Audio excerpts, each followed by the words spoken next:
trying to show you things. In this video, you're going to learn exactly what dreams are from an esoteric view, how to control dreams, and how to dream more frequently. Dreams are not nonsense. They are expressions of the subconscious mind. In the daytime, we're using our conscious mind, what we are aware of. This represents the daytime, the sun, the external world. We're operating in the external, outside the body in the day. But when we go to sleep, we return inward. Everything does this breath. We breathe in through the nose and out through the nose. Everything does this in and out process in the universe. We live, we die every single day. We wake up, we express things in the external. Then at nighttime, we return back to darkness, back to the internal. This is the breath of the universe. We have summer, we have winter. This is the breath of the sun and the seasons with the earth. You have an internal world and an external world. External is physical, the internal is spiritual. Like I said, when we go to sleep, we are returning back to the internal world of your own consciousness and subconscious mind. Your subconscious mind holds everything about you,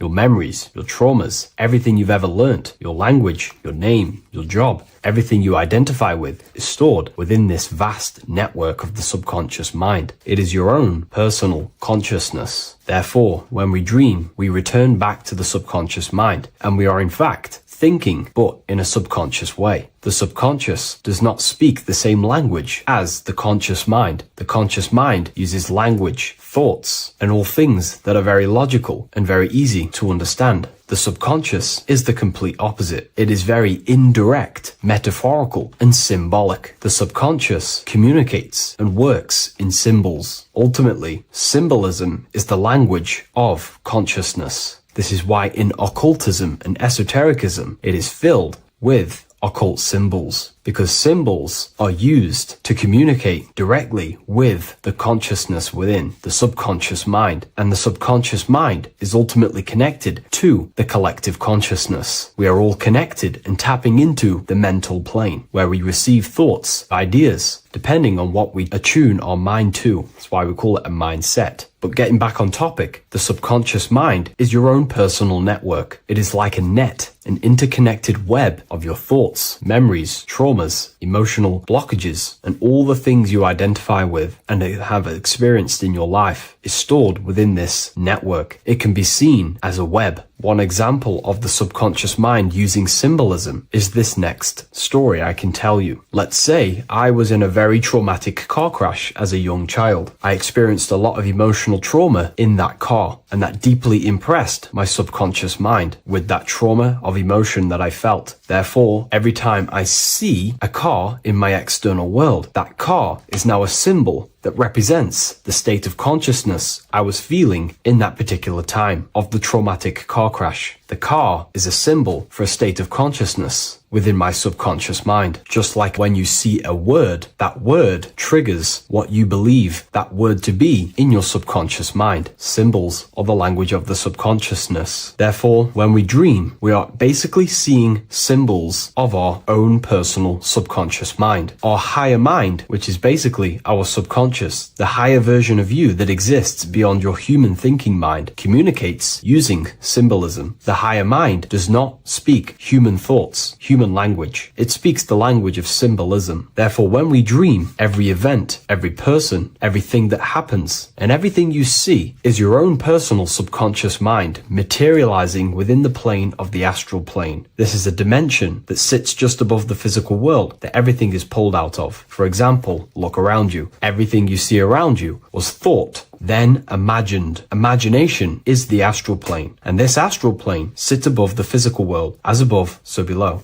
These objects were thought, imagined within someone's mind, and then pulled into a physical reality. Therefore, the imagination is what you're experiencing within a dream. It is your subconscious mind thinking and materializing within the imaginative plane. For example, let's say you are a Christian, you believe in Jesus your whole life, you have lots of emotion towards Jesus. This deeply impresses your subconscious mind. You believe in him so much, you go to sleep, you have a dream that you meet Jesus. You did not meet directly with Jesus. You met with your own belief. It was your own belief materializing within the imaginative plane and revealing itself to you. Dreams are materializations of your memories, your subconscious beliefs, traumas, and anything anything that could be inside the subconscious mind. It is your subconsciousness revealing itself to you in a material form. Let's say you have a nightmare. There is a big dark figure chasing you and you are running away in fear, away from this dark figure chasing you. That dark figure is not an external entity. It is not a spirit or a jinn or a demon. It is in fact an aspect of your own mind. It is a symbol that represents maybe a fear, a trauma, or something you are running away from internally inside your subconscious mind. Something that you are not addressing, but something that is fearful, something that can be controlling you on a subconscious level. Let's say you have a fear to address something in your personal life. You want to address someone who is getting on your nerves at work. You continuously put this off and you fear doing that situation. Over a long period of time, this can slowly control you subconsciously. You start to avoid the person, avoid any contact. It is subconsciously controlling you. This is not the best example, but you can see what I mean. Hidden fears and traumas in the subconscious mind can subconsciously control your actions and ultimately lead you to low states of consciousness, keep you from reaching your higher potential, and ultimately create blockages within your own consciousness. That figure in the dream is a materialization of something that you are fearing and running away from and not addressing. This is why people always have dreams of traumas that they have experienced as a child or when they were younger, or maybe from a year ago or two. It's because that emotion is deeply impressed in the subconscious, and the subconscious is always trying to reveal things to you, communicate to you that you need to change, purify, and maybe heal within your own consciousness. This is how the higher self communicates to you through the language of symbolism. Once you understand this, dreams can become a very powerful tool, not just entertainment at nighttime. Your consciousness never rests. Your consciousness is eternal. It is the very spark of the divine. Your body needs rest. Your consciousness is not physical. It does not need rest. So this is a way you can identify what your dreams are trying to show you is by writing them down. A dream journal. Every single dream that you have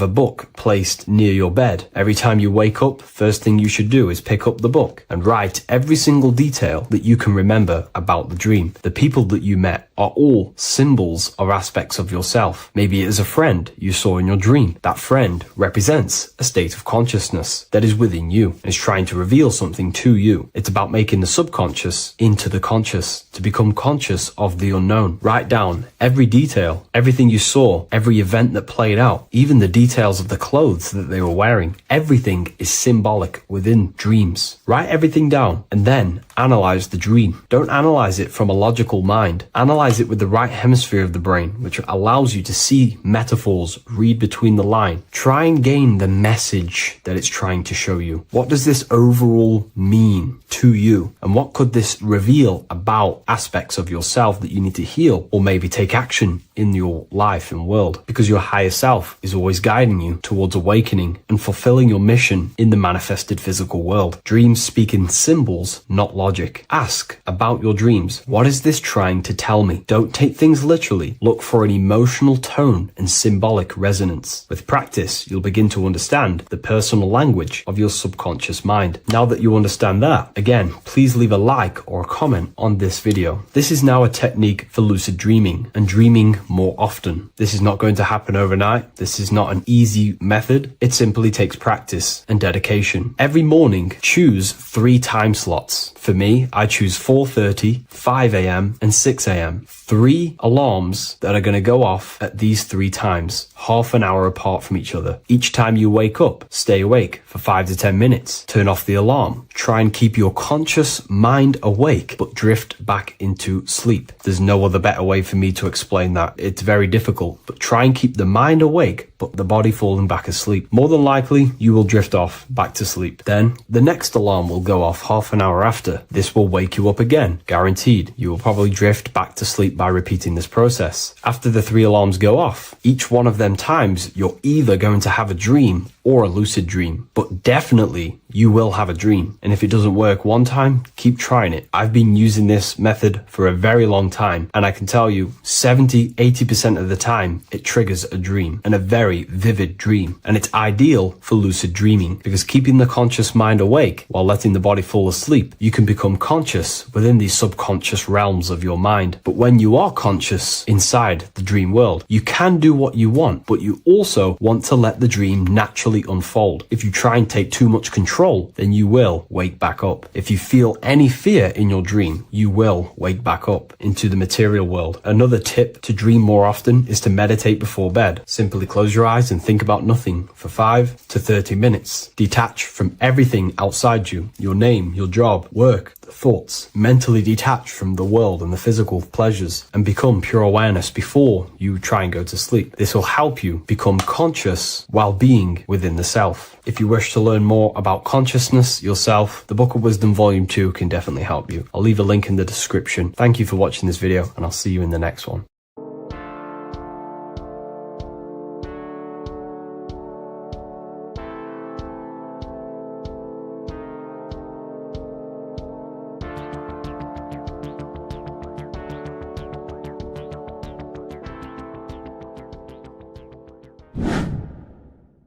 Welcome back, people, to another occult lecture by Revival of Wisdom. Today we're going to be talking about magic and how it's being used on us for the New World Order. Magic has the word mag within it, which is magnetism. Magnetism is the force. Magic is influencing forces, natural or supernatural forces, and using it for a certain agenda to gain something out of it. Now, magic is not what everyone's being thought. It's not some sort of fantasy thing. It's actually very common, and we all do it, whether you believe it or not. Magic is all to do with the mind. As I said, always say in my lectures, your mind is what creates matter. Your mind is what creates your external world. So it's all about manipulating and planting seeds within the mind, because your mind is a garden, and thoughts and words are seeds which are being planted in that garden. Your life, your physical life, the people you have in your life, your friends, your car you own, the job you have, is all a reflection of the thoughts that you've been thinking in the past. You are where you are in life because of the thoughts that you've been thinking. Therefore, your life is a direct reflection and manifestation of your mind, the Garden of Eden. Okay? The mind is what they are targeting. What you see, say, and hear has a direct effect on your mind. Me talking to you is influencing you. The words I'm saying is planting seeds within your mind. Now it's up to you to consciously act on these thoughts or these words, or to maintain these words. As above, so below. As within, so without. What's inside of me is outside of me.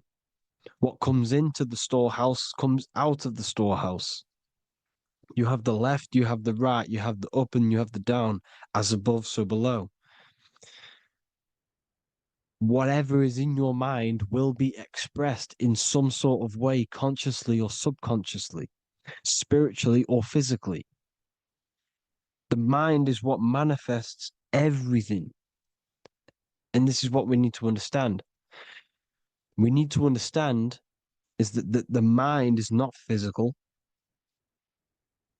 All things spiritual manifest physical. All things seen come from the unseen. The words you're thinking, that everything you have is coming from the unseen. The actions that you do come from the unseen mind. Another expression for as above, so below is you are the universe itself. You are a universe, a mini universe. But just because you are mini does not mean you are the whole thing. If I take a little piece of infinite, let's say there's an infinite light source, Let's say I take a little chunk of that infinite light source. That little chunk I took is still infinite because it's been taken from infinite. You are the universe. Your awareness, your mind is the universe. It's information. You are the universe experiencing itself. This is why we say we are all God. As above, so below. What is in me is outside of me. The sun, the physical manifestation of the sun is your soul. The 12 constellations are manifested in the physical body. The 5 elements are manifested in the physical body. They're manifested in the 5 fingers you have. As above, so below. This is manifested, well, this is a symbolized in Freemasonry and secret societies as the 2 pillars. The mirroring reflection, the reflection of reality, the mirror, as above, so below. What happens in the mind, what happens in the astral, happens in the physical. This is Aleister Crowley. This is all symbolism. This is the 2 pillars with the all-seeing eye and the triangle at the top.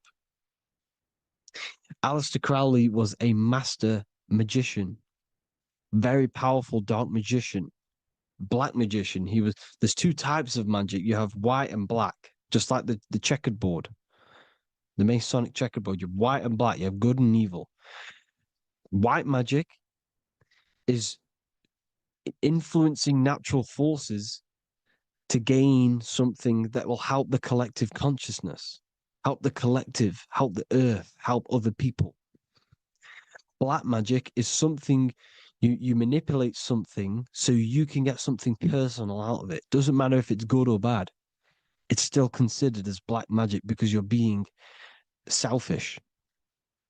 Everything you do should be contributing towards the collective consciousness and helping others. And this is why the ancients lived in a system where everything was in unity. We understood that I am you and you are me. What I do to you happens to me because I am you and you are me. We are the same mind substance on the inside. We're all the same mind substance being expressed in different bodies. So what I do to your mind will have a ripple effect on my mind because all of our minds are connected within the mental plane. So this is why they know all this knowledge. To know all this knowledge. So yeah, this is the mirroring effect of reality, the 2 pillars, or symbolizes the number 11. The number 11. We'll go deeper into that. The technology we're using is magic. It's a form of magic. Television is tell a vision. They're telling a vision into your subconscious mind, into your memory. And when you turn on the television, you get a program because they're telling a vision to create a program within your subconscious mind. You see, the conscious mind is only 10% of your mind,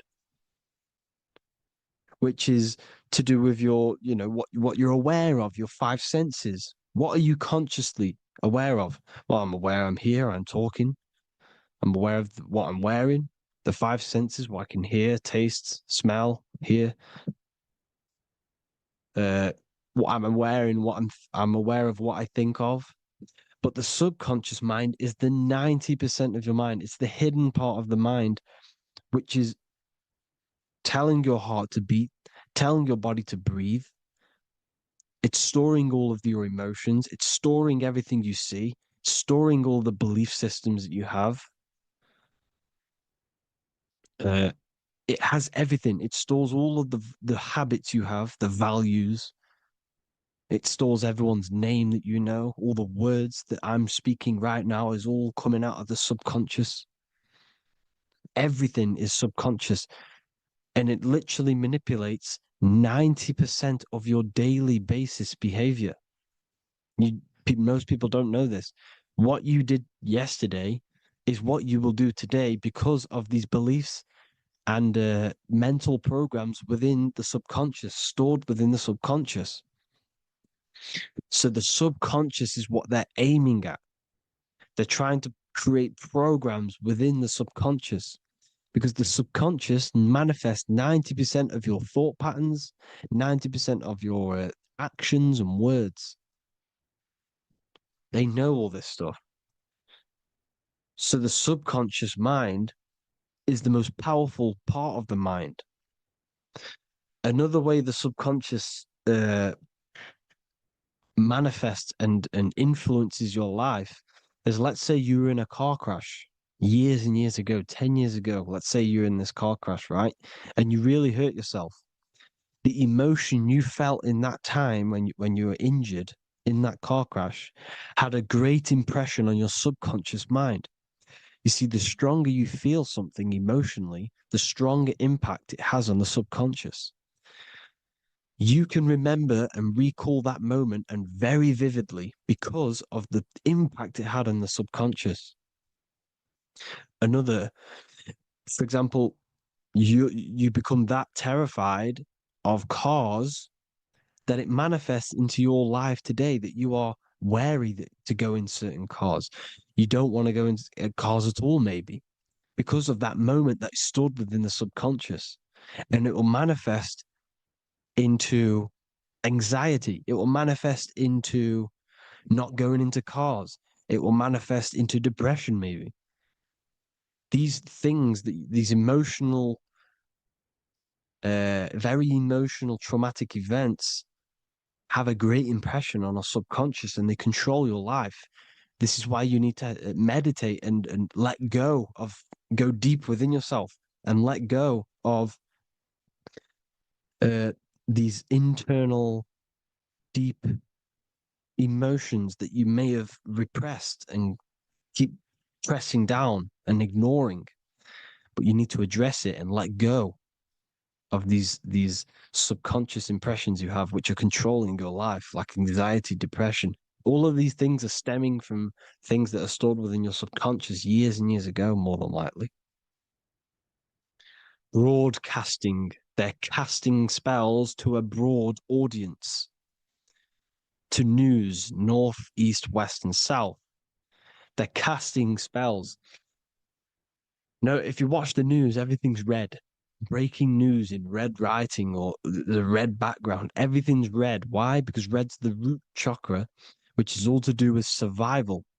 They want to stimulate this root chakra because they want you down there in survival mode. They want you in survival mode because you're easier to control. They control out of fear. And not only they're casting these spells as if, because most of the things they cast in the news hasn't already happened. They're constantly bombarding you with, there might be a war breaking out, war this, war that, kill here, kill there, murders. It's impressing, it's casting spells on your subconscious mind. So when the event does turn up in real reality, in physical reality, you're less emotional, you're less surprised. You're not as surprised because you've already heard it before. Your subconscious has already heard it all before. If you never heard of a war and then a war broke out, you'd be going crazy. So they subtly program your subconscious mind through the words, because the words they say is impressing your mind. It has an effect on your mind, which will have an effect on your behavior, your words, your conversations you have with people. They're casting spells to north, east, west, and south on the tell a vision. They're telling a vision by broadcasting, by saying spells. This is why we call it spelling. Even the word, listen, the words we say cast spells. Bless. Oh, bless you. That's be less. The subconscious mind only picks up literal things. You see, when I say bless you, your conscious mind picks that up as, oh, thank you, you're blessing me. But your subconscious picks up as be less. You see? Because the subconscious it has no filter. It's just it is what it is. Everything is factual in the subconscious. Therefore, if I call you an idiot, your subconscious, my subconscious will think I'm talking to myself and calling myself an idiot, and it will take that as true. That is truth. Everything is truth within the subconscious, and the subconscious manifests your behavior. The devices you. This is the biggest one. Black scrying mirrors, device, the devil's vice, the device. Okay. Black scrying mirrors, black screen is scrying. Black scrying mirrors were used to communicate with spirits within the astral plane in the medieval times. They're still being used now by black obsidian mirrors. And look at your phone, it's a black mirror. And there's some sort of, I'm not saying this is fact, but personally, I believe these are portals for spirits and ethereal entities to come into your life, to come into your surroundings. So this is the next big thing: the TVs, your iPhone, your iPod, all black mirrors, and mirrors are very, very powerful. Even just a normal mirror, mirrors have an effect. Whatever you say into a mirror, what you say is energy. And when you say something into a mirror, you're saying it into yourself. It's an infinite cycle of words of energy because it's being reflected infinite times. When you say something into a mirror, it has a massive effect. You're saying it directly into your eyes, into your mind. So what you say in a mirror should be said with precaution. Never say anything negative into a mirror because mirrors are very, very powerful ways for you to reprogram your subconscious mind for the good. You can say very positive things into mirrors and it will reprogram your subconscious mind. Okay? Manifesting is all magic. It's all magic. Everything is magic. But consciously doing it is what they're doing. They hid this knowledge. Your phone is magic. It manipulates your mind. The iPhone, I. Okay. See, magic isn't all of this with wands and see Harry Potter. Okay, that was created to give you this perception of a mystical and amazing form of magic with magic wands and all sorts of stuff like that. Yes, that stuff was true when the collective conscious minds were on a higher level and our belief systems believed in these things because the universal mind, all of our minds contribute to reality. If the masses don't believe in magic, in if the masses don't believe in a certain thing, it's going to have an effect on physical reality. So when the collective minds are higher and have more open minds, things like Harry Potter can come true. See, it's all in the mind. The iPhone, the eye is the symbol for the mind, the invisible intelligence. The triangle is the ethereal plane. Okay. So the eye in the triangle is the eye that sees into the beyond the ethereal planes. The square is the physical plane. So the iPhone, your phone is a black box, just like the Saturn black cube. It's a black mirror. It's taking photos of you every 2 seconds. And it's a it's a it's your mind. Your mind is in that phone. Everything you like, everything you text, everything you type in Google, everything you say to someone, every conversation is all recorded on the phone. Therefore, it is a direct reflection of your mind. Your mind is imprinted into your phone because your mind, everything you think in your mind, you're manifesting into typing, saying, taking pictures into the phone, and it's collecting it and storing it. And what they're doing, and this is for all forms of magic, it's manipulating the mind. It's all manipulating the mind. Reels, Instagram, TikTok, this is all dopamine. It's all controlling the mind. Every like you get, every follow you get, every share that you get is dopamine within your brain. They're literally targeting your brain and mind. It's all manipulating, because what they're pushing through the phones, through the media, through the news, through the televisions is visions and programs. You are the one manifesting the new world order. They're not manifesting the new world order. They're giving you the information so you can manifest the new world order. Everything they say is contributing to your mind. For example, digital money and all the information they put out for you to see is contributing to your enslavement. Your mind is manifesting the new world order. They know this. They don't manifest it. There's billions of us. We could easily run over them physically, but on a mental level, these people have the knowledge and they hide it from us, and they let us manifest reality because we are the collective. They give us the information which manifests their agenda. It's all magic through the phones, the media, the television. So your phone is a manifestation of your mind. It's a record of your mind. Hollywood, holly tree, holy tree.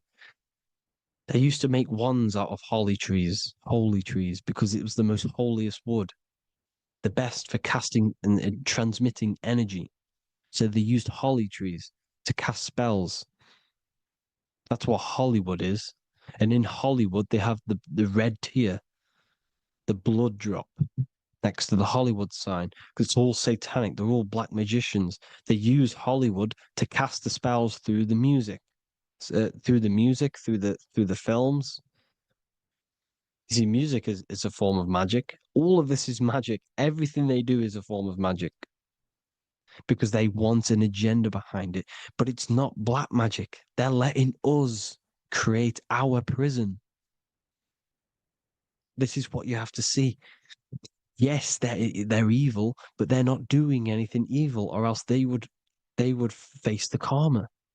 They let us manifest this agenda through giving in the information, by telling you what's going to happen in the movies. Everything that happens in a movie, it's all there on purpose to program your subconscious, to plant a seed within your garden, your subconscious, your mind. Because when the mind is already seen something, when it comes up and turns up in physical reality, you will be less shocked and you won't rebel. So they lure you slowly. They make you aware of these things over time. They make you gradually think it's okay. Like the technology, we never used to use these phones.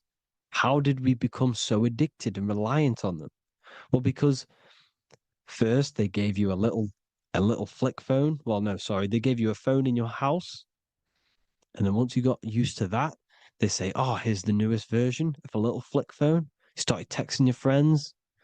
Everyone was loving it in high school. They could now meet up without saying, "Let's meet on the weekend at this point at this time," like your parents probably did, or maybe some of you watching this, you probably had to tell your friend to meet on the weekend at a certain time because you had no way of communicating.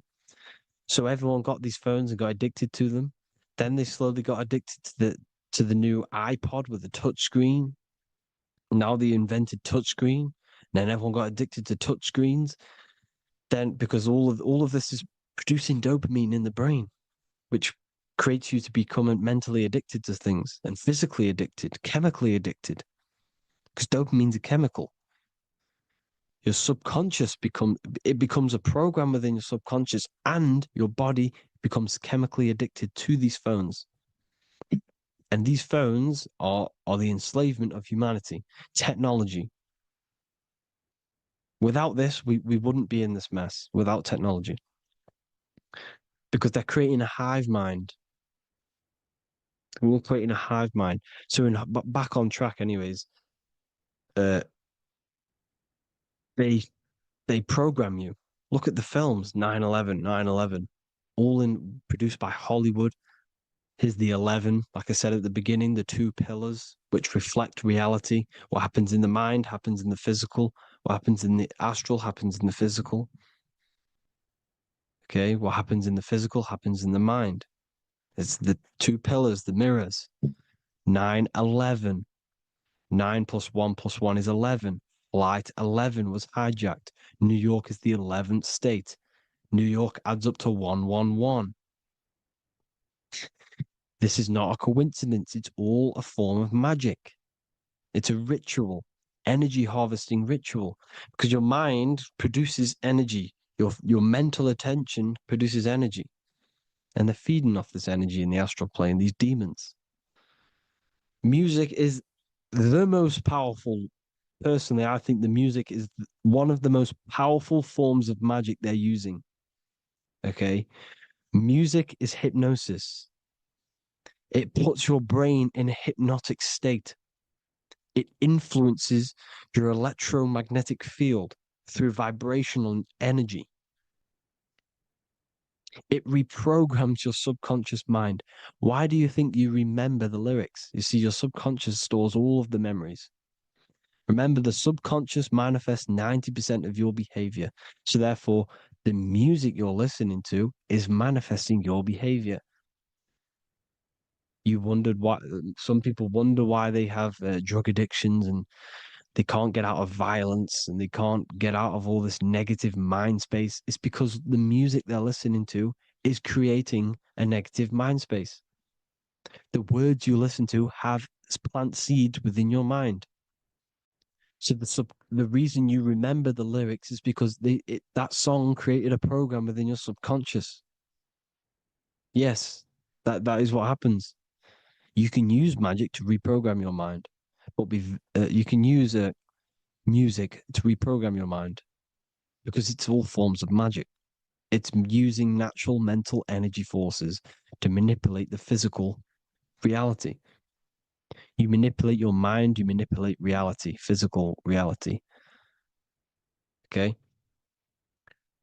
So the music, another very, very big one. When you turn on the radio, it's just all talks about alcohol, drugs, and sex because they want you down in the lower three chakras. They want your mind attached to matter when it's mind over matter. Your mind's not physical. You see, the word spirituality is the new trend. It's not about your spirit. It's not about your spirit. It's about your mind. It's not about, you know, uh, spirituality and looking after your spirit. And they've got you focused on your spirit. Why? Because they hide your mind from you. You see, a lot of people think their mind is their brain, but the mind is everything. There is no physical reality without mind. You can have a brain. Imagine if you had no mind but a brain. It wouldn't work. The mind is everything. The mind controls your avatar. It begins in the mind before it happens in the brain. Then the brain manifests through the body. The brain's just an electrical computer. So that they've got people scared. Or do I have a soul or not? And all this stuff. Listen, if you have a mind, you have a soul, because you are not the mind. This is why everything is sort of an illusion, because beyond the mind is your soul. But what is the soul without a mind? You can't have a soul without the mind. But if the mind didn't exist, the soul doesn't exist. You are the person listening to your mind.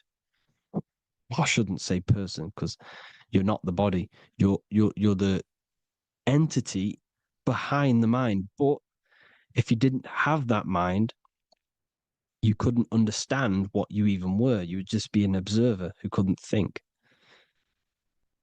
So yes, we all have a soul. If you have a mind, you have a soul. Everything is mind. Everything has mind. Mind creates everything. God is mind. And then manipulating your mind through TV, your phone, every little thing, the school, it's all about the mind, people. Control your mind, you control your reality. Just the last thing, here you go. Aleister Crowley, the dark magician, Kanye West doing the exact same thing because they're implementing magic in the music. Here's the Beatles with Aleister Crowley in the background. Bet you never noticed that. Aleister Crowley was influencing music and placing magic within the music to influence the subconscious. This is what Baal worship was. This is why they killed children. They sacrificed these children. Why? Well, because in order to ascend, in order to raise your consciousness internally, godly, by being good, God, or being in order to be good and raise your consciousness and to get something in the physical world, you have to sacrifice yourself. And what do I mean by that? In order to raise your consciousness and ascend, you have to sacrifice the lower nature of yourself. You know, you've got to abstain from having sex to retain your sexual energy, to transmute it, or staying away from negative, some poisonous foods like meat. So, staying away from blood. We shouldn't be consuming other animals' blood. We should be keeping our blood pure. We are humans. We shouldn't consume chicken blood, chicken germs. We are the most divine creatures on this creation. We are the most intellectual creatures in this creation. Therefore, we should keep our temples pure. We are not animals. If you want to associate yourself with an animal, go out in the wild, go and find a wild boar and go and try rip its guts out with your bare teeth, because you can't do it. You're not a cat. You're not a carnivore. Okay? So in order to ascend, you have to kill and sacrifice your lower part of yourself to ascend up to your spirit self, your mind self, the highest version. And the elites don't want to do this.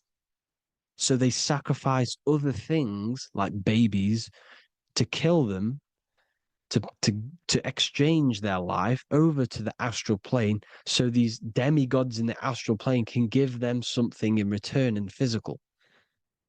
They don't want to sacrifice their lower self, so they sacrifice other things for exchange, for physical pleasure.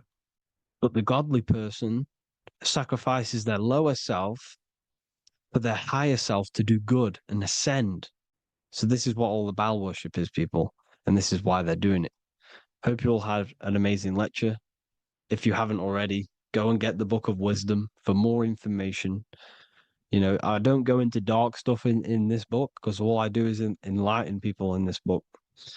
You can get it in Spanish, English, German, Italian, and French. Worldwide shipping, you can get the PDF or paperback. Or there is also a new one called the Human Health Guide 2.0. It gives you a list of all the foods, grains, oils, nuts, you know, everything that's alkaline and positive for the body and not man-made and hybrid. It tells you all the products to stay away from, how to fast, how to improve vision, how to improve everything, literally. So the Human Health Guide has been released. If you want that, I'll pull all the links in the bottom in the description. Hope you all enjoyed the lecture, people. God bless you all.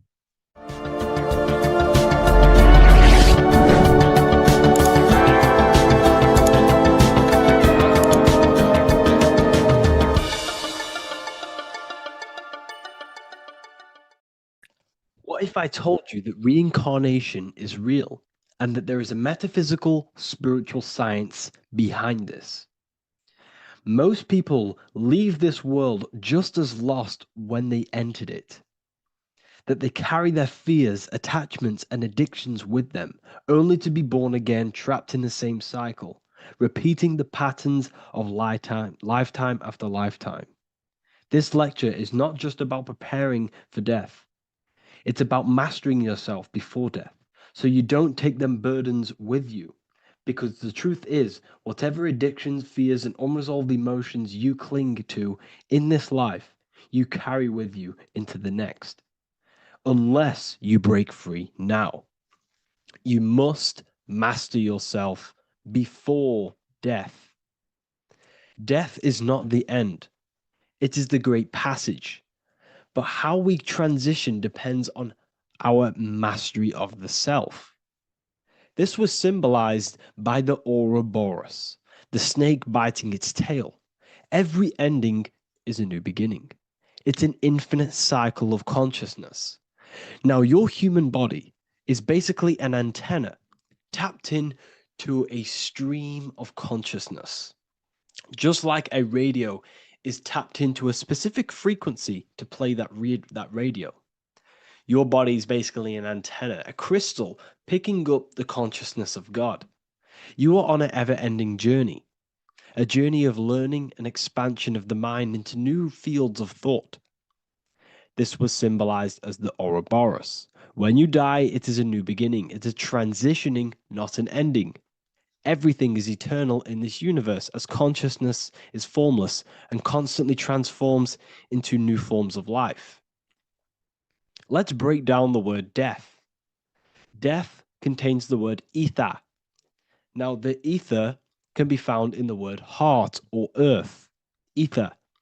Everything in this plane comes from the etheric plane. The etheric plane is the barrier between the physical plane and the spiritual plane, the astral plane. The astral plane is the screen that you have in your mind that allows you to imagine a red apple, for example. This is the imaginative plane where thought forms start to take form. Everything begins as a thought, then the thought form becomes an imagination, then energy, then physical. Everything in the physical plane is a shadow of thought. All objects manifested as thought. You came from the astral. You came from the stars. This is why we say reach for the stars. Or this is why you say you are a star. Cis star, miss star, fraud star, stir is star. And when you become famous, you become a superstar and you gain a star on the Hollywood floor. You are a star. The ether. The ether is the infinite energy source which all things come out of and return back to. This is the cycle of life and death, summer and winter, day and night, sleep and awake. The ether is the infinite energy source which all things come from and will return back to. Okay, sorry about that little error.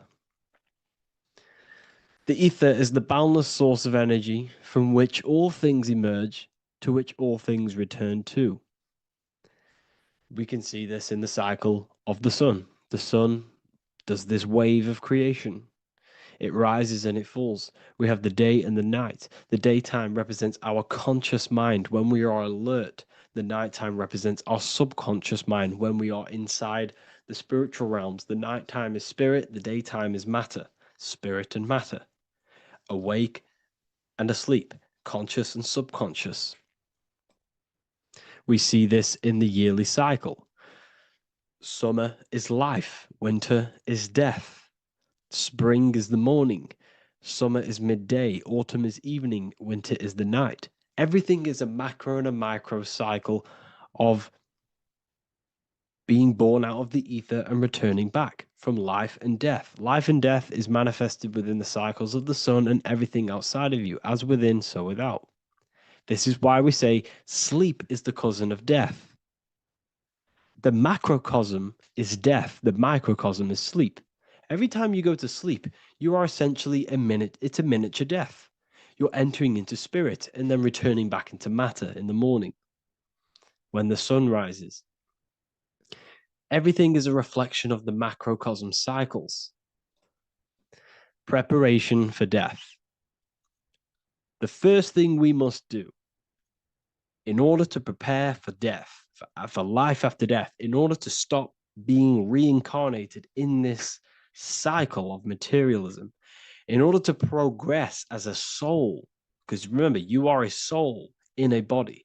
Just like the sun gives power and life to the earth, your soul gives power and life to your body. When you say I, you're referring to the soul. And your soul can be stuck underneath layers of false identifications. Who you believe yourself to be is merely a collection of subconscious programs running within your mind. Now that's very deep. That is very, very deep. Who you think you are is a part of your thinking mind.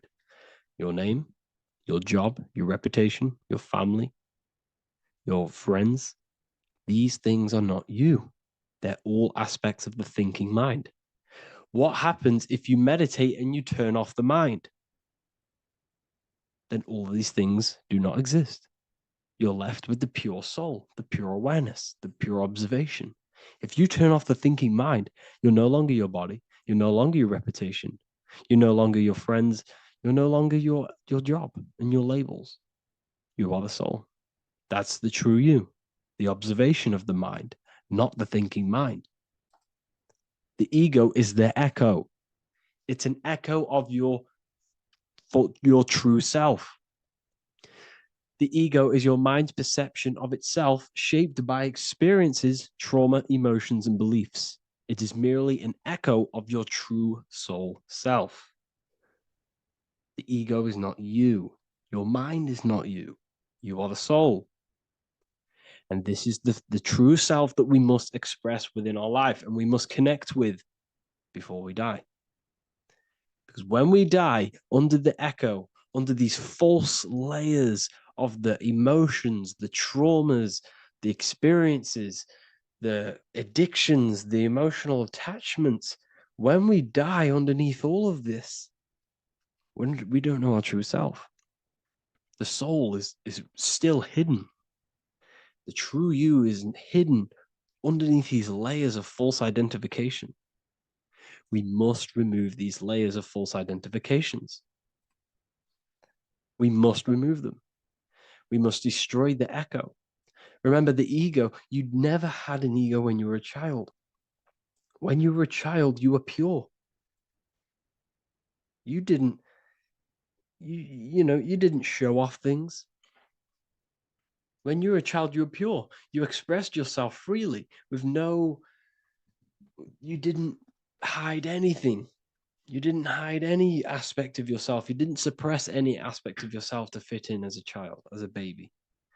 Because the ego was not here when you came here. The ego grows with experience. The ego is a false perception of yourself while being incarnated in this material world. It's your mind's perception of itself and it's created through your experience. Remember, you are unconditioned consciousness, and your experiences, thoughts, traumas, emotions, and beliefs have conditioned your consciousness into believing you're only a physical body, but you are the soul. We have to remove these layers. How do we remove these layers?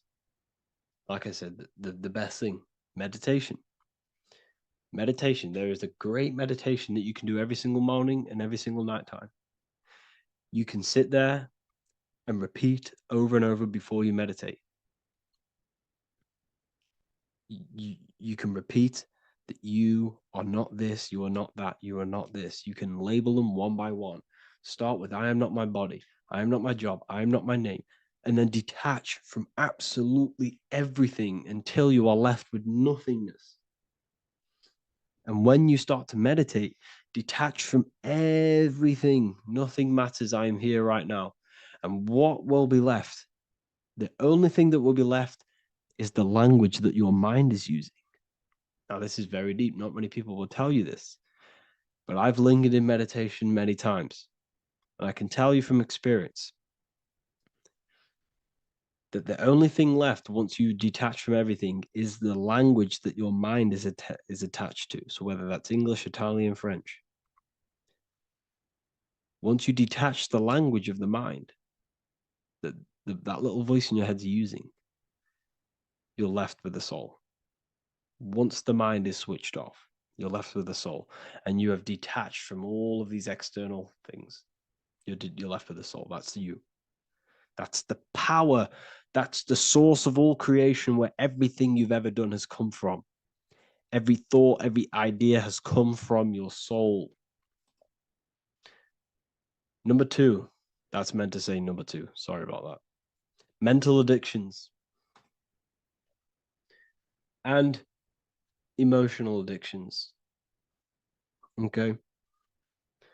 These two are very important. Mental addictions, this could be thought patterns. This could be the labels that we've just been talking about. Then you have emotional attachments, which is maybe you're too attached to an external thing. Maybe you're too attached to your phone. Maybe you're too attached to family. Maybe you're too attached to loved ones. Yes, I'm not saying don't love them, but what I'm saying is do not rely on anything in this world to make you happy, to fulfill your emotional needs. Everything is found within you. You must look within, and if you're looking without, if you're trying to find yourself in the outer world, you'll never find yourself. You'll constantly be looking around in loops. Because nothing, you cannot find yourself in the outer world. Nothing will give you long-term validation.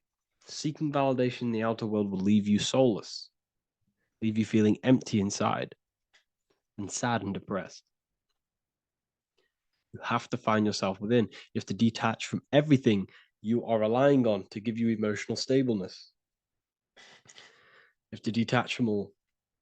Yes, love your children. Yes, love these people, but do not rely on them. Because everything in this world is temporary. Do not conform to this world. The Bible tells you this. Everything in modern society nurtures the body, but neglects the soul. They keep you addicted to as many things as possible. Smoking, you have to detach. Drugs, you have to detach. Alcohol, detach. You cannot rely on anything. This is why this path is very, very difficult to walk. But I'm showing you the way. These are the things you must do before death. You have to detach from absolutely everything. If you die and your mind and soul is still addicted to these worldly things, then guess what? You're going to reincarnate. You're going to reincarnate because your mind is still thinking about these material earthly things. And if you are operating in that vibration, you're going to project that vibration and come back here. You have to detach. You have to master the soul and master the mind. Like I said, the matrix is designed to keep you addicted to as many things as possible. Your phone, food, smoking, drugs, alcohol, clubbing, all of these things. Everything in society is made to trap your soul and reincarnate in this world. That's why it's very, very, very difficult to walk this path. Very difficult. Matrix, matter tricks. John 2:15 to 17. Do not love this world, nor the things it offers you. For when you love the world, you will lose God. Do not love this world, nor the things it offers you. Do not conform to the pattern of this world, but be transformed by the renewing of your mind. Great quote. Do not conform to the pattern of this world, but be transformed. Let this world transform you. Learn from this, expand from this, but do not be mentally and emotionally attached. Okay? What good will it be for someone to gain the whole world yet forfeit their soul? Like I said, everything in the Bible is telling you the truth. You just got to read it correctly. This is spirituality. This is spirituality. The Bible is spiritual. It's a spiritual text. We must disconnect from everything outside of us and connect with the true soul. Here we have the Egyptians showing you the soul leaving the body. Here we have the soul here. Here we have the Masons showing you the soul coming out. The soul is real. You are the soul. And when you leave this physical plane, you will go into the astral plane. That's where you came from. You came from the astral. You came from the stars. You incarnated into this physical body. Your consciousness fell into this material form to experience limitation, to experience a 3D world. So in order to ascend properly before we die, we have to let go of all the attachments. Every addiction you have, write them down. And one by one, tackle them. Before you die, you have to, or else you will reincarnate. This is the teachings of Egyptians. This is the teachings of Masonry. All of these addictions contribute towards life after death. Everything must be controlled, and we must be attached to the soul. I'm not saying I'm perfect. I'm not saying I'm perfect, people. We're all not perfect. We're all under psychological operation by the government. We're all in a very difficult situation with this awakening. I'm simply pointing out what I know from my journey and what I've been learning through occultism and research and reading lots of books and many different things. I'm on this journey just as you are. Maybe I'm further. Maybe you're ahead of me. We don't know. But this is what I'm sharing with the world. This is what I'm sharing with my research. And this is what makes sense. It's common sense. Look at everything around you. Everything's made to feed the body, not the soul. So, my beautiful watchers and fans and supporters, I appreciate every single one of you, and I hope this video has supported your journey. If you're feeling lost in life, if you're searching for deeper answers, whether you're seeking clarity, looking to expand your studies, or ready for personalized mentoring, this is your chance to connect with me live and receive insights tailored just for you. Start your path to self-mastery and enlightenment inside the world's best esoteric school. Your journey starts now. Tap the link in the description if you want to join Ethereal University, or feel free to check out my books. I thank you all, and I really appreciate for 100,000 subscribers on YouTube. I love every single one of you. Make sure to drop a like, a comment, and subscribe to the channel if you're new. Let me know some ideas for, lectures, anything that you want to know. I can make lectures on them. Just drop it in the comments. I appreciate every single one of you. Take care.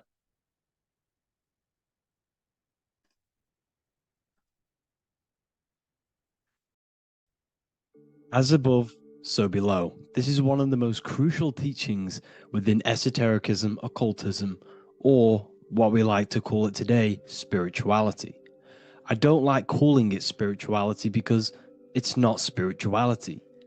I teach human consciousness. I teach the science of you and your consciousness alone and your being. And in order to fully understand you and this world around you, you must understand this number one principle of as above, so below.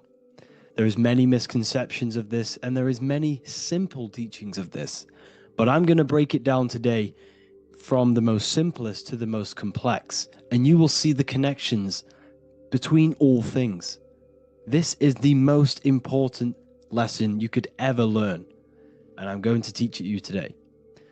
So what you must understand is with the term as above, so below, it applies with everything you see in this world and about yourself. We have something called the macro, which means the bigger scale. On the bigger scale, we have the whole earth. If we look down from the sky on top of rivers, this is what we see. We see this tree pattern. Then on a smaller scale, we see trees have this same pattern. Then we look even closer. We're going smaller and smaller into the leaves of the tree. We see the same pattern. Then we go even more micro into the human brain and look at the human brain cells, and we see the same pattern. This is proof this is a fractal universe, and everything is in the micro is reflected in the macro. As above, so below. As within, so without. On the macro, is a reflection of the micro. So now that you understand this, we can go a bit further. A yearly cycle of spring, summer, fall, winter is a macro. A micro is a daily cycle. So a day is a mini year. The summer is the midday. Autumn is the evening. Night is the winter. And spring is the morning. This is a macro, a reflection.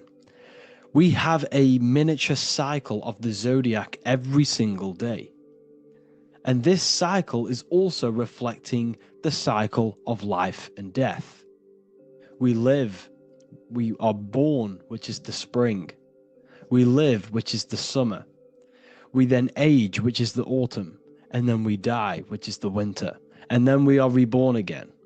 This is the cycle of life and death. And you do this every single day. You see, death is a macrocosm of sleep. This is why we say sleep is the cousin of death. Because you die every single night. You do this process of life and death every single day. As above, so below. What's in the micro is in the macro. So when you go to sleep, you are essentially dying. And then in the morning when you wake up, you are then born again.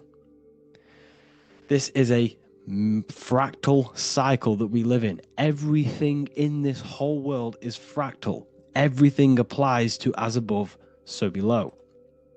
We have the sun, we have the moon, we have the day, we have the night. We have the life, we have the death. We have the conscious, we have sleep. As above, so below. We have the conscious mind, because now we're diving into as within, so without. As above, so below more refers to the external world. As within, so without is referring to your inner world and the outer world. What you must understand is about yourself. You exist in two realms. You're an individual. The dual nature of you. You exist in two realms at once. You have an inner world of your thought, emotion. This is the inner world that no one else can see but yourself. And you have an outer world with a physical body which everyone can see. So you exist in two worlds. You have the inner voice, you have the outer physical voice, which I'm speaking to you with now. But I also have an inner voice, which no one can hear, only but me. So you exist in the light and you exist in the darkness. The sun represents your external self, your physical, conscious mind. The moon represents your shadow self, the inner self, the psyche self, the spirit self. There is an as above, so below. The sun is within you. The moon is within you. Everything is within you.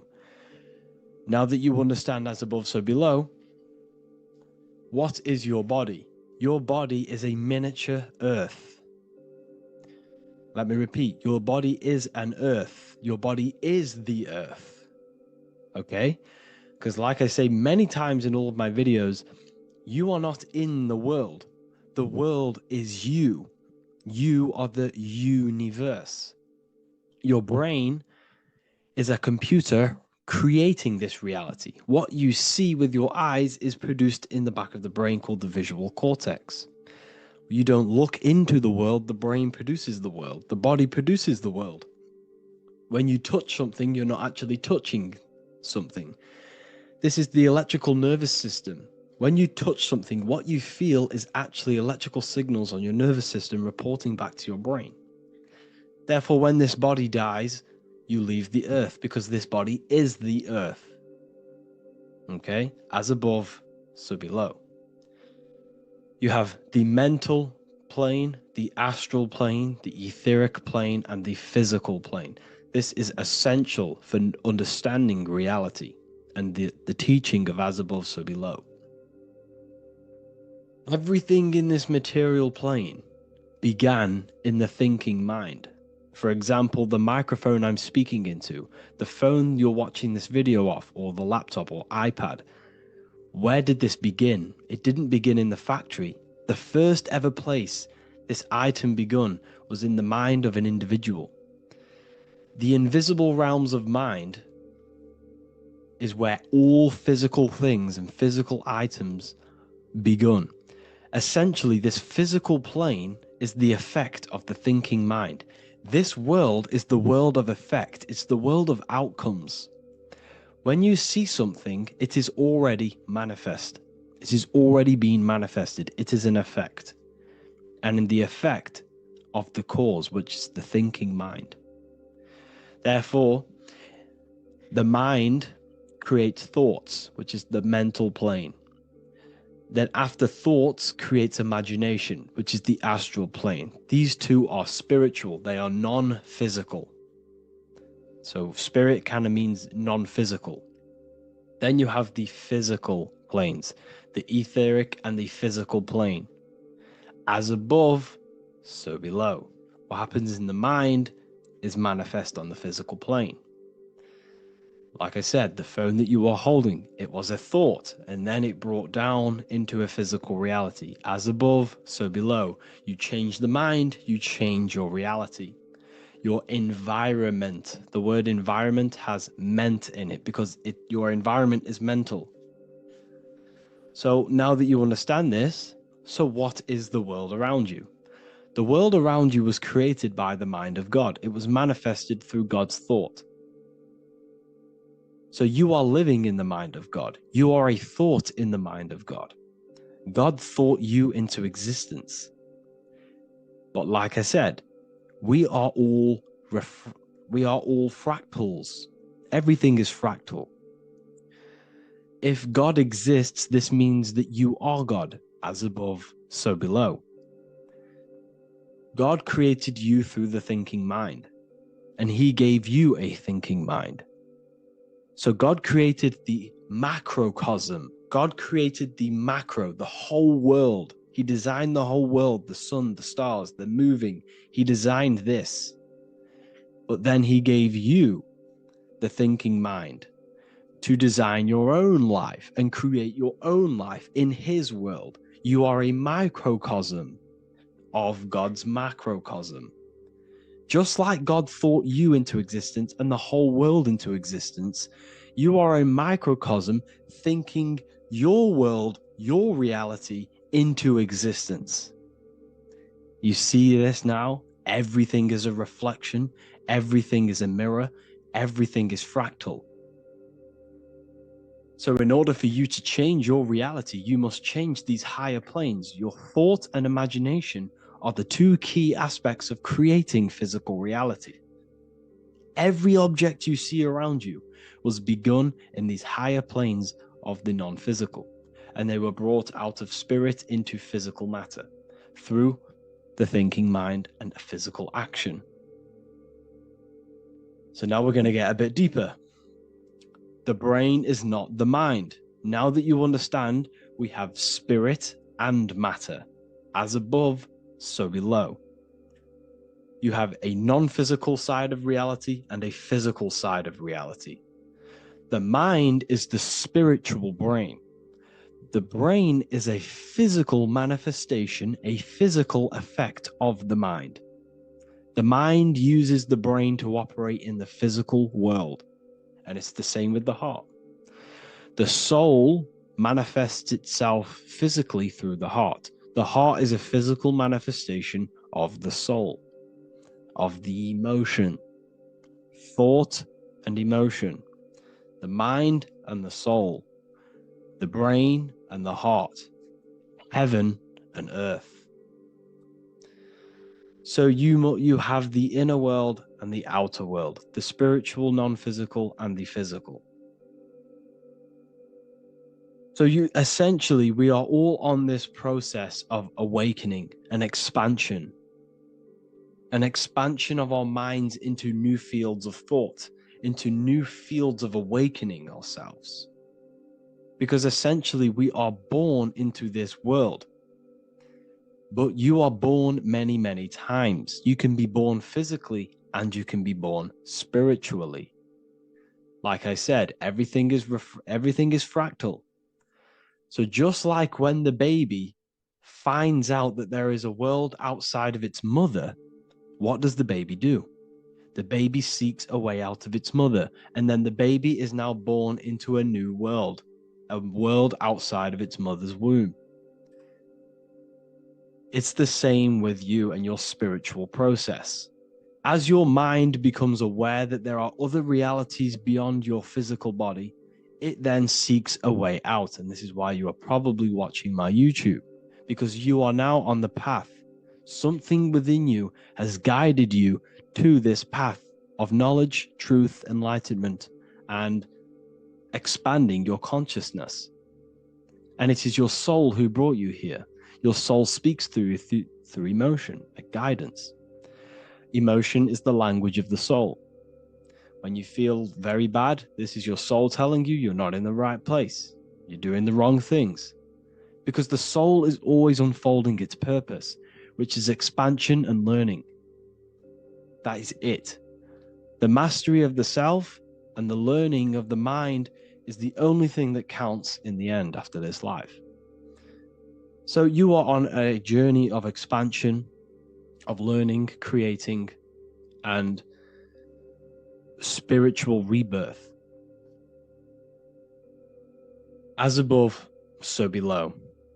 What does this body tell you? When I see someone overweight, I don't see the overweight. I don't see the body. I see the mind. I see an undisciplined mind. I see a mind that lacks self-control. I see a mind that seeks external validation. That's what I see when I see an overweight person. I don't see his body. I see the result of his mind.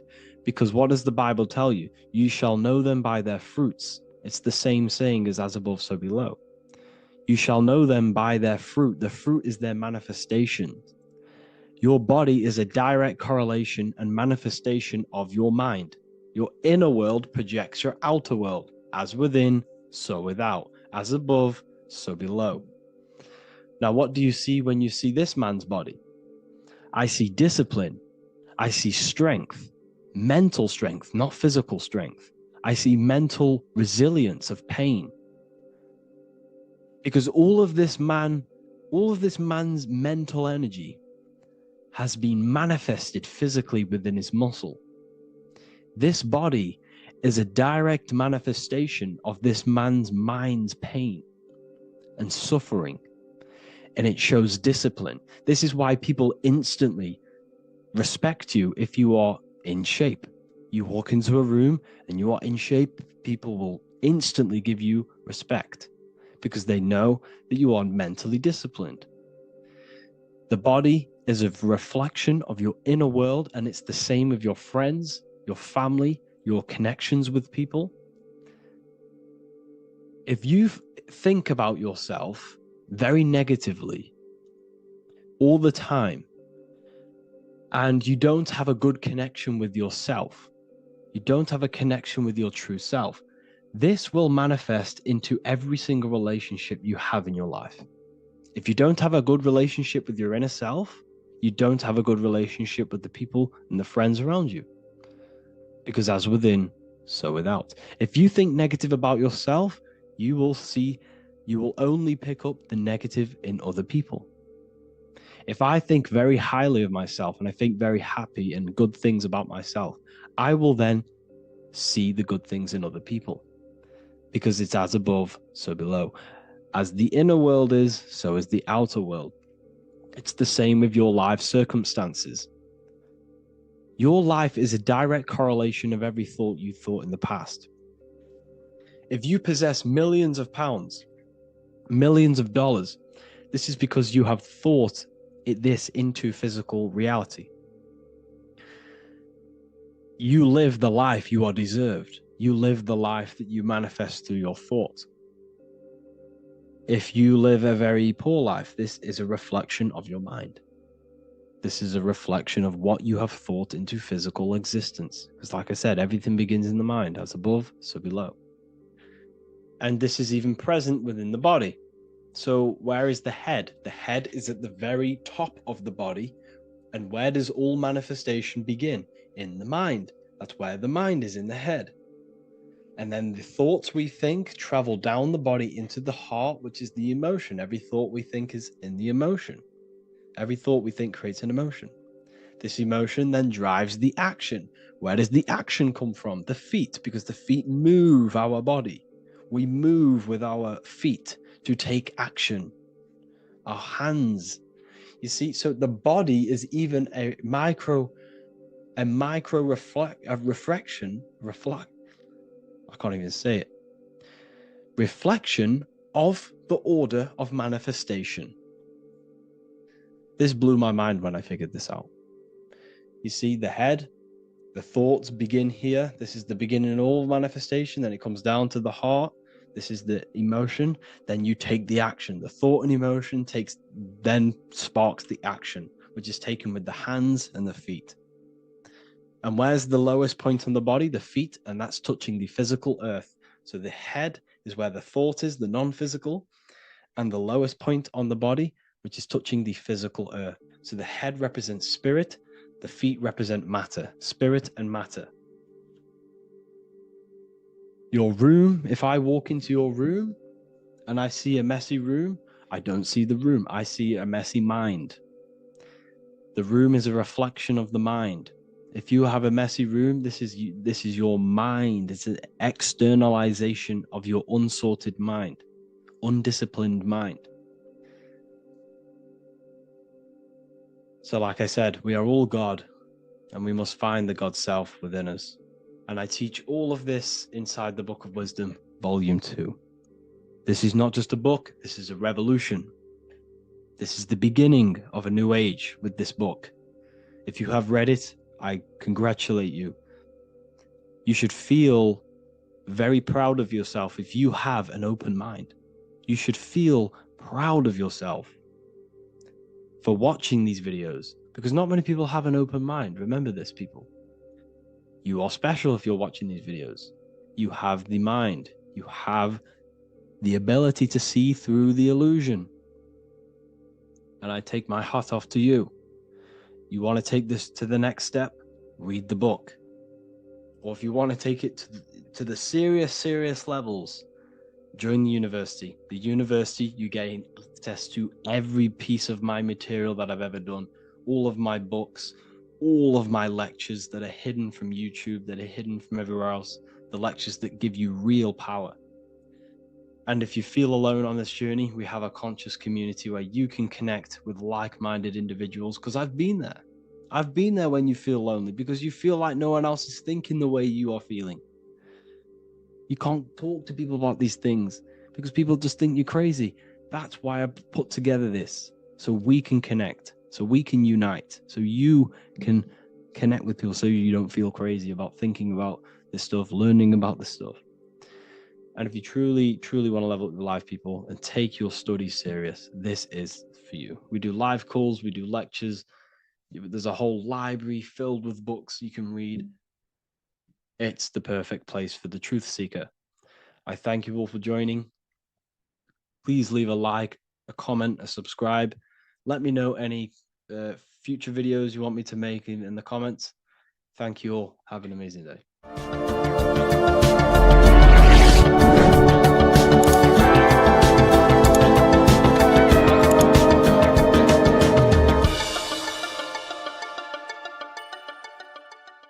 Do the elites actually worship Saturn? In this video, we're going to be discussing the occult and esoteric meaning of the 7 planets and the abuse of the Saturnic energy within today's world. This will help you gain a deeper understanding of reality, yourself, how you create reality, and what these 7 planetary energies actually truly are. In order to understand anything within the universe, we have to understand the law of correspondence, the law of as above, so below. There is one concept consciousness expressed in infinite forms. Me, you, the squirrel, everyone who possesses consciousness within this universe is an expression of the one divine consciousness, what we like to call Source, God, or the grand architect of the universe. We have to understand there is a large scale, but the large scale is mirrored in the small scale. If we look at lightning, this is a large scale. This is the macrocosm. Then we go a bit smaller to the trees. We see the same pattern. Then we look a little bit smaller into the human body. We see the same pattern of the nervous system. Then if we zoomed into the microcosm, brain cells, we still see the same pattern. This reveals the universe is a fractal universe. The large is reflected in the small. And this is the symbol of the Fibonacci sequence, which represents this as above, so below principle. The big spiral represents the macrocosm, but then this spirals into the tiny spiral. This symbol goes for eternity, never touching, never finishing. The large is mirrored in the small. With understanding this, we can realize that we are a microcosm of God. We are our own universe. We are our own world. Your body is the earth. Your mind is the mind of God, just in a smaller version. You are a drop in the ocean of the vast collective consciousness. With that being said, everything you see outside of you is inside of you. As above, so below. The 7 planetary energies on a macrocosmic scale are the 7 energies that form the physical world. The physical dimension is crystallized thought. Everything you see around you was thought made manifest. Thought imagined, then created in the physical reality. Therefore, these 7 planetary energies are 7 astral forces that create and weave the material existence. For example, if we look at a tree has 7 categories of consciousness, 7 creational forces that create the tree. This is the reason why we have 7 days of creation in the Bible. This is the reason why we have 7 days of the week for the 7 planetary energies. Monday is for the moon, Mars is for Tuesday, Mercury for Wednesday, Jupiter for Thursday, which is Thor. Thor is Jupiter. Venus for Friday, Saturn day for Saturn, Sunday for the sun. This is also the reason why we have 7 major energy centers within the body. The 7 life forces that flow through the body to give physical existence to the physical form. Man is a microcosm of the universe. With that being said, if we look at a tree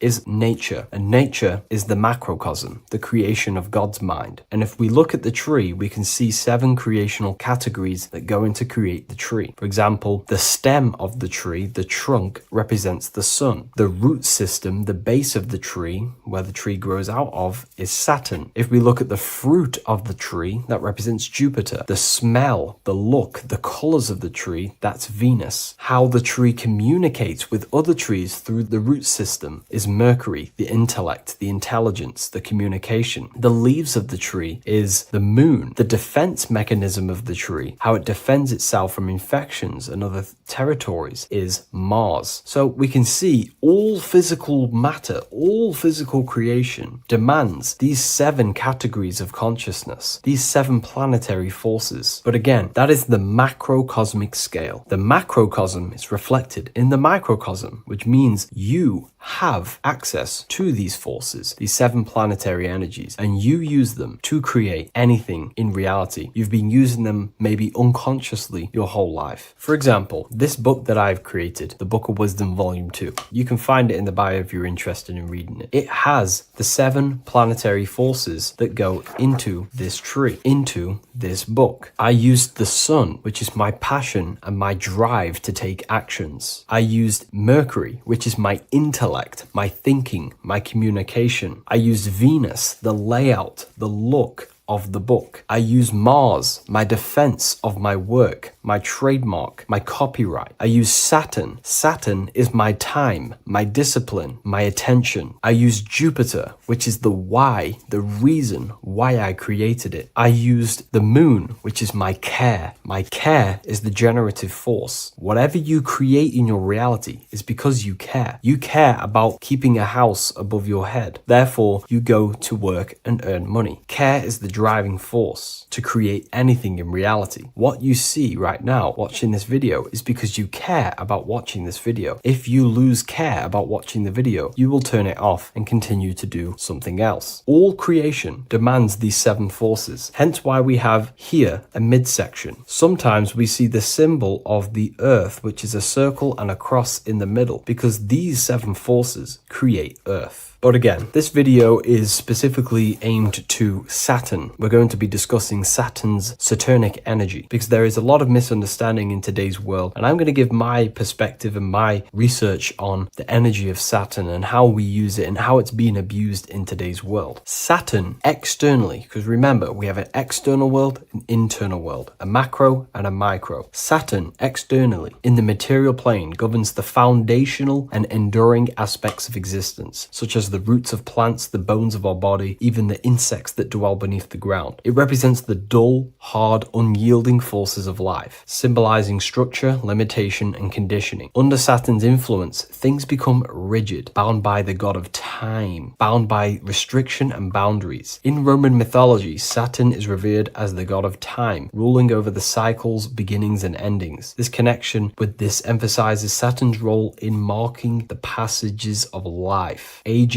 and inevitable constraints we all face. Internally, inside yourself, the microcosm. Internally, Saturn embodies the conditioning within our own consciousness. When Saturnian aspects of consciousness dominates, we become overly rigid, fixated, restricted in our thinking and actions. For example, Saturn's influence is strongly felt in today's world, where many people's minds are confined to societal norms and conditioned responses. The pervasive control Saturnian energy can lead to the sense of limitation, as people become trapped within structure imposed by society and power structures. However, we have to remember that limitation, there is dark and light. Limitation is not bad. This is why Saturn is connected to the god Satan. They are the same being. It's something that restricts, holds back, and keeps you limited, conditions and limits consciousness to its lower power. Saturn is a great teacher, guiding us through difficult life lessons that ultimately lead to growth and expansion and power. Although Saturn's energy is harsh and often challenging, it helps us to develop resilience, discipline, and wisdom. Yet in modern age, this energy has overpowered the minds of the masses, fostering excessive rigidity and limitation. Instead of being ruled by Saturn's constraints, we should seek to embrace more freedom, love, joy, balancing Saturn's lessons with openness and fluidity in our life. So like I said, Saturn rules law. Anything that is limiting or holding back, something that is a restriction or a wall. This is why we see judges wear black robes. The color black is associated with Saturn because Saturn rules over the nighttime and the winter time. Capricorn, they wear black robes. A graduate also wears a black robe with a black square cap on its head because black is associated with Saturn, restriction, limitation. University graduates wear this. Personally, not to offend anyone, these educational systems that we have in today's world are not here to give you power, to find you the power of consciousness or yourself. They are simply to restrict you, to keep the mind limited in a certain belief system. That's not to say the things in university are completely useless, but what I'm saying is it is a conditioning by the educational system. And if we actually look at the top of the hat, it's a square over a circle. And in Freemasonry, we see the compass on top of the square. In Freemasonry, we see the square underneath the compass on top of the square. The square creates squares and the compass creates circles. So this is symbolizing the square, which is matter, the circle, which is spirit, matter over spirit when it needs to be spirit over matter. This is a symbol of conditioning, limiting the mind into being locked in the 5 senses and base consciousness. Saturn's energy is keeping people restricted. This is why there is so much Saturn symbolism in today's world, because Saturn is anything to do with limitation, restriction, and time. All of the systems in place are to limit our minds, to keep us on base consciousness, only thinking in a limited box. only thinking and aware of the five senses. In base consciousness, in animal nature, one only thinks according to their senses. When they have a sense, their mind thinks. This is an affect state of consciousness. They're living in the affect. We need to understand that in base consciousness, we have no true power to create. We're simply living in cycles of affect. Now, what do I mean? The physical world is the effect. It's already manifested and cannot be changed. Our consciousness needs to rise to become a cause instead of playing around and being lost in the effect, to become a co-creator. And this is what the system does not want you to do. It does not want you to become a conscious creator. So they keep you in base consciousness, not giving you the awareness that you are literally a god creating a world right now. You are a world and you are shaping the world. Our consciousness needs to be mastered, controlled, and then we can become a conscious creator instead of running around in the world of illusion and effect. As above, so below. What happens in the mind happens in reality. We do not want to be matter over spirit, which means the external world over the internal world. We need the internal world to rule over the external. Saturn's symbolism can be symbolized as a black cube. The cube symbolizes this physical world because everything has 6 sides. We can move forward, backward, left, right, up, and down. We are in this cube. This is why we say think outside the box. Thinking outside the box means to become a cause and not an effect. The mind needs to be a cause, an instruction center, and not just thoughts that are reinforcing the effect and lost in the effects of the material world. Instead of reacting, we need to become a commander. This is a symbol of conditioning and the physical plane. Black is dull, lifeless. The physical world is lifeless. It has no power to create. It has no power to do anything. It is simply a projection and an effect. You, the mind, consciousness, are the cause. You can create the effect. In today's system, Saturn's energy is heavily relied on, which is just simply man-made laws, restrictions, time wasting, and keeping people in base consciousness, only aware of the physical 5 senses. Let's get something straight about the elites. They do not worship Saturn. There is nothing to worship. They simply use the energy of Saturn to keep people limited. They're not using the planet Saturn, but they're limiting people in their belief systems and physically where they can go, restricting boundaries, countries, restricting people's minds through mass media, which is all symbolism of limitation and restriction of Saturn. They're not worshipping it, they're using it and abusing it. Saturn could be anything in your mind that keeps you limited. If you have a limited thought that does not allow you to take action on something, that is a Saturnic energy within your own mind. Anything that is indoctrination, anything that is boundaries on you, that is a Saturnic energy. Some people say that the Saturn and the moon are working together to trap our soul. This is highly symbolic. Saturn and the moon are not forming a matrix to trap your soul and keep you reincarnated. Again, this is symbolic, and in the esoteric version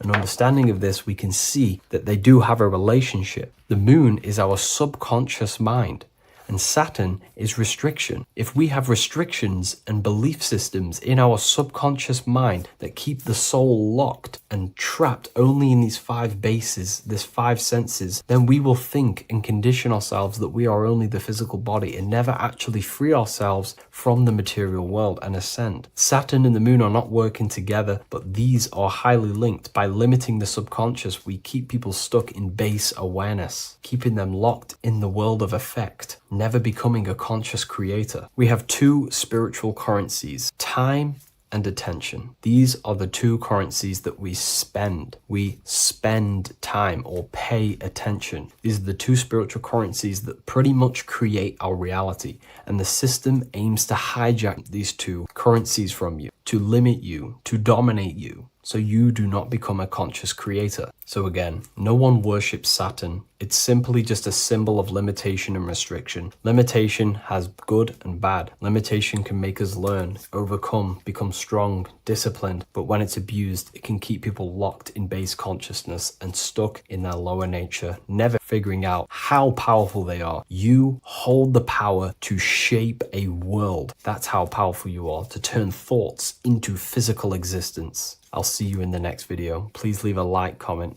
and a subscribe. Religions were made to hide the truth about yourself, God, and the universe. You see, religion teaches there is a God separate from you. He created the universe separate from himself. They did this to truly disconnect you from consciousness, from God, and from yourself. Now let me explain. It's going to be very difficult to understand this from a left hemisphere dominated perception. The left hemisphere sees everything individual. The right hemisphere sees the whole. For example, if you're walking through a woods, the left hemisphere sees individual trees, leaves, twigs, and branches. The right hemisphere sees the interconnectedness of the whole woods. We've been trained our whole life to be trapped in the left hemisphere, to think logically, scientifically, with evidence. This way of thinking traps you in illusion, division, and separateness from everything. Plus, in science, they teach you the universe exists outside of you. You exist in a universe, and the universe exists whether you exist or not. This is completely false. You are the universe experiencing itself. There is only one person in the universe. There is only one awareness in the universe, and that is God. That is your consciousness. Not your name, your job, your reputation, your thoughts, your beliefs. That is not God. God is the infinite awareness that you are, the alertness, the essence of life. You are an individual. You have a dual nature, an inner world, consciousness, and an outer world, this physical body. The inner world is the immortal, consciousness, awareness. This physical reality is for the immortal within us to experience and enjoy. And the immortal consciousness, the immortal self, the individualized expression of the only thing that is truly real, which is God, consciousness, is seeking a way to understand itself through infinite vantage points. The same consciousness inside of you, inside of the dog, the squirrel, the plants, the stars, the same awareness is in absolutely everything. Only the right hemisphere can see this connection.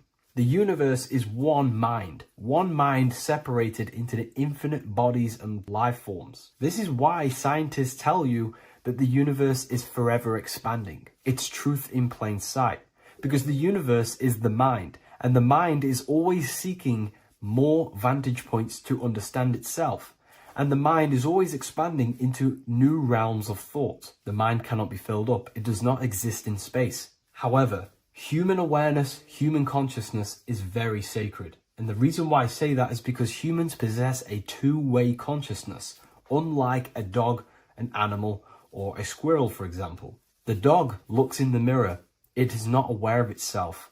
It doesn't look in the mirror and see that it needs to improve something. However, humans, we can look in the mirror and say, who am I? Where do I come from? And I need to change this aspect of me. I'm lacking in this area. Dogs do not have this awareness. They function only on their immediate surroundings, on survival and instinct. Human awareness is special because we have the ability to reflect on the self.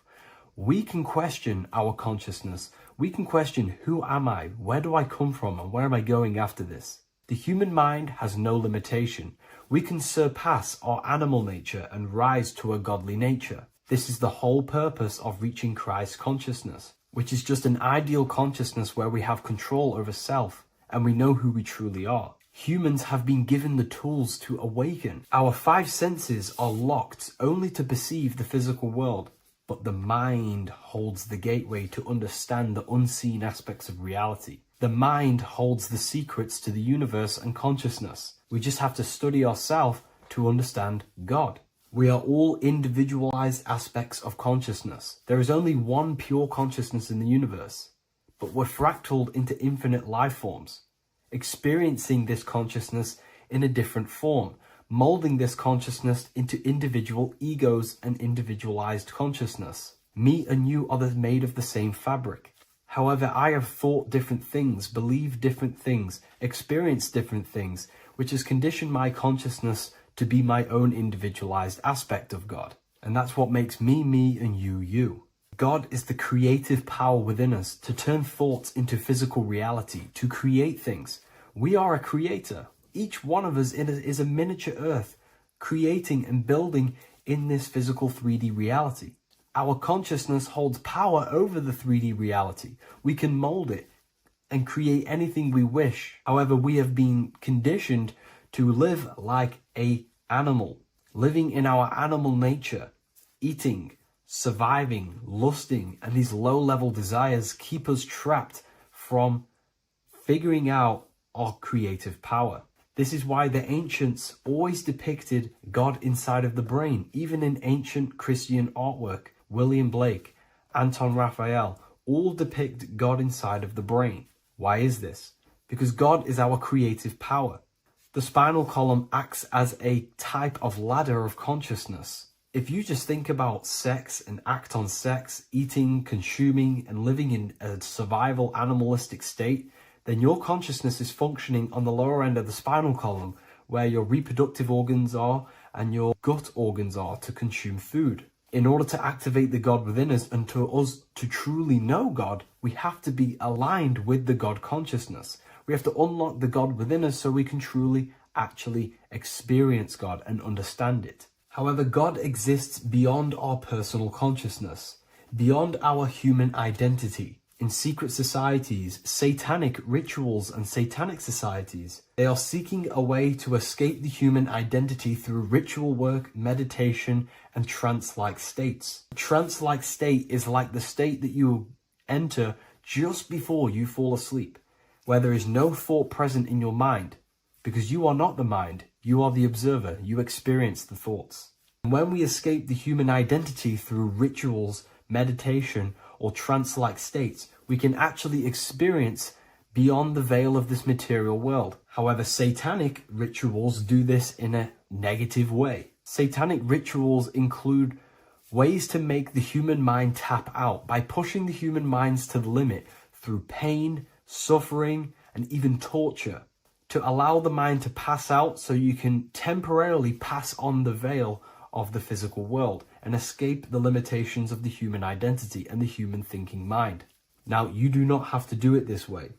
You can experience the divine and beyond your human identity through many different ways, such as deep, deep meditation, rising above your thoughts, and setting 3 alarms, one for 6 a.m., one for 6:30, and one for 7:30. And when you wake up at these times, what you need to do each time you wake up is allow your mind to stay awake but your body to fall asleep. And you will enter this trance-like state. And you can gain ideas, experience lucid dreams, and maybe even astral project. All of these rituals in secret societies and satanic societies is all about escaping the human identity and experiencing the divine planes beyond the physical. To wrap all of this up, this is all about consciousness. Consciousness is the infinite awareness of the universe, just fractaled into separate bodies. And this consciousness is seeking a way to understand itself in infinite angles and vantage points. And religion was made to cut off your connection to the divine planes beyond this world and beyond your self-identity. Therefore, if you want to know God, you have to study the attributes and qualities of God, such as geometry, numbers, consciousness, the mind, the subconscious, human anatomy. All of these things are aspects of God. We have to study ourselves and study nature so we can see God. God is the infinite awareness of the universe.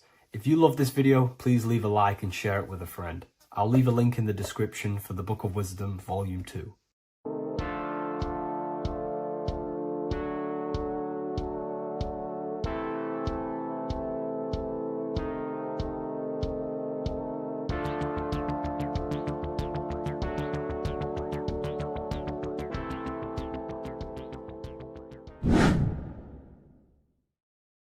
What are we all doing, people? Survival wisdom. Today we're going to be breaking down the Bible and its real, true metaphysical meaning. All of these slides within this video is taken from my book, The Book of Wisdom, so you can get all of these slides. So the Temple of Solomon, you are body, mind, and soul, which is the Holy Trinity, the moon, sun, and earth. The sun is your soul because the sun is its infinite source of energy. It is its own source of energy. And that is what your soul is. It's its own source of energy. The moon is mind. This is why you call people a lunatic. You're a lunatic. Luna means the moon. And inside of your mind, you have a specific mood. Mood is moon. And mind in German is Mond. And the word Mond means moon. And earth is your physical body because your body contains of the four elements, the four physical elements? Well, the temple of Solomon is the temple of the soul and the mon, the soul and the mon, the soul and the mind. And it's the temple of the Holy Spirit in the Bible. Everything leads back to one singular point in the center of the brain. The brain is not the mind. It's mind over matter. Okay? The brain is the physical manifestation of the mind. The brain is the electrical computer which decodes the light waves given to it by the mind. This is why everything in the body leads back to one singular point. And we'll go over this in a minute.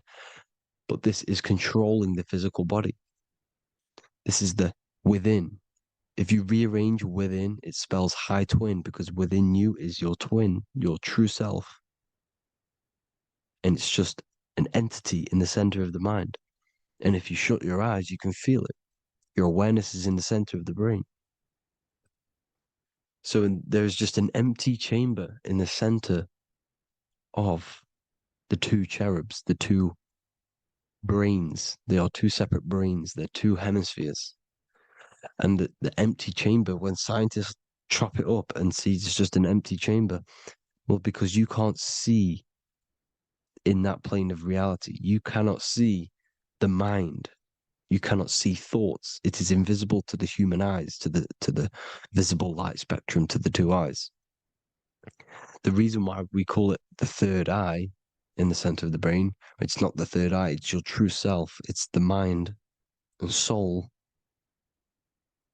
It's an eye because it does see. It's the all-seeing eye that you always see here. There's some Masonic artwork showing the two pillars, the two cherubs, the two hemispheres of the brain, and the inner eye. This is the eye that sees all things. What do I mean by seeing all things? Not physically. It sees the mind. It's what, because your soul is watching the mind. You can observe the mind. You are not the mind.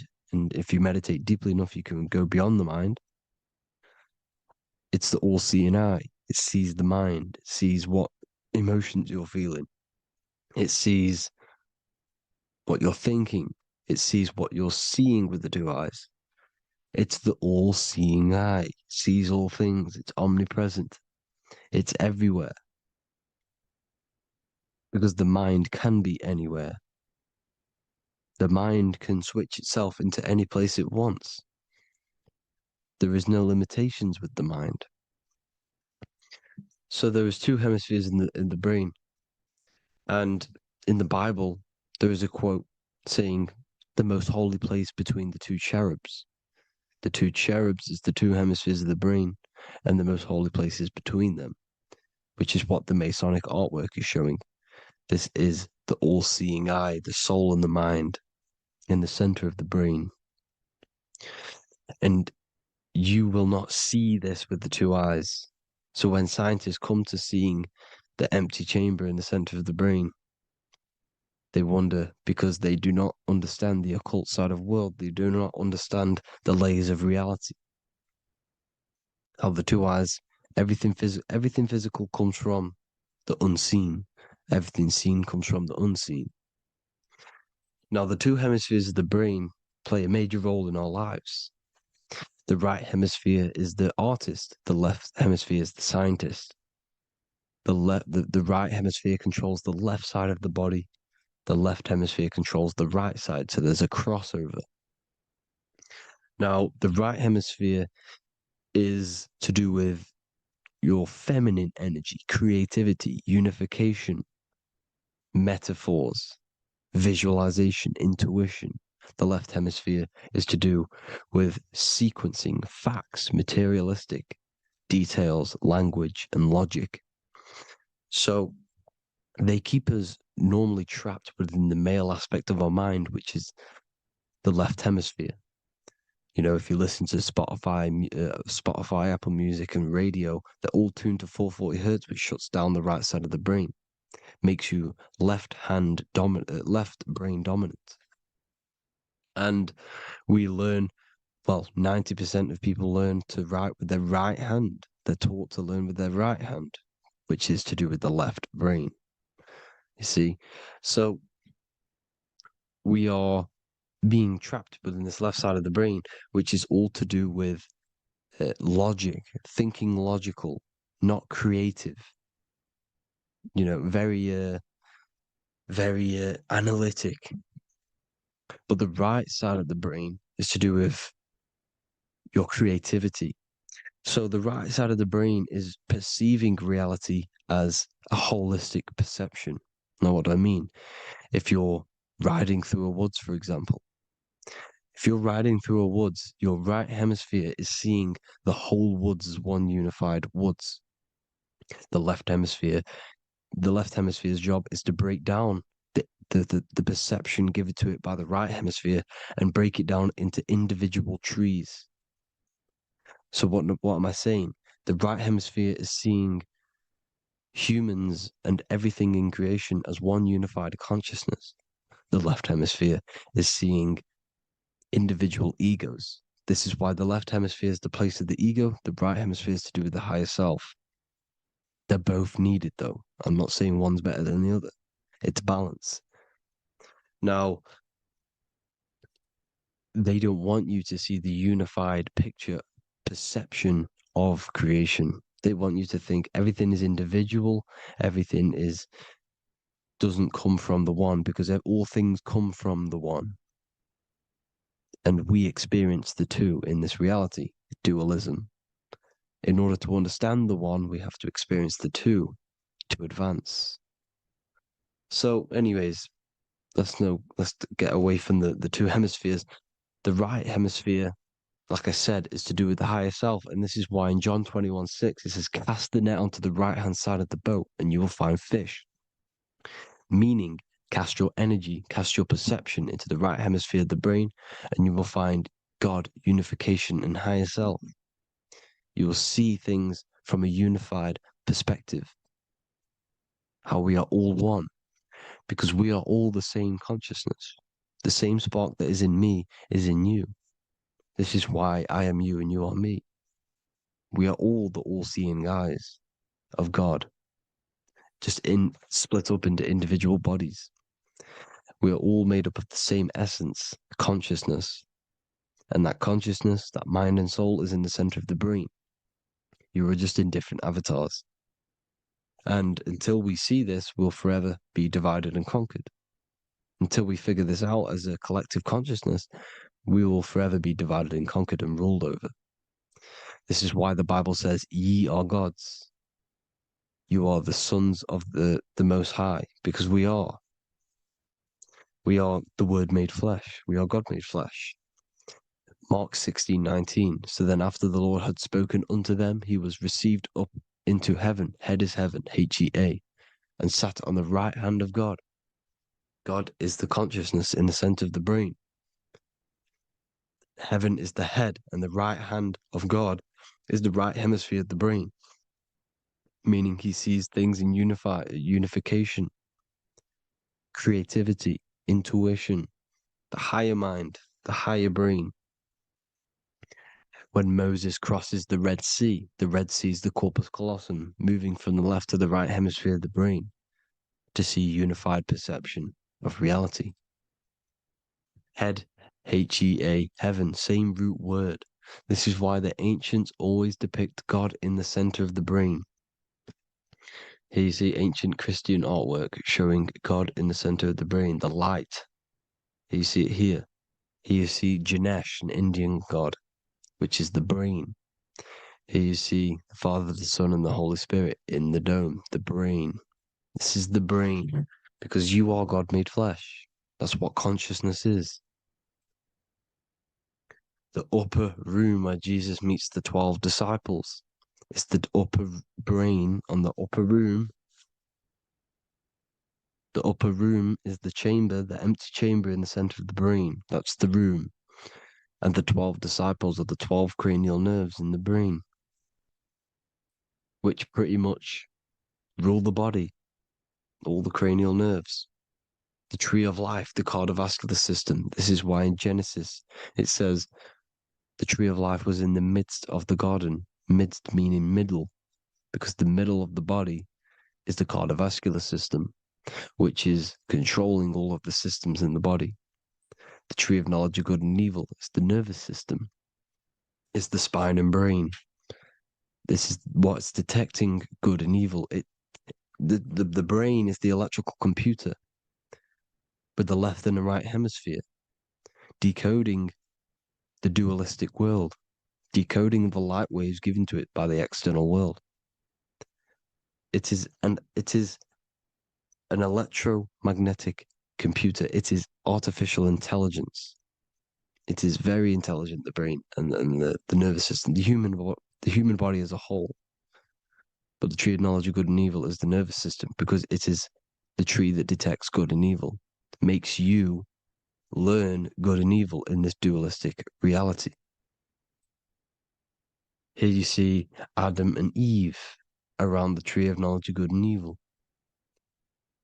Adam and Eve, male and female energies, with the serpent in the tree and the tree of knowledge of good and evil. Well, this is the spine, the brain, and the serpent is the kundalini up the spine. The serpent is the S. That's why S, serpent, S, the letter S is the serpent. Sex and serpents make an S noise. You know, the Bible cursed the serpent. So we don't figure out the true religion. The true religion is raising the kundalini and becoming God-man and reaching our higher states, our true God self. Because once the kundalini is saved and hits the pineal gland, it activates 100% of the brain when we're only using around 20 to 10% as of right now without the kundalini awakening. So when you use it, you're activating 100% of the brain. You're activating all the dormant brain cells. You're regenerating the body. And this is the serpent in the tree of knowledge of good and evil. This is the spine, brain. This is Adam, Eve, the male and female energies. The light of the body is the eye. Therefore, if thine eye be single, thy whole body should be full of light. Matthew 6:22. This is the single eye in the center of the brain. It is not the pineal gland. It is what's inside the pineal gland. You have to go beyond the physical world, and there are no words to describe things that are not physical, metaphysics. And the whole body should be full of light. Well, this light is the same pyramid that you see. You are the pyramid with the all-seeing eye on top.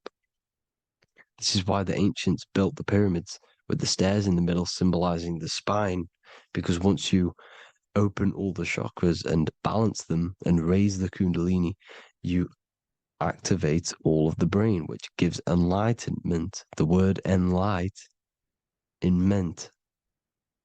Ment means mind, light in the mind. Enlighten the mind. And this is enlightenment. We are the temple. And Jacob called the name of the place Peniel, for I have seen God face to face.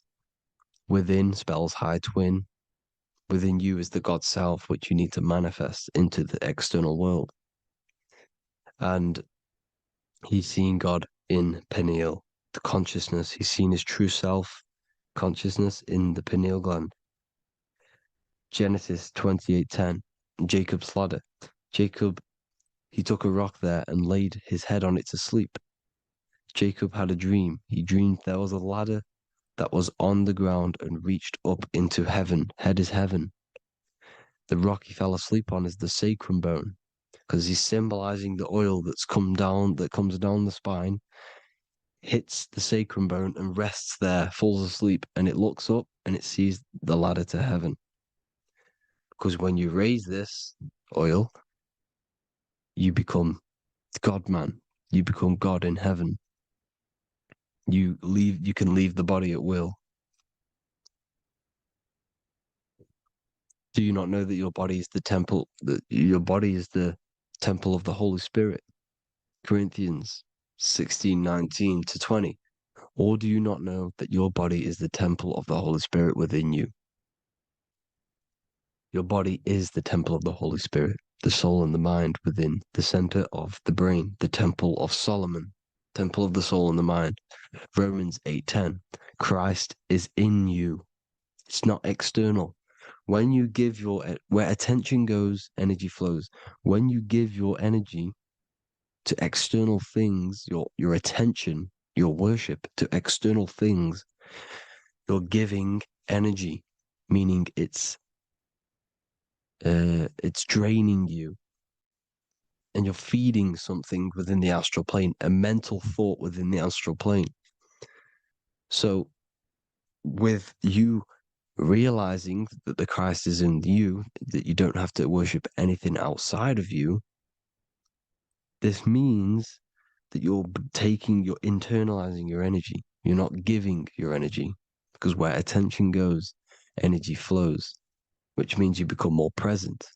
You become healthier because you're not giving off all of your special electromagnetic energy that's charging you. This is why the religions ran by the Vatican is all external. They're exoteric. Exoteric means external teachings. The esoteric is the internal, the hidden teachings.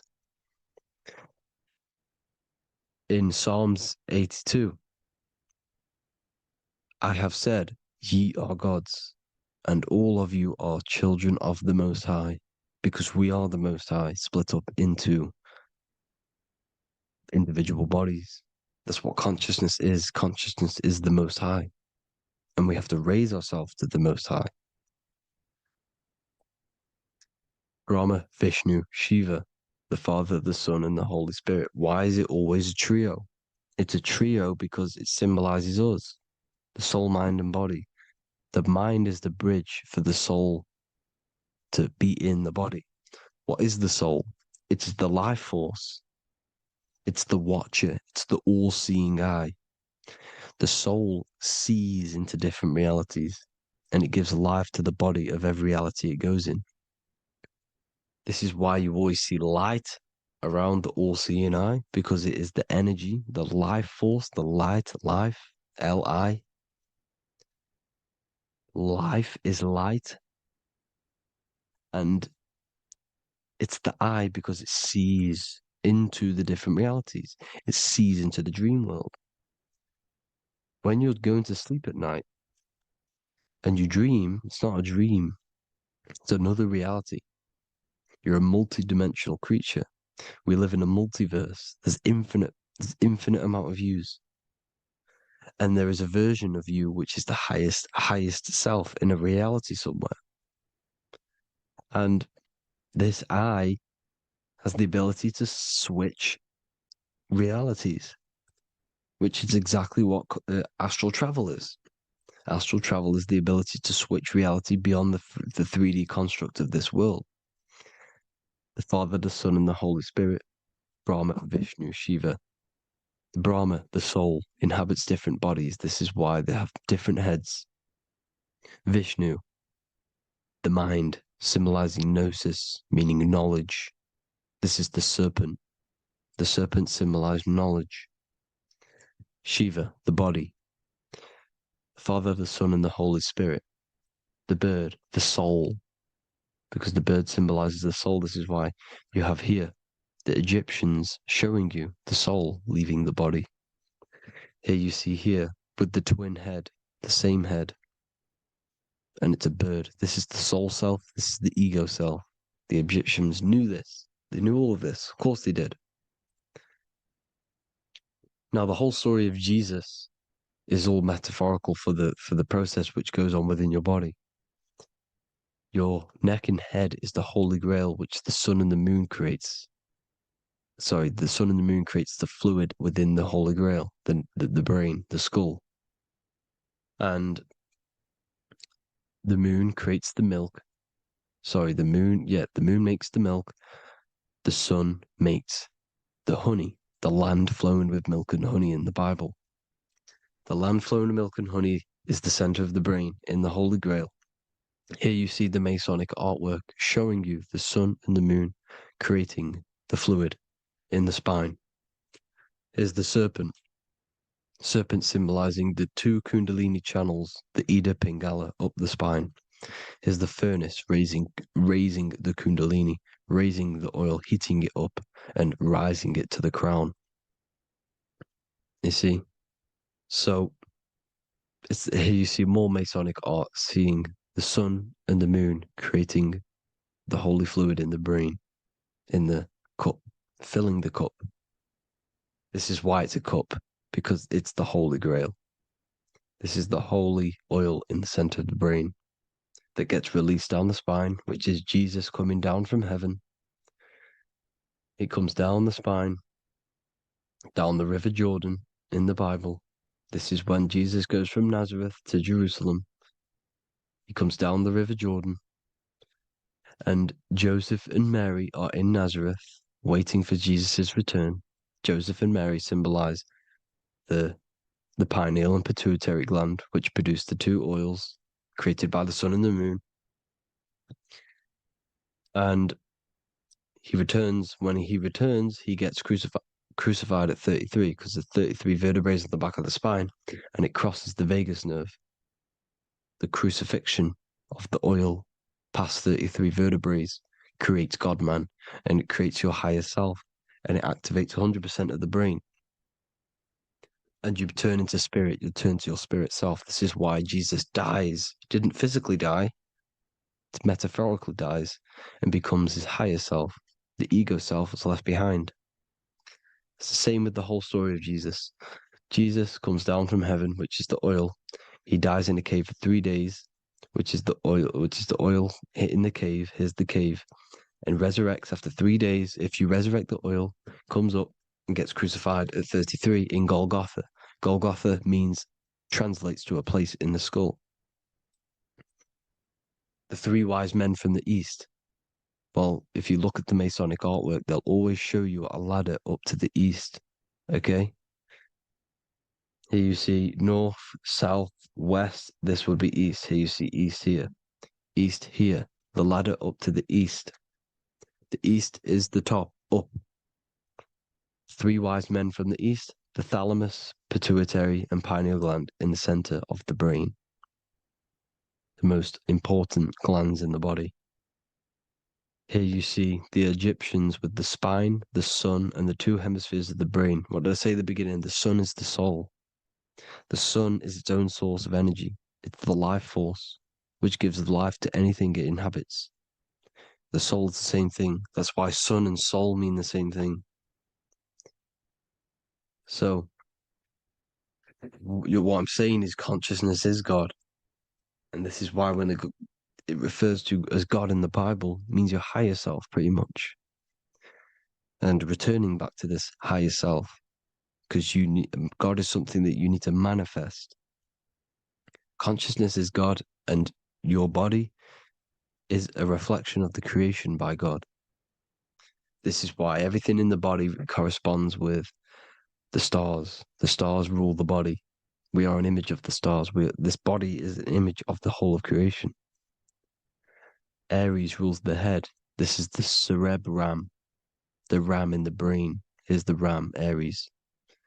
And we have something called the cerebrum, Aries, the ram. This is the Lamb of God moving to the higher mind. Taurus, which is the lower brain and neck, the cerebellum, the bull Taurus, the lower mind, and the cerebrum and the cerebellum, the ram and the bull, is what makes you ramble on. Ramble meaning walking. The higher mind and the lower mind working together makes the body ramble. Ramble is what makes you walk along. Thank you to Santos Bonacci. Gemini, the two twins, rules the two arms, the hands, and the lungs. These are the two twins of the body. Sagittarius, the horse, which rules the hips. Hips means hippo. Hippo means horse. Hippopotamus means water horse. Hippo means horse, and this is why we call them hips, because horses have massive hips. Capricorn, the kneecaps. Pisces, the two fish, the 2 feet. then they make us swim. We are an image of the stars, people. Well, the body is anyway. Consciousness is God, and the body is the image of the whole of creation. It's a reflection of the whole creation, as above, so below. 12 systems in the body, 12 cranial nerves for the 12 constellations, 12 cell salts. The body's made out of 12 cell salts. So this is where it gets kind of deep. This is where we get deep. And he said Jesus was known as the fisher of man. And fisher of man, meaning man does not mean man as in the male. Man means mind. He's the fisher of minds. So the Bible is not patriarchal. It's not patriarchal. Man just means mind, pretty much. So the fisher of mind, man, because he was fishing minds out of this reality into the higher realities. He was teaching people how to leave the body when he walks on water. Walking on water is the physical, etheric, astral, and mental. These are the different planes of reality. The ether is the either, because the ether is the substance that's on either side, astral and physical. It's the fifth element, is ether. And the fifth element is the water. The same water at the beginning of the Bible when it says, let the firmament divide from the waters above from below.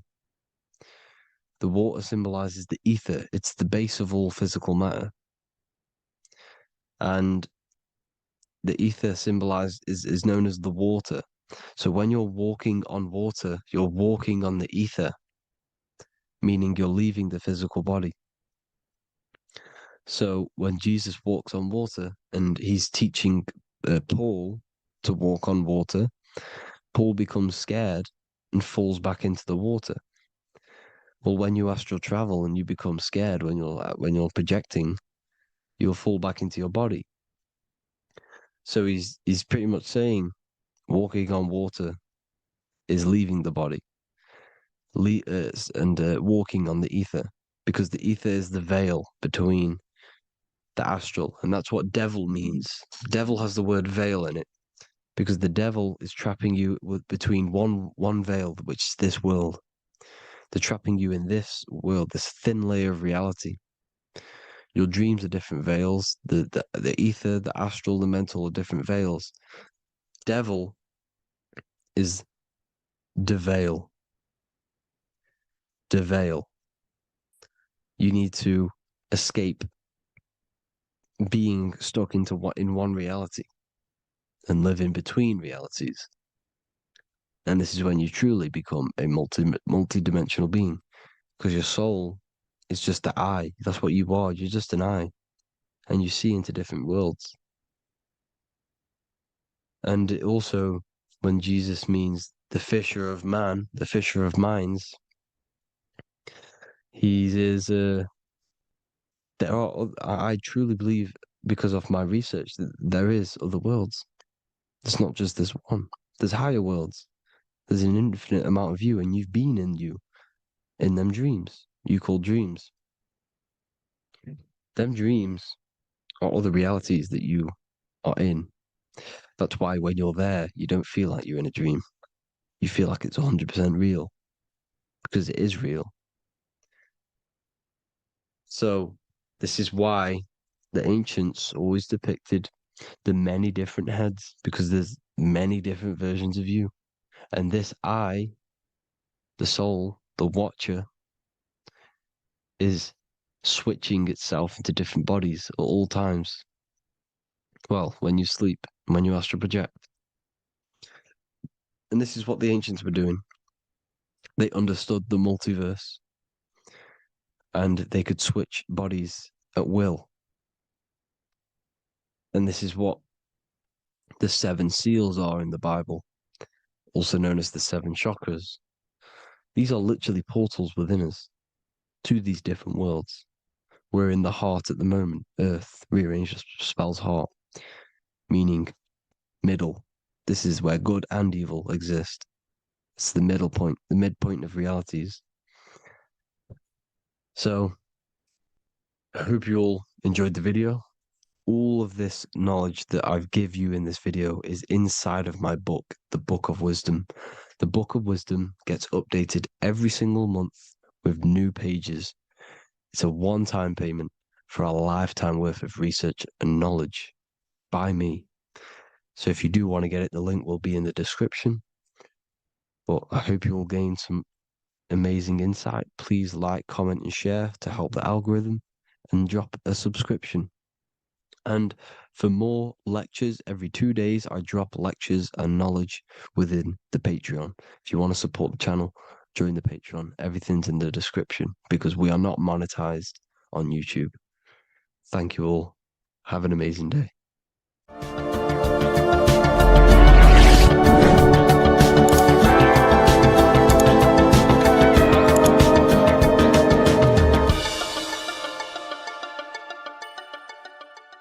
What if dreams aren't random at all, but messages from a deeper part of yourself, trying to show you things? In this video, you're going to learn exactly what dreams are from an esoteric view, how to control dreams, and how to dream more frequently. Dreams are not nonsense. They are expressions of the subconscious mind. In the daytime, we're using our conscious mind, what we are aware of. This represents the daytime, the sun, the external world. We're operating in the external, outside the body in the day. But when we go to sleep, we return inward. Everything does this breath. We breathe in through the nose and out through the nose. Everything does this in and out process in the universe. We live, we die every single day. We wake up, we express things in the external. Then at nighttime, we return back to darkness, back to the internal. This is the breath of the universe. We have summer, we have winter. This is the breath of the sun and the seasons with the earth. You have an internal world and an external world. External is physical, the internal is spiritual. Like I said, when we go to sleep, we are returning back to the internal world of your own consciousness and subconscious mind. Your subconscious mind holds everything about you,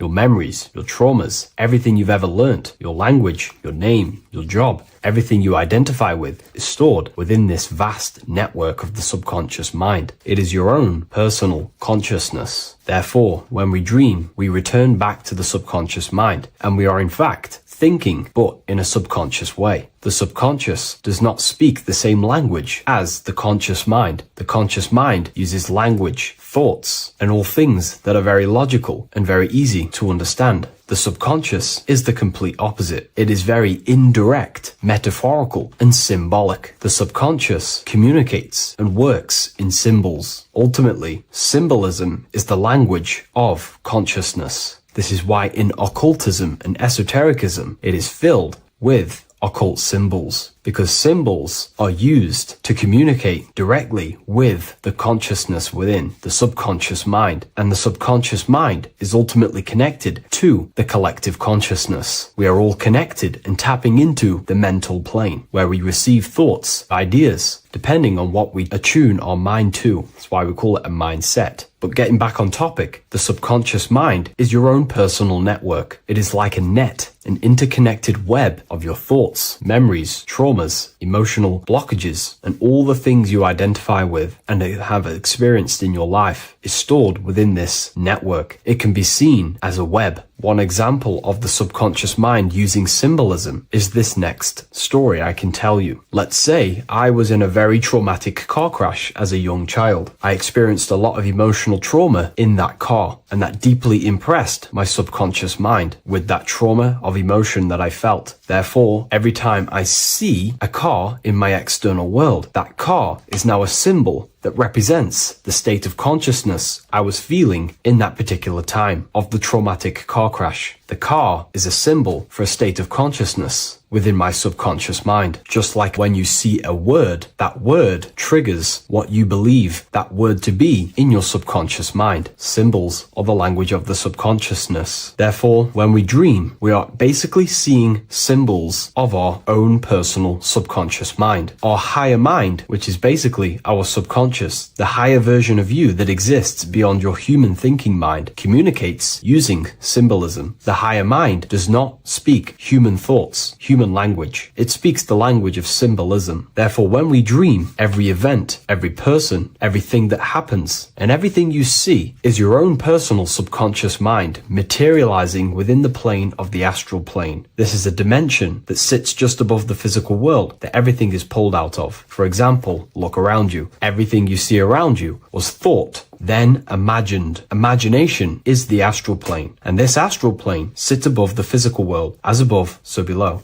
These objects were thought, imagined within someone's mind, and then pulled into a physical reality. Therefore, the imagination is what you're experiencing within a dream. It is your subconscious mind thinking and materializing within the imaginative plane. For example, let's say you are a Christian, you believe in Jesus your whole life, you have lots of emotion towards Jesus. This deeply impresses your subconscious mind. You believe in him so much, you go to sleep, you have a dream that you meet Jesus. You did not meet directly with Jesus. You met with your own belief. It was your own belief materializing within the imaginative plane and revealing itself to you. Dreams are materializations of your memories, your subconscious beliefs, traumas, and anything that could be inside the subconscious mind. It is your subconsciousness revealing itself to you in a material form. Let's say you have a nightmare. There is a big dark figure chasing you and you are running away in fear, away from this dark figure chasing you. That dark figure is not an external entity. It is not a spirit or a jinn or a demon. It is in fact an aspect of your own mind. It is a symbol that represents maybe a fear, a trauma, or something you are running away from internally, inside your subconscious mind. Something that you are not addressing, but something that is fearful, something that can be controlling you on a subconscious level. Let's say you have a fear to address something in your personal life. You want to address someone who is getting on your nerves at work. You continuously put this off and you fear doing that situation. Over a long period of time, this can slowly control you subconsciously. You start to avoid the person, avoid any contact. It is subconsciously controlling you. This is not the best example, but you can see what I mean. Hidden fears and traumas in the subconscious mind can subconsciously control your actions and ultimately lead you to low states of consciousness, keep you from reaching your higher potential, and ultimately create blockages within your own consciousness. That figure in the dream is a materialization of something that you are fearing and running away from and not addressing. This is why people always have dreams of traumas that they have experienced as a child or when they were younger, or maybe from a year ago or two. It's because that emotion is deeply impressed in the subconscious, and the subconscious is always trying to reveal things to you, communicate to you that you need to change, purify, and maybe heal within your own consciousness. This is how the higher self communicates to you, through the language of symbolism. Once you understand this, dreams can become a very powerful tool, not just entertainment at nighttime. Your consciousness never rests. Your consciousness is eternal. It is the very spark of the divine. Your body needs rest. Your consciousness is not physical. It does not need rest. So this is a way you can identify what your dreams are trying to show you is by writing them down. A dream journal. Every single dream that you have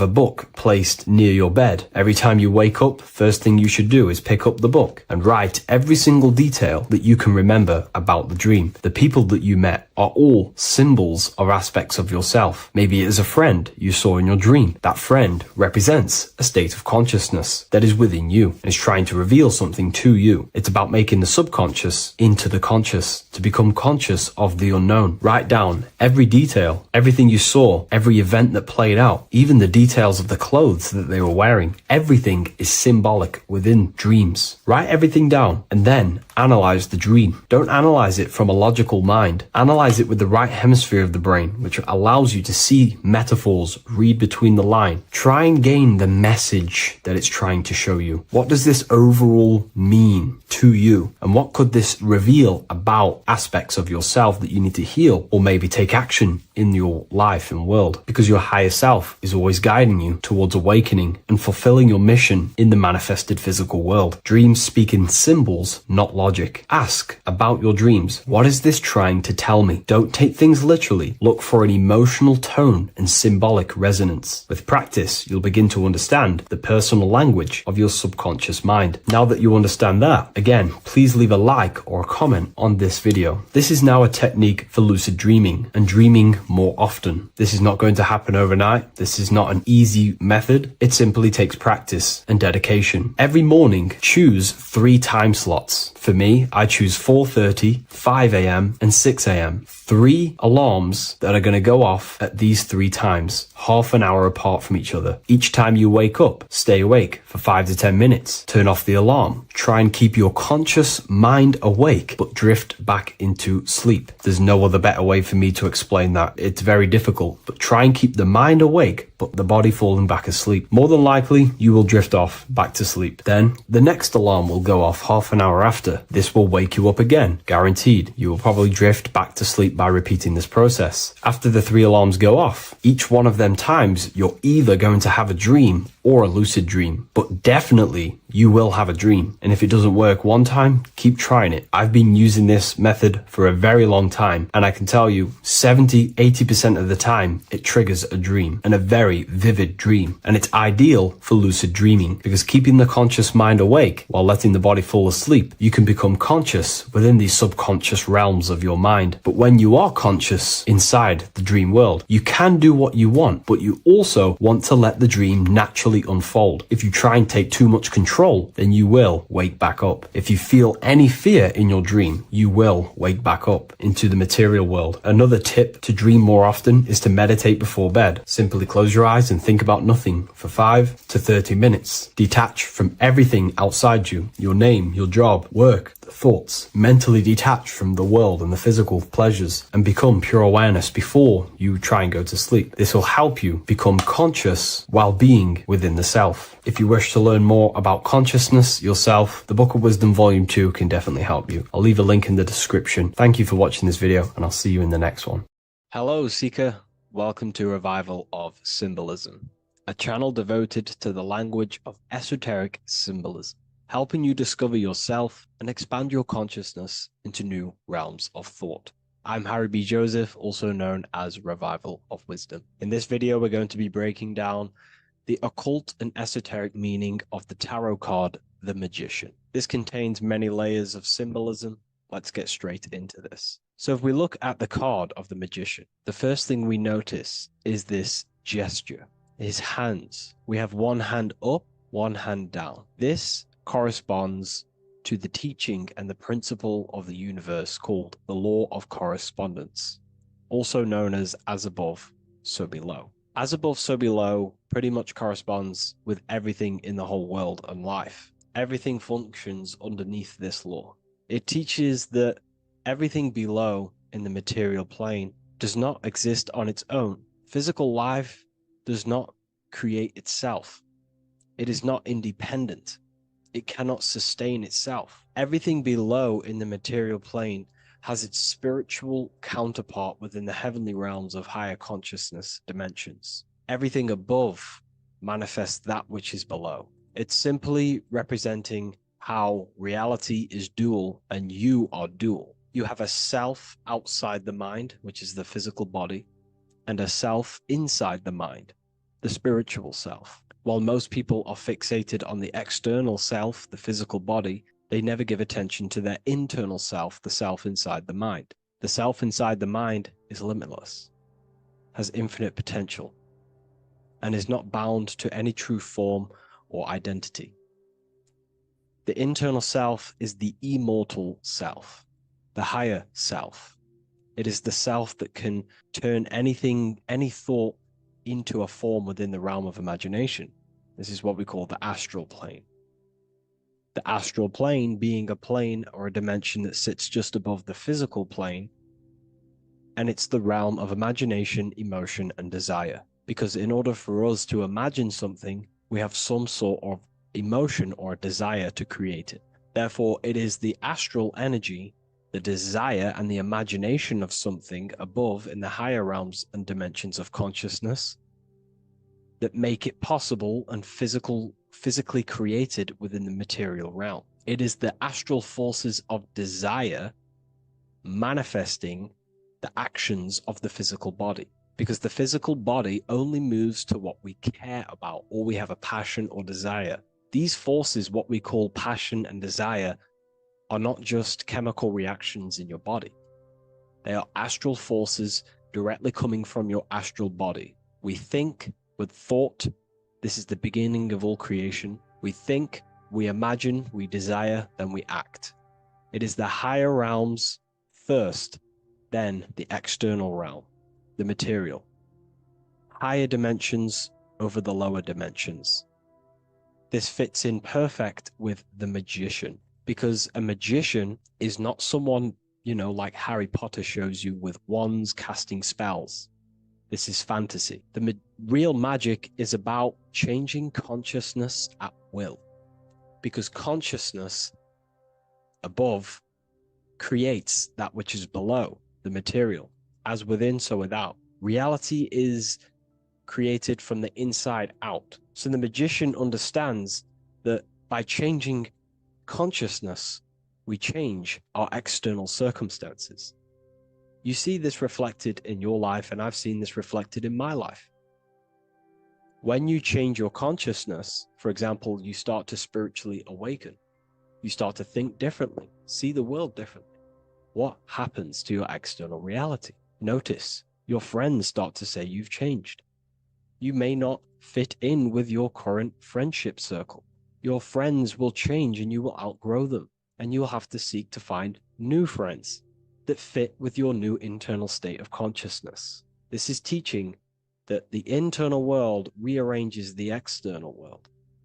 While most people stay in a cycle of trying to change the external world, not realizing that they must first change the internal. This is what magic is about. Magic is about changing consciousness at will.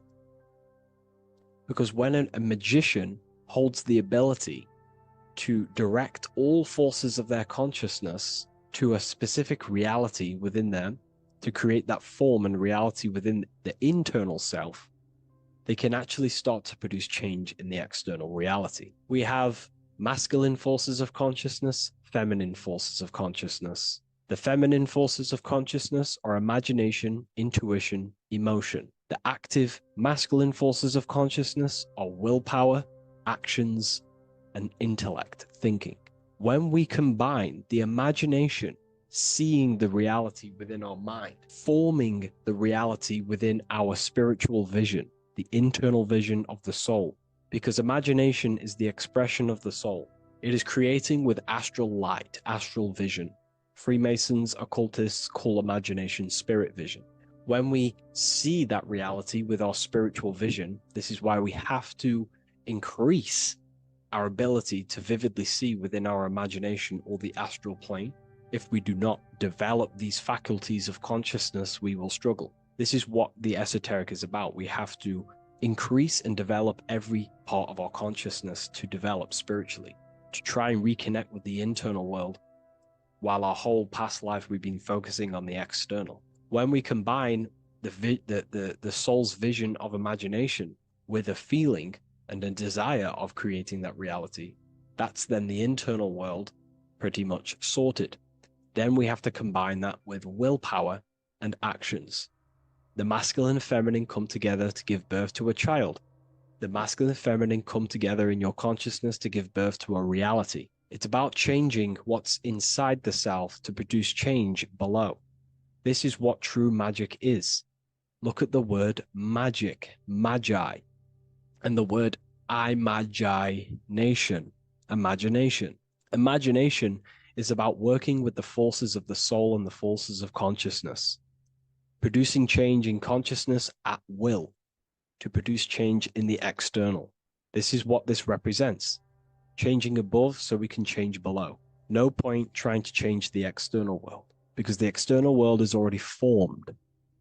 It is a form, it is an effect. So to produce true change in the external world that lasts long term, we must first gain control over ourselves and produce change internally. This is why the magician is called to gain mastery in every element of their being. They have to gain control over every aspect of consciousness and develop every faculty of the soul. This includes developing strong imagination, developing a very strong willpower. We can do this through exercises such as imagination exercises, holding one specific vision for a long period of time, meditation, thinking on one specific thing for a very long period of time. This will increase the willpower. It's also about gaining control over the subconscious impulses, the subconscious thinking patterns that seek to control us. It's about gaining control over every aspect of our consciousness. This is what a true magician is. And this is what the true spiritual path is. Developing every faculty of consciousness. It's a never-ending journey of self-mastery. If we look at the magician, we see this infinity symbol rising just above his head, symbolizing the mind being filled with higher knowledge, the mind aware of higher dimensions. You see, the mind is the cause, physical reality is the effect. We need to raise our consciousness from effect consciousness to causal consciousness to truly become a magician and a master of our reality. What do I mean by effect consciousness? Most people live in the realm of effect and reaction. Their consciousness, their mind, emotions, and imaginations are constantly thinking, feeling, and imagining the things that have happened to them. Instead of doing this, we need to change this state. Instead of reacting, we need to become the cause. Instead of thinking and imagining and feeling the realities that's already gone past and things that have happened to us, we need to change this so we use the powers of the soul, the powers of consciousness as imagination, emotion, the intellect, as causes and not reactions. This is how we truly become a magician and apply this principle of as above, so below. We need to think, feel, act, imagine, and use all the faculties of consciousness and the creative powers of the soul to cause things, to create a better future, to imagine a better outcome, instead of dwelling in reactivity, because reactivity will create a constant cycle of negative manifestations.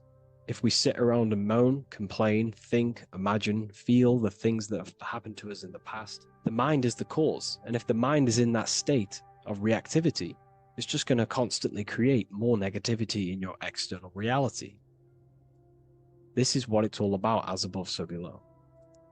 You can see the sword here. The sword cuts through the air. The air is one of the 4 physical elements. Fire represents the spiritual body of consciousness. Water represents the emotional body of consciousness. Earth represents the physical body of consciousness. Air corresponds to the mental body of consciousness. So this sword is a symbol of a sharp mind. The mind needs to become very sharp and very disciplined and very controlled, both consciously and subconsciously. What does this mean? We have to gain control over the mind. We have to become more conscious of the thoughts that are happening inside our mental field, because the mental field of consciousness is pretty much the birth of all creation. We think, imagine, feel, then act. So we must gain a sharp intellect, a sharp mind, a sharp, powerful mind. The sword is also a symbol of power. So this is a symbol of a powerful mind, a mastered mind. This is your sword. This is your tool to create, because you are a co-creator. As above, so below literally tells you that you are God itself. The same powers God used to think everything into existence, such as nature, the stars, the human body, the macrocosm, the world. God thought the world into existence. We live in a mental universe. All creation is first thought, then manifested physically. The same powers of thought God used to create the world is the same power that you use to create your world. You are cut of the same fabric of God. You are a microcosm, as above, so below. God is the macro, you are the micro. What is the wand? The wand is not real. This is not a real wand you cast spells with, but a symbol. The symbol of the wand represents direction of consciousness, willpower, and attention. We have 2 spiritual currencies which pretty much create our experience and reality: time and attention. That's why we say we spend time and I pay attention. These are your currencies. These are how you create and generate reality. Moving on to Jesus and Satan, we see there's an exact same symbolism within the ancient paintings. Jesus pointing up, Satan pointing down. Satan is the egoic force within one's consciousness. He is a symbol. Satan is not a real identity or being or entity. He is a symbol of a personality and a force within one's consciousness. Satan represents the negative forces of the ego that tells you to do things that is wrong. In your heart, you know what is morally right and wrong. Let's say you're thinking, you get a random thought of stealing an old lady's purse. You, in your heart, know that is wrong. But Satan is the force inside of you that says, do it anyway. Don't listen to the heart. Get the personal gain. I want the money. That's Satan. Jesus is the higher mind, the aspect of our consciousness that dwells above the ego. It's the part of our heart that desires the spiritual. Our heart is the generator of our reality. And whatever we desire is what we generate. You only take action and generate your life on what you care about or what you feel. If someone's talking about something you don't care about, you say, oh, I don't care about that. But if you care, you will listen. If you care about something, you take action towards it. If your heart desires the material, you have been taken over by the egoic force of Satan. Not a real entity, a part of your consciousness, a part of your nature, the dark side of yourself. Jesus represents a heart that desires the spiritual wisdom, the things that cannot be seen. The heart must desire the things that can't be seen, because this is what gives true satisfaction to ourselves. We feel void when we chase material things because nothing material can satisfy our hearts. So this is as above, so below. Jesus is the higher mind. Satan is the lower mind. We must place our hearts on the higher things and give our hearts and desires to knowledge, the things that we cannot see, because this is what gives us true fulfillment. We also see this symbolism in the Baphomet. As above, so below. The material realm below and the fire up here. The fire symbolizes spirit. The spiritual made manifest in the physical. This is all the same symbolism. It corresponds to everything. You can use as above, so below to determine truth. If someone tells you something, tries to make you believe it, and it does not correspond with the law of correspondence, then you know it's a lie. You can use as above, so below to manifest things. You can use as above, so below to see the world as a reflection of God. We are in God's kingdom. This is God's world, and you are creating in the world through the same powers of God, thought. You are a small version of God, co-creating a world and reality in earth. You yourself are an earth. Your body's the earth.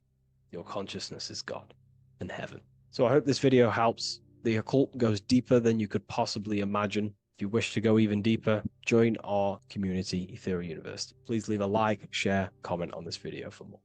Neo is plugged into the matrix on the back of his neck. And if we look at the human brain, the back of the neck is the reptilian brain stem. And when one operates their life out of the reptilian brain stem, they are unaware, unconscious. They are consciously dead, because the reptilian brain does not really critically think. It acts on instinct, fight or flight mode. This is considered in the occult spiritually dead. When one is taking actions without intention, simply very reactive to life. They're not living, they're simply experiencing. When you're walking down the street and you see someone, and in your mind you think me versus them versus me, that is an animalistic way of thinking. I used to be trapped in this way of thinking, always thinking of fight or flight, always judging people, always reacting to the world, never consciously creating and commanding with intention in the world. This could be considered the matrix. When one lives lives unconsciously, simply surviving in the world. Another symptom of living in the reptilian brain could be obsession, a constant need to assert your power over others to feel safe or superior. Views relationships as power hierarchies, not as mutual connections. It could be a conquest for sex, lust, seeking validation through sexual activity. Sex becomes a tool for dominance, escape, and self-worth. Intimacy is avoided. Pleasure is pursued without emotional depth. Seeking pleasure all the time. This is all to do with the reptilian brain. Seeking safety. It could be compulsive eating or food hoarding, driven by craving and not actual hunger. Eats to soothe fear or emotional discomfort, often unconsciously. This is the unconscious. Fear-based decision-making. Every choice is shaped by perceived threat or insecurity or fear within the subconscious mind. Long-term vision is sacrificed for immediate safety and gratification. All the reptilian brain. Territorial behavior overacts when personal space, possessions, or status is threatened. Acts as though survival depends on ownership or status. Addiction repeats patterns to feel safe, even if they are harmful. Avoids anything unfamiliar or unpredictable. Low empathy. No empathy or emotional care for one another and for fellow beings in the world. Sees people as threats, tools, or competitors. This is all to do with the reptilian brain. Intense jealousy or possessiveness. Sees others as rivals or objects to control. Cannot tolerate perceived threats to loyalty or status. Quick to be angry. Slow to reflect. Reacts with rage, withdrawal when challenged. Lacks emotional regulation or deep self-awareness. So this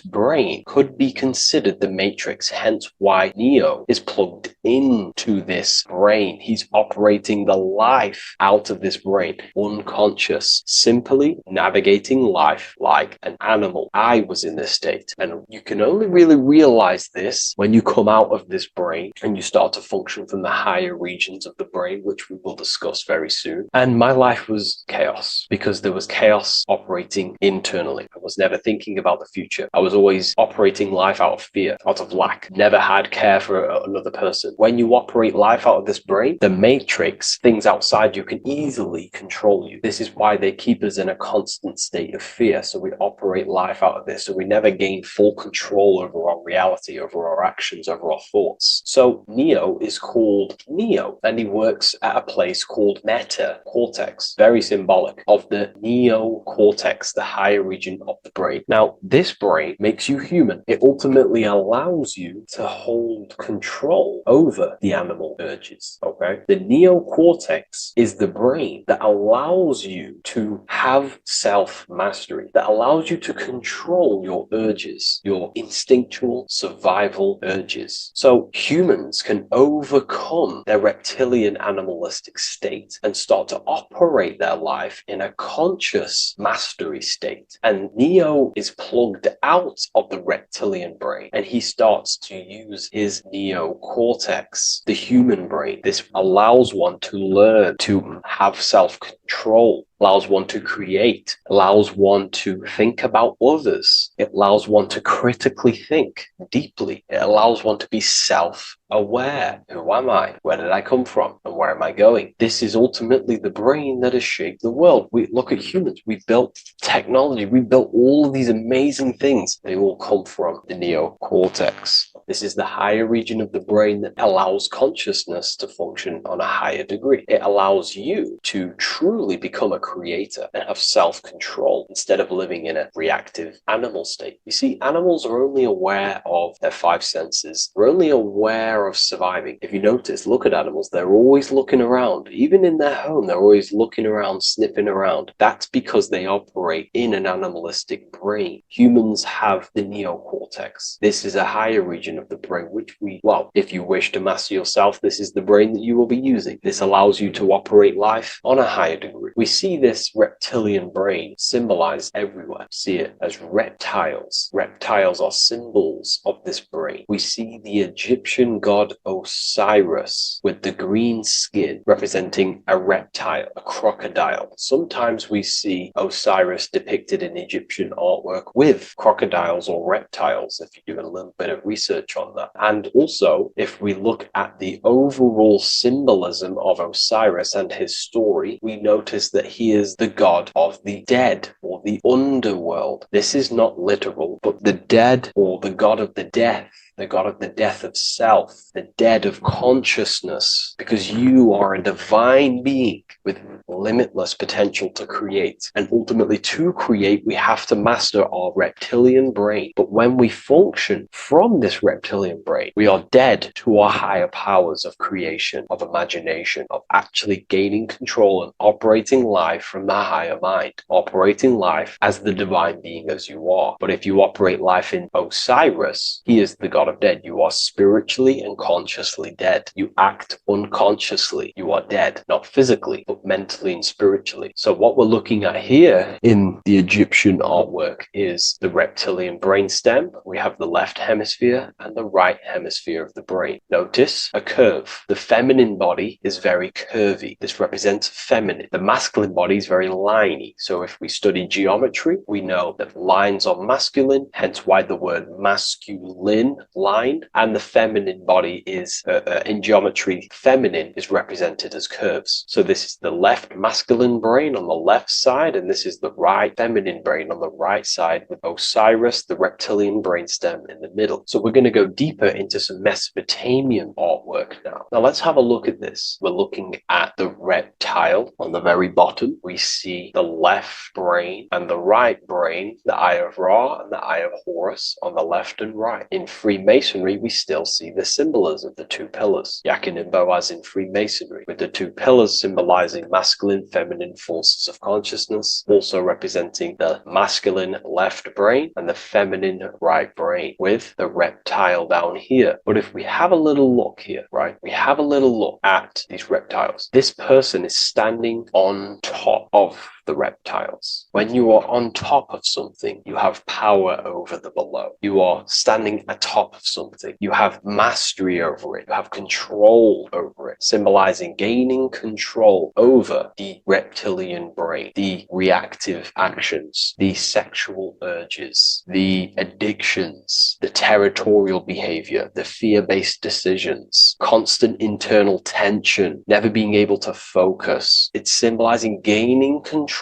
over these internal qualities that happen within us, in our mind, because the universe is mental. And if we do not gain control over this brain, it will dominate our mind, which will ultimately dominate our actions and destroy our life and live in an unconscious state. So this is basically instructions in this ancient Mesopotamian artwork of becoming self-mastery, to operate on a God consciousness level. So we have a person symbolizing your awareness, the internal you, having mastery over the reptilian urges, the reptilian brain, the reptile thinking. We have a person, a face in between, and it's standing in between these pillars, symbolizing balance of the brain hemispheres. Because the face, we see the eyes in the middle, we see the person is you, your consciousness, standing in the middle pillar. So representing seeing reality as neutral. Everything in the world is neutral. It's the mind's perception that gives it a positive or negative charge. When we adapt this mindset, this view of reality, this knowingness of reality, we see the world for what it truly is. And if you see things as neutral, it allows one to transform the situations in your life accordingly, instead of simply choosing a side.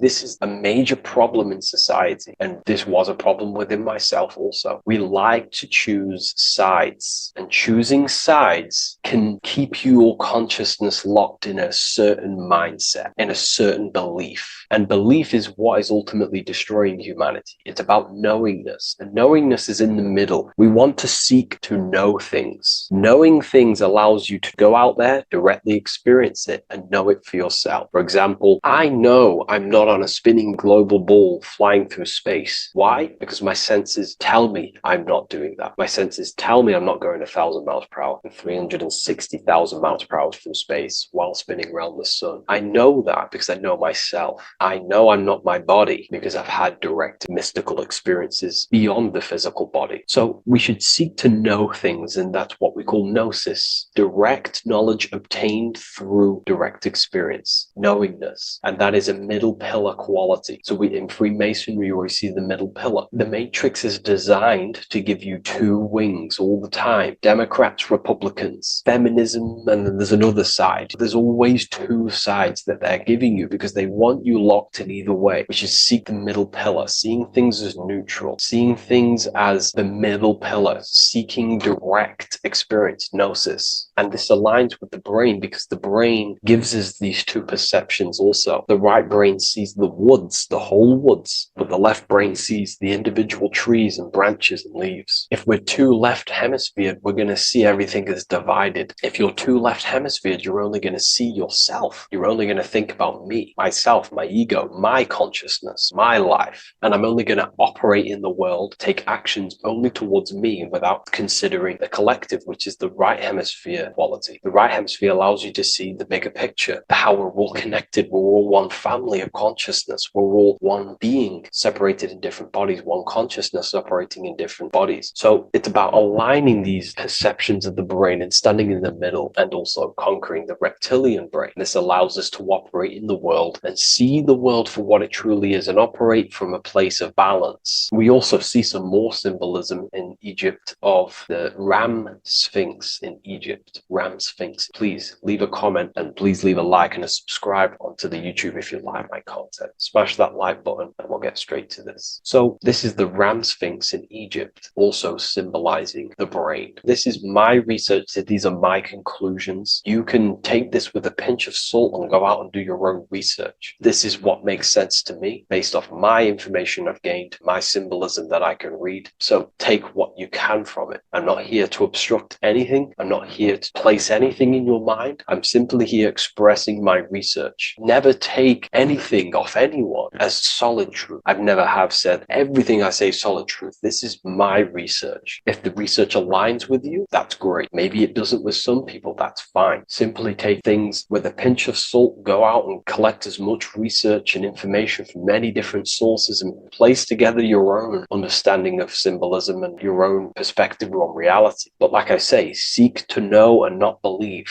So this is the Ram Sphinx in Egypt. This is a more powerful symbolism of the brain. We have Osiris here, the god of the dead, which is the reptilian brain, and an Aries symbol here symbolizing the hippocampus in the brain. So this is the reptilian brain stem, heavily aligned with the reptilian brain stem here. We can see the connections if we look closely. So this represents the dead of consciousness. This is the dead of self, living in impulsive animalistic state, the symptoms that I listed earlier. I'm not going to go over the symptoms again. And Aries symbolizes the hippocampus in the middle of the brain. It's the hippocampus. And Aries is a symbol of a state of being. Why? You see, ancients and the ancient Egyptians, according to my research, Freemasons still use this symbolism today. So what they do is they use the path of the sun to symbolize a state of consciousness or a journey in consciousness. So what do I mean? So Aries here is the transition from the winter arc. So this is the winter arc from Libra, Scorpio, Sagittarius, Capricorn, Aquarius, Pisces. This is when the sun is dead. This is when the electromagnetic waves of the sun are not very present. This is the winter. This is when there's more darkness in the world. However, from Aries, Taurus, Gemini, Cancer, Leo, Virgo, and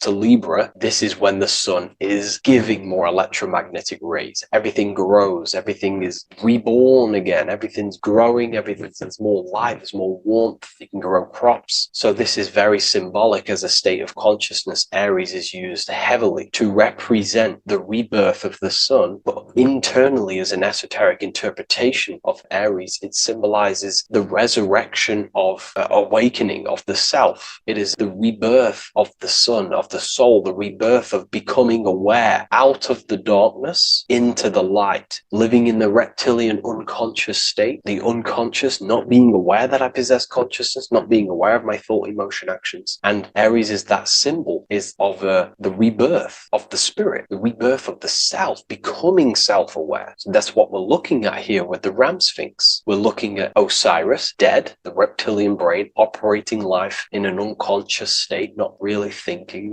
not self-aware of thought, emotion, actions, not aware of the soul, not aware of good and evil, not aware of the laws that are in the heart of love, not aware that there's always an intelligence in the heart telling us what's the right thing to do at all times, not aware of anything, just simply reacting to the world. But then we have a symbol of Aries above, which is the resurrection of self. So again, this is symbolizing by the Egyptians to me and my research going from darkness to light. This is the resurrection of consciousness when we start to deepen our self-awareness, which is ultimately what I'm doing to you in these videos. Hopefully I can awaken some people's minds and make people think deeper. And that process of internally what's happening within you that's what Aries represents when you're starting to say, wow, my mind's going deeper and deeper into the self, and I'm realizing more. That is what Aries symbolizes. When the sun returns, it's also a symbol of a sacrifice, because obviously when the sun returns back to Aries, we're sacrificing the winter, when we're transitioning, and all transitions require sacrifice. So in Aries, the Jews celebrate the Passover. It's the Passover of the sun, and what do? They eat lambs in the Passover Aries, because it's all symbolic of this internal process. In Aries, Christians celebrate with the Easter, which is the resurrection of Jesus, the resurrection of the sun. Remember, it goes deeper. There's deeper layers to this. It's the resurrection of the self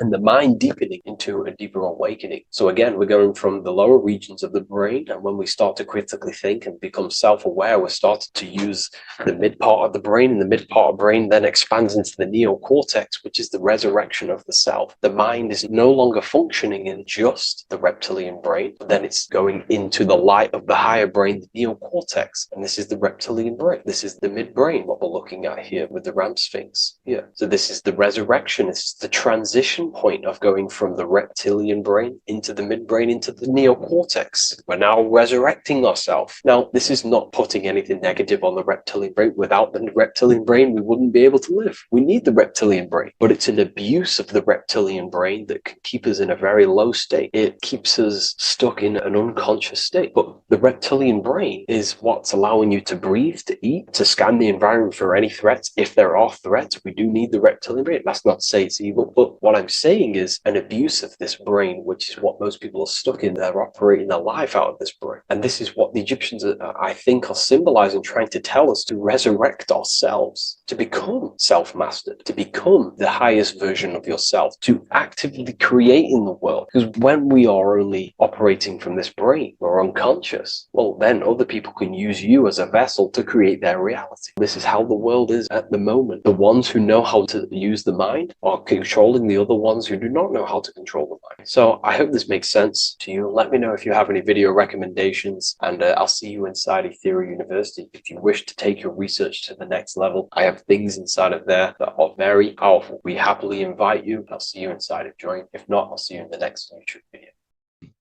This one secret that is hidden and guarded within secret societies grants you profound power, which can fully transform your life and perspective on reality. Today, I'm going to reveal this one secret, which you probably already know, but never realized how deep it truly is. This has the power to change your life. It is the key to your potential.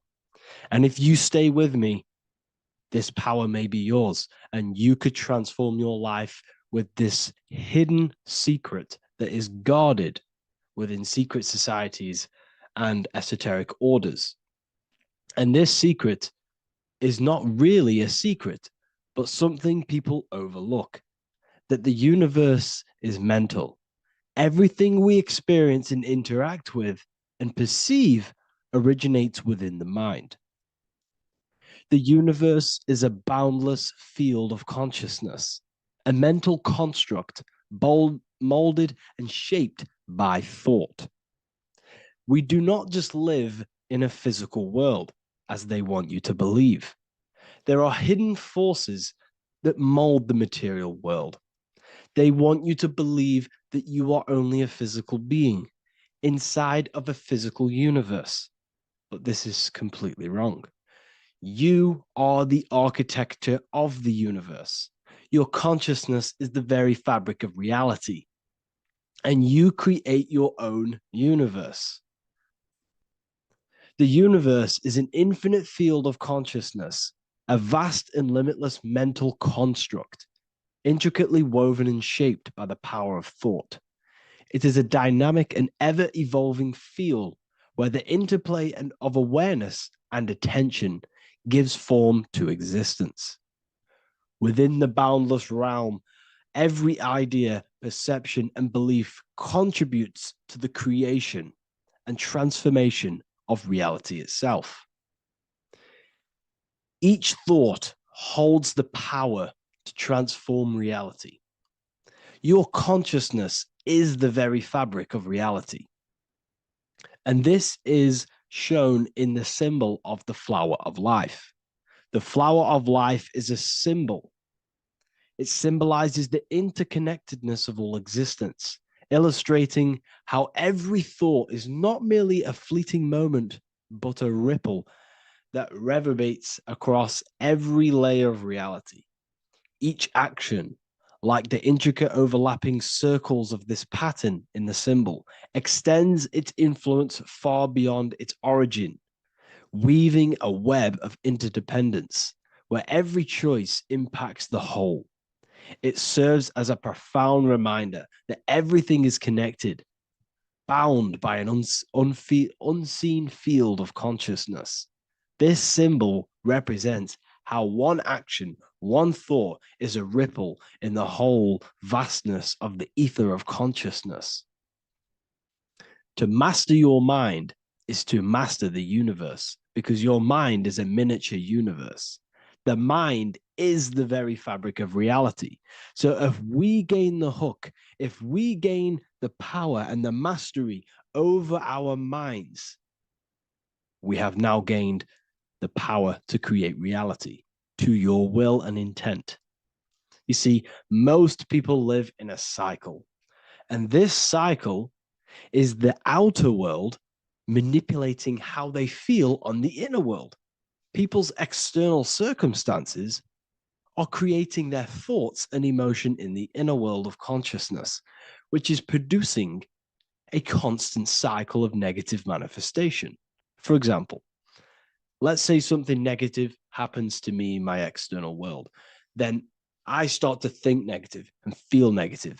What that is actually doing is manifesting and projecting more negativity because our thoughts hold the power to control and weave our own life. Your life is a direct correlation of every thought you thought in the past.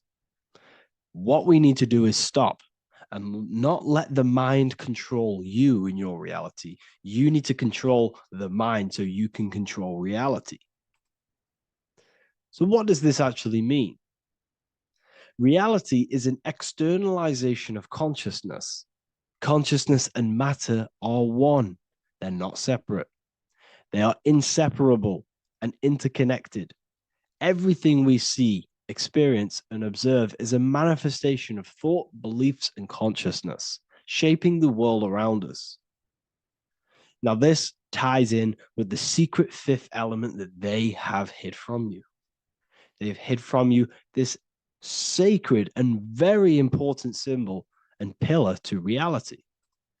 And this pillar, this sacred thing they've missed, is called the ether. And they've held this from you for a reason, a specific reason. This is the true fifth element. Why do they hide the ether? Because the ether has the power to shape and manifest whatever we imprint upon it. Every thought is a vibration interacting with the ether and actively shaping our reality. The ether, you could see it as the codes to physical reality. It's like an energetic blueprint which surrounds all physical objects. It is the life force that gives life to all things. All energy comes out of the ether and returns back to the ether. Energy, it's 0 point energy and it is an infinite source of energy. So this is why they hide the ether, because whatever our mind can imprint onto the ether we can create into a reality, and we imprint the ether through thought and imagination. The mind holds the power. The mind is the very source of reality. The material realm is not separate from the mental realm. Rather, it is intricately shaped and influenced by it through the ether. This subtle, all-pervasive medium bridges thought and matter, allowing consciousness to mold and manifest the physical reality. To transform our lives, we must first transform our minds. True change begins within, as our thoughts, beliefs, and perceptions shape the reality we experience. By shifting our mindset, we unlock the power to reshape our world and recreate the life we desire. This is the power of the mind, and this is the power that's been hidden from you. We're not taught these things in schools for a reason, because they don't want us all to be conscious creators. Instead, they feed you your beliefs. They feed you your thoughts through the music, through the entertainment, through the movies, through the news. They're controlling your thoughts with this information. They're installing beliefs and information into your mind. So you are producing their reality. But this is what we need to stop. We need to take control. We need to stop consuming their music, their movies, their information, their news, because all of this is contributing towards your reality. They have the collective consciousness at the tip of their fingers. They do not create the world. We create the world by believing their beliefs and their thoughts and installing their information into our minds. You see, it's mind over matter, and most people live in matter over their mind. Most people let matter, the external circumstances, dictate their mind, when it should be the other way around. It should be mind over matter. This is the mental plane. This is the astral. This is the etheric. This is the physical. The mind holds power over the emotions, over the imagination, over the physical, and over our spirit. It holds power over everything. It's mind over matter. It's the mental body that we must transmute and change. Most of us live in a chaotic state of mind, and this is what we must change. Turn chaos into order. So we need to be mind over matter. We need to install this belief into our subconscious. I, Harry B. Joseph, have created the ultimate esoteric school on the earth. As a member, you'll gain access to live mentoring calls twice a week, along with new lectures, books, and exclusive content released every week. Additionally, you'll have a full access to all my life-changing programs. If you're ready to transform your life and start your journey today with me, join Ethereal University. These are the campuses. We have the real lecture sections filled with lectures that you can watch. Manifestation Mastery, which teach you exactly how to reprogram your subconscious mind so you can live that reality. Sexual Alchemy, the path to empowerment of how you can transmute your sexual energy. The Real Library, where you gain access to powerful esoteric books, PDFs. Symbols of Secrets, an amazing course. The course that allows you to see beyond the veil that has been pulled over your eyes, the language of symbolism that secretly rules the world. I teach you how to read symbolism. Esoteric Exchange, live calls. You get to rewatch all of the old live calls. Mindwave Hub, this is a place of binaural beats where you can listen to infinite amounts of binaural beats. So you can meditate to them. Meditation section, numerology, health section, and electromagnetism. This is a life-changing place. And if you are serious, we only accept serious about changing your life and studying the occult and esoteric, this is the place for you. I've been there. I've been on YouTube looking around for valuable information, trying to find good accounts, good channels. It's very hard. I had to go through years of trying to find good information on YouTube. But what I've done is, instead of you searching around everywhere for bits of information and connecting the dots, I've put it all into one big place. You get your binaural beats, you get all the programs you need to walk the path of enlightenment to transform your life. I will connect with you on the inside, and I hope this lesson, this lecture, you gained some information, you gained some power from it. Please like and comment, or don't. It's up to you. If you have any reviews, if you have any ideas of lectures that you know, if you don't understand certain things, make sure to leave a comment and I can make a lecture about it. I can make a video about it for sure. I don't mind taking recommendations for videos. So I thank you all, people. Have an amazing day. By the end of this video, you will understand the 3 expressions of consciousness, how to use them to create the life you truly want. You'll discover the hidden meaning of the word God, the secret power of the number 3, and how consciousness itself is the key to your reality. We have 3 main expressions of consciousness. We think, we feel, and we act. God is 3-fold. It stands for generator, operator, destroyer. The generator is the mind. This is what thinks, generates ideas. This is the beginning of all creation. This is the first expression of consciousness. It is the first form of consciousness, not a physical form, but a spiritual form. Then we have the operator, which is emotion. When we think something, if we have care or any emotion towards it, then we take physical action. The body, the destroyer. We think, we care, we act. Thoughts and emotions are the 2 spiritual forces which merge together and give birth to actions. Think about it. Why are you watching this video? Because you had a care to watch the video. Therefore, the reality in front of you is because you had a thought, you had a care, you took action to express that reality. Everything goes through this 3-fold process. This is why we say follow your heart, because the body does follow the heart. We think something in the mind, we feel something in the heart, and the body takes action towards it. Everything operates on the care energy of the heart. The body follows the heart. If you do not care about something, then you do not act towards it. It is the care energy that guides our actions in this world. Going back to the generator, the mind is a part of the mental plane, the infinite dimension of infinite information. There is no limitations in the mind. Everything already exists as a piece of information or a thought. This is the beginning of all creation, the spark of creation itself, thought, the mental plane. And our mind exists like a radio, our conscious mind. This is why we call it a mindset. What we set our mind onto through attention, mental attention, whatever we set it on, we receive thoughts that are very similar to what we set it on. The mind is like a radio, and whatever we tune that radio to, we receive that frequency and play that song. So if we purify our minds through ritual work, meditation, and affirmations, the mind can become a temple to receive higher thoughts, higher ideas, and better genius ideas. Going back to operator, this is the Holy Spirit. This is what we care about, our emotion. This is the feminine side of consciousness. Thoughts is masculine, the Father.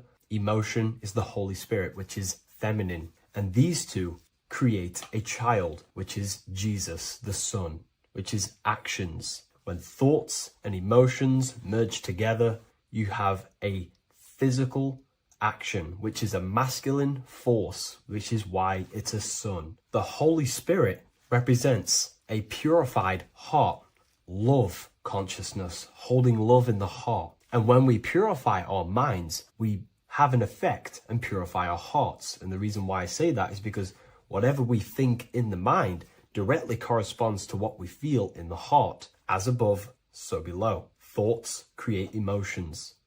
If we think something and our heart tells us that is bad, we have a feeling that that is wrong, then we should not take physical action towards it.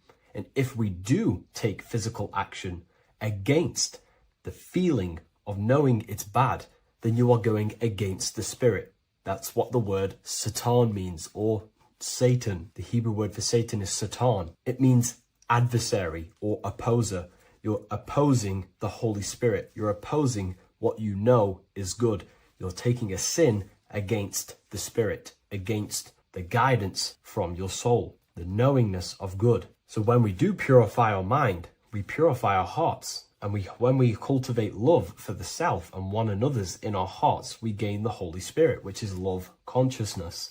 And when we think in our mind with the love of the heart and we merge our thoughts with love, it gives birth to perfect actions. This is what the true Christ consciousness is. We think with the love of the heart and it gives birth to perfect actions. And if everyone did this in the world, we would live heaven on earth. Everyone would be balanced within themselves and the world as a whole would be balanced. So we need to gain full mastery over these three aspects of our consciousness, over what we give mental attention to, gaining love for ourselves and the collective in our hearts, and gaining a strong disciplined willpower for our physical actions. And if you can gain full control over these three-step process, you can gain full control over your reality. The number 3 represents this 3 aspects of creation or transformation. This is a transformative process from going invisible to the visible. This is also why Jesus dies in a cave for 3 days. It's all about transforming the self. Transformation is the number 3. Me personally, I think the Holy Spirit has been replaced for the sacred feminine aspect of consciousness. They do not want us connecting to our feminine side of consciousness, because then we will cultivate love in our hearts for the self and one another. And love is the most potent force there is in the whole universe. It is what unifies everything. It nurtures everything. It allows things to grow. Think about it. When you hold love or care for someone, you grow relationships. The sun is the perfect symbol and representation of love energy. The sun gives abundantly, expecting nothing back, and allows everything on the earth to grow. It's a caring, nurturing, feminine force that allows things to grow and unify and come together. In today's world, we mainly have thinking and acting without emotion, without care, without the judge of our hearts. It's all about gaining unity consciousness. We think, we care, true care for one another and the self, and we act. And if you align these 3 forces towards something, your business, whatever you're trying to create, you will fully create that reality, because these are the 3 forces that you can use to generate a reality. You can do ritual work to create care in your heart about something, and then you will take more action towards it. The book I'm using here is the Book of Wisdom, Volume 1. You can get this paperback or PDF on my website. So I hope this video has helped you. Please leave a like, comment, and a subscribe on the channel if you like the content. Let me know what you think about the Holy Spirit and if it is covering up the feminine side of consciousness in the comments section. Before you call the Baphomet evil, make sure that you watch this video until the end so you gain a full understanding on what the Baphomet truly is. No, I am not a Satanist. I am simply an esoteric and occult researcher.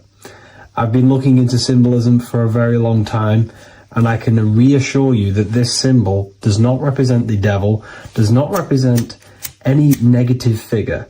It's a very deep, occult, esoteric symbol. What we first need to understand about the Baphomet, it is indeed a symbol. Every symbol we see around us is neutral. The pentagram, the Baphomet is neutral. It depends how you use it, whether it is used in a good or bad way. Everything is neutral. It's your mind's perception that gives it a positive or a negative charge. First of all, let's break down the Baphomet symbol. Let's look very closely at the Baphomet. We have clearly the 4 physical elements corresponding to the Baphomet. Here we clearly have the fire element. The wings represents the air, the flapping in the air. The fish scales, which is the water. And this dome figure representing the earth. The soul is incarnated into 4 bodies. We have a mental body of consciousness, intellect. We have an emotional body of consciousness, which is all to do with intuition and energy. We have a spiritual body of consciousness, our astral body, and a physical body of consciousness for the physical earth. Earth corresponds with your body. Air corresponds with your mind, fire corresponds with your spirit, water corresponds with your emotions. So the Baphomet is showing you the 4 elements of the soul, the 4 bodies of the soul that we are incarnated in. Now, let's look at this moon figure. we have the moon. The moon represents the internal world. It represents what we cannot see. The sun represents our conscious mind, what we can see, what we're aware of, the physical world. The moon represents what we are not aware of. It represents our internal world. Remember, we have two worlds. You're an individual. You have a dual nature. Individual. You have an internal world. When you close your eyes, you have an internal voice, an internal world of thought and emotion, and an external world of this material body. The moon represents the internal. The moon on top represents the moon controlling the mind, represents the inner world controlling you. Now, this is very symbolic in the occult world. If the inner world is controlling you, then you have no control over reality. This is the devil horns. You know the devil horns? The moon crescent? This represents you are the devil. You're being controlled by your thoughts, by your emotions, by your psyche. Then we have the moon below, which represents control over the inner world. We have control over our thoughts, our emotions, our impulses.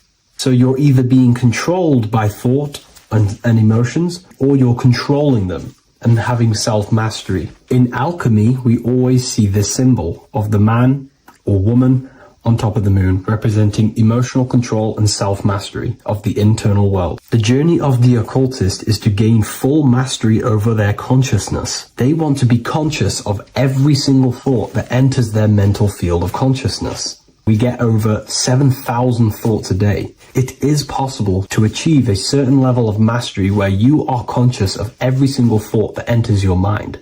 This is one of the end goals of self-mastery and occultism, as this gains your personal power. When one achieves this, they are then able to direct the mind in one place and one place only, becoming more effective in manifestation and creation, because we are microcosms of the divine. We are creators. This is the gesture of as above, so below. The inner world and the outer world are mirrors of each other. The inner produces the outer. Your physical life circumstances are a result of every thought you thought in the past. The inner projects the outer. If you want to produce a change in the outside world, you got to produce change in the inner world of consciousness first. As above, so below. As within, so without. This corresponds with absolutely everything in the universe. Now we have the goat head, which represents the animal self. This represents the lower carnal mind. Lower carnal mind, which is earthbound, because a goat is on the ground. It's not a bird, it's on the ground. It represents the lower self, the beastie nature, the one that tells us to hate, to steal, to eat all the time, to consume. It's the beast within us, the beastie side of our consciousness. It has a human body resembling this, the human in the beastie nature, or we have the spiritual nature, the higher self. In essence, this symbol of the Baphomet represents the higher and the lower self of human consciousness. It represents the higher and the lower. To conclude all of this, the Baphomet is a symbol that represents the two paths that one can take. We can take the beastie path and become an instinctual animal, our body, or we can take the divine path of reaching our higher self. It is a symbol that represents the higher and lower self and the four different bodies of consciousness. In essence, this does not represent Satan or the devil. The devil represents the lower aspect of our human psyche. The war between Jesus and Satan is symbolic and allegorical for the war that happens within our mental field of consciousness. The internal war between good thoughts and bad thoughts, positive emotions and negative emotions. It is the constant war inside the battlefield of your own mind. Jesus, Satan are symbols, characters that are symbolic of aspects of your own consciousness, because the universe is mental. The only thing that truly exists is your mind. Therefore, all of these ancient spiritual texts like the Bible, the Bhagavad Gita, the Quran are all symbolic of what's happening inside of our mental body. It is the inner chaos that can destroy our life, or when we create structure and restructure our inner world, we can live a peaceful life. If you are struggling from the internal world and you want to gain mastery of yourself while learning the occult secrets, join Ethereal University, a community of like-minded individuals who are all striving for the best versions of themselves. We host live calls and we have an abundance of lectures that you can watch. Or check out the Book of Wisdom. This is volume 2. I'll leave all the links in the description. Have an amazing day. Greetings everyone, it's Revival of Wisdom. I facilitate human enlightenment through occult and esoteric teachings.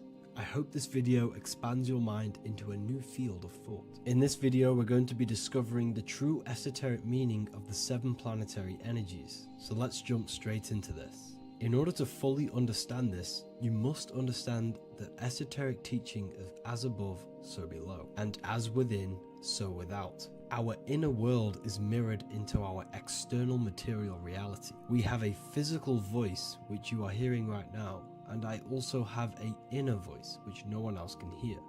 The inner world is invisible, and the external world is visible. In other words, the inner world is the spiritual world, and the outer world is the material world. The inner world of ourselves reflects and projects our outer world, which means everything in our external reality is a somewhat reflection of our internal self. You are made in the image and likeness of God. You yourself are the universe experiencing itself in a 3-dimensional physical form. The Newtonian science has programmed you to believe that you are a physical being inside of a physical universe. They did this to limit your mind to only believing there is a physical universe and that you are separate from the universe or God. But you yourself are the divine essence of the universe, experiencing itself in a physical plane, which means everything you see is inside of you, including the stars, the planets, and the elements. As above, so below. As within, so without. An example of this is the 4 physical elements: fire, earth, water, and air. In the external world, these are physical elements. In our internal world, they represent the 4 bodies of consciousness. We have 4 different bodies. We have a material body, we have a spiritual body, an emotional body, and a mental body. The mind is not made out of the same substance as the body. The emotions is not made out of the same substance of the mind and the body. These bodies exist in 4 different dimensions, 4 layers of consciousness. With that being said, the 4 physical elements are inside of us. The earth is our material physical body. Fire represents our spiritual astral light body. Water represents our transformative and emotional body. Air represents the mental body, the communicative and thinking body. This is the teaching as above, so below. If that resonates with you and you can comprehend it, please leave a like and a subscribe to this channel to see more content. And feel free to leave a comment on any video suggestions. Okay, so now we've gone over the 4 physical elements and how they correspond with your inner world of consciousness. This is going to make it easier for you to understand what the planets actually are. The planets are a bit more in-depth and more detailed aspects of our consciousness. The 4 physical elements are generic, but the 7 planets go deeper. They are deeper aspects of ourselves. On a macrocosmic scale, the 7 planets rule the material realm. Every object, every animal, every plant, every stone, everything we see in this plane is governed and created under one of the 7 planets. I don't really like calling them planets. They are energies. They are spiritual forces that drive things into existence. An example of this is if we look at a tree. The roots of the tree are governed by Saturn. The stem of the tree is governed by the sun. The leaves of the tree are governed by the moon. Any offspring or fruit of the tree is governed by Jupiter. Any defense mechanisms of the tree is governed by Mars. The communication and networking of the tree is governed by Mercury. The smell and the look of the tree is governed by Venus. Everything we see in this material plane is governed by one of these specific energies. Everything material has a spiritual force that brings it into physical existence. This is the reason why we have 7 days of creation in the Bible. The 7 days of the week, all governed by the planetary energies. Monday is moon day for the moon. Mars governs Tuesday. Mercury is Wednesday. Jupiter is Thursday. Venus is Friday. Saturn is Saturn day. And Sunday is for the sun. This is the reason why there are so many sevens in this physical plane. 7 days of the week, the 7 colors, the 7 chakras, the 7 diatonic musical notes, the 7 lamps on the Jewish candlestick. The G inside of the Masonic square and compass, G is the 7th letter. Now let's go a little bit deeper into every planetary energy. Saturn in the external material plane governs the foundational and enduring aspects of existence, such as roots of plants, the bones of our body, and even the insects that dwell beneath the ground. Saturn represents the dull, hard, and unyielding forces of life, symbolizing structure, limitation, and conditioning. Under Saturn's influence, things become rigid, bound by restrictions and boundaries. This is the reason why Saturn is known as Father Time, because Saturn rules anything that is a restriction and a limitation, which is time. The whole of this material plane is governed by time. You will be born and you will die. This explains why there is so much Saturn symbology in this material plane. Saturn is one of the most important planetary energies. You are a spiritual being in a physical body. Your light, your consciousness is bound to the physical body until you learn how to escape the physical body. The body is a limitation for our infinite minds and spiritual bodies. Our infinite mind is stuck in this material body, governed by Saturn's limitation of time, matter, and space. Now let's dive into what Saturn means to our consciousness within our internal world. We've gone over what Saturn means in the external world. What does it mean to our consciousness? Internally, Saturn embodies the conditioning within our consciousness. When the Saturnian aspect of our consciousness dominates, we become overly rigid, fixated, and restricted in our thinking and actions. For example, Saturn's influence is strongly felt in today's world, where many people's minds are confined to societal norms and conditioned responses. Saturn is the aspect of our consciousness, our minds, such as limiting belief systems and limiting thoughts and emotions. This is the negative thought that you can't get rid of, that's holding you back.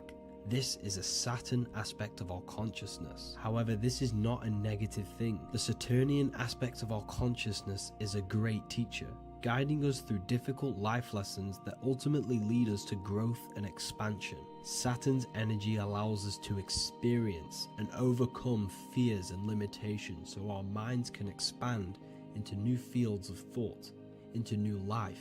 Although Saturn's energy is harsh and often challenging, it helps us develop resilience, discipline, and wisdom. However, in the modern day, this Saturnian energy has overpowered the minds of the masses, fostering excessive rigidity and limitation. This is why we see so much Saturn symbolism. It's literally everywhere because our minds are being dominated by the Saturnian limiting aspect of our consciousness. Now, let's move on to the moon. The moon, or lunar energy in the external material macrocosm plane, governs the elements of water, influencing the natural cycles such as the ocean tides, which rise and fall in harmony with the moon's phases. Beyond water, the moon also guides instinctual behaviors such as animal migrations. Birds, insects, and other creatures rely on the moon's subtle energies to navigate their journeys. For example, dung beetles use polarization patterns in the moonlight to orient themselves and travel safely home. The moon creates the months. M-O-N is moon. There are 28-day cycles, and this 28-day cycle of the moon is reflected in the woman's body, known as the menstrual cycle. The moon is a feminine energy, governing the feminine elements such as water and the feminine cycles of the body. The moon is the womb. This is why eggs have the same color as the moon, because eggs are ruled by the moon's energy. Now that's the external world. The internal world, the moon symbolizes the emotion aspect of our consciousness. It represents the subconscious mind, the seat of intuition and psychic abilities. Just like in the external world, things are born out of the moon such as eggs and the womb, the subconscious mind acts as a womb for our conscious mind. Our deep subconscious emotions and programs are born into light into the conscious mind and controls the conscious mind. The moon represents our hidden psyche, our shadow self. Now let's go on to the sun. The sun represents the life force. In the material external world, the sun is ruling over pretty much all life. The sun gives life to all things. Without the sun, animals could not exist, the human body could not work, and plants would not grow. The sun is the life force. It's the soul of the world. Now, in our internal world of consciousness, the sun represents our passion, our drive, our conscious mind. The aspect of our internal world that wants to drive things and give life to physical manifestation. Now we go on to Mars energy. Mars is well known for being the god of war. Mars energy manifests into the material plane through anything that seeks to protect or defend itself. For example, the holly tree. The holly tree leaves are very sharp and they defend itself. Anything that is protective in the material world has Mars energy and is governed by this specific aspect of consciousness. For example, any predators or animals such as hedgehogs with spines on their backs for protection. Mars represents all things that is driven by conflict, aggression and defense. Now internally, inside of our inner world, Mars symbolizes the aspect of our consciousness that is focused on self-preservation and protection. Mars governs our ego, the instinctual urges of anger or maintaining reputation. Mars is not evil, it's necessary. Sometimes it's necessary for us to protect ourselves. Mars is the aspect of our consciousness that is anger, rage, the desire to fight or conquer. When this energy is activated within our consciousness, we become defensive, assertive, and even combative, ready to dominate others and destroy obstacles in our way. Now let's move on to Venus energy. Venus in the external material world manifests its energy through the aesthetics of creation. This planet governs the beauty and harmony found in nature, including the nurturing environment of a mother's womb where life begins. Venus embodies the essential love, not only in romantic relationships, but also in the bonds between family members and all living beings. Venus represents relationships. We have relationships between plants, animals, they all depend on each other to give life. Plants provide food and medicine, while living creatures contribute to their own growth and pollination. Internally, Venus represents the aspect of our consciousness that yearns for relationships and connections with others. This is an aspect of our consciousness that encourages to care for our physical appearance and embracing beauty. Aesthetics play a role in our interactions and self-expression.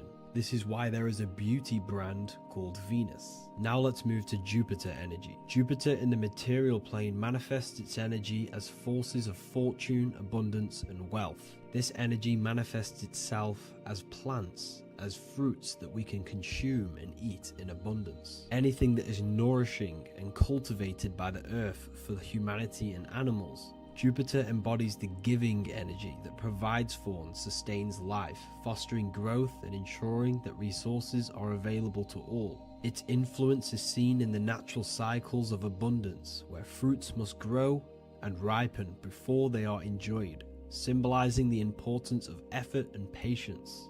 Internally, in our spiritual world, Jupiter represents the aspect of our consciousness that yearns for abundance and seeks growth in various aspects of our lives, including wealth, knowledge, and personal development of the mind, spirit, and the soul. This is the aspect of our consciousness that wants to gain wealth, that wants to gain expansion and abundance in our lives. However, when Jupiter's energy dominates our consciousness excessively, it can lead to feelings of stinginess and greed. It represents material possession.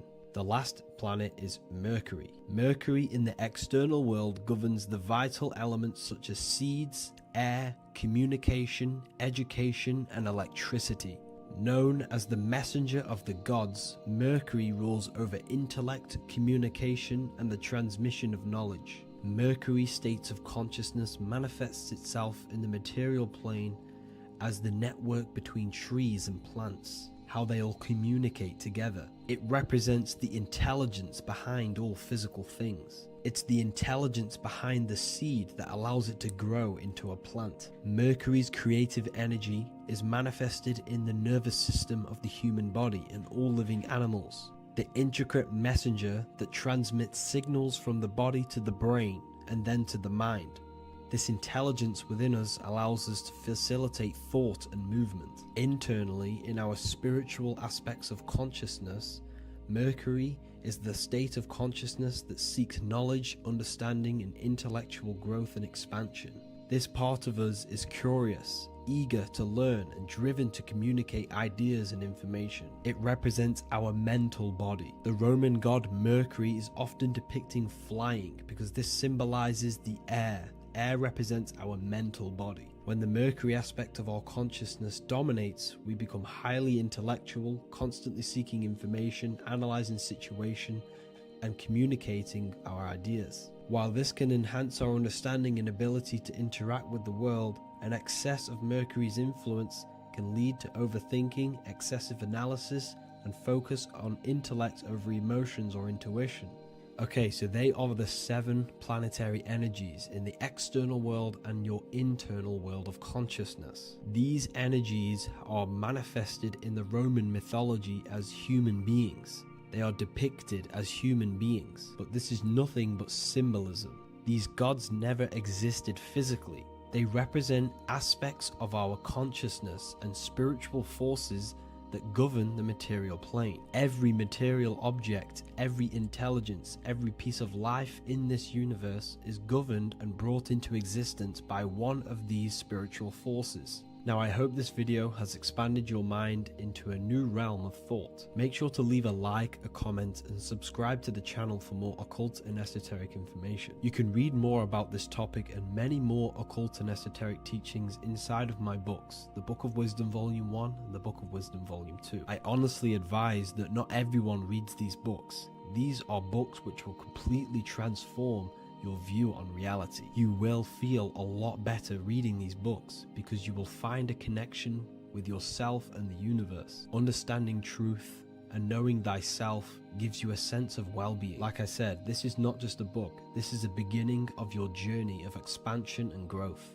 Reading them can be life-changing. Inside my university, I host live calls where you can ask me questions, and you can watch all the pre-recorded live calls. You also gain the ability to manifest your own reality through the Manifestation Mastery course. There is also a library with all of the PDFs that I've read in the past of occultism, symbolism, and esotericism that you can gain access to. There is a whole lecture section where you can watch all of my occult lectures. This is a place of transformation. The price of the university will be going up very soon. If you join now, you will gain a free sexual alchemy course which will teach you how to transmute sexual energy into creativity. I'll leave all the links in the description for the university and also my website where you can get my books. I hope you enjoyed this video. Take care.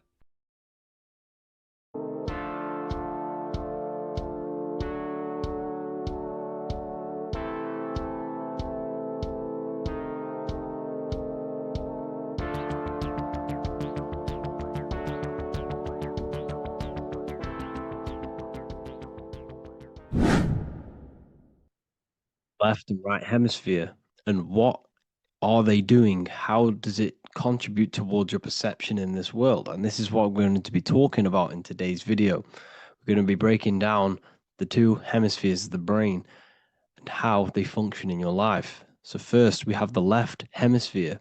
This is the logical hemisphere. This is the analytical, divided, scientific, or verbal hemisphere.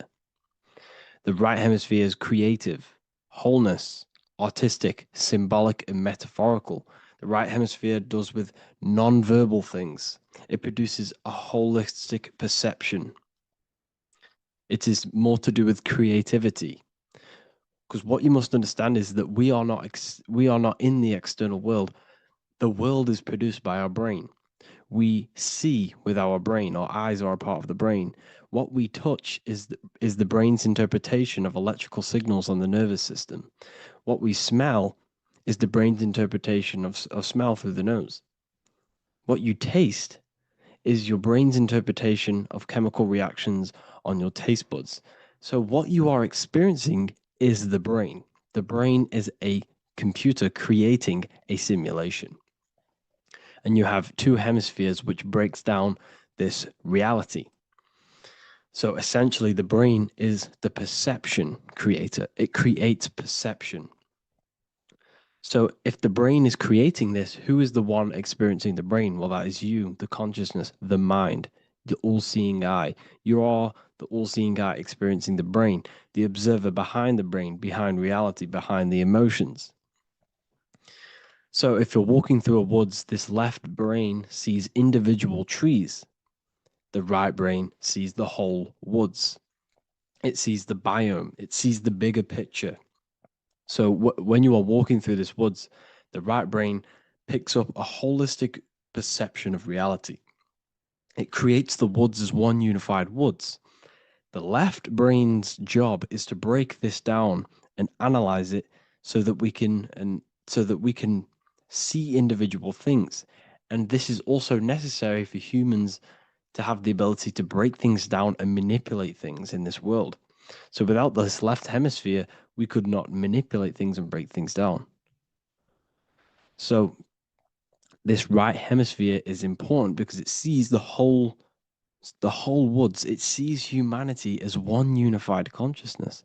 However, the left hemisphere sees individual egos. So the left hemisphere is the place of the ego because it only understands it sees the world very divided. Okay. So for example, here's another example of the left and right hemisphere. If someone pulls out in front of you in traffic, your left brain's going to start going crazy and analyzing them, calling them names. The right hemisphere, however, sees the bigger picture. Maybe he didn't see you. Maybe it's just a mistake. Maybe he's in a rush. You see how the two brains are very different. They do the same thing, but they function in different ways. The right hemisphere is feminine, the left hemisphere is masculine. So, like I said, this person pulls out in front of you, you start to think with the left. If you start to perceive that in the left brain, you're going to start analyzing them, you're going to start going crazy and calling them names because you're analyzing it. You're not seeing the bigger picture behind it, you're not seeing it from his perspective. So, there is a crossover. So, the left hemisphere of the brain controls the right side of the body, the right ear, the right eye. Everything to do with the right side of the body is connected to the left hemisphere, and the right hemisphere controls everything on the left side of the body, including your eyes, your arms, your legs. So everything is crossed over, and even your visual field is crossed over. So this is your visual field, as you can see here, and even the left side of your visual field goes to the right brain. There's a crossover. No one really knows. There's not really a reason for this. However, this is how the human body is designed. As we all know, the human body is the most advanced piece of technology on the face of the earth. They cannot replicate the human body. And they tell you it has no creator. This is crazy. People are that brainwashed, they can't even understand that their body is the most advanced piece of technology. Your body is so advanced, the computers that you use are mimicked of the body. Everything they create is mimicking nature, but they don't show you how intelligent nature is because they don't want you to understand you're in an intelligent design. So, anyways, let's get back on track. There is a crossover in the brain, and this is why they teach you to write with your right hand. And I was speaking to someone who's in a nunnery or whatever you want to call it. They were a nun, or they knew someone who was who was a nun, and they forced these people, these nuns, to write with their right hand. You had to write with your right hand. This is why, I'd say at least 70% of the world or 80% is right-handed and right-legged, because they taught us this to activate the left hemisphere more because of this crossover that happens in the body. So when we are using this right side more, we are using that left hemisphere more. Why? Why are they doing this? Well, they also called it writing. Writing is a spell, to cast a spell on you to use that right side of the body so that you use this left hemisphere, because they want you to see the world as as a divided perception. They don't want you using the right hemisphere, using that left side of the body to activate the right hemisphere to see the bigger picture and see how everything is all one and everything is created. This left hemisphere domination keeps you from seeing the connections between everything, because that left hemisphere analyzes, it breaks things down. So when we are left hemisphere dominated by using the right side of the body, we are essentially seeing everything as divided. And this is why so many people will not understand my work, because my work connects dots and connects fields of knowledge, and makes you see the bigger picture. So people who are left hemisphere dominated will see my work and think this guy's crazy. But everything, it's all about activating that right hemisphere. So they called it writing because every word you say is molding your mind in some sort of way. The things you see is molding your mind. Everything you take in through the five senses is molding your mind. And language is a massive spell, especially the English language.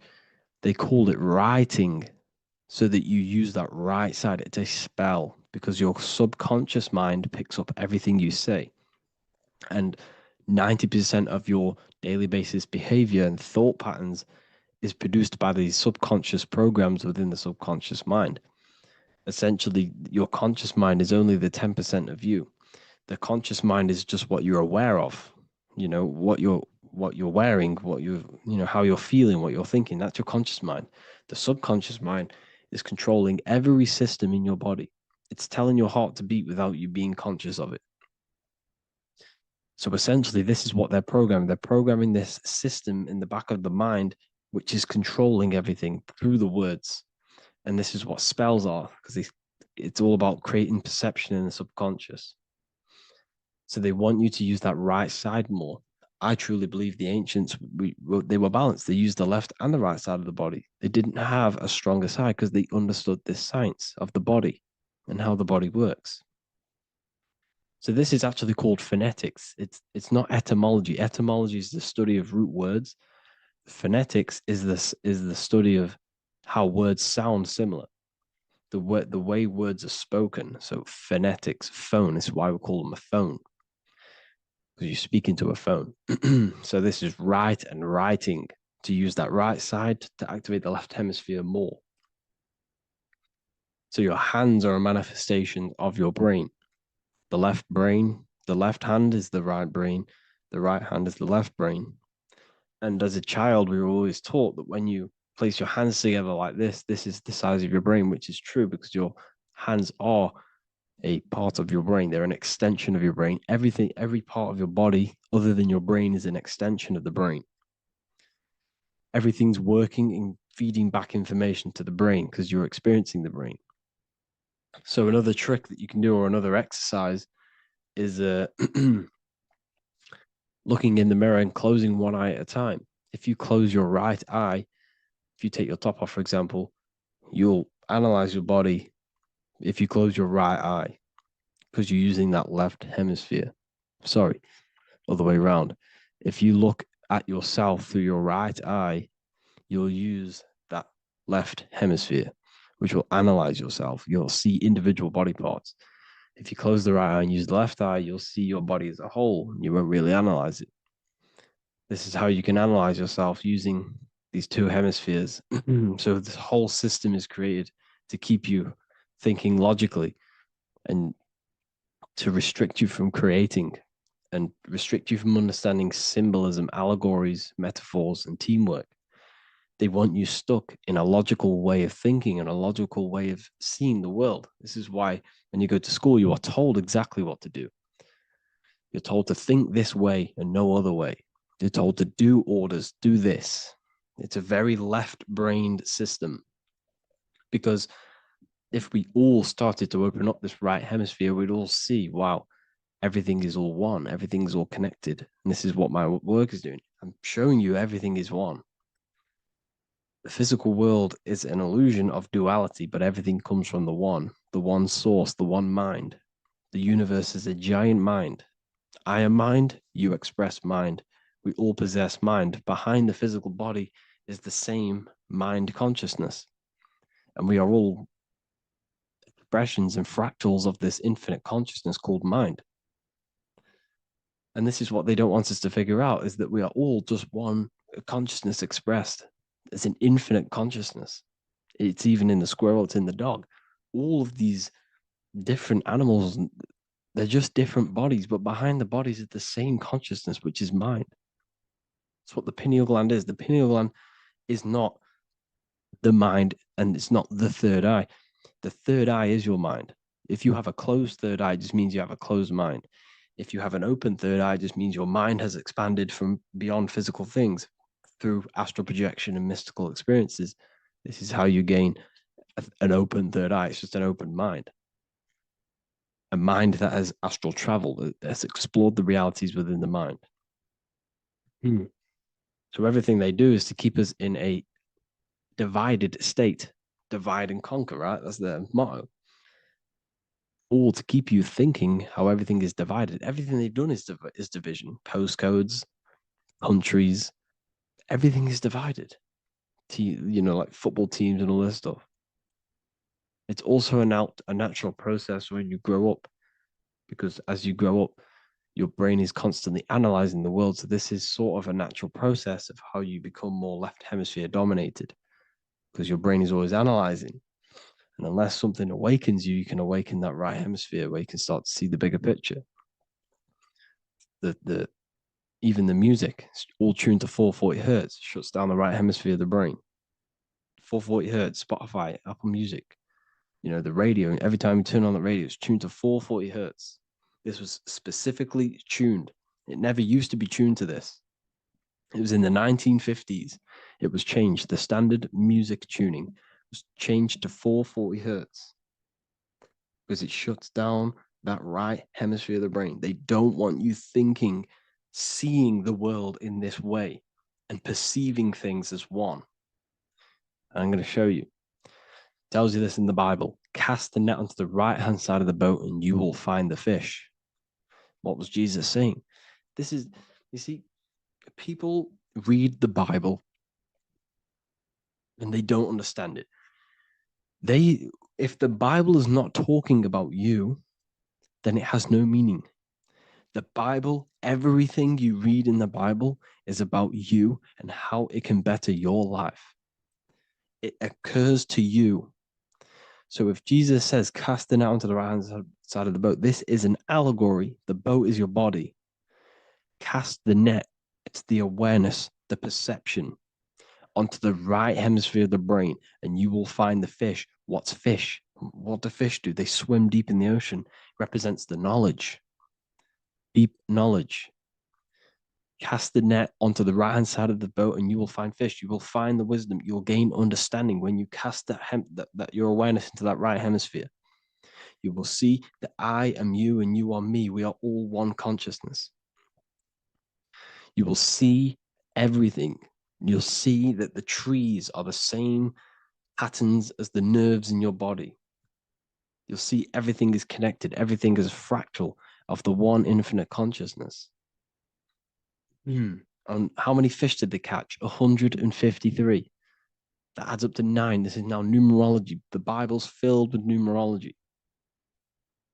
Adds up to 9. What's 9? Human consciousness. It represents consciousness. You're in the womb for 9 months. Feminine. It's all about consciousness. And in Revelation 14, and I looked and behold, the Lamb standing on Mount Zion. That's the spines, the mountain. With him, 144,000. 144 adds up to 9. It represents consciousness on top of the spine. You see? And he had his name the name of his father written on the forehead. What's the father? The higher mind, the higher consciousness within you. Where is that? In the forehead, the pineal gland. The pineal gland is the radio receiver for the higher consciousness. Because every body part of the body has consciousness. Your heart has consciousness. Your gut has consciousness. You are thinking with these different consciousnesses. You think with the gut. You think with your penis. You are thinking with all these consciousness. And it's about raising your consciousness to the higher consciousness, which is the Father, the mind in the head. Don't think with the lower parts of the body because that is your animal nature. Think with the higher parts of the body. It's all representing consciousness. How to activate the right hemisphere of the brain? Well, it's all to do with non-verbal things. So music will activate the right hemisphere. Make sure it's tuned to the right frequency though, 432 hertz, 528 hertz. Any frequency that adds up to 3, 6, or 9 is good for you. Meditation, turning off the thoughts, and you raise yourself to the higher brain. Symbolism. Symbolism is all right hemisphered. Reading between lines, metaphors, determining the Bible, it's all right hemisphered. Seeing the bigger picture, it's reading between the lines. So tithing in the Bible. These people in the churches are giving 10% of their money to the church. It's nothing but a scam. What these people have done is they have externalized the Bible. They have taken the Bible and literalized it so that they can make a business out of it. So what they're doing is a tenth of the produce of what it says in the Bible, a tenth of the produce of the land, whether grain or fruit, is the Lord's and is holy. So what's that saying? The tenth of it's basically saying give the 10% to the Lord, to God. What does that mean? Well, what's the land and the fruit? This represents physical things, the physical things that you have. The tenth of the physical things that you have. What's that? That's your ego. All the physical things that you have is all to do with your ego. That's the lower self. The ego, what is the ego? It's the mind's perception of the physical self. You had no ego when you were a child. Okay, when you were a child, you had no ego. As you grew older, you created the ego. But the ego is the full self. It's the echo. Ego, echo. It's the echo of the full self. So it's saying give the ego over. Take away the animal self. In that left hemisphere, that's all to do with the left hemisphere. That left hemisphere sees the ego. It sees individuality. It's divided. So it's saying give that 10% of you over to the right hemisphere, the 90%. The 90% of you is in that right hemisphere, the higher self. Now, I'm not saying the left hemisphere is bad. Okay, I'm not saying that at all, but it sees it sees things divided. It's like I said, the left, the hands are manifestations of the brain. So when these Christians are praying, they're putting their hands together. What are they doing? They're syncing the brain hemispheres. What you're doing, because everything's an extension of your brain. So if you put your hands together, you're putting the two hemispheres together. And what's happening when you place the hands together? All the electricity in the body is now running in a circuit. So once you connect these two hands, the electrical energy is now running in a circuit, and energy can move around the body quicker and more efficiently. So when you pray, when these people are praying, they don't realize that they're engaging in ancient forms of meditation, of balancing the two hemispheres. So now we're talking about balancing the hemispheres, not the right hemisphere. This is what Israel is. Look at the symbol for Israel, the up triangle and the downward triangle. What's that? The up triangle represents male. The downward triangle represents female. Okay? This is talking about the brains. Israel is Ra. Isis, which is female, the Egyptian god. Ra, El. El means God. Electricity. That's the force of the physical world. It's the force that runs this world, electricity. It's the force of God. El, consciousness. It means God. Is Ra, El. Isis, Ra, and El. It's the two hemispheres of the brain, the holy land of Israel. It's the holy land, it's the brain. Once these two hemispheres are synced, this is how you unlock your consciousness. This is the easiest way of astral projecting. Hemisphering, I forgot the word for it. Hemisphere syncretization, something like that. It's about syncing the hemispheres. This is how you unlock your consciousness. Once the brain is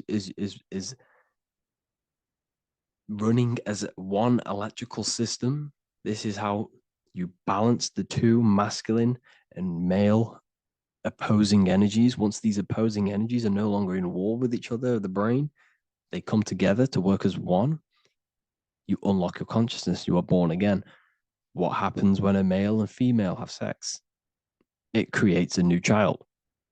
It becomes one. You are born again. Once the two hemispheres of the brain, you are born again. You can then have an out-of-body experiences. So this is why the symbol of the Holy Land, Israel, is the up and down triangle back combined together, because it represents unification of the male and female, unification of the hemispheres. You're born again. You unlock consciousness. And you can get this for free. It's called the Gateway Tapes on my website. Basically, it's a audio track from the government, and they did this in the Gateway Experience. It's a CIA document, and what they do is there are different forms of meditations you go through. I think there's about 5 waves of meditations you do, half an hour each one, and it will teach you. It will sync your hemisphere, because what does it do? They understood that playing one frequency into one ear and another frequency into the other, they understood that the right ear is connected to the left hemisphere, the left ear is connected to the right hemisphere.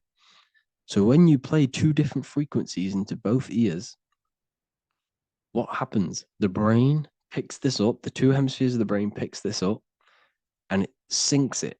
It syncs these 2 hemispheres, these 2 frequencies together. So now the brain is working as one to sync this frequency. So this is how you can sync your hemispheres, through listening to these frequencies. Okay, you can get them for free and do the meditations yourself. This will definitely help you. This is an easy way to astral project. So it's all about syncing the hemisphere and seeing reality from a unified perception. We should all aim to get out of that left hemisphere. I'm not saying don't use it, but we should now start to see we should not start to read between the lines of the Bible, read between the lines of the symbolism they're showing, study symbolism, study allegories and myths. What are they trying to tell us through these allegories? And, this is how we start seeing things in a better way. Once we understand that we are all microcosms of an infinite consciousness, we can all come to one, because love is the unifying force of this infinite consciousness. We are all divided. We are all disconnected from our hearts. Once we all connect with our hearts and see that everything is one, we can all start to love and come together as one, because love is the unifying force of consciousness. So if you haven't already seen, I now have launched the Ethereal University. I will be doing lectures like this one, but even better, deeper, and even releasing knowledge that I can't talk about online, as they are censored. I'll be doing lectures every single week. I'll be doing live calls every single week. You also gain access to my library, which is filled with over 45 occult books, filled with knowledge. Okay, I'll show you now. Plus, you get my book, The Book of Wisdom, PDF form, and the Human Health Guide, PDF form. You also get all of this stuff, the health section, Q&As, Ethereal meditations. We've got some celestial studies, cosmology, numerology coming soon. You also get the brand new Manifestation Mastery course, plus the library. And there'll be new books, new lectures, new live calls every single week. Or you can get the Book of Wisdom, use the code WISDOM in all capital letters to gain 40% off.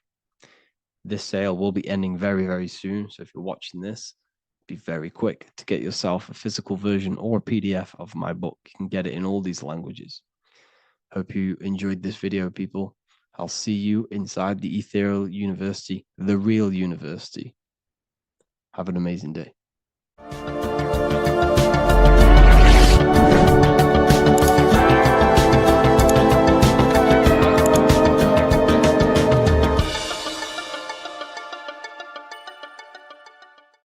What if the word Yahweh is proof that God is embedded in our very own being? Stay with me because what I'm about to show you might change the way you see yourself forever. Today's topic is decoding the mystery name of Yahweh, the sacred name of God from the Hebrews. By the end of this video, you'll uncover the true meaning of the word Yahweh and how your connection to it unlocks your own personal power. When we look at the word Yahweh in Hebrew, we flip it on its side. We're actually looking at the human body. These are the legs, this is the torso, here are the arms, and here's the head. So if we actually switch this on its side, we see the human body. The Hebrew name Yahweh often translates to I am. The I am. Now, what is the I am? The I am, when you say I, you're referring to your highest self. Everything with the letter I in the beginning, most of them words are referring to our inner self, inside, intelligence, internal, in. The I represents the inside self, the invisible self. You cannot see the I am because this is the spirit, this is our consciousness. It's the intelligence controlling the human body.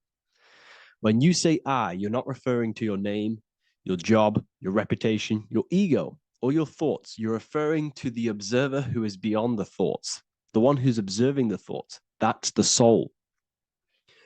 Look at the word Yahweh, Yahweh, the sacred name of God. Yahweh can be observed in the natural rhythm of the human breath. When inhaling, we subtly hear Yah. When exhaling, we hear Way. Do this yourself. Breathe in through your nose, you'll hear Yah. Breathe out, you'll hear Way. And in fact, the letter H, H, when it's pronounced, it carries the soft sound of wind or breath, a gentle exhale that mirrors the very essence of life, giving air. Breath is the spirit of life. It's what connects us with consciousness. If we stop breathing, we lose consciousness. The body shuts down. We're breathing the spirit of breath. We're breathing in the spirit of life. It's the very essence that gives us physical existence, and we're constantly staying connected to this breath at all times. Now let's look at Yahweh. 1, 2, 3, 4. There are 4 letters. The tetragrammaton is the 4-letter Hebrew name for God. Okay? Tetra meaning 4. We have 4 gospels of Jesus. Jesus is depicted with a cross with 4 sections. Jesus has the 4 sacred animals around the side of him, always depicted with these 4. A bull or an ox, an eagle, a man, and a lion. These are the 4 fixed signs of the zodiac. Aquarius, the man, Scorpio, the eagle, Leo, the lion, Taurus, the bull or the ox, which are related to the elements. Leo is a fire sign. Aquarius is an air sign. Taurus is an earth sign. Scorpio is a water sign. These are the 4 elements. And the 4 elements correspond to the 4 bodies of consciousness, as we see here. This is fire. This is air. This is water. This is earth. So we are made out of the 4 elements, which represent the 4 bodies of consciousness: mind, emotion, spirit, and body. The soul is incarnated into 4 sections. Hence why Jesus has 4 gospels. Hence why Yahweh is a four-named word, because we are tetraform. We have 4 bodies of consciousness. There are 4 pillars to reality: the mind, emotion, spirit, and the body. So what we're actually looking at here is the name of the very essence of the self. Yahweh represents the universal consciousness that we're all tapped into, because the body is like a radio. The body is basically a radio antenna, which is picking up the stream of consciousness, and we're all the same consciousness, just experiencing it in a different body. And Yahweh is the name for this intelligence that we're all acting out, that we're all manifestations of. So now let's look at the word Yahweh, where we read it this way in Hebrew, which is 10,565. 10,565 in the Hebrew letters and the numerical values. And the DNA is made up of 4 bases. These 4 things which create the DNA. This basis is the genetic code for all living things. Each DNA strand is held together by sulfur bridges that appear in a repeating pattern of 10, 5, 6, 5. This pattern matches the numerical value of the Hebrew letters of Yahweh, Yod, He, Vah, He, which are 10, 5, 6, 5.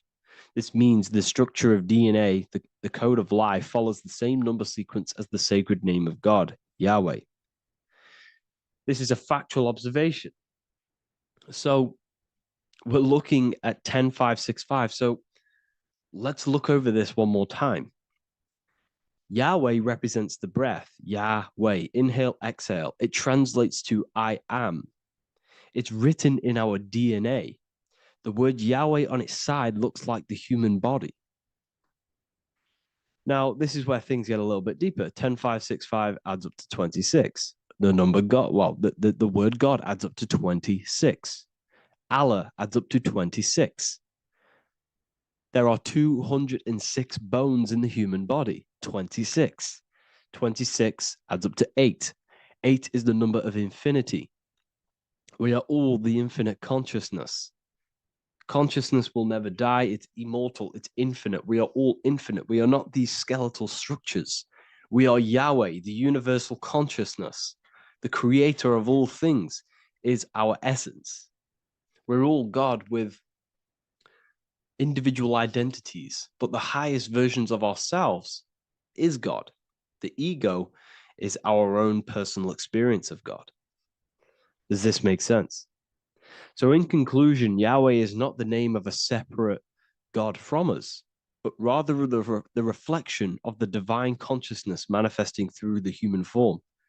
The human body is like a receiver acting as an antenna that tunes into the infinite intelligence and life force we call consciousness or God.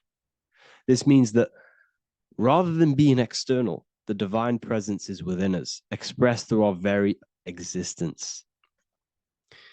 It's very interesting when we look into this. And what religion has done has flipped all of this knowledge. All of this sacred knowledge has been externalized. They've externalized God so that we worship God and we view God as something separate from the human experience. They do this so that we don't find the God within us, so that we don't find that we have the power of creation. The mind is the creative force of God. The body is the will to act out that thought. They don't want us to figure out that we are creators and we're all creating our own earthly experience. We're all projecting this reality. And they don't want us connecting with the divine intelligence within us because they want to be the creators. They want to keep this knowledge. They don't want the masses to wake up to this powerful knowledge. So what they've done is that they've taken the scriptures, they've externalized it so that we start worshiping and giving away our power to these external things. And when God is external, we start to fear God because we start to think that God has power over us. He can send us to hell or heaven. So this is what's going on. They've been externalizing this for thousands of years to keep us in a suppressed state. Okay. Humans are very advanced because we possess self-awareness. We possess the ability to move our awareness and our thoughts outside of the instinctual nature. For example, a cat or a dog. These things can only live in their instinct. They live based on instinct. They smell, they eat. That's pretty much all they do. But humans, we have the ability to rise above that nature and turn to our infinite selves, our higher selves. We can move beyond our instinctual nature and create very advanced things. That's why humans are made in the image of Yahweh. We are literally God in human form. So this is what we all need to realize. And I hope this video has helped. Please leave a like, a comment on inside of the description. I'll have some links to my books and my university. The people who have read them have just absolutely changed their lives. You could probably see that in the comment sections if someone leaves a review of the book. We also have Trustpilot. But yeah, I thank you all, and I'll see you in the next one.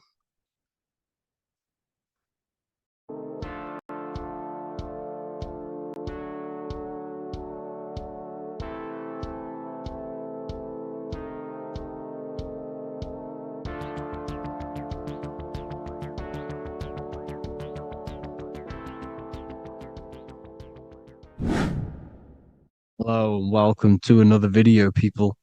Before we start, please like, comment, and subscribe if you wish to see more content. Today we're going to be talking about the mental universe and how everything is mental. This is the number one law on the Kabbalion. If you've never read that book, it's called The Kabbalion. A very good book. It's the first law because this is the most important thing you need to understand, is how everything exists within the mind. Behind every single one of these eyes is the same consciousness expressed in different bodies. The mind is what gives perception to what you're experiencing.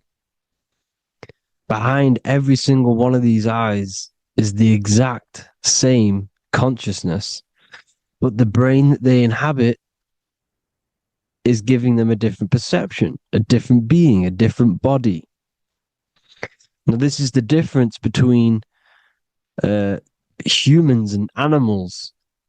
Humans possess a advanced consciousness, an advanced mind that gives us the ability to be aware of ourselves mentally, physically, and spiritually. We can reflect on ourselves. When a dog looks in the mirror or an animal looks in the mirror, it doesn't know what it's looking at. It doesn't realize it has a consciousness. It can't reflect on itself. It can't say, I want to improve in this area. It doesn't have that consciousness. We have a divine consciousness. Take away the N for divine, and you get with a D, put it with a D, you get divide, because we have a divided two-way consciousness. An animal only has one. However, it's still the same mind. We're all mind. We're all mental. We all exist within the mental plane. Look at this person walking. The body, the brain is sending electrical signals through the 12 cranial nerves, which the 12 disciples that spread the gospel of Jesus, right? You have 12 cranial nerves in your brain. There are 12 disciples which spread the gospel of Jesus. Jesus represents the mind, the intelligence, the invisible intelligence that we all are, the same intelligence, the same exact consciousness, which then sends a command into the brain. Then the brain sends these 12 electrical signals through the 12 cranial nerves to control the rest of the body through the nervous system. This person walking is not, the body is not walking. The mind is telling it to walk. And the brain is it's a supercomputer which is decoding these demands given to it by the mind. Because the pineal gland will have something to do with the ether, because the ether is physical and non-physical. The mind is sending the commands through the ether to the pineal gland, which is then getting broken down into electrical codes within the brain and sent throughout the nervous system to control the body. And this is why in the Sims simulation, because the body's the simulation, it's a false reality. It's the fake reality. It's not the real you. You are formless. There is no form, but the third dimension is a dimension within your mind. Matter, mind, light is all a product of your mind. It's all in the mind. Now, this is why The Sims has this green little diamond on top of the head. Because this is you. This is your invisible intelligence controlling the character. Okay, it's controlling the character, and this character is in the world. Your consciousness isn't in the world. The world exists within you, but the body is a vehicle for that realm that you land in. When you have a dream, your mind transcends this body into another body, duplicates your body into another universe, unite. Unite is one. We're all one. It's all one universe, expressed in many different ways, infinitely. And the vehicle that you land in is the body to operate in that realm. This is the all-seeing eye, as you see here. The eye, this is all the intelligence. This is the ball of consciousness, God, expressed in different bodies. We're all this same one in different bodies, as you can see here. And this intelligence is expressing infinitely throughout the universe. An infinite universe. There's no beginning, no end. There was no beginning of the universe. There is no end. It's infinite, always has and always will. But the mind is what gives you the ability to explore the universe, to make perception of it. We are God in disguise. We are God in disguise. We are God in flesh. But the body can become attached to the mind can become attached to the body if the mind is not aware of itself. When the mind is that blinded by matter, and we lack knowledge and understanding of what we truly are, a formless, infinite being, a traveler. This is why Freemasons are called Freemasons. Mason means traveler, free. You're a free traveler because your consciousness is a traveler of the universe. When we lack understanding, our mind bounds to the body because we don't separate the body with our different layers of consciousness. When we separate them and identify that we are mind, body, emotion, you then can apply this knowledge to when you want to astral travel and explore the different realms of your mind, because the mind is the universe. People, this is what we need to understand. The mind is the universe. I am you and you are me. This is the Egyptians showing you this. The Ankh is the symbol of life. This is the one ball of consciousness, mind, giving it the Ankh life to all the different life forms. The cows, the birds, the snakes, and the big Ankh given to the humans, because the humans are the most intelligent. We have the most advanced consciousness. We have the most advanced consciousness. This is why the one is giving a big Ankh to the humans here. Here you see again, this is not the sun. This is also showing Ankh giving out its life to all things infinitely. And this is the Most High. We are the Most High in disguise. When we strip off the body, we strip off the desires for the physical world, we strip off all of these fake identities that the mind gets attached to.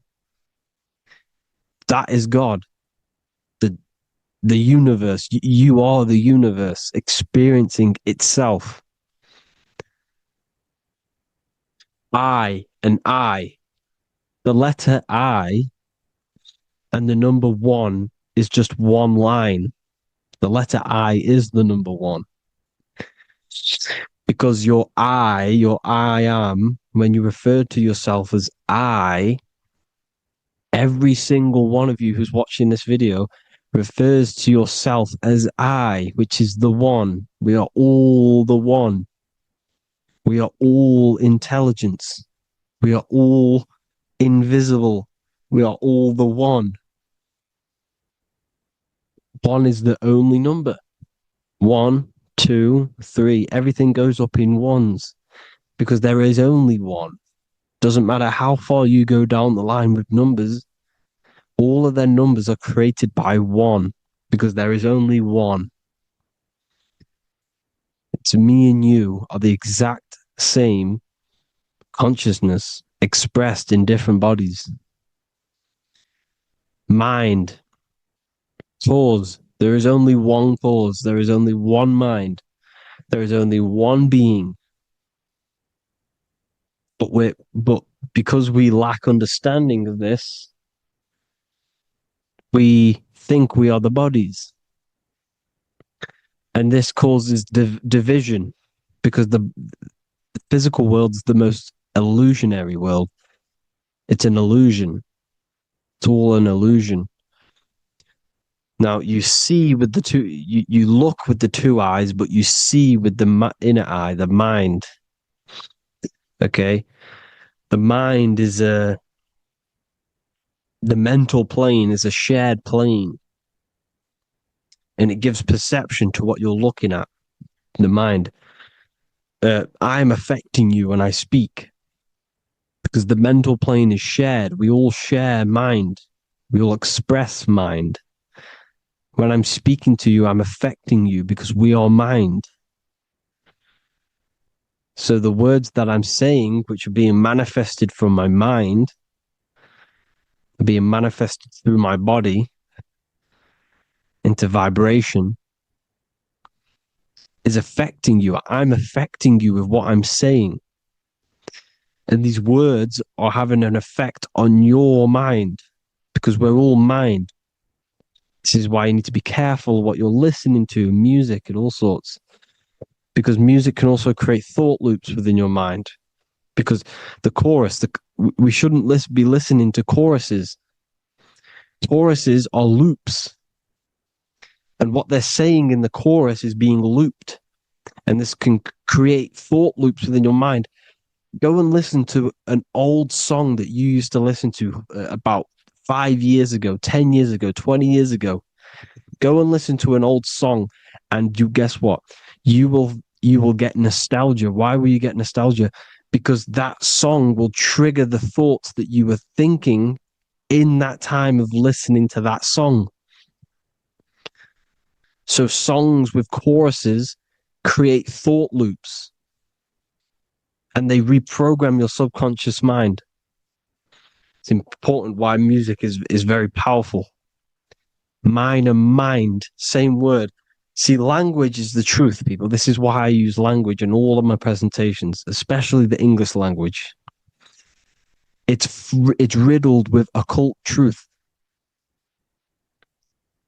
I is my me. I, you, and me, or I, one.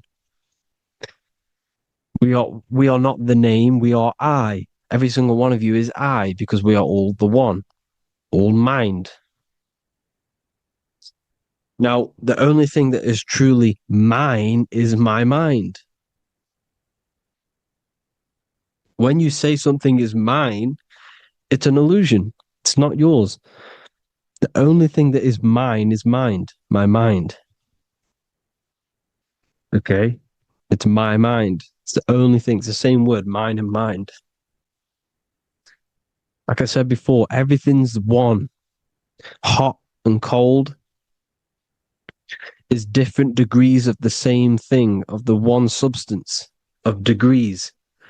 The 7 colors are different frequencies of the one white light. Everything is one. There is only one. We are all one. Everything is one. Hot, cold, day, night. It's the same degree of one, which is mind. The mind's perception is what's giving it, labeling it hot or cold. The mind's perception of colors is what is giving it red or purple, hot or cold. There is only mind. The mind gives things perception. There is only one, that is mind. The conscious and the subconscious mind. The male and the female, these are married. The subconscious mind is your hidden part of the mind. Okay, it's hidden. You can't really, you can access it through different meditations and Reiki teachings. And dreams are manifestations of your subconscious. This is how you know mind and matter are one, because your mind creates matter in dreams. Your subconscious manifests everything in a dream, in the astral realms. The conscious is what you're conscious of, what you're consciously thinking of. So me, I am conscious that I am speaking into this mic and creating this video. My subconscious mind is the hidden part of the mind, which is speaking to my heart, telling it to beat. It's telling my food to digest. It's regulating all my blood. It's doing everything in my body without me being conscious of it. Without me being conscious. The subconscious is the feminine. The conscious is the male. The Bible, of course. Proverbs 12:4. Helpful, not helpful, an excellent wife is the crown of her husband, but she who brings shame is like rottenness in his bones. In the same way, husbands should love their wives as their own bodies. He who loves his wife loves himself. You can take that physically, you can take that literally, or you can take it metaphysically. See, the Bible's written in such a way where you can take it as your level of realization. He who loves his wife loves himself. If you love your subconscious, if you love yourself, you speak good about yourself, because your subconscious takes everything literally. If you say, I hate you to someone, your subconscious does not know the difference between me and someone else. It only thinks me, me, me. Why? Because mind is the only thing that exists. You are mind, I am mind. If I say, I hate you, you're saying that to yourself. Your subconscious picks that up and says, I hate myself. And that's telling your subconscious that's what you want. Because your subconscious manifests 90% of your behavior. The programs within your subconscious. Tying your shoelace is a program. You don't need to be conscious of it. You can just do it because it's a program. It's deeply interwoven in the subconscious. Driving your car, texting on your phone. You don't have to think about what letter. You just do it because you know where the letters are. It's a program. Therefore, if you look after your subconscious, they are a married couple. It's your wife. Your subconscious is your wife. And it manifests 90% of your daily basis thought patterns, actions, behaviors, emotions, all the things that all the trauma that you've experienced is stored within your subconscious, which is affecting you. So let's say you were in a car crash 10 years ago and you had a really traumatic event, you really hurt yourself, and you had a very, very, very strong emotion that you felt of pain. That will still affect you today. And why? Because it will manifest into your behavior. How? Well, you'll be cautious of what cars to go in and who. You'll be cautious because of that event that stored within your subconscious, because of that feeling you felt was so painful and so strong. It's still manifesting into your behavior today. For example, you won't go in certain cars, you won't go with certain drivers. Subconscious stores everything, all your memories, the programs, and everything. So if you trick your subconscious, that's how you manifest your life. If you trick the subconscious, you already have something. And therefore it will manifest into your life, into your behavior, thoughts, and actions. This is why the golden rule is to treat others like you want to be treated. Because I am you and you are me. We are all subconscious. We all have subconscious. Whatever I do to you, I do to me. Because my subconscious picks that up and thinks I'm speaking to me. Mind is very powerful. Whatever I do to you, I do to me. Treat others like you want to be treated. The golden rule. That is the only rule we need in this realm, in the universe. If everyone understood this rule and how the subconscious works and how karma works, we'd live in heaven on earth, the Garden of Eden, the golden age. As a man thinketh in his heart, so is he. Proverbs 23:7. Where your heart is, there will be your treasure. Your heart's the emotions. The storehouse of emotions is where you feel emotions. You have to let your emotions move through you, not become you. You can't let your emotions become you. Or except be like the sky and let them pass through you. Be like the clouds and the stars passing over. Let them pass through you. Do not let them become you. And this is how emotions can take over your mind. We are driven by, when a man is driven by emotions, he has no self to control. You must control the mind, because the mind can be corrupted. Because your thoughts are electrical in the brain. Your thoughts come from the mental plane. So how the mind works is that you place your attentions on something in the mind, and infinite information just flows in. Think about it. When you think of a certain topic, as soon as you think of that topic, information comes flying into your mind. Different ideas, ping, ping, ping. It's all connected. It's why we call it a mindset, because your mind sets itself to frequencies. And when we think of something, we tap into that frequency, and just the universe, the mind, the mental plane just flows in information based on that frequency and that thought. The universe is just information. All of the information out there, nothing is new. It's all there. You just have to tap into it.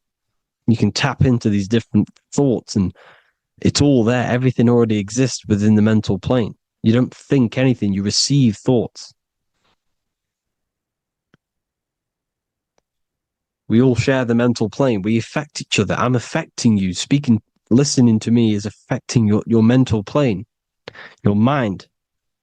The physical plane is the lowest plane. It's the world of effect.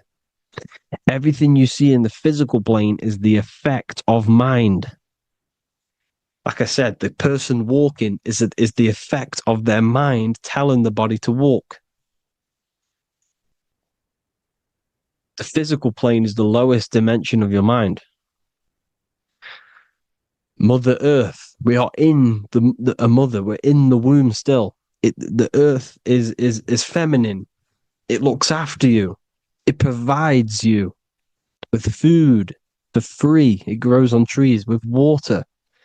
It's Mother Earth. It's the womb.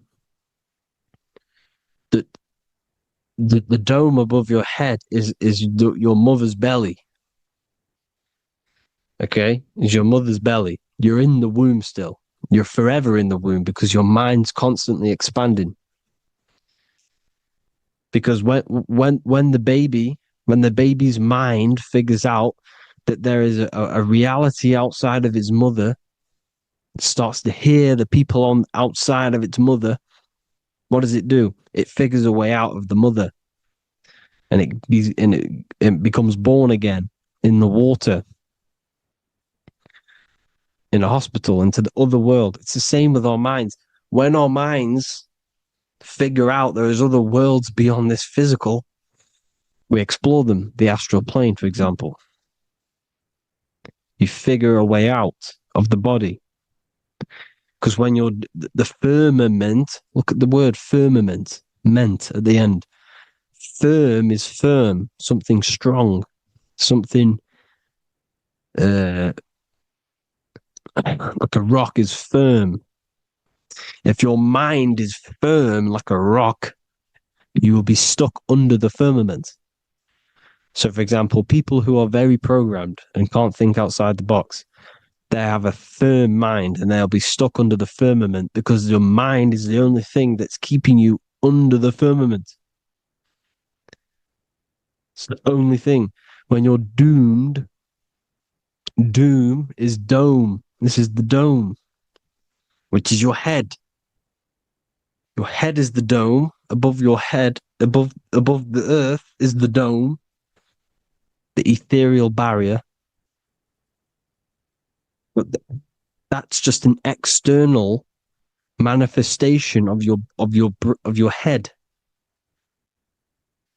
You don't leave the earth, you leave your body to leave the earth, because your body is the earth. It's a dimension within your mind. So when you're doomed, you're domed.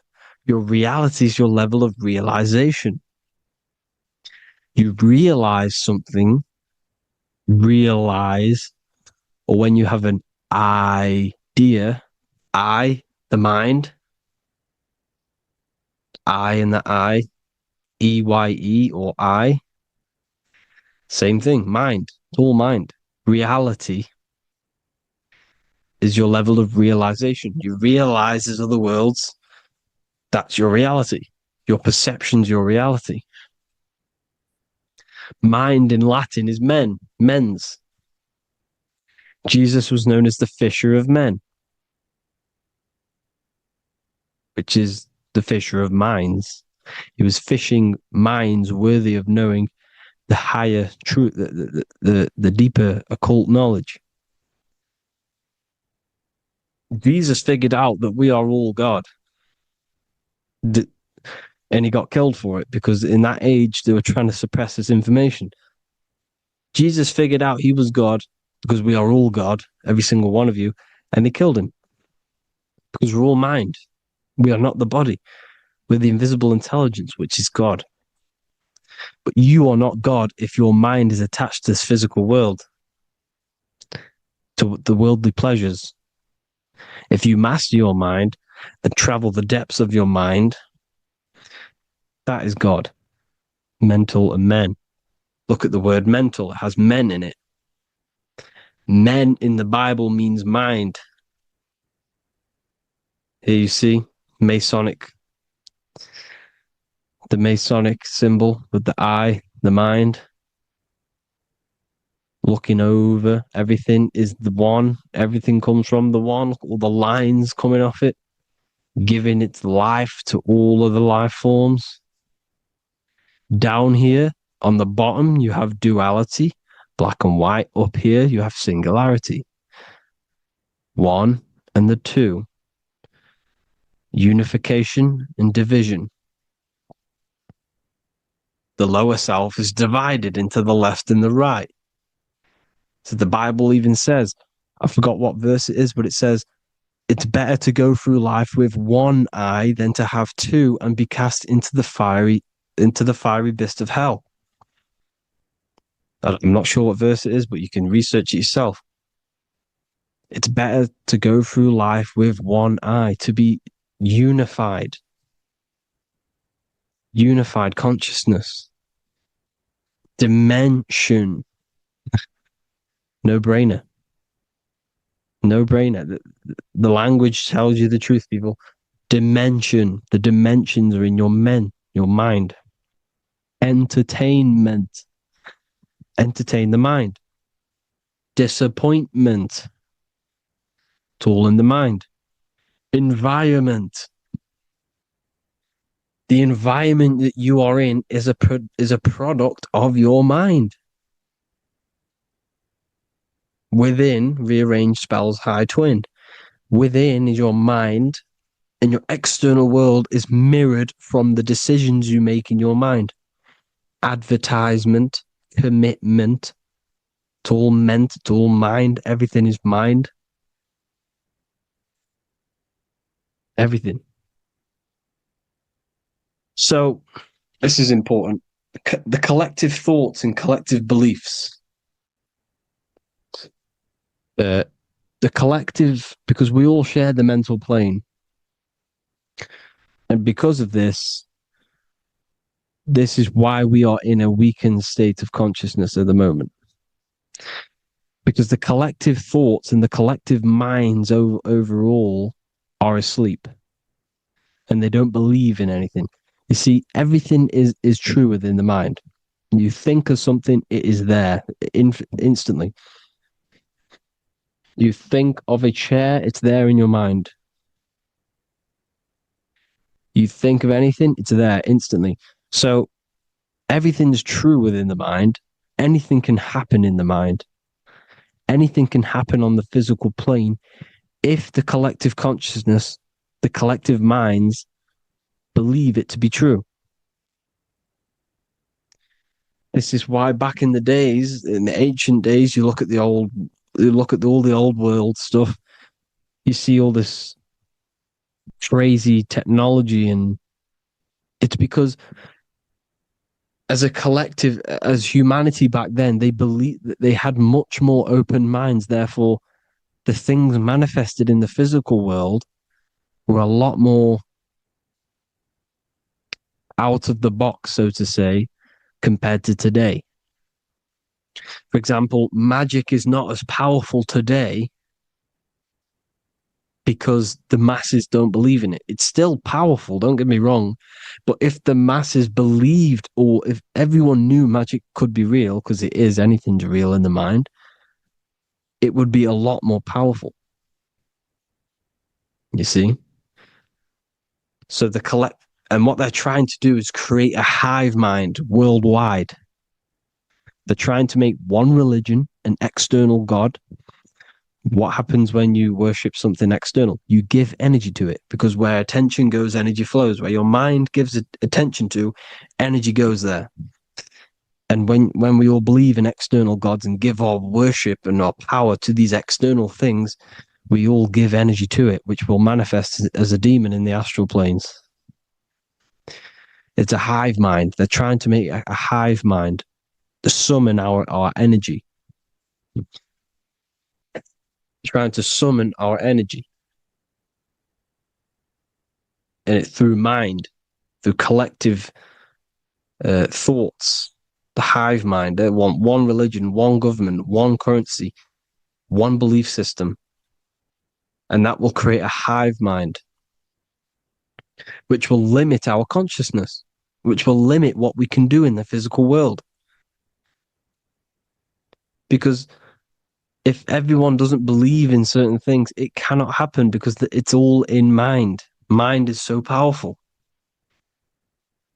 I am you and you are me. I hope you all enjoyed this video, people.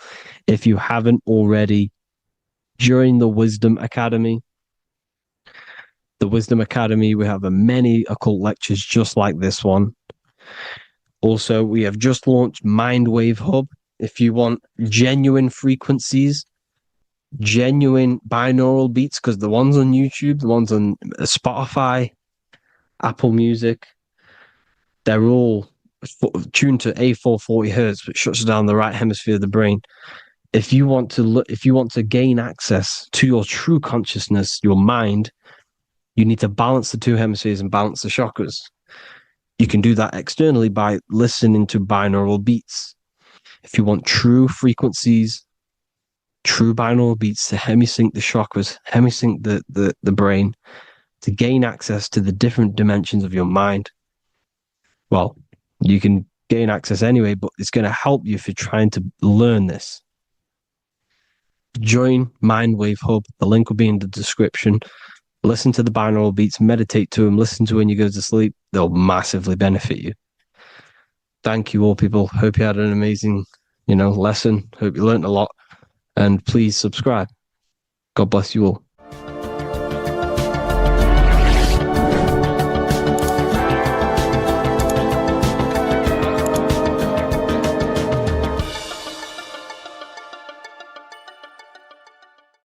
Creation demands destruction. Every time you release your sexual fluids, you're destroying a part of yourself to create an extension of yourself. For example, if you want to create a business, you have to destroy your time, attention, and energy in order to create the effect of the business. All creation demands some sort of sacrifice or destruction. This falls under the law of polarity in the universe. It's the same with your sexual fluids. Your sexual fluids, especially as a man, contains minerals, all the minerals in your body. It contains your vitality. It contains your DNA. It contains the blueprint of you, and it can create a whole new human being. You are literally playing with the power of creation if you are releasing your sexual fluids too much. Sexual fluids also extend beyond the physical plane. They contain astral forces because all physical creation is a mental creation. We live in a mental universe. Everything begins as a thought in the mind, then the thought takes the form and the body of imagination, which is an astral force. Imagination turns into etheric emotional energy. Then the etheric emotional energy turns into the physical action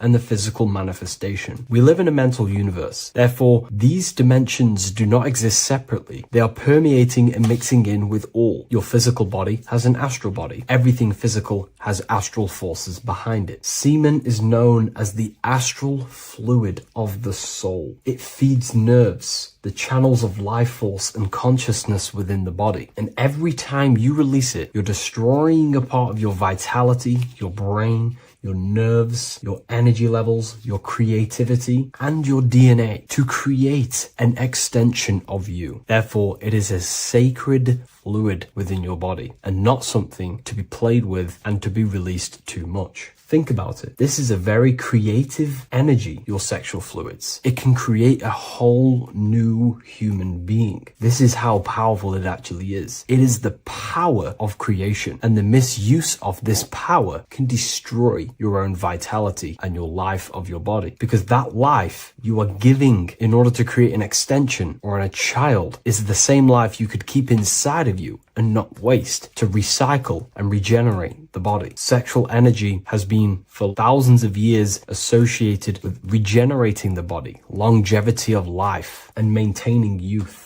Not only that, every time you release your sexual energy, it floods the brain with dopamine. Dopamine is the brain's reward system, created within the middle of the brain. It releases every time you've achieved something. However, sex or an orgasm is the most powerful feeling you can feel. It's the most amazing, intense feeling and release of dopamine you can possibly feel as a human. Therefore, if you flood your brain with this high amount of dopamine every single day, you are getting the epitome of human feelings every single day. Therefore, you will become numb to everything else in reality. You won't be able to enjoy the small things in life. And I know this firsthand because I experienced this myself. As soon as I stopped, this is when I started to enjoy the little things in life, seeing family, and I actually gained more energy, more ideas. We'll get into this a bit later. It is a creative energy. It creates a whole new human being. Therefore, if we maintain this energy, we can maintain our creative power within us, because that's what we are. We are all creative beings, moving energy from higher dimensions of consciousness, the mind, into lower dimensions of consciousness, the physical world. You hold the power to create. You are not in a world. The world is working through you. You do not possess a life. Life is working through you. You are not in a universe. You are the universe. It's moving through you. There is no past, present, and future. The present moment is you. When we release every single day or frequently throughout the week, like I said, we're triggering the brain's reward system, dopamine, which makes you feel as if you have already achieved something. And if your brain is telling you you have already achieved something by overusing your sexual fluids, then you will not have the motivation to achieve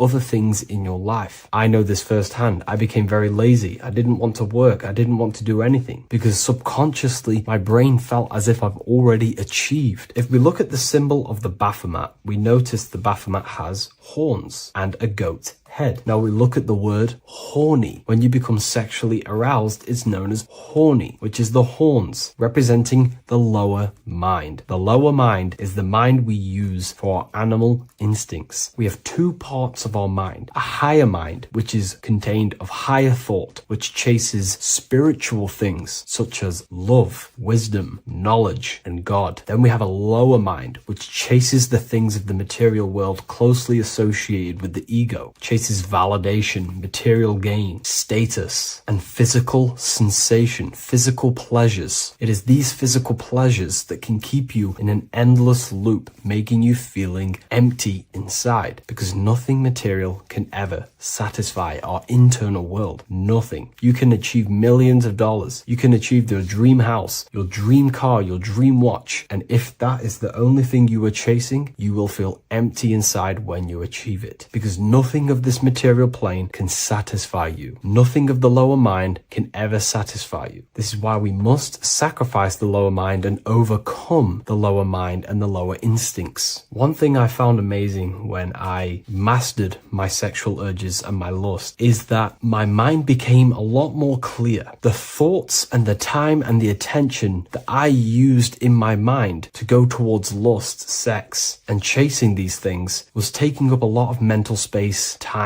and energy. But as soon as I removed it and mastered it, my mind became an open vessel for higher thoughts to be received from the higher mind. The mind is like a radio antenna. Whatever we attune it with, that's what we receive. If we're constantly thinking about lust and low-level pleasures, we're going to just receive low-level thoughts. But once we remove all of the lower mind and we conquer our physical body and physical urges, our mind becomes an open channel for divine thoughts and spiritual thoughts. This is what most people call today as downloads. You receive wisdom from your higher self. Not only do you receive more wisdom, you just receive more power to create. The male and the female come together to create a child. That's how you were created. Now, the law of correspondence teaches as above, so below. It refers to everything in the universe. Therefore, in order for you to create a reality, to give birth to something, you have to bring together the masculine and the feminine. Your masculine forces are willpower and actions. Your feminine forces are emotions and imagination. When you combine the willpower, action, emotions, and imagination and combine them together, you can give birth to reality. But it's important to only give birth to things that are spiritual, that are good,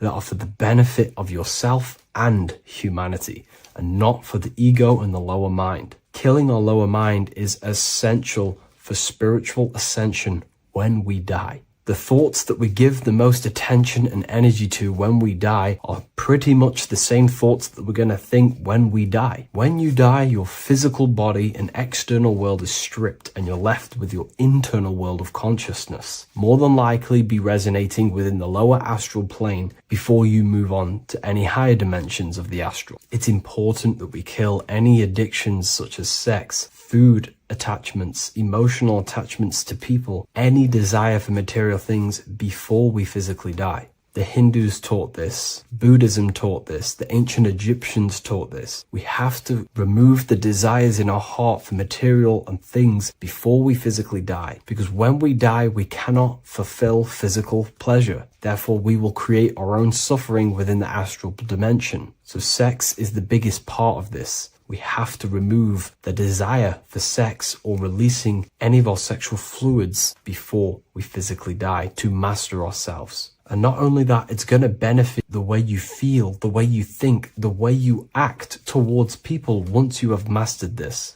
Porn psychologically damages you. You are quite literally the person in the corner of a room watching two other people give pleasure to each other. Psychologically, that is not good. And what happens in darkness is always revealed in light. What you do in your alone times will show in your confidence, in your eye contact, in your presence, in your aura, your energy. You cannot hide things that you do in the dark, because they always reveal themselves in a subconscious way, whether physically or through an energetic spiritual way. Sex can be known as sacred energy exchange. You are exchanging energy, bioelectrical energy. It's a scientific fact that when you hold hands with another person, your brain waves of each individual become synced. Your emotions sync. And you exchange electromagnetic energy because you are an electromagnetic being. When you have sex with someone, you are literally exchanging emotional energy. Your aura is not just an electromagnetic field. It is literally a manifestation of your internal consciousness. Your consciousness contains your thoughts, your beliefs, your traumas, your emotional state. And this manifests externally through the vortex of your heart into an energy presence around your body. This is why you can feel sad when someone else is sad next to you, because their energy is merging with yours. When you have sex with someone, you are quite literally exchanging consciousness, beliefs, traumas, emotions, feelings, vibrations, and your consciousness merges with their consciousness. So be careful with just having casual sex. Now, I'm not here trying to say never release, never have sex with your partner. I'm not saying that. I'm saying take caution with these things. Take my teachings with a pinch of salt. If it benefits you, that's great. I'm not here to tell you how to live. I'm simply giving you my research and the things that have helped me in my life on my esoteric research, awakening, or spiritual path. I don't like calling it a spiritual path, because it's not spiritual. It's simply just life, the knowledge of consciousness and the self. So I hope this video helps. If you'd love to read this book, I'll leave a link in the description. This book I wrote myself called The Book of Wisdom, Volume 2. This isn't just spiritual fluff. Your words are vibrational commands that teach your subconscious what to believe and what to create in your reality. Now, I'm not going to sit here and tell you how words are these vibrational things that create reality. In fact, they are. However, the power of words does not hold in the vibration of the word. Yes, it has a little effect on plants. Yes, every word is a vibration that speaks to every cell in your body. However, this is not the main power of words. The main power of words is restructuring your consciousness and invoking energy inside of your own consciousness. I'm going to go over these two in detail for you. Your life is an externalization of your consciousness. Your belief system, your internal world, are building blocks to create your external world. What you believe in is how you see reality. It is the filter that you see to see reality. If you want to change reality, you have to change your consciousness first. There's no point trying to create a change, a manipulation in the external world, because it won't last very long. You have to restructure your inner temple, your inside world of thought and emotion. For example, your external reality is an externalization of every thought you thought in the past. Your life circumstances are just a result of every thought you thought in the past. You become what you think about. So if we can control what we think about, we will control who we become. Words are a powerful way to restructure your subconscious mind, which will then restructure what you think about. For example, if I said the word chicken all day long, I'm going to be thinking about chicken all day long. The words we repeat enter our subconscious mind, and our subconscious mind molds our conscious mind of what we are consciously giving attention to and thinking about.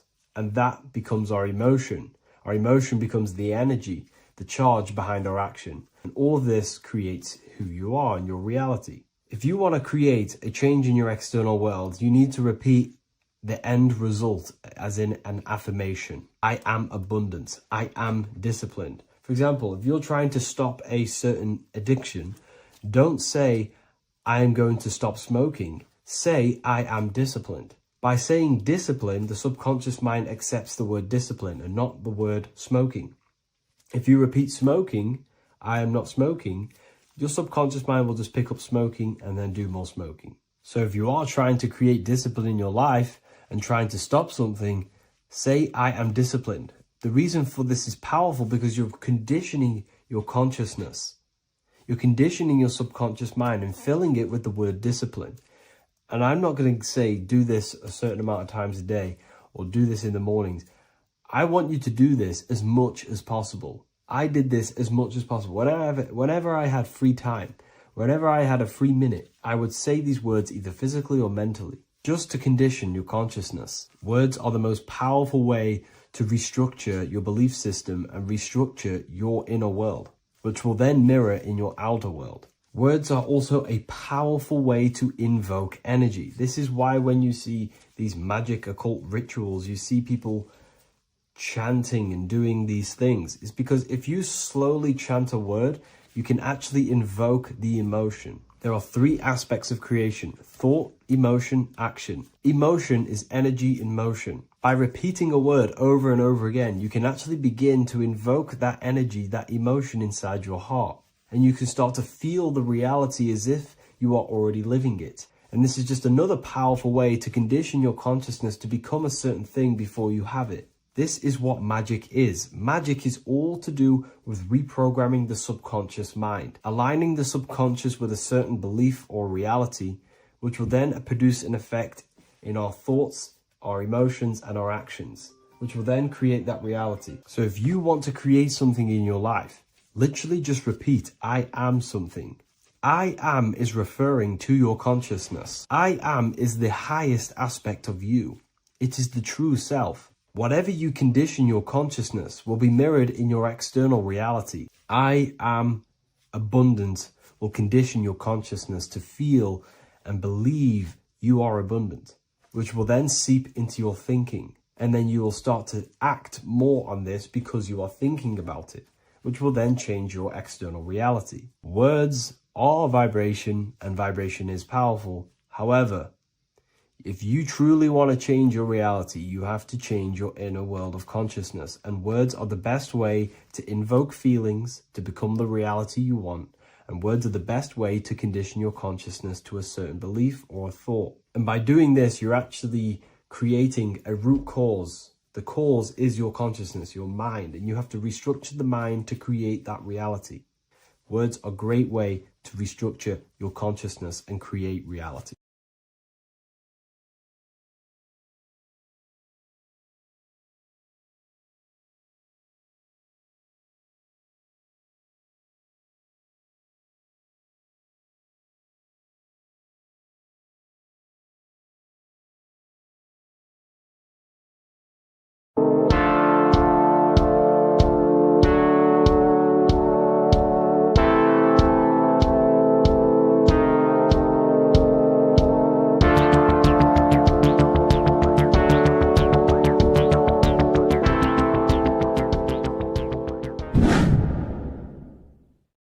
What is good, people? It's Revival of Wisdom. I hope you're all doing well. Now, this video is how to raise your holy oil or your kundalini. Let's get straight into this. So this is a monthly cycle. Every month, when the moon is in your zodiac sign, this oil is released. Now, the moon is in control of monthly cycles. For women, it's the menstrual cycle, and as well, this holy oil cycle. The moon changes sign every 2.5 days and passes through the zodiac signs in 27 days. So the moon tells the day, the sun tells the time, the stars tell the month. This reality is a massive clock, if you like to say. It's a cycle. Okay. The moon controls the night, emotions, water, fluids, and the mind. Okay. So this oil is produced in the claustrum. It's produced in the claustrum, which is here, right? This is where you get Santa Claus from. Now, the claustrum is at the center of the brain, and it is next to the pineal gland and the pituitary gland. Once it starts in the claustrum, this is the holy presence. This is the present that Santa gives to us, Santa Claus. And it goes to the pituitary gland and the pineal gland. And what's connected to the pituitary gland and the pineal gland is the Ida and the Pingala. The Pingala is the pineal gland's nerve, which is the honey, which is the positive charge, electric. And the pituitary is the Ida, the Ida nerve, which is the magnetic charge. This is the milk, the land flowing with milk and honey. This is the brain, the heaven, heaven, okay? And it travels down the spine using these two nerves, these electromagnetic charge. And this is what the ancients symbolized with the two serpents wrapped around the spinal cord, the Ida and the Pingala. And this travels down to the sacrum or the solar plexus. Okay. So once it's here, okay, the spine is an elongation of the brain. So the spine is pretty much the brain. It's an extension of it. And it's kind of a microcosm of how we descended from heaven to physical reality, to physical matter, which is our consciousness has done. Our consciousness has descended from heaven into physical matter, and this is a microcosm of it. Okay. So once we're in the sacrum bone, this holy oil, like I've just explained, this holy oil starts in the Santa claustrum, goes down the chimney to the sacrum. This is the sacrum, the solar plexus, and drops the present off at the sacrum. Now, once we're at the sacrum, we need to raise our vibration to take this oil back up the spine. Okay. And the River Jordan symbolizes this in the Bible. King Herod wants to kill Jesus in Nazareth, which is here, this is the River Jordan, is Nazareth. He goes to be born in Bethlehem and then goes back up to Nazareth to Joseph and Mary. Joseph and Mary, the pineal gland and the pituitary gland. The Bible is huge symbolism. It's all metaphors for this sacred process which goes on inside of your body. You are the Temple of Solomon. You are the Holy Land. The Holy Land is your brain. Once this oil is at the sacrum, you need to raise your vibration in order to take it back up. Once this oil has gone back up to the pineal gland, it activates the crystals which are wrapped around your pineal gland. Your pineal gland is this tiny little bean here. This is the claustrum. This is the pineal gland. And it's wrapped in crystals. And when this oil travels back up the spine by raising your vibration, back to the upper room where Jesus met the 12 disciples, or the 12 cranial nerves in the brain, and it activates and it turns on this pineal gland.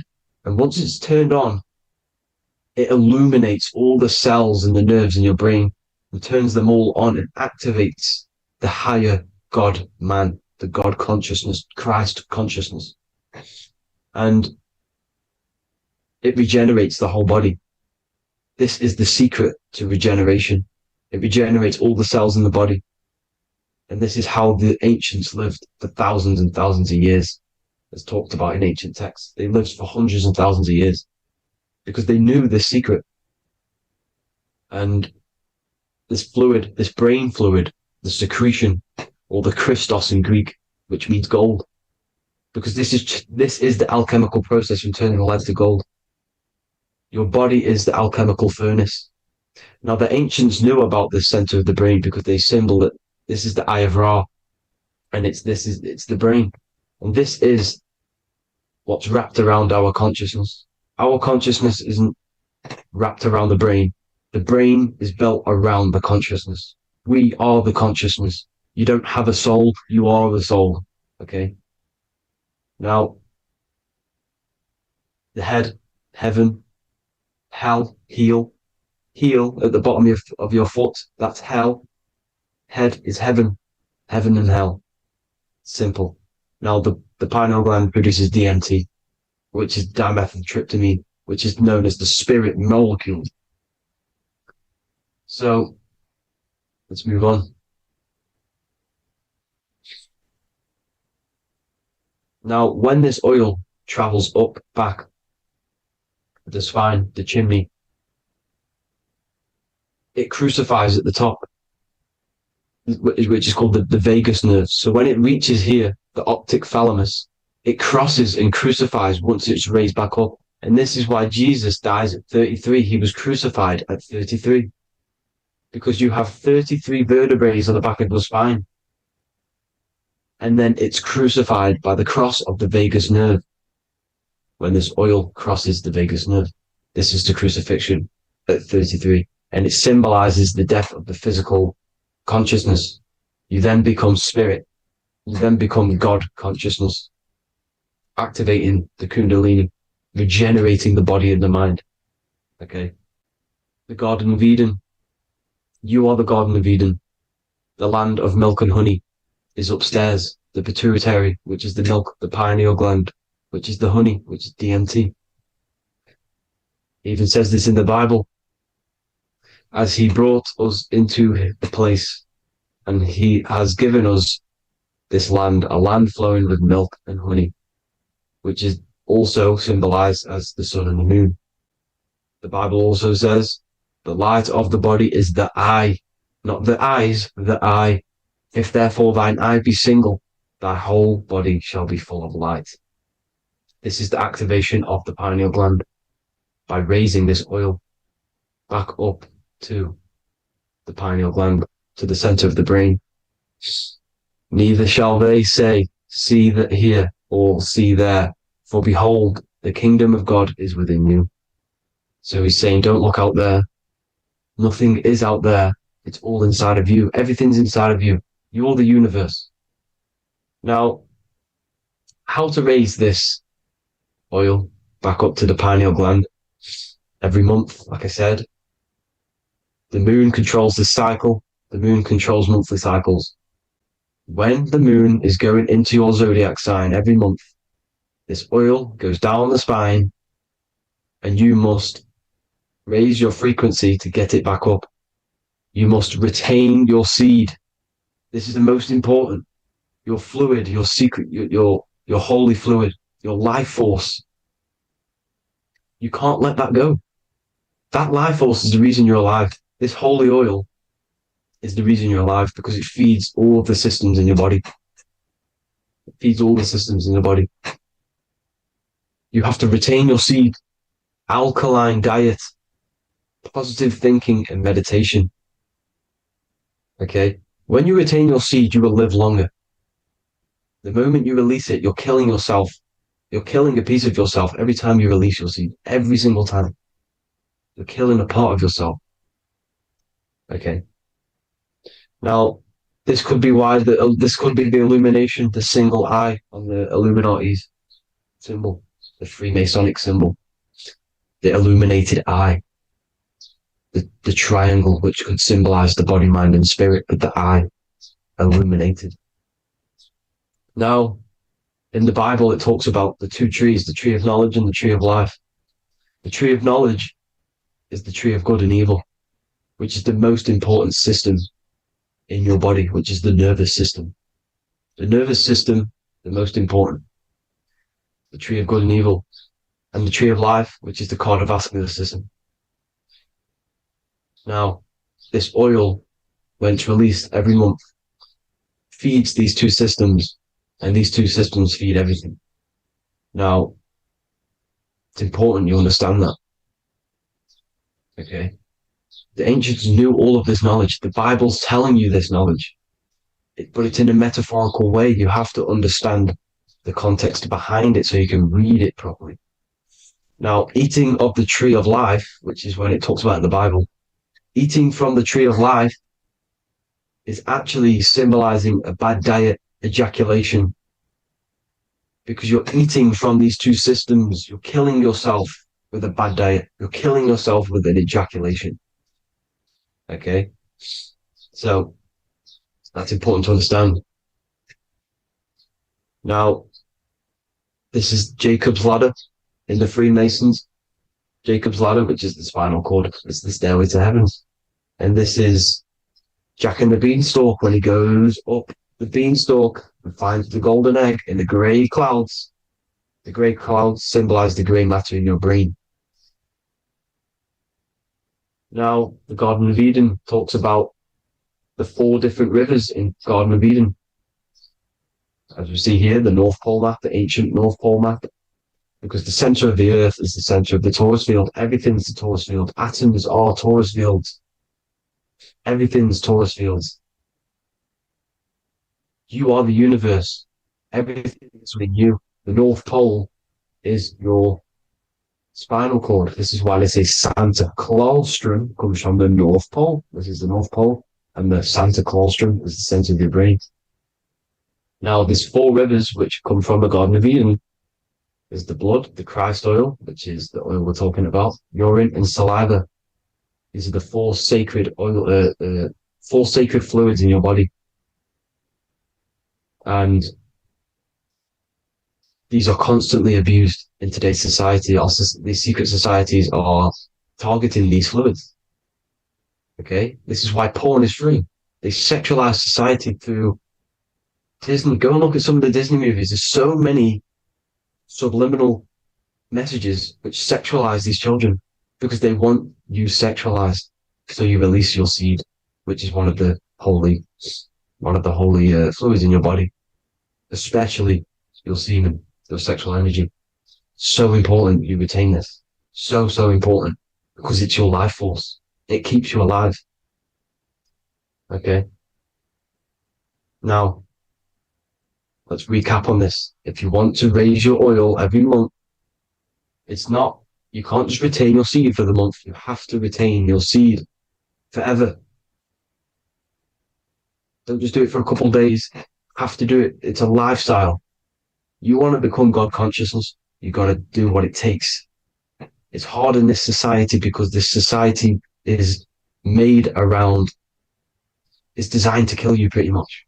It's designed to keep you in these lower states of consciousness with all the bad food, the chemicals in the food, the chemicals in the water, the sexualized TV programs, sexualized adverts, sexualized TikTok and apps, videos, subliminally stimulating you.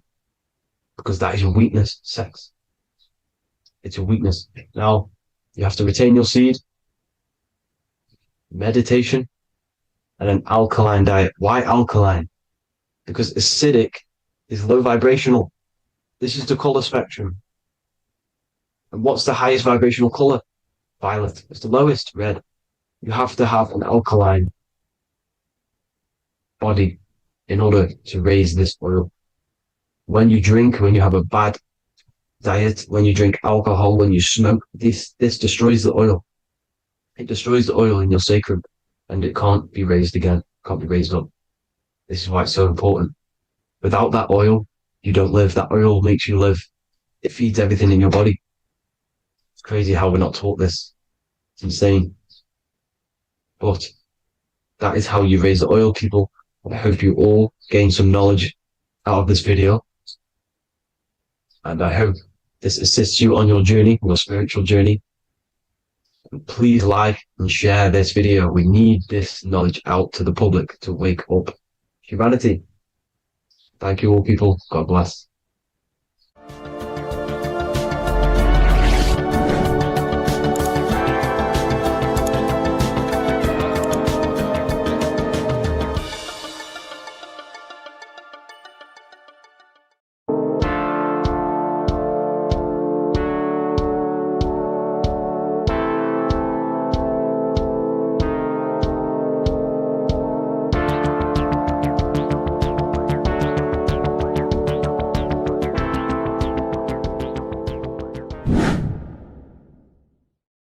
What is good, people? We're back with another video, and this is going to be talking about the connection between the micro and the macro. You know, you are the universe, everything is inside of you. So the first thing you need to understand is that the law of mentalism, we are a thought in the creator's mind, everything's being thought into existence. We have a spark of this mind, this same mind of the creator, and everything is a state of mind. Particles or atoms, whatever you want to call them, are a mental thing. They're a product of the mind. Everything's thought into existence. Thoughts influence everything. Thoughts are energetic effects which send out waves into the quantum field around you. And your consciousness is actually the universe experiencing itself, expressing itself. and viewing itself. So we are the creator, but viewing itself in separate bodies. And this is why they call the material world the world of illusions, because everything's separate here, but we all forget that we're not all one. We've all been brainwashed to think we're all separate, but we're all one. We're all the same mind, the same consciousness, everything. So everything's created out of toroidal fields. God created the toroidal field. That's the only thing that exists because particle atoms are toroidal fields. And it's the basis behind all creation, as you can see it in the owl's eyes. It creates the infinity symbol. And this was the apple. That apple is a toroidal field. And the toroidal field is made out of dielectricity, which is ether. Ether is black light, and this is counter space. This is another realm. This is what creates God to be omnipresent, to be everywhere at one place at all times. He is everywhere because ether is everywhere. Ether's infinite potential. It connects everything together, and that's what energy moves through. It moves through the ether, and that's black light. Everything is light, as it says in John 4:2. God is light. Everything's a vibrational state of light. So the torus field is made out of dielectricity, ether, black light, magnetism, which is white light, which is the center of the toroidal field. And magnetism radiates, it has no vibration. And then when white light splits, it turns into electricity, which is physical material, and that has a vibration. This is the Holy Trinity, the sun, the moon, Saturn. Saturn, the god of materialism. If you've watched my videos on Saturn, you know that Saturn is crystallizing everything into physical matter. And that's why his old name was El. The ancients called him El. And this is why we get L electricity. This is where L electricity comes from. Because L electricity is only a product of the physical world, which is redshift, blueshift, Adam and Eve. And this is what creates the redshift, blueshift is what is a product of magnetism. When magnetism, white light splits. And this gives us vibration. And this what creates the toroidal field, which is the basis of all physical creation. The sine wave is created out of the magnetic wave and the electric wave. The electric wave is the blue wave, and the magnetic wave is the straight wave, which is radiation. This is vibration frequency. So the magnetic wave is straight, and then you have longitude and amplitude, which is depth, which is dimension. You see how the electric wave has depth and a dimension. This is why you get the cross. This is the cross of Earth. This is the symbol of Earth, of bondage, of physical matter, because it consists of magnetic wave and depth, which is electric wave. I mean, this is where you get the sun cross or the earth cross, whatever you want to call it. It's the cross of physical matter, and the ancients knew this. This is why they used that symbol. Redshift, blueshift, which is the toroidal field, is the basis of all creation, physical creation.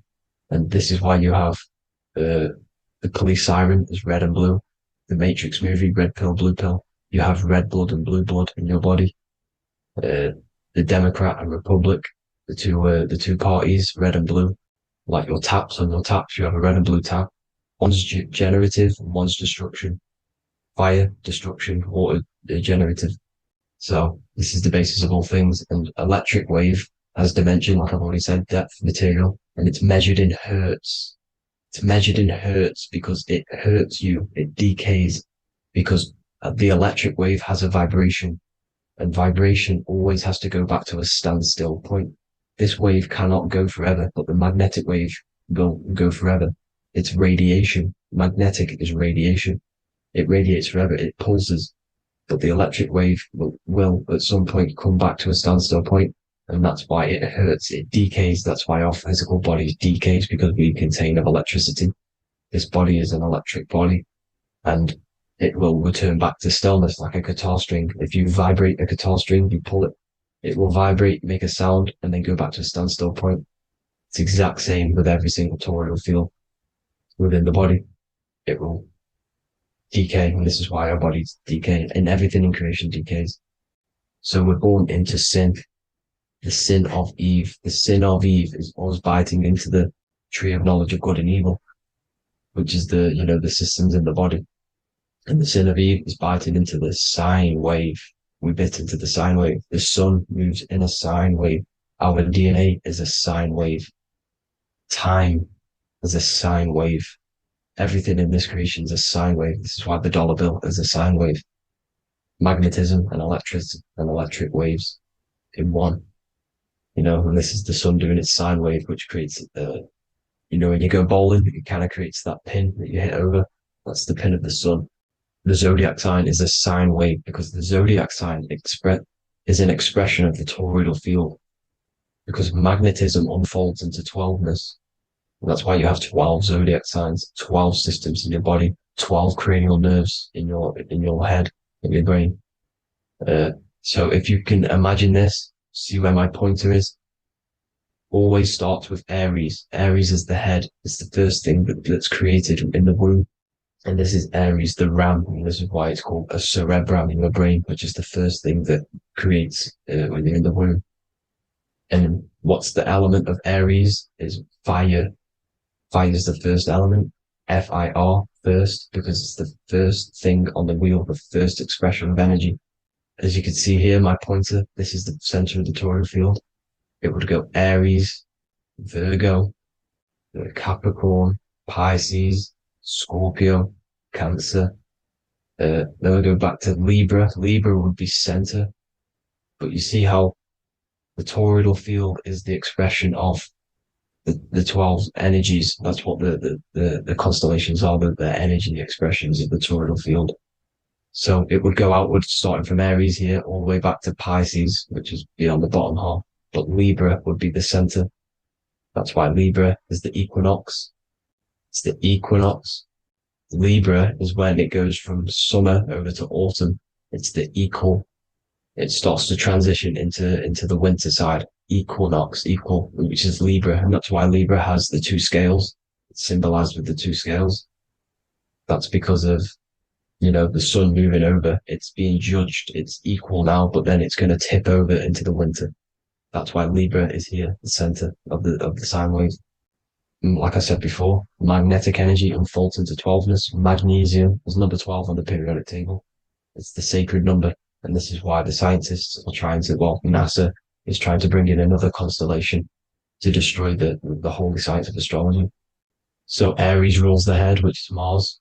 Taurus rules the neck, the lower head. Gemini, the two twins, which is your lungs, your two twins, your arms, two twins. Cancer, the breasts, or the chest area. Leo, the heart, which is the sun, which is fire, the center of the toroidal field.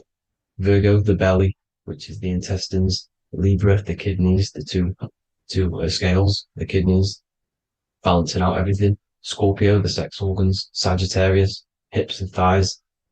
Capricorn, I've missed that out, which is the kneecaps. Capricorn, kneecap. Aries, which is the ram, which is the cerebrum in your brain. And then Aquarius, the calves and the ankles. And the Pisces, the two fish, the 2 feet. So everything corresponds, as you can see here. This is an ancient way of depicting it, of the folded human. And this is everything. Each constellation rules that part of the body, gives energy to that part of the body, makes you do certain things. So magnetic energy unfolds into 12ness, electricity unfolds into 7s. That's why when you get electric, the light spectrum that we see, it consists of 7 colors. Why we have 7 planets. The 7 planets give us our 7 metals and the 7 solfeggio scale frequencies. So the rotor, this is the rotor. And rotor is an anagram for Torah, the Torah, which is I think it's the Hebrew Bible. Don't quote me on that, but it's one of the holy books, which is the Torah, the Taurus. Everything goes back to the Taurus field because it's the basis of all creation. So the chief cornerstone, it says in the Bible that the builders rejected the chief cornerstone. The chief cornerstone, you are the builder. You decided to incarnate into the physical world, into the electric world, El, the world of El, Saturn. When you are created in the womb, it takes you 9 months for you to be created. So, for example, if you went into the womb here, it'd take you 9 months. So let's say you're born in Scorpio. So you'd go back 9 months, 1, 2, 3, 4, 5, 6, 7, 8, 9.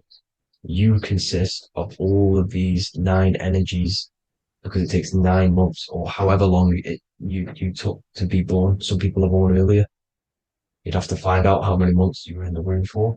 But you consist of these 9 energies, and each constellation has a cell salt associated with it. And these cell salts are vital for your health. and your cells are the optimal health of your body. So the chief cornerstone that you rejected is these three cell salts, these three constellations.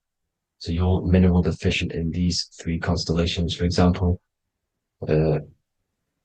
fluoride, magnesium, phosphate, and potassium sulfate. So that's the chief cornerstone. And a cornerstone, people always get it rejected with the cornerstone. The cornerstone is not, it doesn't say the cornerstone in the Bible, it says the chief cornerstone. The cornerstone is a cornerstone of a building, but the chief cornerstone is the top of the pyramid. This is where we get the pyramid of the wheel. So you're mineral deficient in whatever three zodiac signs you're not. You were not in the womb for. This is the chief cornerstone you rejected. So the human body is the micro. It is the universe in a physical form. It consists of everything in the universe, just like your consciousness is the universe watching itself, experiencing itself. Your body is the whole universe, 12 systems in the body, 12 zodiac signs, 7 chakras are the 7 planets. The Holy Trinity of you is your Temple of Solomon, the soul and the mind, the sun and the moon. You know, everything is in you. You consist of everything, all the energies, everything. Heaven and hell. Heaven and hell is a mind state. It's a state of the mind. Head, H-E-A, which is heaven, and the heel, the bottom of your foot, is hell.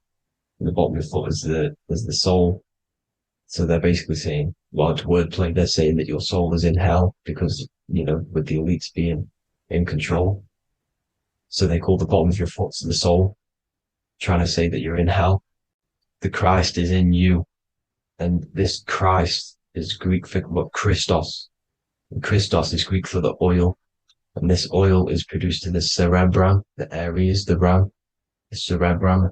It goes down the pineal, the pineal and the pituitary are underneath the cerebrum. It goes down the pingala and the ida. The pingala being the positive charge connected to the pineal gland, pin, and the ida connected to the pituitary. And this is the two serpents going down the spinal column. And this is why Jesus goes from Nazareth to Bethlehem, and then Joseph and Mary are waiting for Jesus in Nazareth. Joseph and Mary are the pineal and the pituitary gland waiting for Jesus to come back up the River Jordan, or spinal column. So this is the oil. This is the story of Santa as well. Santa comes from the North Pole. Why? Because the North Pole of the Earth is the center of the toroidal field, and the North Pole of you is your spinal column, which is the North Pole of the toroidal field. The North Pole, he comes from the North Pole. This is the North Pole. This is the South Pole of the toroidal field. Comes from the North Pole, which is your mind. And he goes down the chimney and then back up the chimney. This is the chimney. And he drops off the present, which is the Christos, the oil. And this is why Jesus is crucified at 33, because he crosses over the vagus nerve at the top of your spine. When this oil comes back up the 33 vertebrae, these are your vertebrae here. When it goes up the 33 vertebrae, it gets crucified at 33 because it crosses the vagus nerve, and he's crucified on a cross at 33. This is the story behind Jesus and Santa. The Ark of the Covenant in the Bible is the two hemispheres which cover the vital parts of your mind, the brain side, which is the cerebrum, the pineal, the pituitary, etc. So the two hemispheres are the two angels, the Ark of the Covenant. This is the Ark of the Covenant covering the two vital parts of your brain. So these are the optic thalamus is another part, and it protects the Christ oil, which is inside at the center of the brain.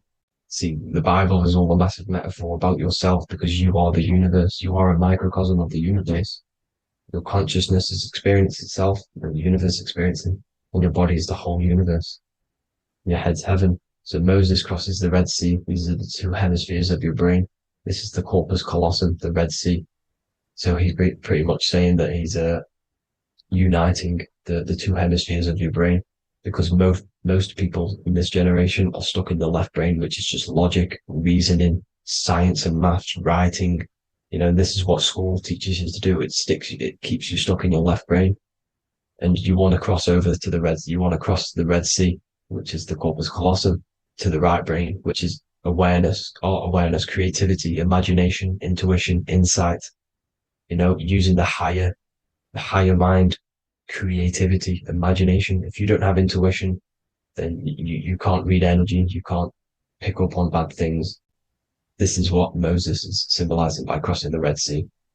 And it's also the upper room where Jesus met the 12 disciples. 12 disciples are the 12 cranial nerves in your brain. It doesn't just represent the 12 zodiac signs, the 12 disciples. It symbolizes many different things. It's like I said, energy the universe consists of 12ness. So you have 12 cranial nerves in your brain. And that's the 12 disciples as well. And they want you stuck in your left brain, which is the five senses, materialism.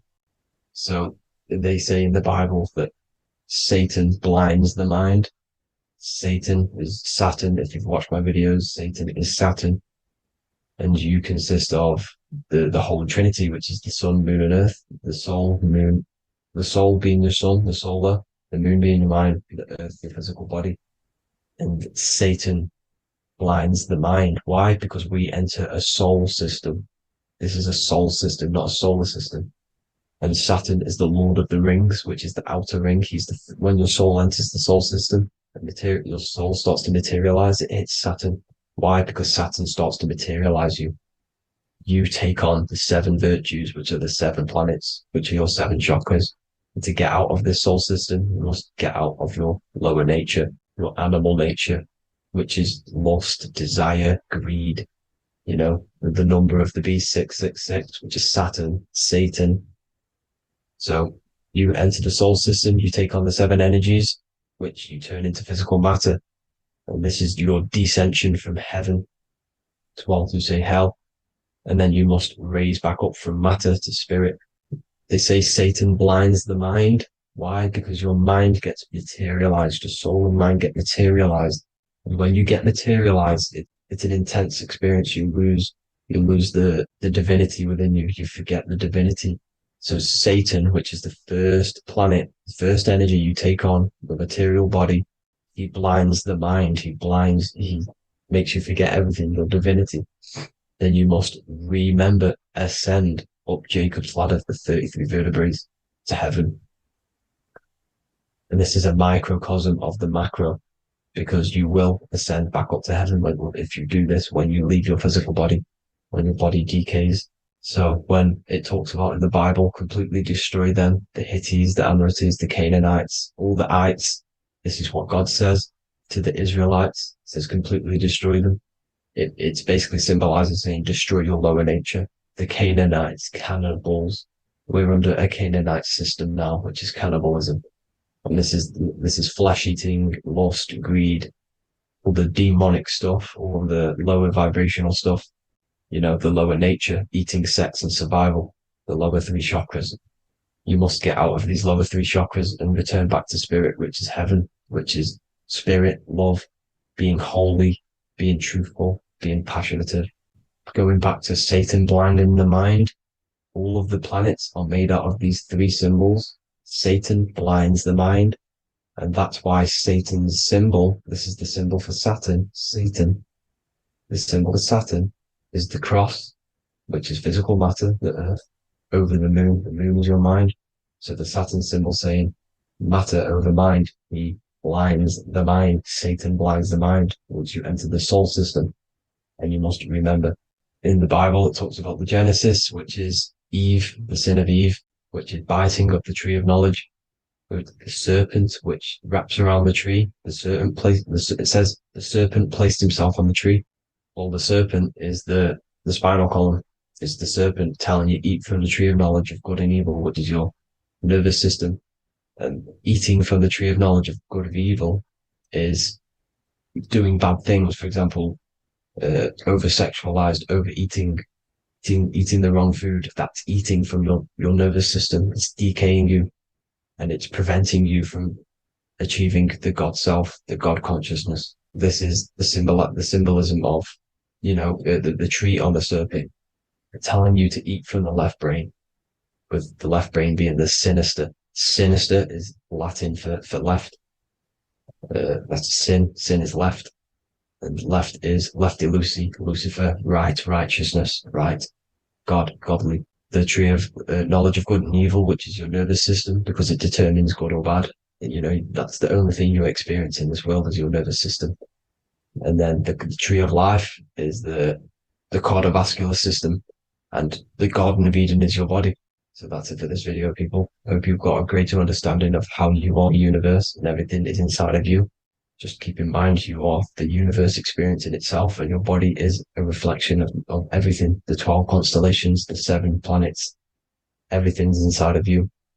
This world is an expression from the inside outwards. You can't affect the outside world to manipulate reality. Everything's inside of you.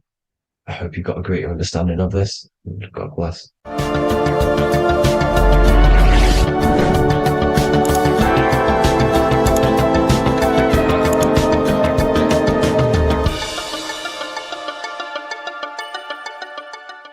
You're living in 4 planes of existence right now, but most people are only aware of one.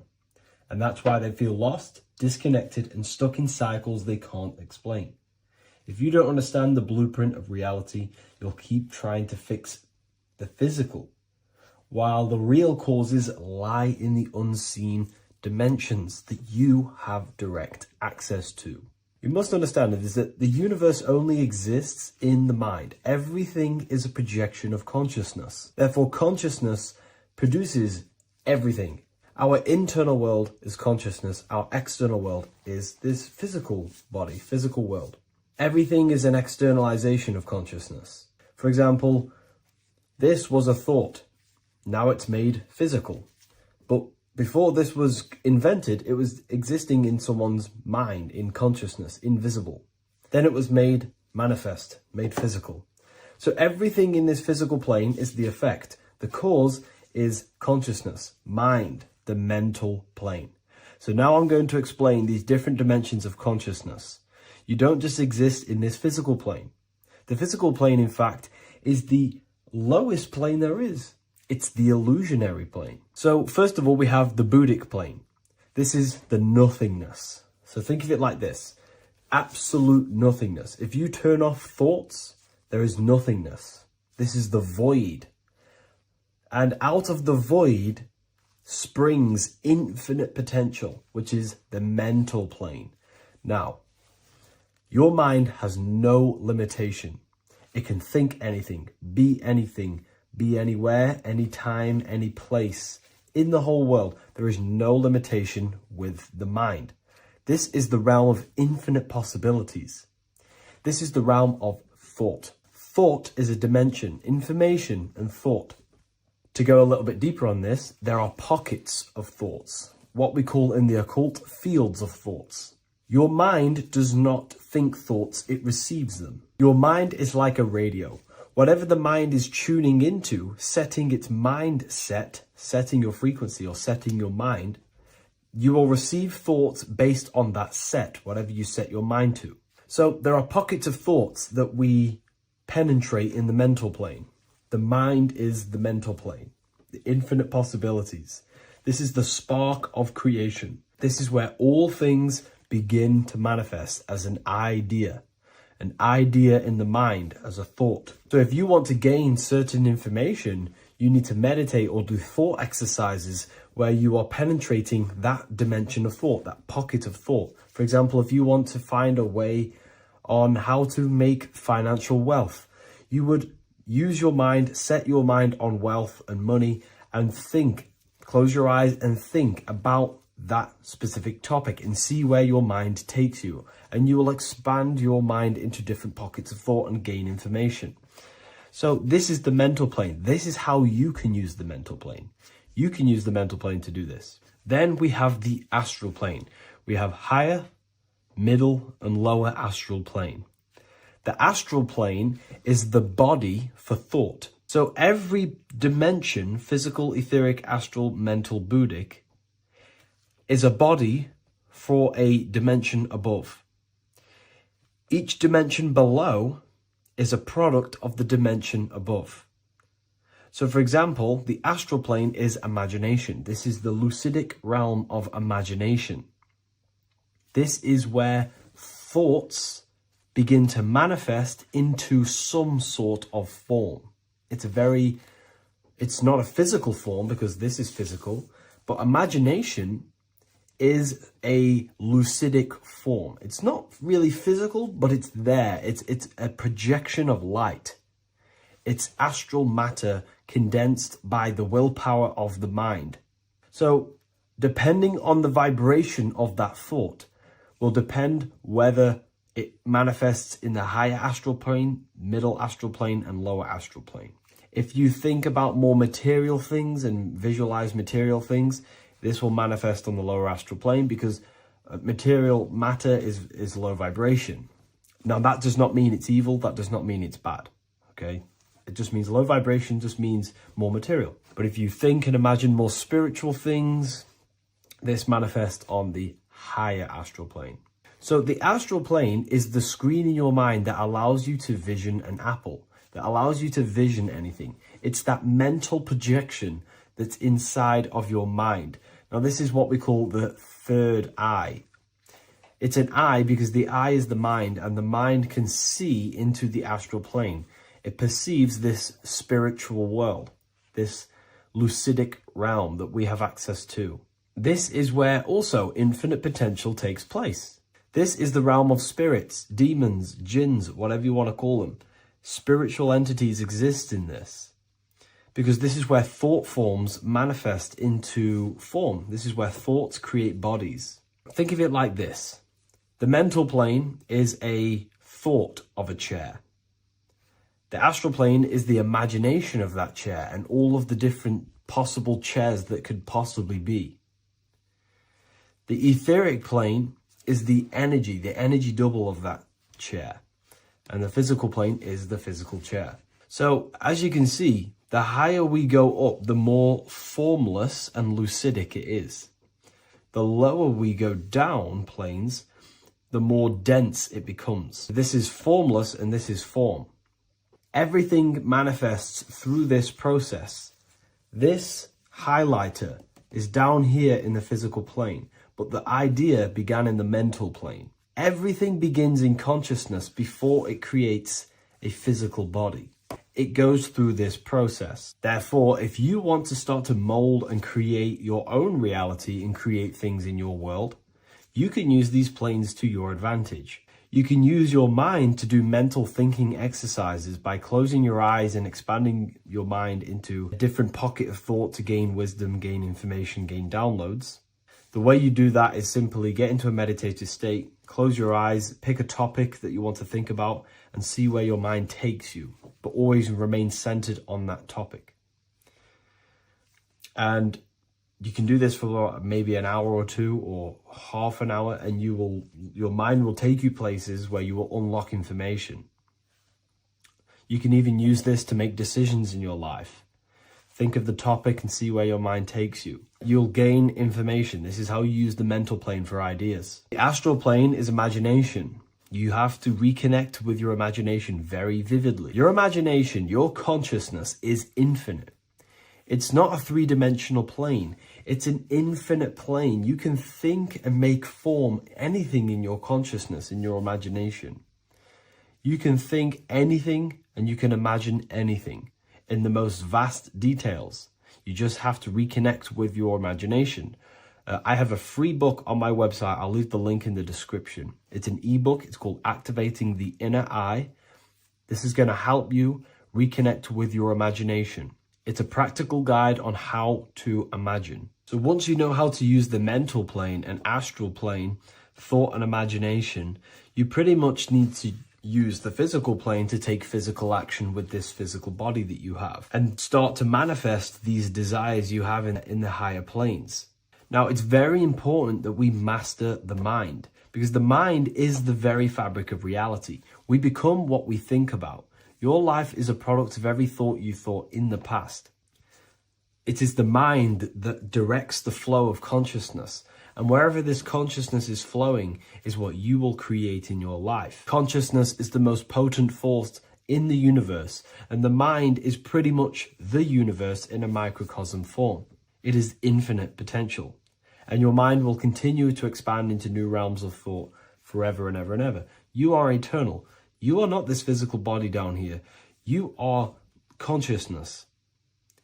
literally dreaming that you are in this physical body. So everything begins with the mind. We need to be conscious of the thoughts that enter our mental field of consciousness. There is a level of self-awareness that you can reach where you can become conscious of pretty much every single thought that enters your mental field. Now, we have over 7,000 thoughts a day. You can gain such mastery over your mind where you can become conscious of every thought you think. And that is when you gain superior power. Because when the mind is fully under control of self, you can direct the mind's potent force into a specific goal. Most people's minds are dualistic. They want something, but their mind is thinking something else. They have limiting belief systems. They have the little voice that comes in and says, you can't do this, you're a failure. That is a fractaled mind. The mind needs to be singular. It needs to be on your team and not an enemy. Do not let your own mind take away your power.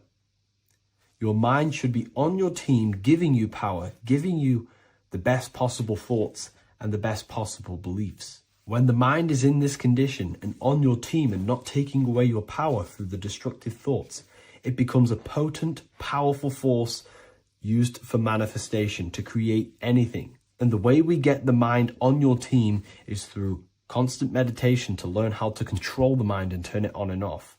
Subconscious reprogramming through visualization, affirmations, cultivating emotions associated with your goal. All these three ways we can reprogram the mind slowly over time so that it becomes powerful and becomes on your team and doesn't give you negative contradicting thoughts. When the mind is fully aligned on one thing, it can create massive empires and things in your physical reality. So I hope this video helps, and I'll see you in the next one. And order is, and the world, the physical world is order. It's order out of chaos. This is the chaos of emotion. Sorry, not emotion. Chaos of imagination. Chaos just means there's no order. But then the physical world is order out of the chaos. This is an order. This is an order out of imagination. Okay. Does that make sense? I say it's death in our breath.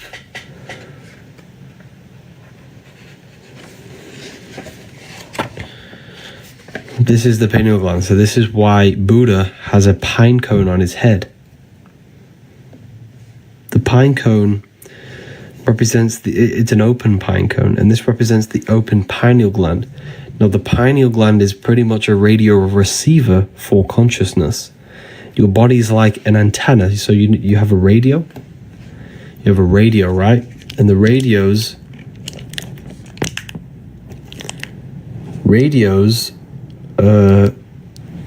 pick up frequency and then play the song of that, play the frequency. It's the same with your body. It's pretty much an antenna picking up the stream of consciousness that you are. You are a stream. You are a verse. Universe. You're a verse. Your life is a verse. It's a song. It's a song of consciousness that you're playing. Uni means unite, meaning one. It's one big giant verse. It's one big giant song. The universe is a song that we're playing, and we tune the songs with our hearts. Our hearts are energy, emotion, and emotion, energy and motion. Like I said, here. The heart is the philosopher's stone. Energy, emotion is energy in motion.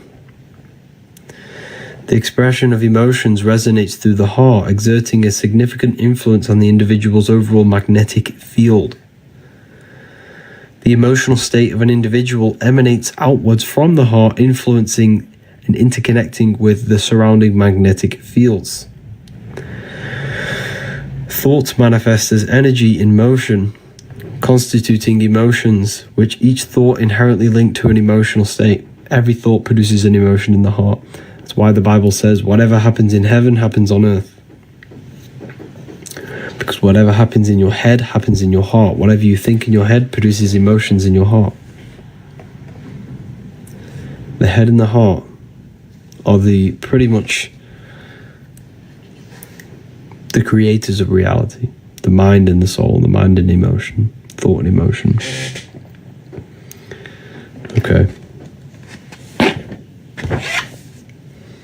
It's very powerful when we learn about this stuff. You are literally a holographic being. You are a holographic being. Okay. Scalar energy, a subtle force, flows through and interacts with matter and divides and creates electromagnetic torus field. This field organizes astral light into the essential components like photons within the holographic reality. This world is holographic. The electromagnetic fields turns astral light into matter. Because, like I said, everything is a plane, is a product of the higher planes. God. Generator. Let's move this so you can see it properly. Generator, operator, destroyer. God.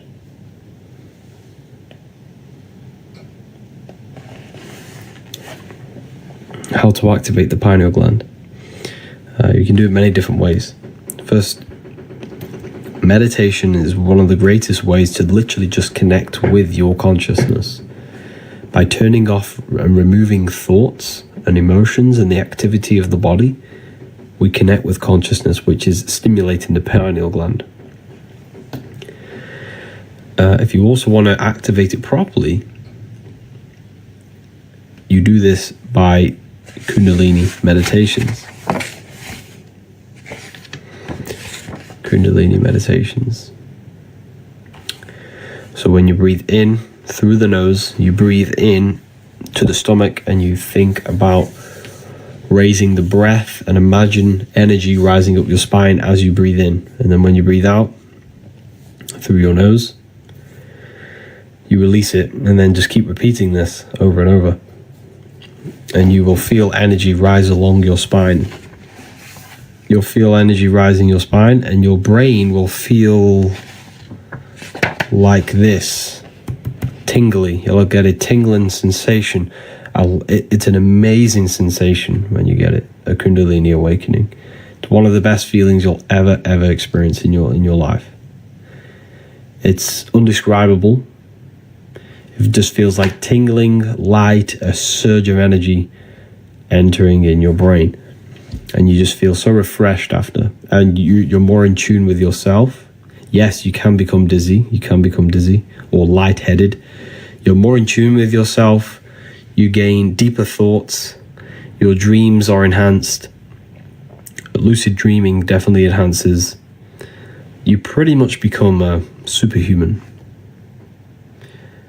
My brain tingles periodically on a regular. Yes, that is your Kundalini. That is your Kundalini awakening.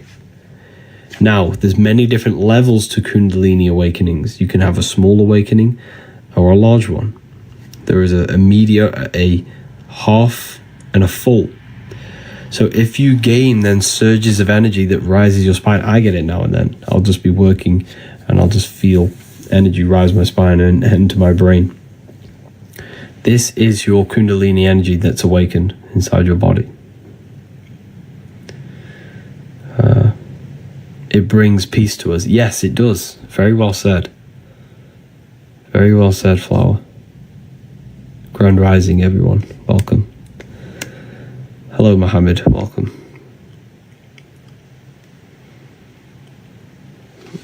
So, generator, operator, destroyer. This is the secrets of number 3. This is the secrets of number 3. We've hit 10k already. Keep tapping the screen, everyone. Let's get some more people in here. Share the live with a friend or family member. Let's keep tapping the screen, keep commenting. It's going to help the algorithm. So feel free to ask questions as well. God is generator, operator, destroyer. Brahma, Vishnu, Shiva, the Father, the Holy Spirit, and the Son. What the seven snakes? Good question. I'll go over that in a minute for you. Brahma, the creator, the preserver, and the destroyer, Shiva. Brahma, Vishnu, Shiva. All creation goes through threefold process. Everything is a threefold process. Everything in this world, okay, is a threefold. And the reason why it's threefold is the number 3 is very, very sacred. So we have the eye in the triangle with the eye in it and the light. Well, that's 1, 2, 3. Okay, so that's the number 3 the Illuminati use. 3 represents creation. Why? Look at the number 3. 1, 2, 3. This middle point represents the dot here is the emanation of creation, turning into duality. It's a torus field.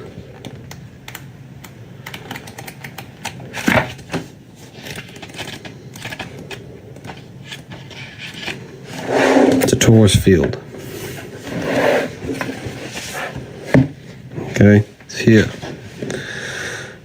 There's the number 3. Represents creation because the torus field is threefold. Consists of dielectricity, which is rest, the midpoint, magnetism, motion, and electricity, polarization. This is the physical world is simulated by these atoms. So the threefold is dielectricity or ether, magnetism, and electricity. That creates the physical world. Them 3 forces. And everything in this world follows by them 3 principles. Everything's generated, operated, and destroyed.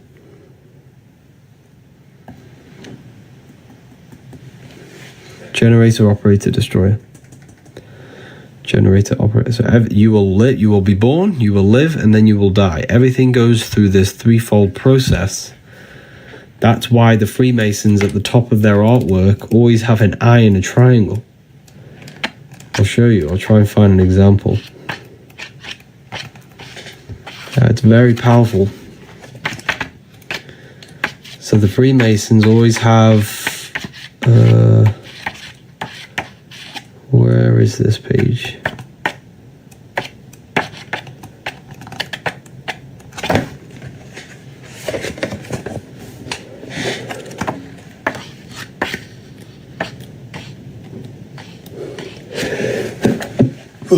That was a sneeze. Right. I don't know where this page is. I should know it, but... Because the eye in the triangle is the force that governs all creation.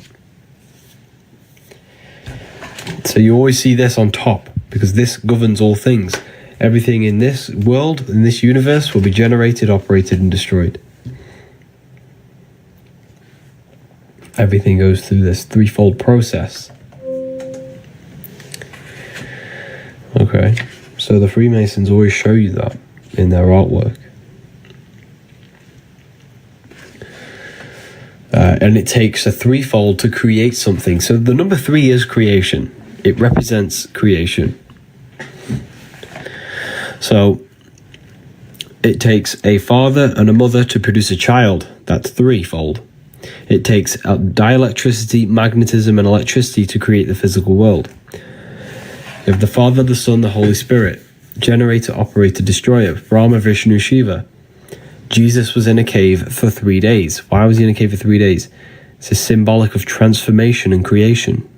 Death and rebirth. Same process. It's all symbolism. All symbolism. Why isn't my laptop working? So yeah, the number 3 is all to do with creation, death, and rebirth process. The book, I wrote this book myself. You can find it in my bio. You can get this in a PDF form. The only place I sell it is on my website, the Book of Wisdom. Click the link.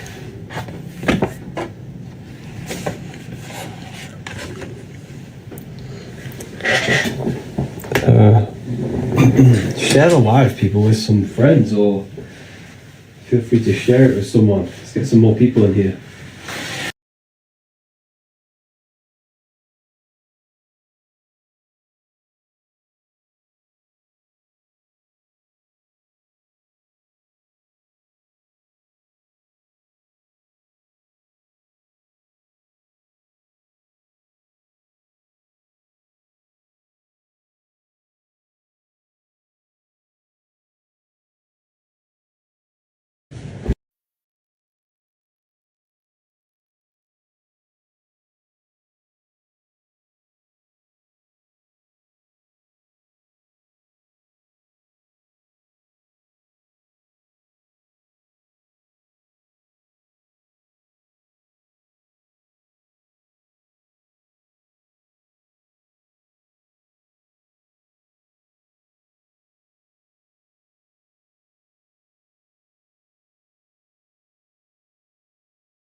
We're talking about the threefold.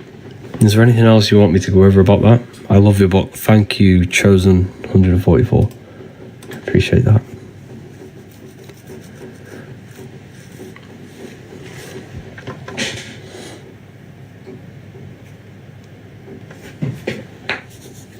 How to ensure negative energy.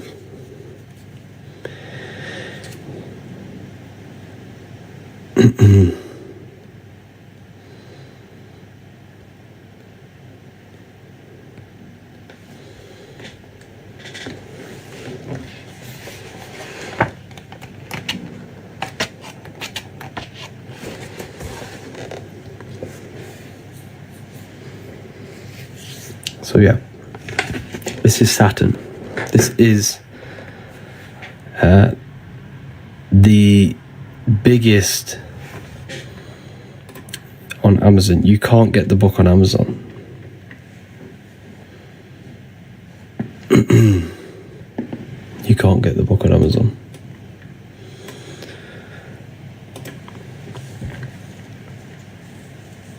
Is this volume 1? You can get it in my bio.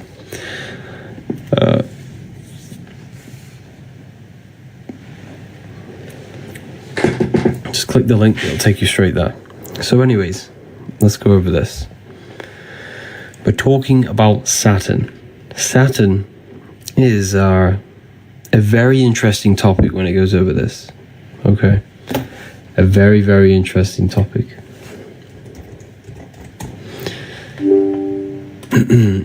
It is pretty much the god of this world, the god of the elites, the god of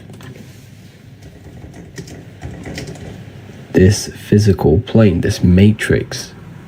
This is why you see it absolutely everywhere. It is literally everywhere. Okay? Everywhere. And the reason why it's so powerful is because... Is this volume 1? Yeah, this is volume 1. The reason why it's so powerful, and the reason why you see it literally everywhere, like the Nike symbol is Saturn, Capital One, Nissan, Vivienne Westwood, Toyota, Walkers, NASA, all symbolic of Saturn. All symbolic. This is very, very important. The moon is our problem, not Saturn. Now, the moon is not the problem. I'm going to go over this for you.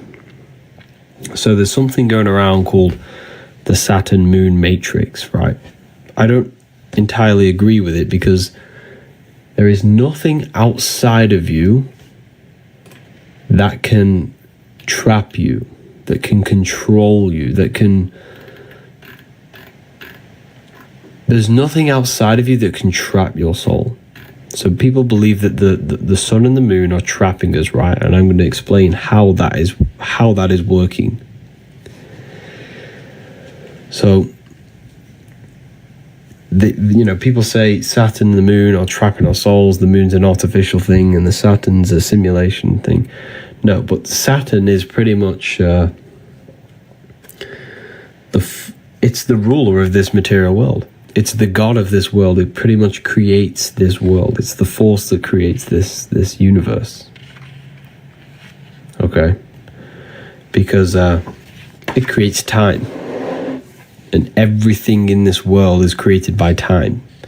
So the planets are not physical place. They're not physical. They're not physical. They're symbolic. And they're energies that create this physical world. So if we supposedly look on the North Pole of Saturn, supposedly there is a cube.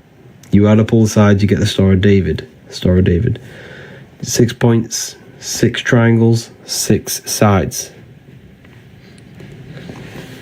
6, 6, 6. You're made out of carbon. All life forms are based on the bonding properties of the element carbon. Your body's made out of carbon, 6 protons, 6 electrons, 6 neutrons, 6, 6, 6. So if we look very closely, here, this is the true order of cosmology. This is the true cosmology. You have the Earth, which is known as purgatory. Then you have the moon, and at the end you have Saturn here and the moon at the bottom. So this explains the Saturn-Moon matrix, right? This explains the Saturn-Moon matrix. You have moon is at the very bottom, Saturn is at the top. Now these are layers of dimensions, pretty much. The stars represent the astral plane.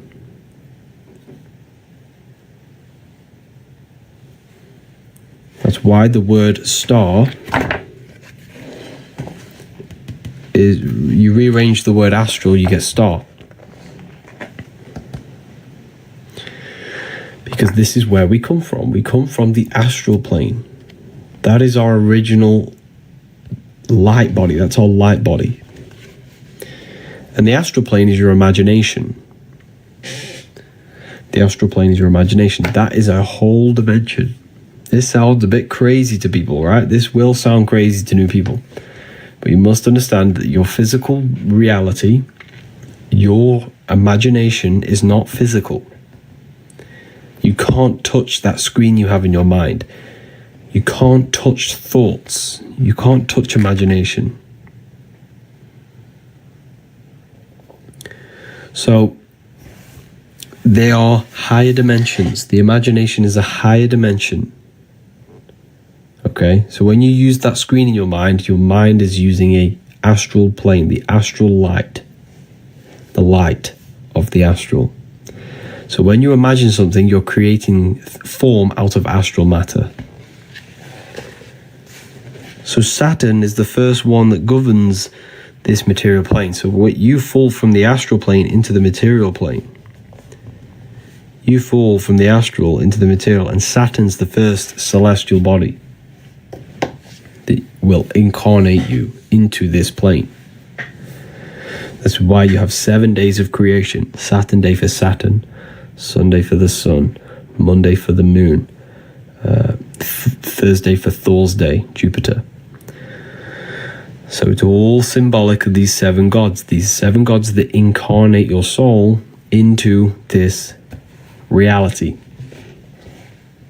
This is why you have 7 major chakras on your body, and you can feel them.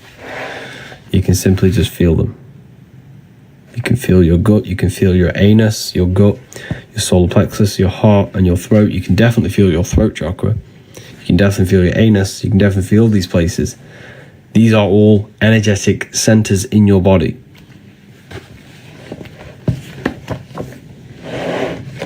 These are energetic centers in your body. So,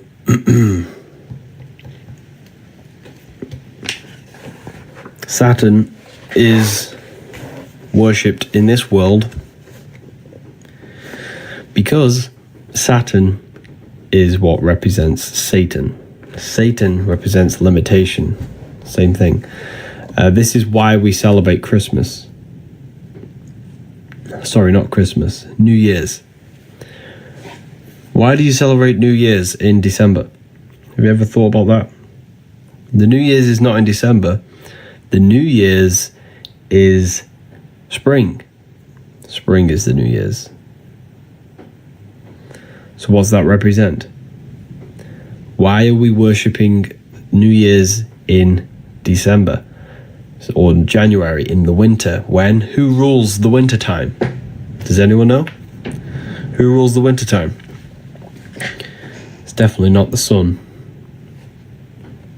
What is always opposite the sun? So wherever the sun is, if you look directly opposite, you have Saturn. Saturn is always opposite the sun. So Saturn rules the winter. This is why we work. This is why we have the New Year's in winter, because it represents Saturn. And did you know Christmas was a Roman? You can research this yourself, right? Christmas used to be called Saturnalia in the Roman times. Yes, it was a festival worshipped to Saturn. And what they used to do was sacrifice people in the Roman times to the god Saturn. This is no lies. You can research this. It was called Saturnalia Christmas. It was worshipped on December. And December and January are the months with the most deaths. This is why Saturn is the known of death and reincarnation. Look. Because Saturn is what reincarnates you. He's the reaper. Saturn's the reaper. He holds the scythe. This is the Saturn god. This is symbolic. This is the Saturn god, right? He holds the scythe. He's the scythe. And look what he's doing. Can you show you? This is not a real person. It's symbolic of Saturn. This is an ancient Roman painting of Saturn. What is he doing? He has a scythe and he's cutting off the wings of a child. What does this represent? The wings represents your astral, your spirit self. What does he do? He cuts them off. He incarnates you, turns you into physical. You're now under the rules of Saturn. So he represents rules, structure, laws. This is why all judges wear black robes. This is why when you go to university, you wear a black cube on your head. This is why the Jews wear a black cube. This is why the London Underground symbol is Saturn. You'll never unsee that now you've seen it. Have you ever seen the London Underground symbol? It's Saturn. Why? Because Saturn rules everything that is underground and structure.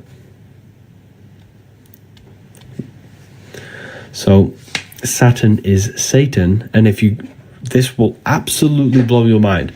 After this live, in fact, I'm going to try and get it up now for you. Type in Roman god Saturn. And guess what he rides? He rides a sleigh in the sky. And he looks exactly like Santa. I'll show you. Check this out. You think this is all a coincidence? Here it is. That's the Roman god Saturn on his sleigh. This is why you worship Christmas. Well, we all worship Christmas. Well, not worship, but we all celebrate Christmas on December. So that's Saturn. Same thing. All the worship of Saturn. This is why we say think outside the box. You're in the box. This is the box we're in. Because your mind has access to beyond physical reality. This is the box. The box of Saturn. The physical world you're in. You're trapped in. Our consciousness is limited to the physical plane. This is the box we're in. We can only go up, down, left, right, upwards. You know, we're in a six-sided cube. Jack in the box. How do we get out? We have to learn astral projection. We have to learn how to expand our consciousness. We have to learn how to expand our mind. This is why we say, think outside of the box. This is the box, the physical plane. And we have to enter our astral bodies. Keep tapping the live, everyone. Let's get this to 50k.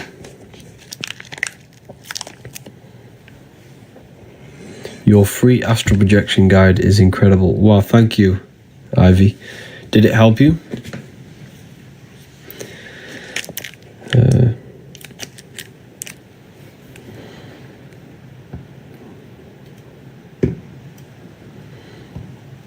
All of us, wow, amazing. Conspiracy theorists. This isn't conspiracy. This is simple knowledge that you can figure out yourself. Yes, I never thought it would work, but it truly did. Wow, that's amazing. That's amazing. Thank you for that. That's a free book as well.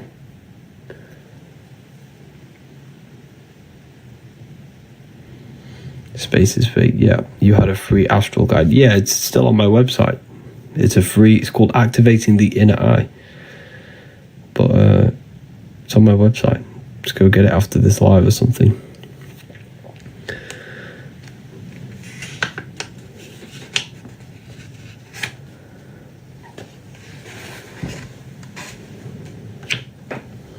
So we're basically trapped in a box with an automatic. Yes, so the mind is pretty much trapped in a box. The mind has no limitations, remember. The mind is a dimension filled with infinite possibilities. You can think anything, be anywhere. So the mind has infinite possibilities. So what limits the mind is the belief system and the belief structure that we have, which is governed by Saturn. Saturn is the structure. He rules our minds. Well, if you have limiting belief systems, that's a Saturnian energy. That's a Saturnian aspect of your mind. So, does that make sense? So we all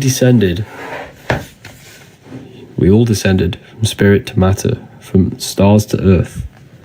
Now we have to climb our spines to turn matter back into spirit by raising our consciousness, by raising our vibration.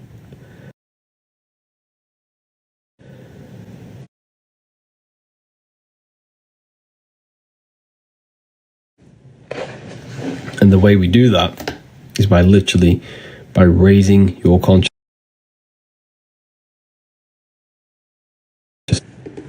by purifying the self, purifying the belief systems, removing, controlling our emotions. When we gain control over ourselves, we can raise our consciousness. Here's the Baphomet. The Baphomet has a goat head. The goat represents Capricorn, which is ruled by Saturn or Satan. Same deity, same thing. Saturn, Satan. Because this is the limiting aspects of our consciousness. This is the low.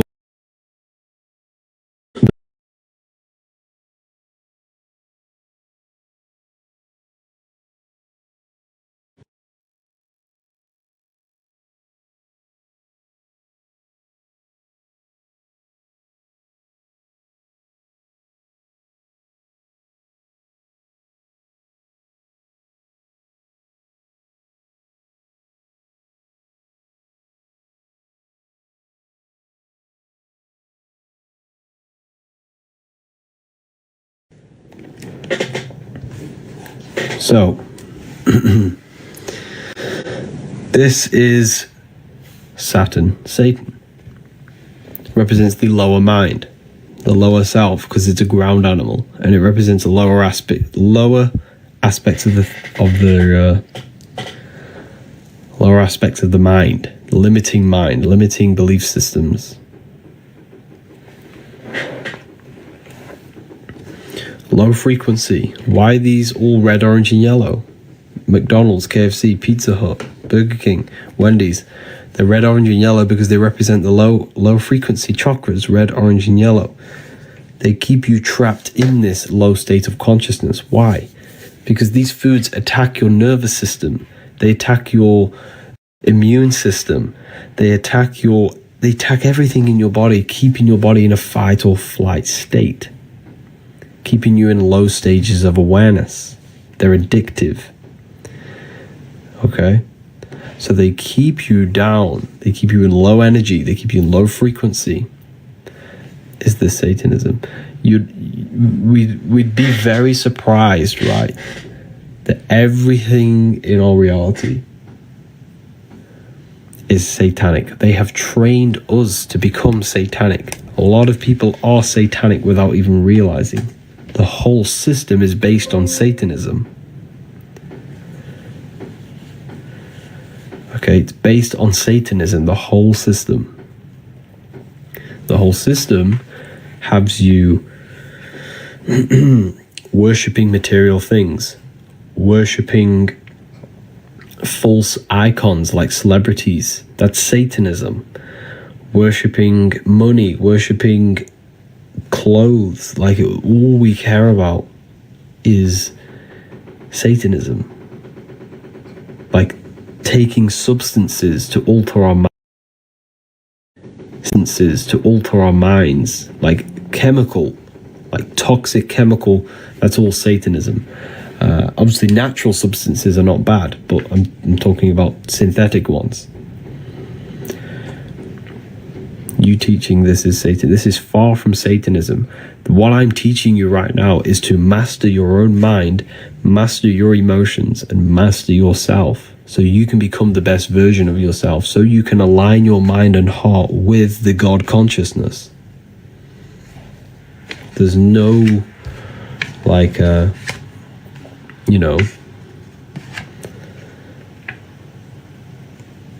if you worship this man in the sky, then you are lost, completely lost.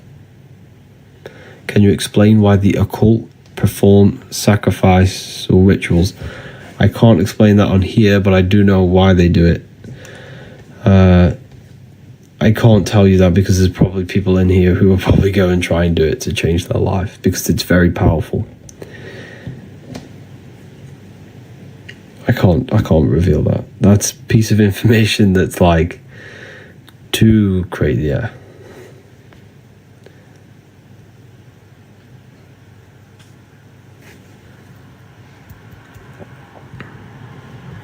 It goes deeper than you can imagine. God is real. It is real. Yes, God is real. Of course.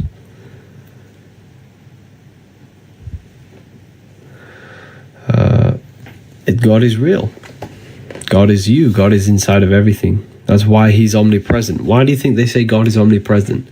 Not because God is watching everyone, but God is inside your own mind. God is your consciousness. Please reveal it. There's no point revealing it because it won't do anything to you. It'll only darken you. If you want that sort of knowledge, join the university. That is it's too deep. There's certain things I can't talk about on here. Keep tapping the screen. Let's get this to 50k likes.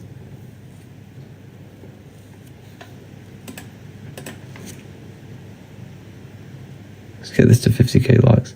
How to open your third eye. Your third eye is opened by imagination. University's lit. Wow, thank you. The university is an amazing place. But your imagination is your connection to the fourth dimension, to the astral plane. You just have to learn how to use your imagination. Your imagination will open your third eye. Your third eye is your vision in the spirit realm, which is imagination.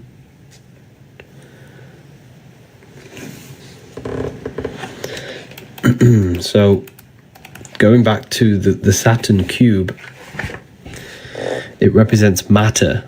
The number 6 represents matter. There are 6 sides to a cube. There are 6 sides to a cube. Up, down, left, right, backwards, forwards. And God created, well, supposedly in the Bible, it's all symbolic, of course. But the Bible says God created the physical world in 6 days and rested on the seventh. He created everything in 6 days. This is the physical creation. Matter is physical, yes. So this represents matter, the worship of physical reality, the worship of physical pleasure. Have you ever wondered when you were younger, you got a toy, you really wanted this toy, but then when you got the toy, you didn't even play with it? That's because nothing physical can ever satisfy your soul. Nothing can ever satisfy you in this physical world. The physical world will never, ever, ever satisfy you. Only inner satisfaction can satisfy you. When you are satisfied with your soul, with your mind and your heart, that is true that is how you satisfy yourself. Spiritual advancement, not physical things. But the elites, this whole system is based on constant physical low-level pleasures. They give you Netflix, they give you porn, they give you food on every corner, they give you entertainment, music, they give you all of these distractions to keep you constantly distracted, and it literally just corrupts your soul over in the long term.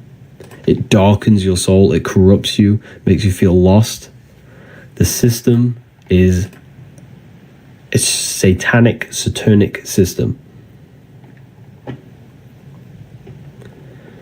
Okay? It's a satanic, satanic system. Let's get this to 50k likes. If we get this to 50k likes, I will release a nice code for everyone to get themselves the book. When is the Book of Symbolism coming out? Hopefully in the next few months, next 1 or 2 months. Hopefully, I'm not too sure. Let's get this to 50k, and I'll help you save some money on this book. I've gotten the book amazing. Thoughts on the Book of Enoch, amazing book. It's encoded though. Is Jesus Lucifer? A lot of people ask him about Lucifer. Lucifer is another symbolic thing. Lucifer's not a real identity, not a real person. A lot of people think he's a real person. Not a real person. Lucifer in the esoteric world represents something that is, it represents good. Let's start that again. It represents evil dressed in good. It represents something beautiful that brings corruption and darkness. So it's an aspect of your own life. So if we look very closely at your brain, you do not see into reality. Light enters your eyes and the image is produced in the visual cortex of your brain. And this sigil, this process, is actually the sigil of Lucifer. This process, so reality is produced by your brain. It's a computer to experience this 3D world. Consciousness experiences the brain. So everything you see is in your visual cortex, and this is the sigil of Lucifer, representing the body. The eyes can be Luciferic. Why? Because the eyes deceive the soul. When you close your eyes, there is an inner self, there's an inner being, there's an inner consciousness, an inner word, inner voice. That's the spirit, that's internal, that's invisible. That's the invisible experiencing the visible. These eyes can trick you into worshipping the physical world and elude you. If you become obsessed with beautiful things, money, fame, temptation, lust, cars, I'm not saying these things are bad, but I'm saying if you worship them, that's Luciferic, because money is Luciferic. It lures you in slowly, and then it slowly corrupts you. Before you know it, you've traded your soul for something that doesn't really actually exist. That's Lucifericism. That's Lucifer. Think of it like this. A a rapper is Luciferic. You think they're a rapper, you think they're cool, you think they're amazing, you worship them, you love their music because it sounds so good, but little do you know that music is corrupting your subconscious mind and programming your mind to be degenerate, to think about drugs, sex, and alcohol. So rappers, like music, is Luciferic. It's Luciferic. Anything that appears good but brings destruction.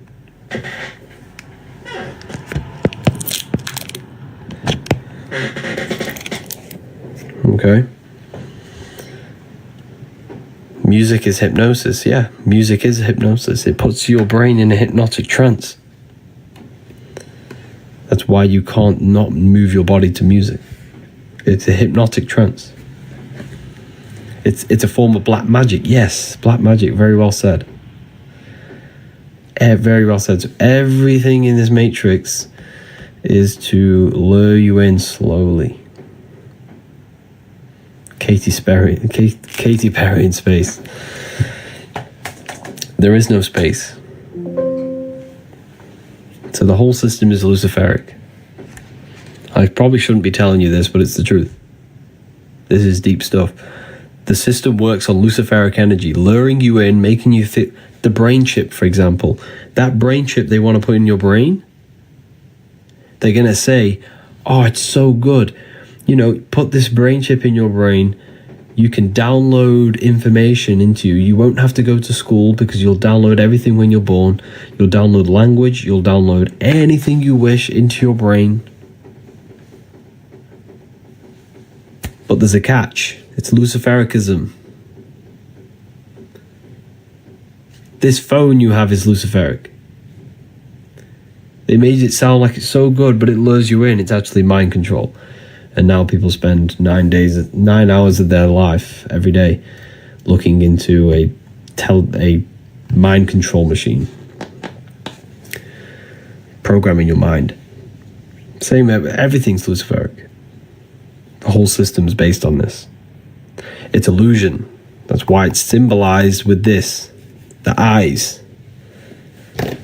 It's the false light. That's why the word Lucy means light. Fur means to bring. It means to bring light. It's me saying, oh, I've got all this light. Can I help you? But then there's a catch. That's Luciferic energy. Okay, so we have hit 50k. I did hit 50k a while ago, but does anyone want me to produce a code, a coupon? I can carry on if not, but I know a lot of people want the coupons.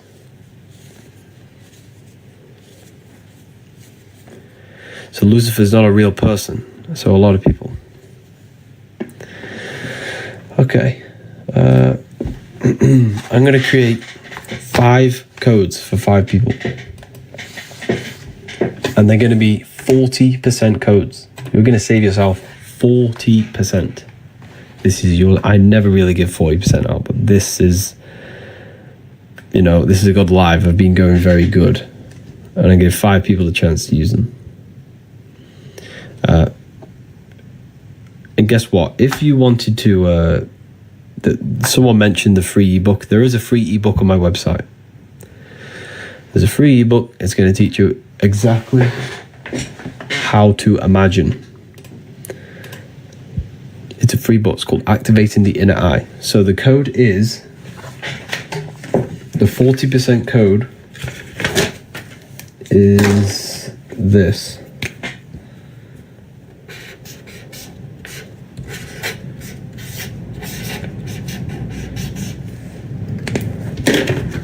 Add this at checkout, wisdom, all capital letters. This is the Book of Wisdom Volume 1 we've been going over. There's also Volume 2. Use the code wisdom, all capital letters. There's 5 of these available. You can get Volume 1 in PDF. There's English, French, Italian, Spanish, German. There's so many different languages. We even have this one in Russian. We have many different languages. use the code wisdom, all capital letters. This is volume 1 we've been going over.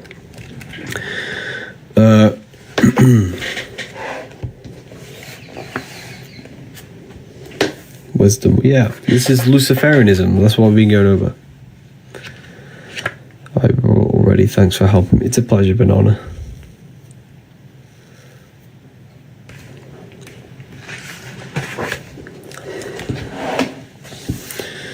So, heel, hell, connected to physicality. Head, heaven, connected to spirit, connected to the stars. The head is heaven, the heel is hell. The head is heaven, the heel is hell. The bottom of the foot is called what? The soul. The soul. They say the bottom of the foot's called the soul. Well, it's spelled differently. It's spelled like that. Same thing though. Why? Because they're telling you your soul is in hell. If you worship this plane, we all want good things in life. Don't get me wrong. I'm not saying don't want money, don't want abundance, don't want wealth. I'm not saying that.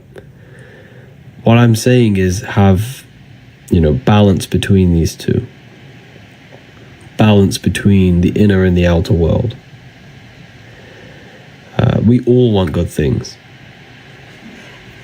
We all want good things in life, But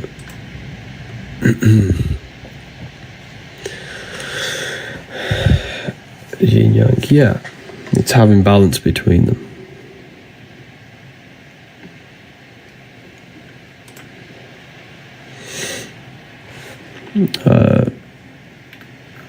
What was that?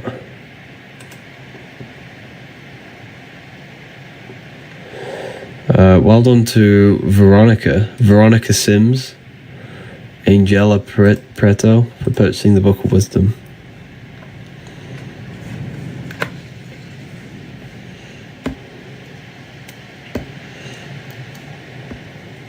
Conscious. What you do a regular day. I wake up, I visualize what I want, then I get straight to work. Well, have a shower, straight to work. Make content, work on my book, work on the university, speak to clients, speak to students, then go to the gym, come home. Pretty much the same day every day, to be honest. I'm very disciplined, very controlled, and very focused on my goals. But my goal is to just literally just help as many people as possible awaken their mind and open their minds to new things. That is the goal.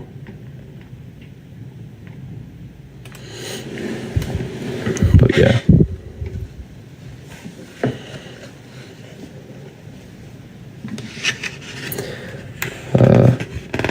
Thanks for the code, just ordered. It's a pleasure. You'll love them when it comes. So here we have, look at the power symbol. The power symbol on your phone is upside down your brain because the power is within. The power is inside. The power is inside the mind. This is the power of the mind inside of you.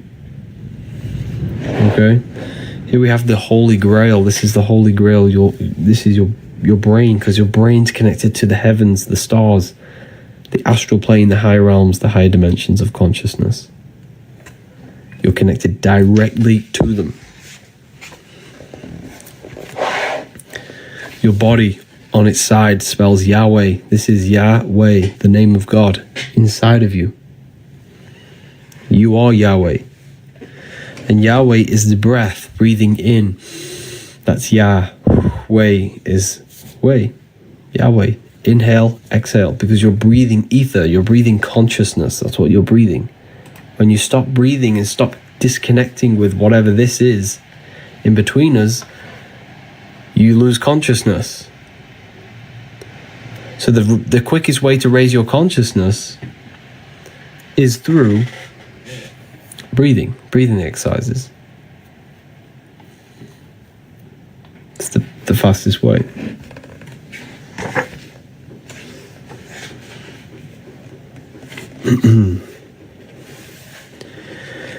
The symbol for spirit is circle. That's why your head is a circle, because your head's where spirit is.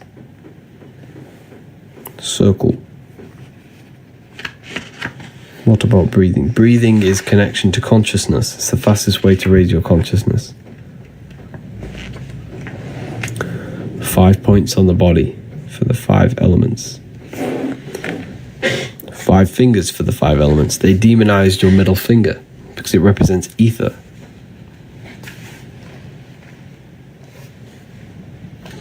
Ether is the ever-present field of energy that connects all of us.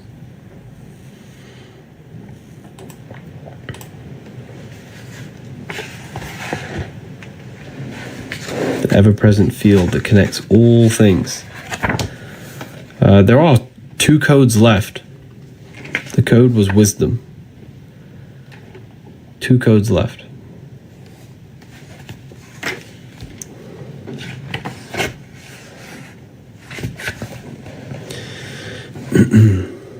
Feel free to ask questions, people.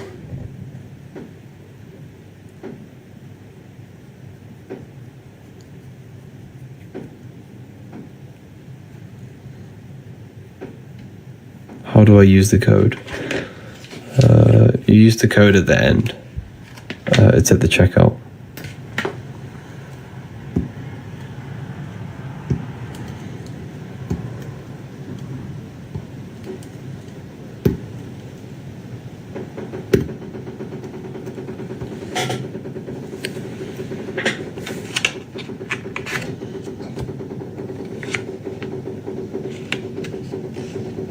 God doesn't exist. God does exist. God is in you. You can connect with it yourself. You just have to connect with the source within you. And the way you connect with the source is by turning off the thoughts. Because when you turn off the thinking mind, you turn off the human. You turn off who you think you are. If you don't think, then you're no longer your name, your job, your reputation. You're pure awareness. That's who you truly are. You are not this being. You're not this matrix man or woman. You are not this name. It's made up. If you turn off your thoughts, what's left? That's who you actually are. Pure awareness. Turn off your thoughts and you'll figure out who you are. Pure consciousness. Pure awareness. You can only figure this out by going within and actually connecting with it. It's very, very important that you connect with yourself. Become the observer. Yeah.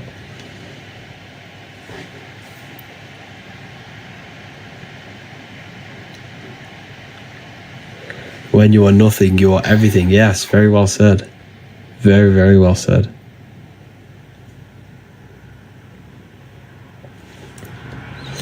When you are nothing, you are everything.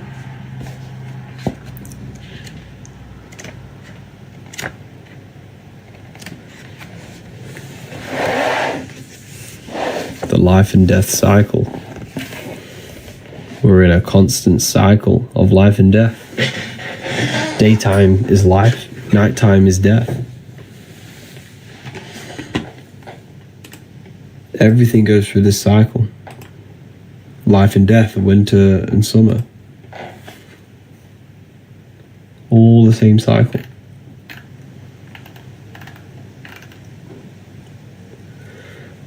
When you go to sleep, you enter spirit. When you're in your day, you enter matter. Spirit and matter. Spirit and matter. You're in this constant cycle. And we need to prepare for life after death.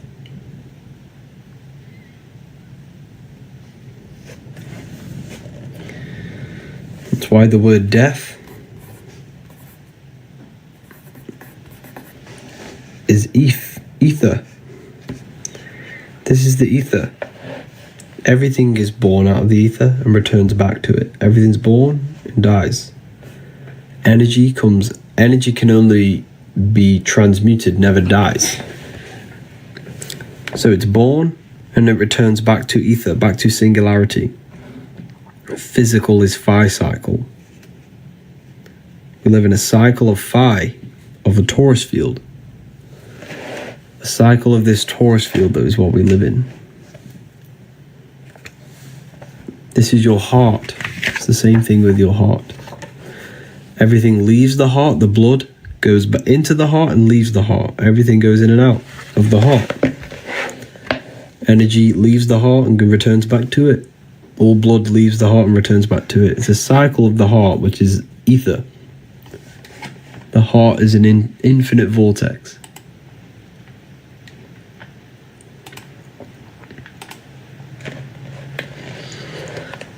You know, very, very powerful.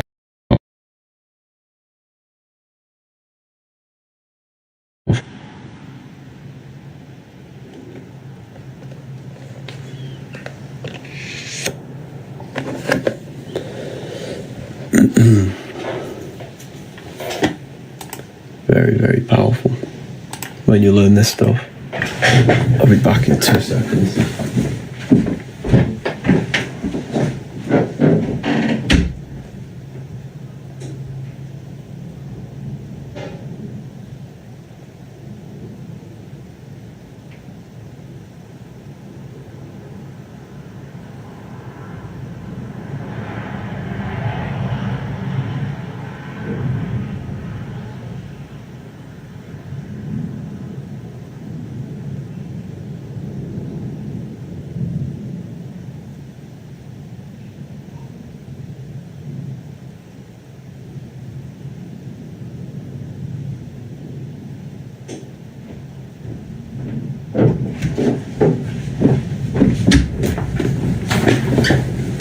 You will pay for your blasphemy.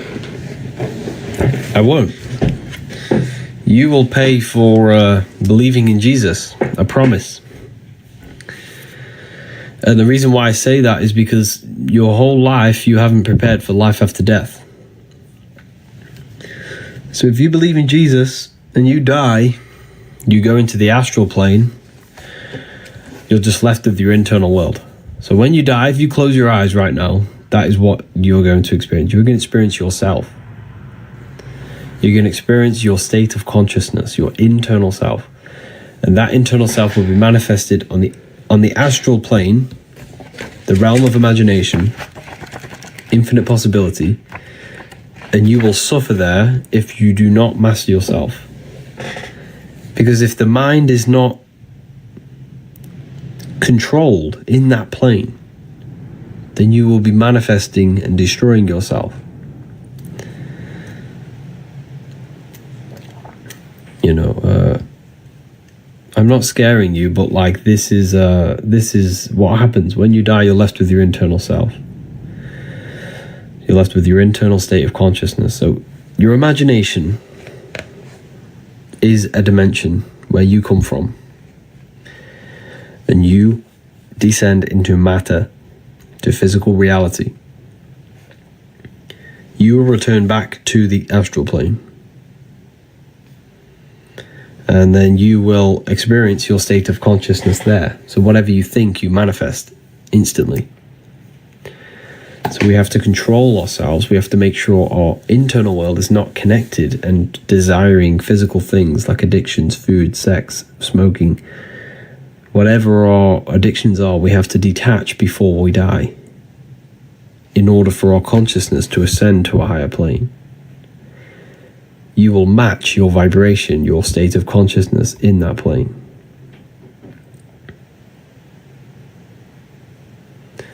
So you will match. If you're thinking sex, food, money, drinking, smoking, you will match the beings, consciousnesses, and souls that think the same things. That are on them level of thoughts are very low vibration. They exist because, okay, the higher you go, the less formless. This is thoughts, this is imagination, this is energy, this is matter. Everything in the material plane began as thought. It was thought, imagined, give energy, and matter. That's the order of manifestation. So you're in the material realm now. When you go to sleep, you always go to the astral. But when you die, it's just a bigger version. When you die, you're going to return back to the astral in your state of consciousness. So yes, the battle between spirit and the flesh, very well said, Remit. It's the battle between spirit and flesh. That is the battle between Jesus and Satan, Horus and Set. All of these gods that you see in religion is symbolic of the battle between your inner world and the outer world. There is a battle inside your own mind. There's a battlefield in your mind going on right now. That's the battle. It's a psychological battle. Yeah.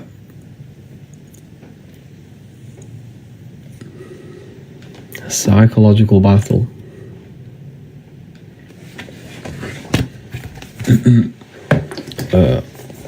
I go a bit deeper on this in volume. So here, right, I'm going to show you. I'm not being a monk. Like, I'm not saying, don't engage in anything of the physical world. Never will say that. Me personally, I just balance it. Like, this is what I do. I'm not telling you to do anything. This is pretty much off my research of esoteric occult wisdom and life after death research. But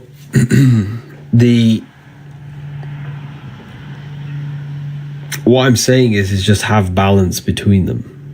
Like, you can want riches. You should want to be wealthy. You should want to have the best possible life with abundance in your life. However, the Bible says don't put your heart on it. When you gain wealth, don't put your soul on it. It means don't be attached to it, because you're going to die and you're going to leave everything behind.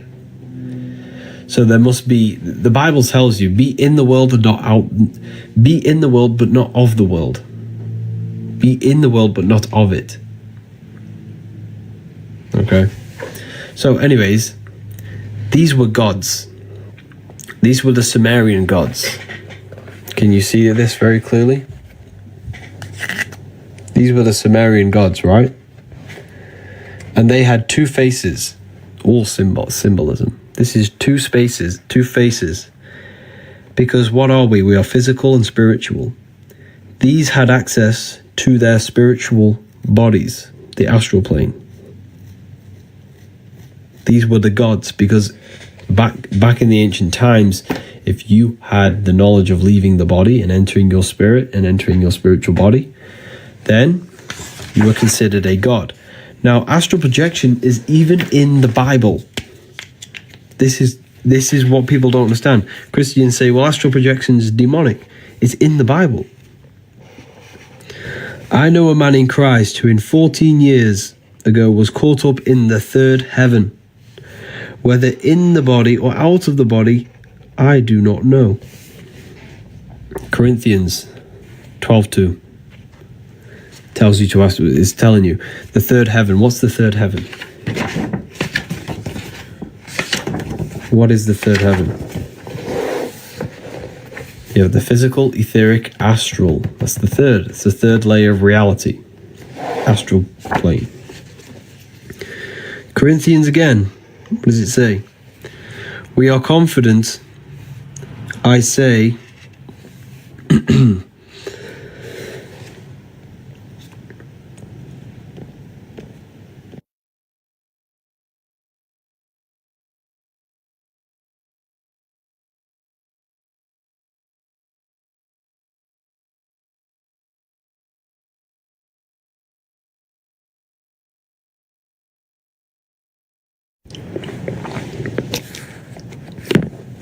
sorry about that.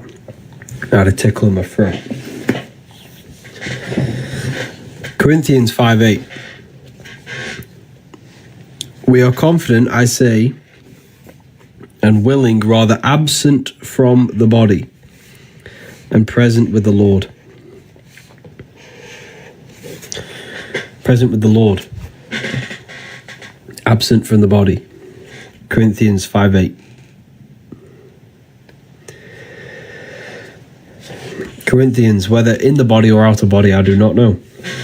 He was in the third heaven. Same thing. This is all astral projection. This is accessing spirit. And I still have angry Christians in the comments calling me a deceiver. This is in your Bible. This is in your Bible. So what you need to do, Christians, is do not follow the church. Follow the Bible. Go and read the Bible. Do not follow the church. The church is Rome. The church is Rome, and they want to enslave you. If you figured out what Rome did, you would never go to the church ever again in your life. If you figured out what they actually did to the world, to every race possible.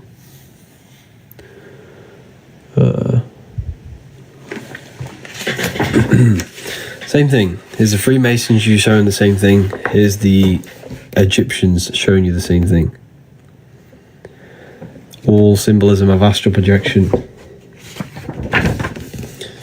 Astral entities. I talk about the entities. Talk about how you create demons. You create demons. Demons are aspects of yourself. You literally create demons. Okay? It's so crazy when you actually figure this out. You are literally creating demons. Don't follow the masses. Like, honestly, I grew up in a... so I used to be a Mormon. My whole family's Mormon. So I know about Christianity. This is why I decode. Well, I spent a lot of time studying the Bible. I've gave myself a new challenge. I'm going to be studying Genesis for like a long time. I'm going to study Genesis, the creation, the story of creation, because I think there's so many hidden codes inside of it. The whole Bible is filled with hidden codes. But I'm going to study it, and I'll let you know how it goes on. But I've already decoded Adam and Eve. I've already decoded that.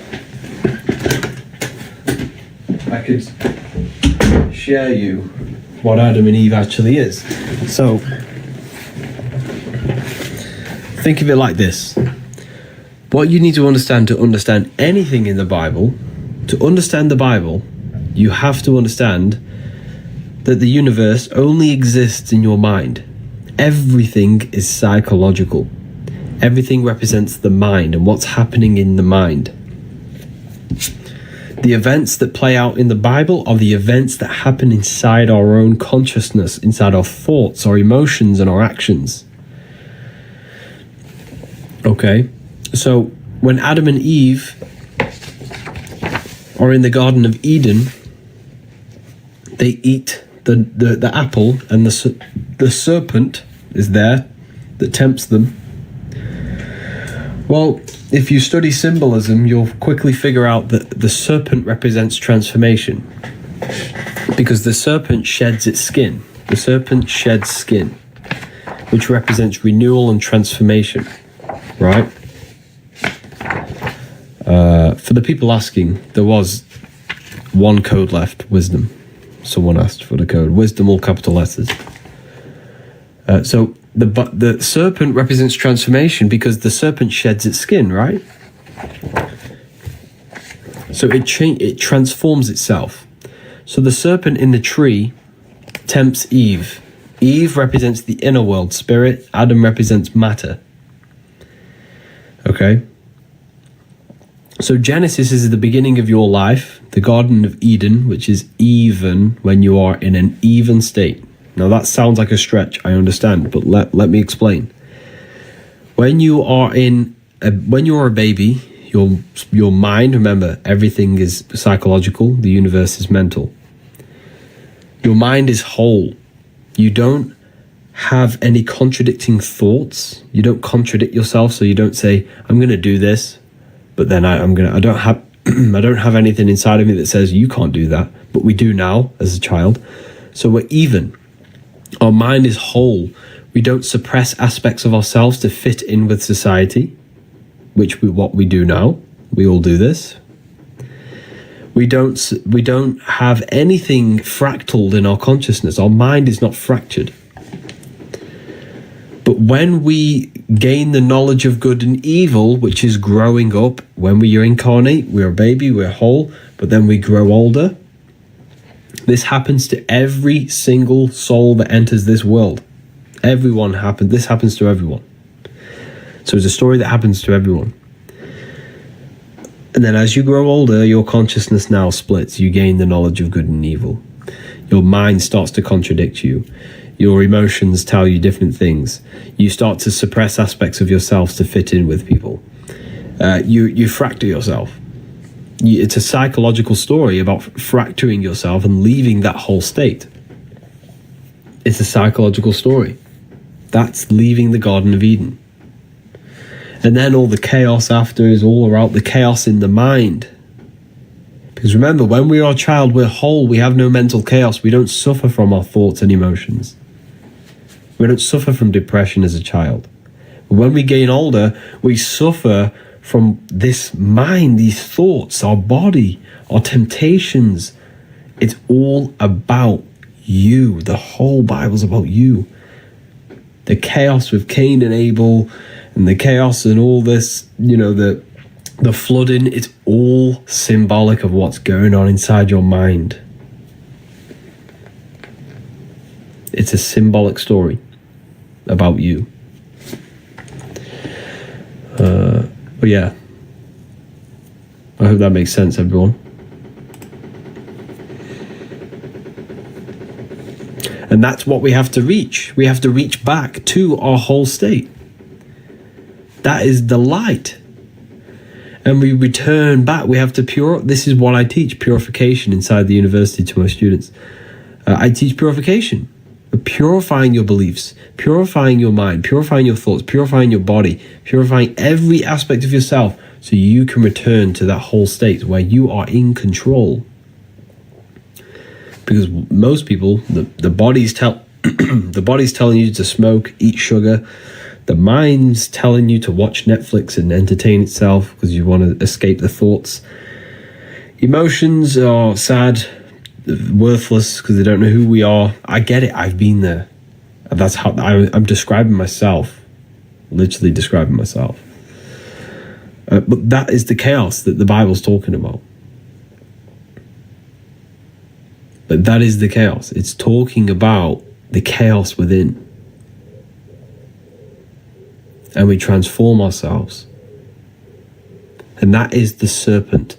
Now, I'm writing a whole book on this. So you can do your research on it if you want. But I'm making a whole book on the symbolism of the serpent, symbolisms of all different things, all different symbols you could possibly imagine. But I'm pretty much going to provide information that the whole world was under one religion at one point. And it wasn't a religion, it was a worldwide knowledge of self, and it was the serpent religion or wisdom. Yeah, the serpent wisdom. It was the knowledge of self-transformation of the mind, of the emotions, of the body. It was the knowledge of Kundalini, of self-transformation and spiritual enlightenment. This was the true religion, and I'm going to prove it in that book. It's going to prove it, but yeah. Are you going to write volume 3? I'm not writing volume 3, I'm writing the book of symbolism. That is the next book.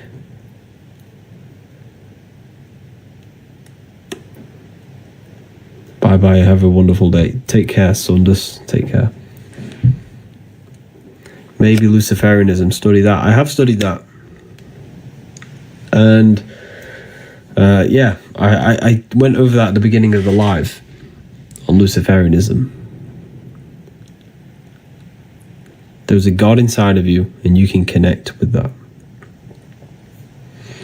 How do we join the university? Yeah, all the links in the bio.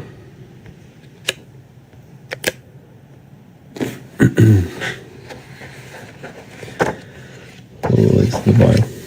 So this is symbolic of cutting your connection between the mind and heart, the mind and soul, the intellect and emotion. It's all symbolic of transformation of self. Not transformation of self, sorry, I was daydreaming then while saying that. I was doing something else. This is symbolic of cutting off your intellect from emotion. You know, this symbol. Isn't that what Catholics do? Yes. Now, I'm not doing this is not going to cut your intellect from emotion. I'm not saying that. Like, doing this is just a gesture, but it's symbolic. It's a ritual, it's symbolic. We don't want to cut off our mind from emotion, because cutting off the mind from emotion thinks destruction, hate, and a beastly nature. That is the devil. You are literally the devil if you don't think with emotion.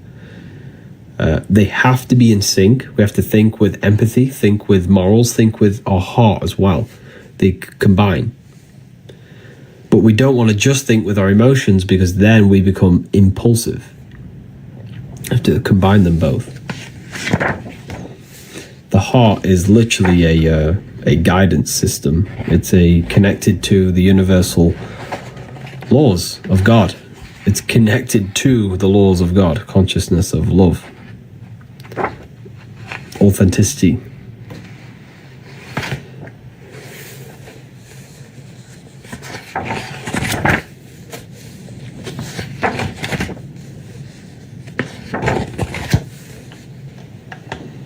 But yeah,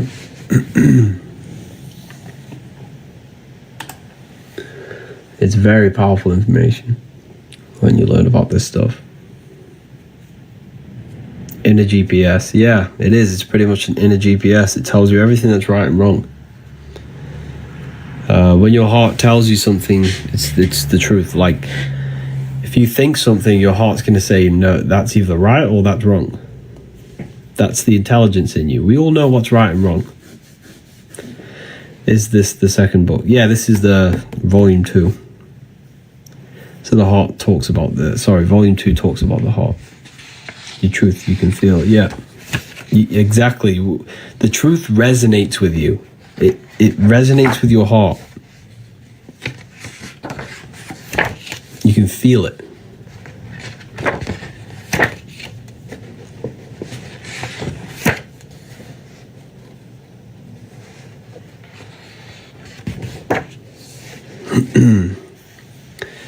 When did you finish the second book? Oh, a while ago. It's October now, I think.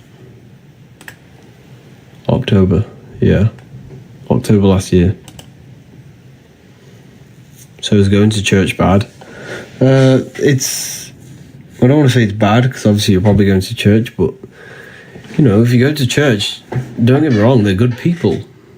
You know, you think you're doing the right thing, which you pretty much are. You're becoming a good person, but it's like, the most powerful way to really connect with God is to become the best version of yourself. Become controlled in the mind. Become controlled in your heart. Gain control over the self. Meditate. Connect with your consciousness. Connect with higher. You know, learn visualization so you can connect with your true power.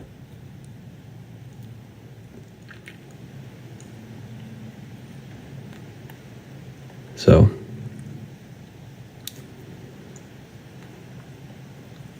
Jesus is telling you to meditate. Jesus tells you to meditate many times in the Bible.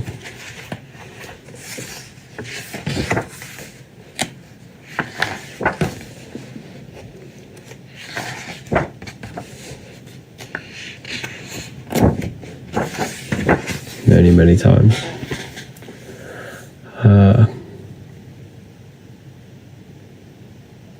He says to pray, not meditate. He doesn't. I'll prove it to you. Listen to this. Jesus tells you to meditate many, many times in the Bible. Okay.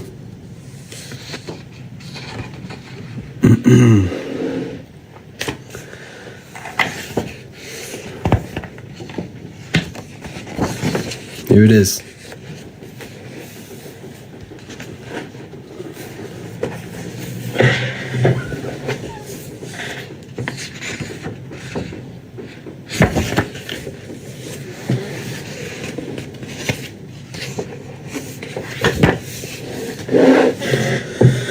Psalms 4:6-10.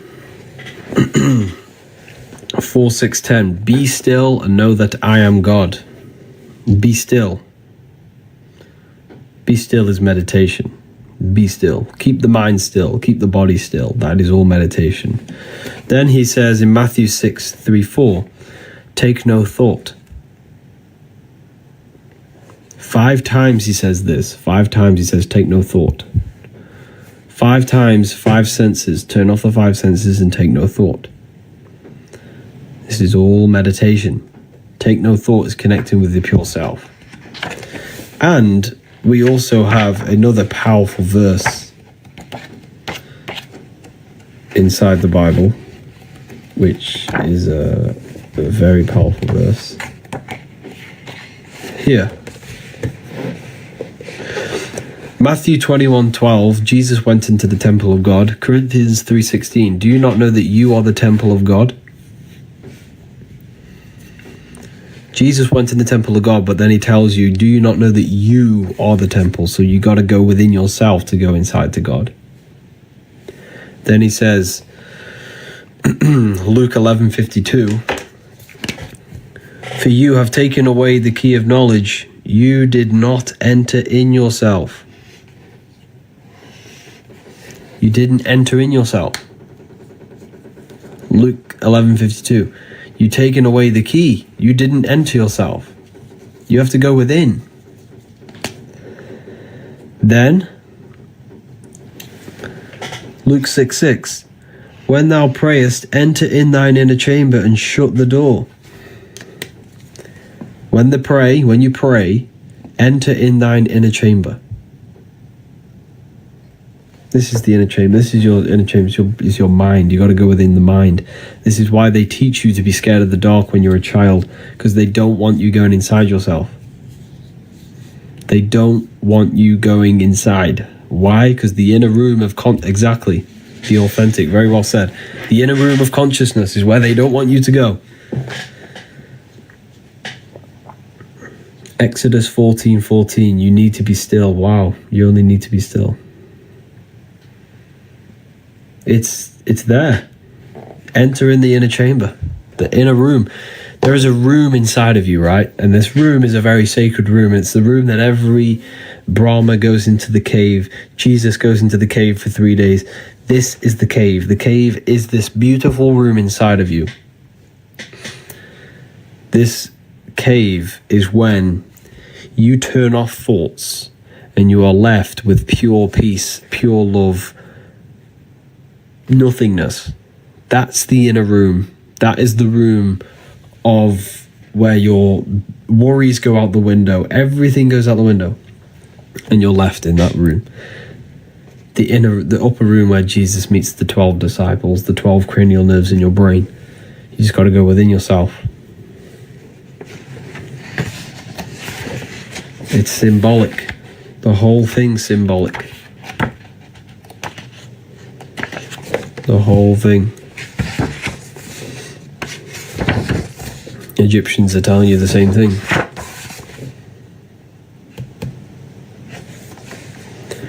What do you think about the Emerald Tablets? It's one of my most favourite books. That book really woke me up. It's very powerful.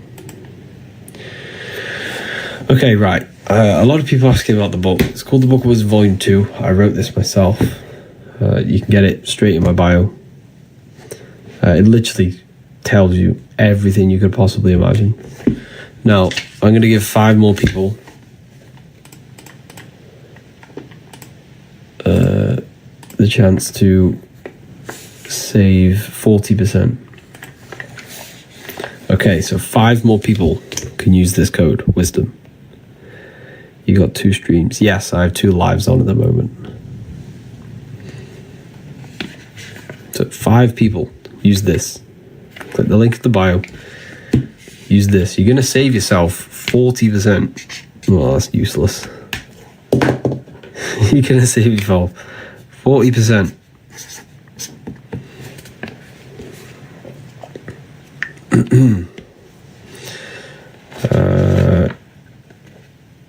Out of context is wrong. It's not out of context. I've read the Bible. Here it is. The energy field around your body. Sacred energy field that produces all physical life.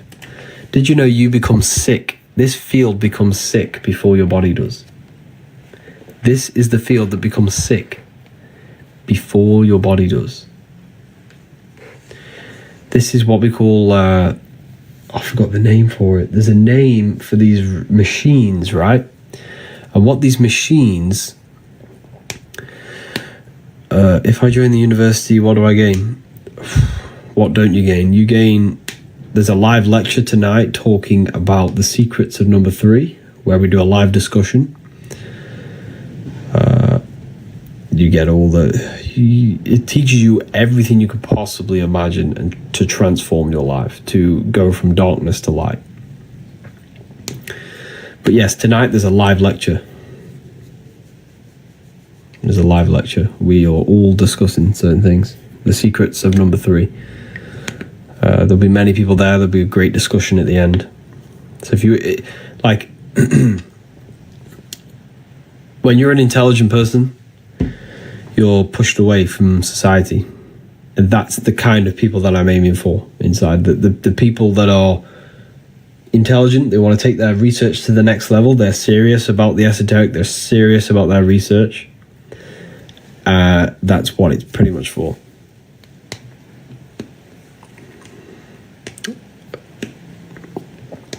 So anyways, I was talking about that machine. That machine, there's a machine that will pretty much calculate the frequency that will heal holes in your aura, because there can be holes, there can be problems in your aura. So this energy field becomes ill before your body does, because this is what feeds the body. So you can actually see illness in the field before you can see it in your body. So there are these machines that can detect what frequency is missing from the field. They'll produce that frequency and then shoot it into your field, which will heal your field and then heal your body. I forgot what the machine's called. But it's true. This stuff is true. There's literally a machine out there, and people have businesses for it, and they charge crazy money for it. It's very expensive, but it's true. So this tells you illness operates on frequency. Illness operates on frequency. If you are on a low frequency, you will match you're on the same vibration as illness. But if you raise your frequency by eating high vibrational foods, thinking high vibrational thoughts and high vibrational emotions, you will no longer match the frequency of illness. Everything is vibration. The doctors won't tell you this. The doctors will never tell you that your aura, your electromagnetic field, becomes sick before your body does.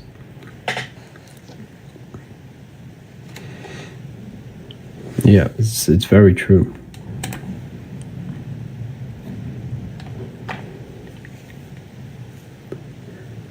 Do doctors know this? Probably not. They're not taught this.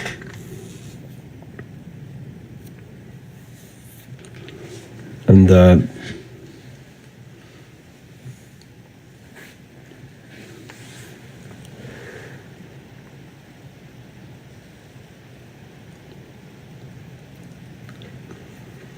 is vibration connected to electricity in the body? Yes, in a way. Yeah.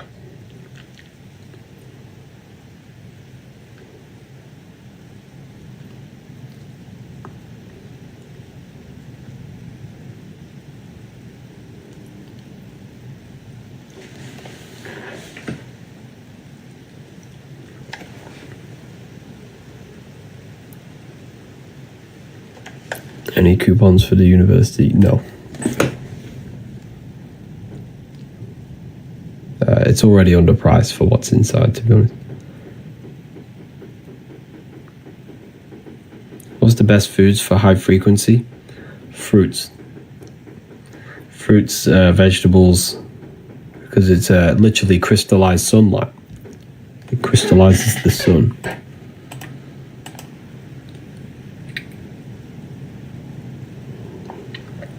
Literally crystallizes the sun.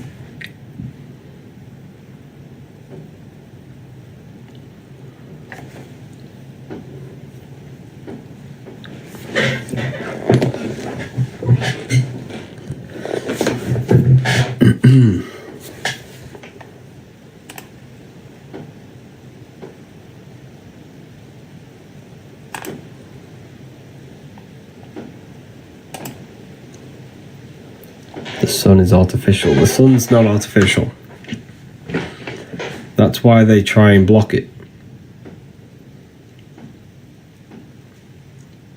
The sun upgrades you. The sun produces melatonin in your pineal gland. It makes you feel good.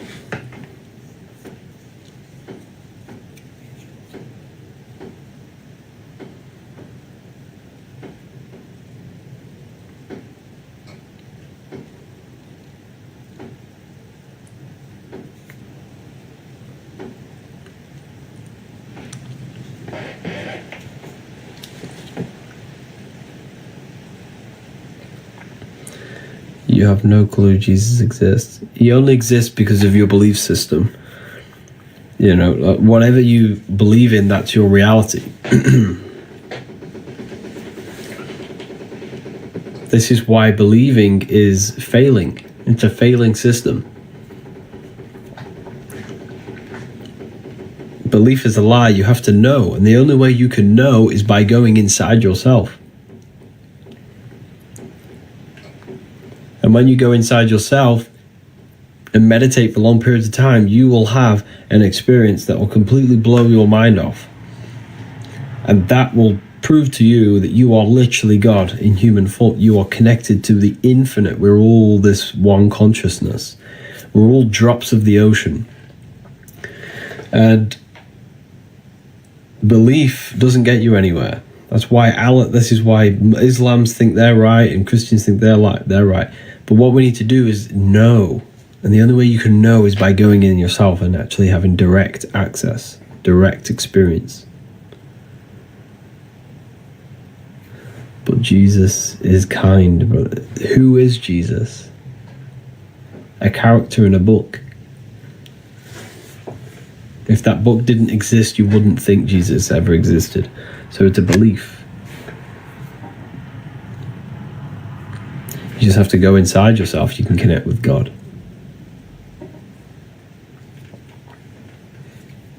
Just go within.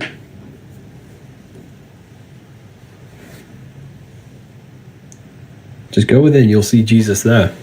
You'll realize you are Jesus, just a human with a powerful consciousness inside of you.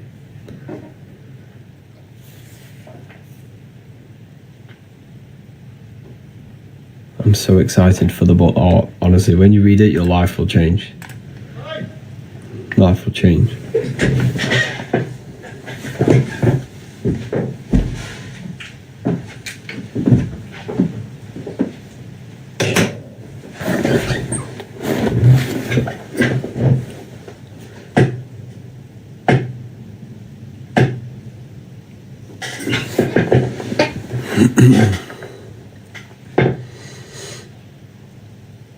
But yeah,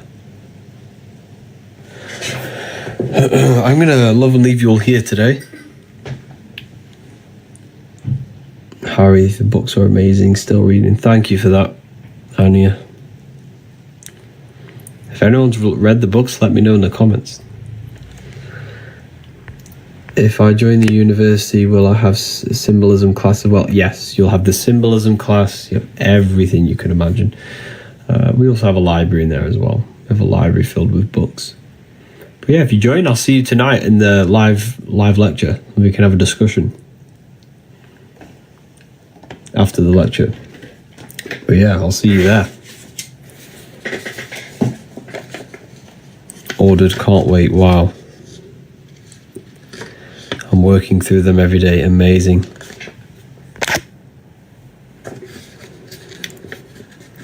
I love your book. I'm learning so much. Thank you so much for this, people. This is amazing. You should start doing podcasts. Yeah, I really want to. I think that's my next thing. I think that is the next thing. Thank you, everyone. Have an amazing day.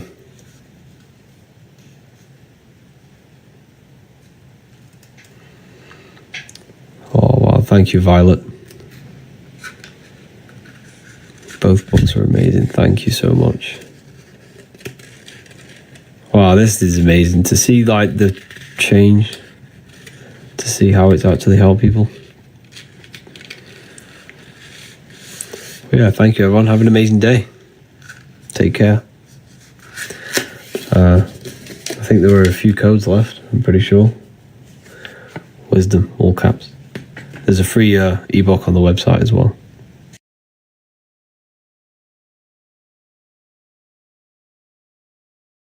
Welcome to Revival of Wisdom.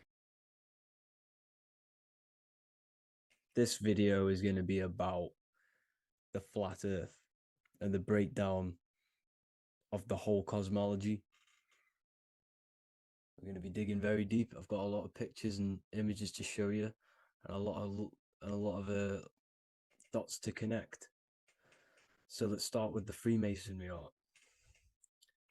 So this artwork we have here is the Freemasonic cosmology as they know and believe.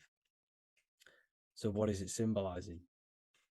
We obviously have to start off with the 4 pillars representing the 4 corners of the earth. The 4 corners with duality. You see, there's everything on earth. There's good and evil. Good, evil, positive, negative. Good, bad. This is the checkerboard. This is what it symbolizes. Okay. Obviously, we have the sun, the moon. The sun gives you energy. It's the anode. The moon is the cathode. It's the opposite. It takes your energy. So therefore, you become sleepy when the moon comes out. You see, everything on Earth, everything in the universe is balanced.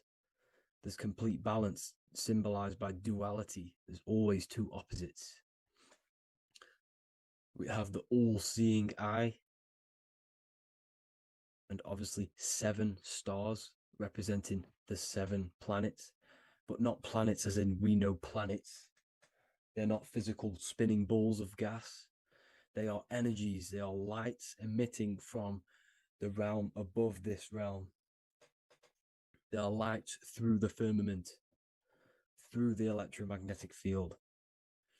So let's go through that again. The 4 corners, duality, positive and negative, cold, dry. Everyone on Earth has an opposite. Everyone, there's 2.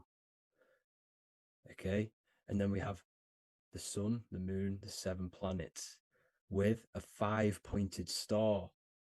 What's the 5-pointed star? Of course, it's the 5 elements: spirit, water, earth, fire, and air. Okay, that's what the 5-pointed star is symbolizing, the 5 elements of earth. And then, most importantly, we have the compass. The compass is very, very important, hence why it's in the center. The compass is symbolizing many, many things. And one of the most important things, but we'll get into that after. We have a boat with water outside of the earth. So we have a boat on water, symbolizing the waters separated by the firmament, the waters above, separated by the firmament from the waters within the firmament, the earth. So this is what it's symbolizing. So the compass, what's the compass? This is where the compass comes from. The Polaris, the most important star there is, because it's in the center of Earth, the sun, the moon, and the black hole, black sun. because all creation comes from center, the seed center. Okay, but we'll get into this after. But also, this is a very important Masonic symbol because they use this symbol a lot. This is one of their main symbols, hence why Neil Armstrong has the Masonic ring with the compass on it. The people who supposedly went to the moon, which obviously they faked to push this globe model, because the globe model is based upon fear. Because the globe model, if they can sell you the globe model, they can sell you anything then. You don't know where you actually are. The globe model is to push fear upon the masses, because the globe model means there's not enough resources. There's also risks of asteroids hitting the planet. There's also risks of space extraterrestrial invasions, global warming, asteroids. You see, this is all the fear that they can gain of selling you the globe model. Okay, because they don't want you to know that this is an intelligent design. And also, they're hiding God, the creator, the source. This is why they are satanic. They are opposites. They are lefty, Lucifer, right, righteous, godly. Hence why they do the symbolism on their eyes. 666. This is another famous, what's it called? Sorry, famous astrologer, astronaut. This is another famous astronaut doing 666, showing that he's in the alliance of the occult. But even look at their 10th anniversary stamps. They have a Masonic compass on there. Also, the Order Out of Chaos. Order Out of Chaos, double-headed eagle. Okay, the Order Out of Chaos ring, which they wear. So all of these astronauts are in the occult. They are lying to you. They are in with this order, this Masonic New World Order, whatever you want to call it. So let's break this compass down a lot more. Because as I showed you here, the center, okay, this is what the compass is symbolizing. Let's go into the North Pole map. This is from 1595. This is a rough estimate of where this map came from. It's from around the 1500s to the 1600s, maybe 1400s. There's not an actual set date on this map because obviously our history has been tampered with. But let's break down this map and the symbolism that they use towards this map, because this map is the map of the North Pole. Okay, so in the center, we have the black rock symbolizing the tower, the pole, North Pole. And what's on top of the North Pole? Obviously, it's Polaris. North Pole and Polaris. Okay, with the 4 islands around the center. Okay, 4 islands around the center. And this is what blew my mind, right? They say that Santa sounds similar. And if you look at this pole that's pointing to the North Pole, you see this line here. So this is obviously from the 1600s. What color is Santa?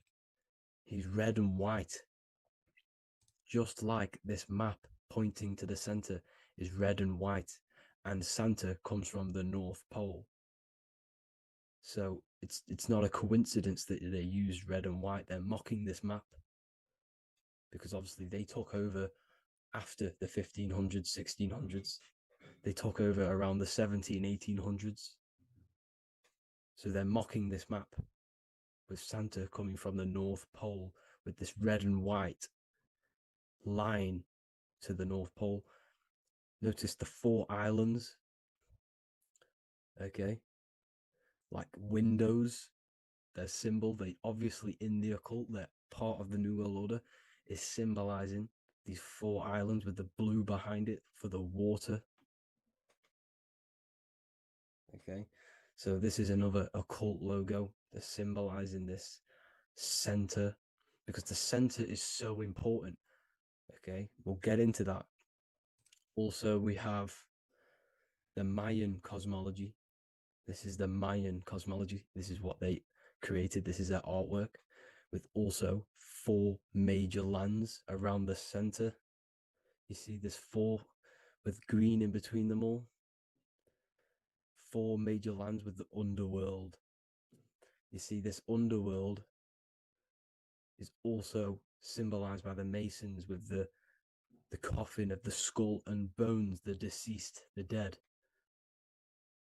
Okay, so this is also mentioned in the book of Enoch. Okay, and it's called Sheol. Sheol, the underworld. Okay, and in the book of Enoch, it says all spirits of the dead go to these hollow places, that they are wait until their appointed time of judgment. And it also says in the book of Enoch, there are 4 hollow places underneath. 4 as above, so below, representing the 4 islands. As above, so below. That's where that could link in. Okay. The book of Enoch is very important because it was found in a cave thousands of years ago. And there's a lot of truths about this realm and about this world we live in. So let's go back to the Mayan cosmology. So the ancient cosmology, they all must have had some sort of communication. They must all be in peace, at peace with each other, because all of their cosmologies linked together. See the Greek, Babylonian, Indian, Celtic. Okay, they're all linked in together. They all knew that they were in an enclosed system with an underworld and obviously a firmament. Okay, so this is what they all knew. They all must have had some sort of communication. They were a lot more advanced than us. They knew the center of the realm. Okay, and obviously the United Nations flag also symbolizes their center. You see how it has like a grid with a circle around the center. It's symbolizing that center of the realm because that center of Earth is so important. The United Nations flag, all have it.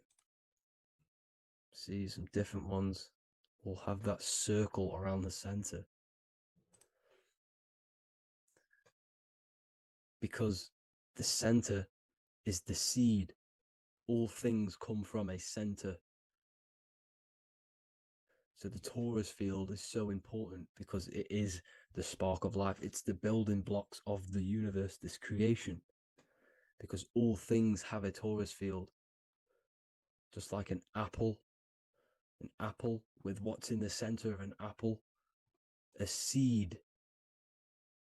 Because the center is where the energies hold, is where the energies meet. And it creates that spark of life. Just like your heart is the center of your body. And it has an electromagnetic field. Because the center, all things come from the center. So this is why the North Pole is so important. Because this is why it's so important. Because this is where the creation sparked from. The center. This is where the most electromagnetic energy is stored.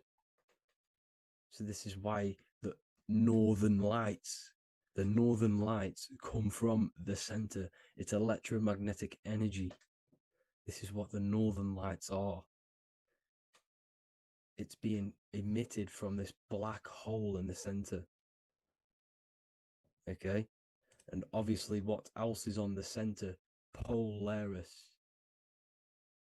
Polaris is the center star. Okay? So the center star is what sits on top of this North Pole, Polaris, because it's a pole of electromagnetic energy symbolized as a black rock, a black hole, pole. You see, because all creation comes from void. Light is born from darkness. Without light, darkness can't be born from light. You see, but light can be born from darkness. This is why darkness is so important. And this is why there's a black hole in the center of our realm, like the black sun. The black sun, the Polaris star, the North Star. You see, so this is this North Pole, Polaris. This is what they're talking about. And this is why compasses are an 8-pointed star, because Polaris is symbolized as an 8-pointed star. This is where a compass will point you to. It will point you to that center. So notice how a compass has this black hole in the middle, you see, and it will point you to this meeting point, the north, because in the center is the center of the torus field of the earth. This is where the most electromagnetic energy is. You see, everything gets sucked into the black hole. Okay, this whole reality is being projected from that center point, just like your eyes suck in light. It's a black hole. Your eyes suck in the light of this light being emitted from this center place, this electromagnetic energy at the center, which is the seed of everything, of everyone. You see, just like an apple has the seed in the center in darkness, because in the center of the apple, it's dark. It's black. It's pitch black. But that's where the seeds are. That's where the life is. But Polaris is so important because it's that center star which lines up. It is the pole, it's the top of the pole of the torus field. So Polaris would be here at the very, very top. And this is where the compasses point you to. And this is why the star of Ishtar, the 8-pointed star of the Sumerians, also talked about this 8-pointed star, and it's called the star of Ishtar. Okay, and who is Ishtar? Ishtar is the goddess. Okay, so she's not a male, she's a female, because every creation is brought through a female, a womb. Every single human on earth is brought through the womb, the sacred feminine energy. And the womb is pure darkness. There's no light in a womb, just like the center of our realm. There's no, it's a black hole. Okay, and guess what? She's the god of fertility and sexuality. She is responsible for all life. Okay, so the star of Ishtar is the star of Polaris, which is symbolizing the responsibility for all life, the center of our realm, the black sun, the black hole. Okay, so this is what that god of Ishtar of the Sumerians is talking about, the goddess, the womb, the seed of creation. So this would be the portal, more than likely the portal in and out of our realm, because it's the top of the torus field. And what's above this realm is the heavens. So this is where you get sucked in from the heavens. Your soul gets sucked in and brought onto this plane of existence called Earth. These are some space NASA symbols. Look how much Polaris symbolism there is. And notice how it's at the center. You see this circle? This is like a half circle. And at the center is an 8-pointed star of Ishtar. It's the same thing. It's Polaris. It's at the center. And notice on some of these, look, this one is a bear holding the key and an arrow pointing to the Polaris star, so that they hold the key to Polaris. Another one with like a demon holding a key to the what? Polaris on top of him. Also an eagle, which is a Masonic symbol. The eagle holding a key on top of the center. You see? And notice how there's an arrow going up to the Polaris and an arrow down, as above, so below, to Earth. So you can go out of Earth and into Earth through Polaris. And the eagle holds the key. You see? The eagle holds the key, just like this. This demon dragon holds the key to Polaris. And look at this one, Earth, with an arrow up to Polaris, an 8-pointed star. So Polaris is more than likely that portal which the Anunnaki used, the Sumerian gods used, because the Anunnaki symbol is also an 8-pointed star. Okay. And like I said, that center is the seed of creation. The center is the black hole. Okay, just like your pineal gland is at the center of your brain. The pineal gland is at the center of your brain. And that's what connects you to that spirit realm, to the source. That's it for this video, guys. Thank you all for tuning in. I hope you all learned something today. Please leave a like, a comment, and please subscribe to the channel for more content. God bless you all.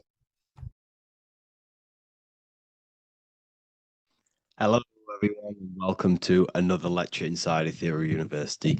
In this lecture, you will learn about the death process and how to prepare for it, and why that preparation is so important. So let's get straight into this. You must understand, as a spiritual creature that you are, you have a visible nature and an invisible nature. You never truly die. You are an eternal soul experiencing a temporary physical world. The inner world of thought and emotion is eternal, while the outer world of matter is mortal. Everything that is seen is mortal. Everything that is unseen by the eyes is immortal. When you die, your external physical world will be stripped away, leaving only your pure consciousness in its raw form, drifting within the astral plane. So here you see your physical external body and your internal world. And your internal world is your state of consciousness. It's your state of consciousness. Your thought and emotion is one overall state. Okay? So you must understand these planes. You have the physical body, the etheric double, an astral body, a mental body, and the Buddhic body. When you die, you leave the physical plane. Then you will more than likely leave the etheric plane, because the ether acts as like a portal. Everything comes out of the ether and returns back to the ether. I can break that down in another video in electromagnetism. But electromagnetism is ether, energy coming in and out of the ether. You will, every single day you die, every single day. There's a cycle of life and death occurring all the time. Every single day, you go to sleep, you go back, your consciousness slips back through the ether. And then when you wake up, your consciousness comes back through the ether into the physical plane. Death is just a bigger macrocosm of the microcosm cycle of life and death. So you will return back to the astral, which is the realm of imagination, infinite possibilities. And this is where thought forms start to manifest. Okay, so depending on how advanced you actually are mentally and emotionally will depend how long you stay in the astral. Now, what we must understand is that there is many different components to the astral. We have the higher astral, the middle astral, and the lower astral. These are all vibrational states. So if your mind and soul is operating in lust, lust, desire, hate, food, physical addiction, smoking addictions, then these are quite heavy. These are quite heavy attachments to your consciousness, and they're quite low level desire, which means they have a low vibration. You will manifest in the lower astral when you're stripped from your physical body. The lower astral is not inherently evil. However, there's just low vibrating things going on there. Low vibration does not mean evil. Okay. So just like bad doesn't mean evil. Okay. In the lower astral, you are going to see lower astral beings. You're going to see spirits, souls with low level desire. Okay. People who are attached to the physical plane, people that lust, people that do these things. Technically, this is hell, but you can escape it by escaping yourself. Now we're going to break all this down. I'll break all this down properly once you understand the full context. So depending on your level of desire, you will manifest in a corresponding layer of the astral plane. If your mind is still attached to the low physical desires, you will find yourself in the lower astral realms. But if you have few desires and have detached from the worldly attachments while you are encased in a body, then you will rise into a higher or middle astral plane, mainly the middle. Okay. The higher astral plane is very formless.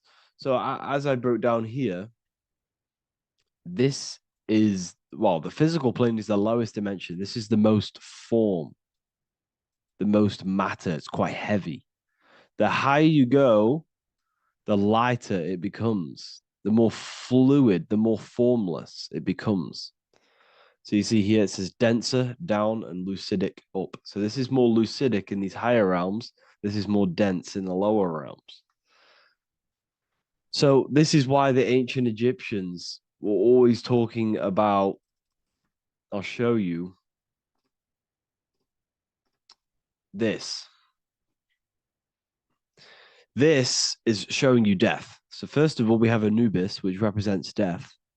Here you have the heart, which represents the soul. And here you have a feather. And this is a scale. You see how this is a balanced scale? So what this is symbolizing, this represents death. This represents your heart, and this is a feather. So when you die, your heart must be as light as a feather, which means your emotions, your soul, should have no attachments to the world. It should be light. It should be detached. This is why the word light and light are the same. Light is in heavy and light is in very bright.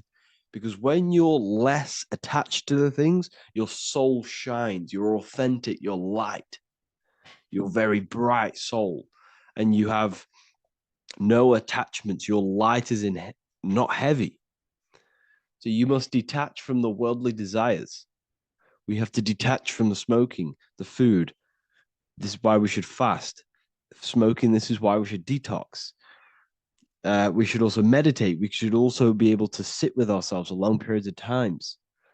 Okay, I'm going to break all this down properly. But that's why the Egyptians show you the symbolism here. Okay. So you're stripped of your material body. So that state of consciousness you're in right now, your inside world, if you shut your eyes, that state you're in, that is what you're going to experience when you die. Okay. And you're going to be manifested into the astral. In the physical plane, you can mask or hide almost anything. But in the spiritual realm, you cannot. The astral body, your thoughts and emotions directly shape your spiritual body, your astral body, revealing your true inner state. So your desires that you can hide in the physical plane, your emotions, your thoughts, you can't hide any of that in the spiritual plane, in the astral plane. That will directly shape who you are, your color of your astral body, and your astral body as a whole. So here we have Kim Kardashian. If you could see this lady's astral body, you would run so far that you would be horrified for the rest of your life.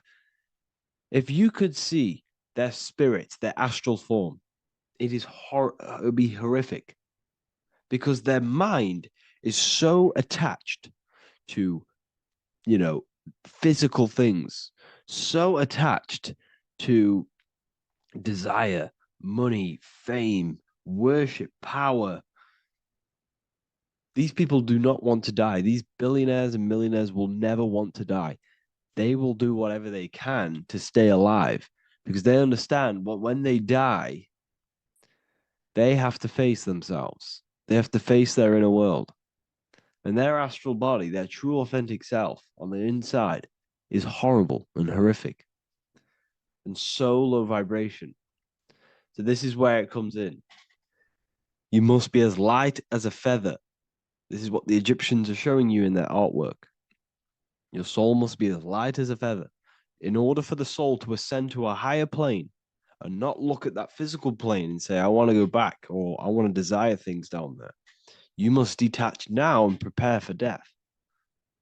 Hell is not a place, it's your own personal suffering born from within. If your mind and soul are deeply attached to mental fixations, emotional wounds, and physical addictions tied to the material world, that pain will follow you into the astral. This is your true judgment day. You judge yourself when you die. You see your authentic self. There's no hiding. Right. Imagine right now that you that everything you cling to was stripped away. No matrix, no electricity, no food, no TikTok, no phone, no possessions, no distractions, no one else. Could you sit alone with yourself for just 1 hour? Could you sit alone with your thought and emotion? That moment of truth is what you must begin to prepare for. Could you sit alone with yourself? Can you sit alone for long periods of time and just think? And if you cannot, then you're running from your internal world. You're running from your thoughts. You're distracting yourself from your thoughts. This is what we must address.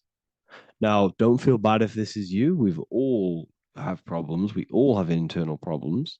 But this is what we have to face directly in order to prepare for life after death. We must meditate for long periods of time. Not even meditation. We should be able to sit with ourselves with no distractions and just think. This is what the people of the past used to do when we had no technology. People would sit and think for hours. This is what we need. Because if you cannot sit with yourself, imagine sitting with yourself with no physical body. That's the level that's going to happen. And we need to prepare for that. The soul and mind must become as light, as weightless, as radiant as a feather to ascend to a higher plane and move beyond the physical life. To rise, they must release heaviness, attachments, burdens, fears, and desires. The lighter and brighter your inner being becomes, the more freely it can rise into a higher state of existence. Ascension is not about going somewhere, it's about becoming something pure, clear, and luminous. Okay, this is very important. Very, very important. We must detach from the worldly things. So, enough of that. How do we do it? How do we attach? How do we prepare? Number one, you must detach from the material things. Start loosening your grip on things, possessions, titles, even identities. They are temporary. Appreciate them, but don't let them define you. Let nothing outside of you define you. Nothing. Your name is not you. Your job is not you. Your reputation is not you. Your bad past is not you. Your good past is not you. Your business is not you. Everything outside of you is not you. Now, what I'm saying is, I'm not saying go full right-hand path and never care about anything physical, never care about your family, don't love your family. I'm not saying that. What I am saying, love these things, love these outside things, but do not become attached and do not let them define you. You must be okay with losing anything that is outside of you. You must be okay with that, because you must understand the physical plane it's promised that everything is temporary. Everything is temporary in this plane. So don't ever think it's going to be there forever, because it's not. And you must remind yourself, not remind yourself, but I think about this sometimes when I start becoming a bit attached to work and stressed. I just remind myself that I'm going to, this is temporary. I'm going to leave this world one day and I'm not going to care. So you must have the balance. Okay. The balance is key. You can go down that right hand path and just fully cut off from the world like a monk and shave off your hair, disconnect from the physical world. You can do that. That's not wrong. There's different paths in life. You have the left hand path, purely physical. You have the middle path, which is balance between the physical and spiritual. Then you have the right hand path, which is monk mode, where you fully disconnect from the world. They shave their hair off to disconnect from the physicality. They meditate for long periods of time. This is what they're doing. They're preparing for death. Monks prepare for death. They understand this. They understand that you don't die. Your inner world is the true world. The inner world is the only world that exists. Everything outside of you is an extension of you. Number 2, cleanse the mind. Watch your thoughts. Are they rooted in fear, anger, regret, or craving? Meditation, mindfulness, and inner reflection help purify the mind. The cleaner your thoughts, the lighter your spirit. So your astral body is formed by your thoughts. It's formed by your emotions. If you sit around thinking about eating all day, you're going to have a very heavy astral body. It's going to manifest in the lower planes. But if your mind is thinking about good things with good intentions, love, knowledge, expansion, you're going to manifest even the middle or the higher. And there are ways to even ascend out of your astral body. Yes, you can ascend out of your astral body and out of the mental body, but that's all very advanced, and I'm not going to teach that yet. I'll make another video on that, but you can ascend from them bodies. The astral plane is not the end. You can keep ascending as a soul until you're left with just the pure essence of the soul. But we're going to, anyways, cleanse the mind, reprogram the limiting belief systems, let go of mental attachments. And the way you do this is by getting a piece of paper and writing down every single attachment that you have. And you're going to realize, dude, there's more than you think. Okay. We have to detach from these. We have to. 4, practice presence. Can you sit in silence with yourself? The more at ease you are with your own inner being, the less you'll feel death. The afterlife is just an extension of your inner world. It's so important. This is so, so important. Can you sit with yourself? If you cannot sit with yourself, you have some inner work to do. You have some thoughts to address, some beliefs to address, and some feelings to address. Okay, so practice sitting in the present, meditation, or just literally sit there and try and be okay with yourself. And if you can't be okay with yourself, then there's something you need to address, whether it's a belief system, whether it's an emotional trauma, or something. This is what we must reshape, refine, and let go of. Live truthfully, speak and act from your soul, not from fear or ego. The more authentic you are, the more aligned you become with your true self, which carries beyond this life. The ego is your mind's perception of itself while being incarnated in this world. It's been shaped by your experiences, your thoughts, your beliefs, and your emotions. So your ego is basically this false thought form that you've created. It's a false layer of yourself that sits on top of your true authentic self. It's basically your physical character. When you were young, you had no ego. You were pure. You had a pure consciousness. But then as you grew older, your ego started to grow, and it still is growing because it was shaped by experiences, things you've gone through, things you said, things you believe, things you think. It's created by you, by your mind. And the ego is close to the word echo. The ego is the echo. It's an echo. It's a layer. It's a false identity. It's a false layer that sits on top of your soul. And if you don't get rid of that ego, if you don't know how, well, not get rid of it, but balance it, if you don't know how to rise above that ego and you die, it's that ego that's going to be pulling down when you die. It's that ego that's going to be your suffering. Okay.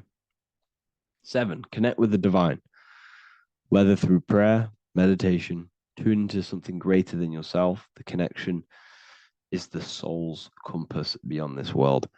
If you can meditate and rise above them clouds of thought, that's the soul, that's the observer. We must connect with that. Okay, this will definitely help with just allowing yourself to connect with your true self. Meditation's great because you can just fully detach from the world. And the more you meditate, the more you can prepare for death. A powerful way to cultivate detachment is through daily detachment meditation, done either at night or in the morning or the first breath upon waking. Or do this as many times as possible per day. Start by physically grounding yourself in the present moment. Say out loud, I am here right now, nothing else matters. Let that phrase draw your awareness into the now. Just keep saying it until you're present. Then begin to slowly list everything you identify yourself with, one by one. I am not your body. I am not my body. I am not my name. I am not my possessions. I am not my house. I'm not my children. I'm not my everything. I am not my thoughts. Release each layer gently. Imagine, if you want to, if you have a good imagination, imagine placing these things into a big box. Placing your body, placing your name, placing your possessions, placing your house, your car, your thoughts, your beliefs into a box, and then shut that box. If you have a good imagination, do that. That can help. And you'll be left with yourself. And you're not even that. It goes even deeper. Eventually, you'll reach the mind itself. Detach from the language that the mind is even using. Now, that's very difficult. And not many people have ever thought about that, and they've ever even been there. Detach from the language that the mind is using. Think about that for a second. Your mind is not what you actually think. It goes very deeper. Your mind is not that little voice. It's that voice that the language is using. So even the language is a spell on your mind. Okay, it's an attachment. Eventually, you'll reach the mind itself, detached from the language it uses, the voice in your head, the need to define.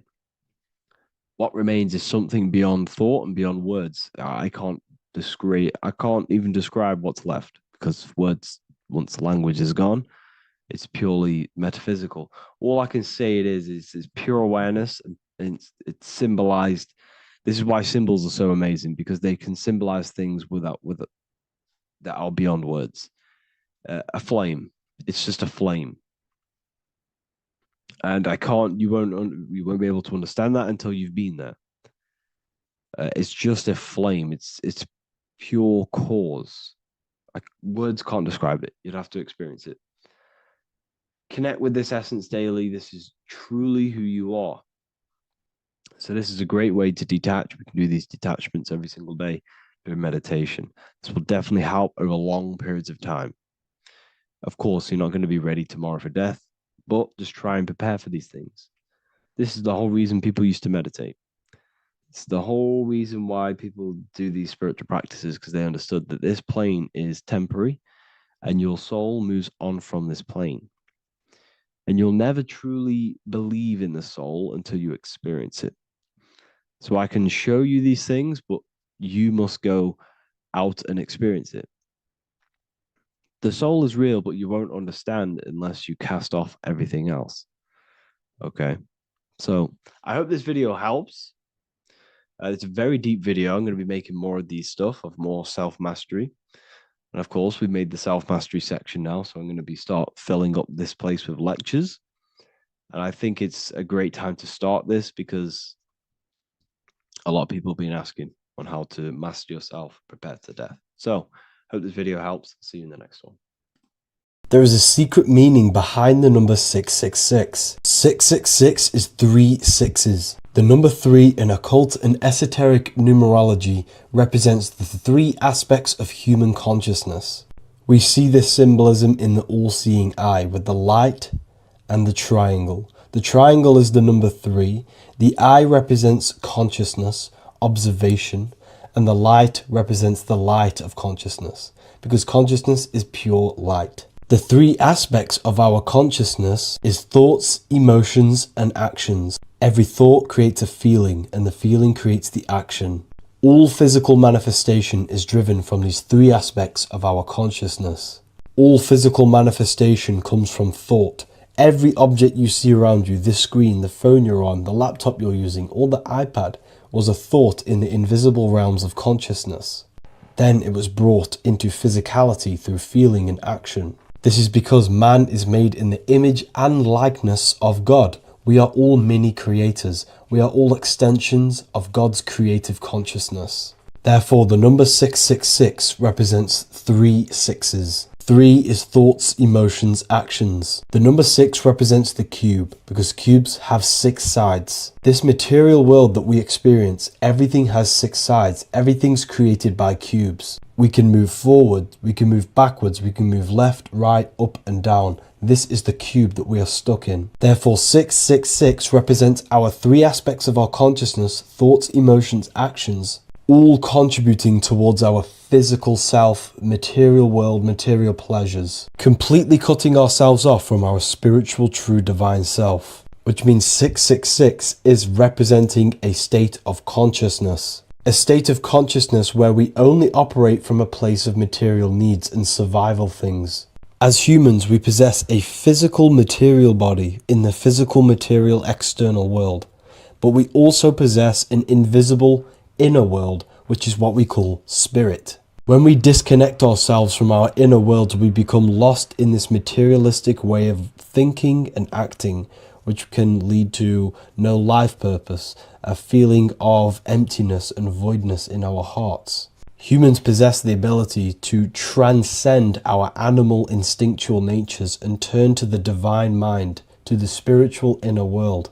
It is our inner world that is projecting our outer world. The outer world is just an effect of our inner state of consciousness. It's important as we go through this human life to not lose ourselves and look for our validations outside of ourselves. The external world is simply just a mirror, mirroring with mathematical precision what happens inside our consciousness. When we change our inner world, we produce effect in the outer world. To get back on track about this number, this represents when we are lost in our material self and we are completely cut off from our true divine self. The devil is always having goat horns, which represents a ground animal. This is the lower animal self of man. He's always red. The frequency of red is the lowest vibrational color, and it also represents the root chakra. This is all to do with survival mode and our physical needs and physical self. Red represents chaotic and intense emotions like hatred and anger. This is why the devil is always red, because it represents anger and an uncontrolled state of emotion and consciousness. You see, we've been taught in the church and all through religion indoctrinations that the devil is an external deity which influences humans. And in fact, this is nothing but a metaphorical story. The devil is a character which represents an aspect of the human mind, the lower aspect of the human mind, a facet of our own consciousness and psyche. The voice that we have in our head that tells us to do these negative things is not an external deity pushing us to do something bad. This is an aspect of our own mind.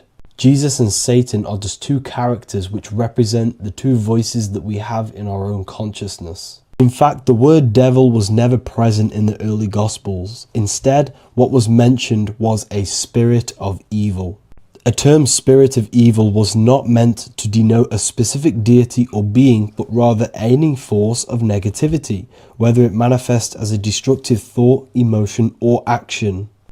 The spirit of evil represents the darker sides of our mind, the part that leads us astray and brings forth negativity in our lives. The reason why they want you to believe in a devil is because they don't want you taking responsibility for your creations. They don't want you to realize that the external world is truly a mirror of your inner state of consciousness.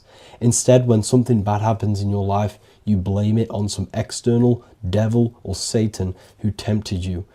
Everything is your creation in your life.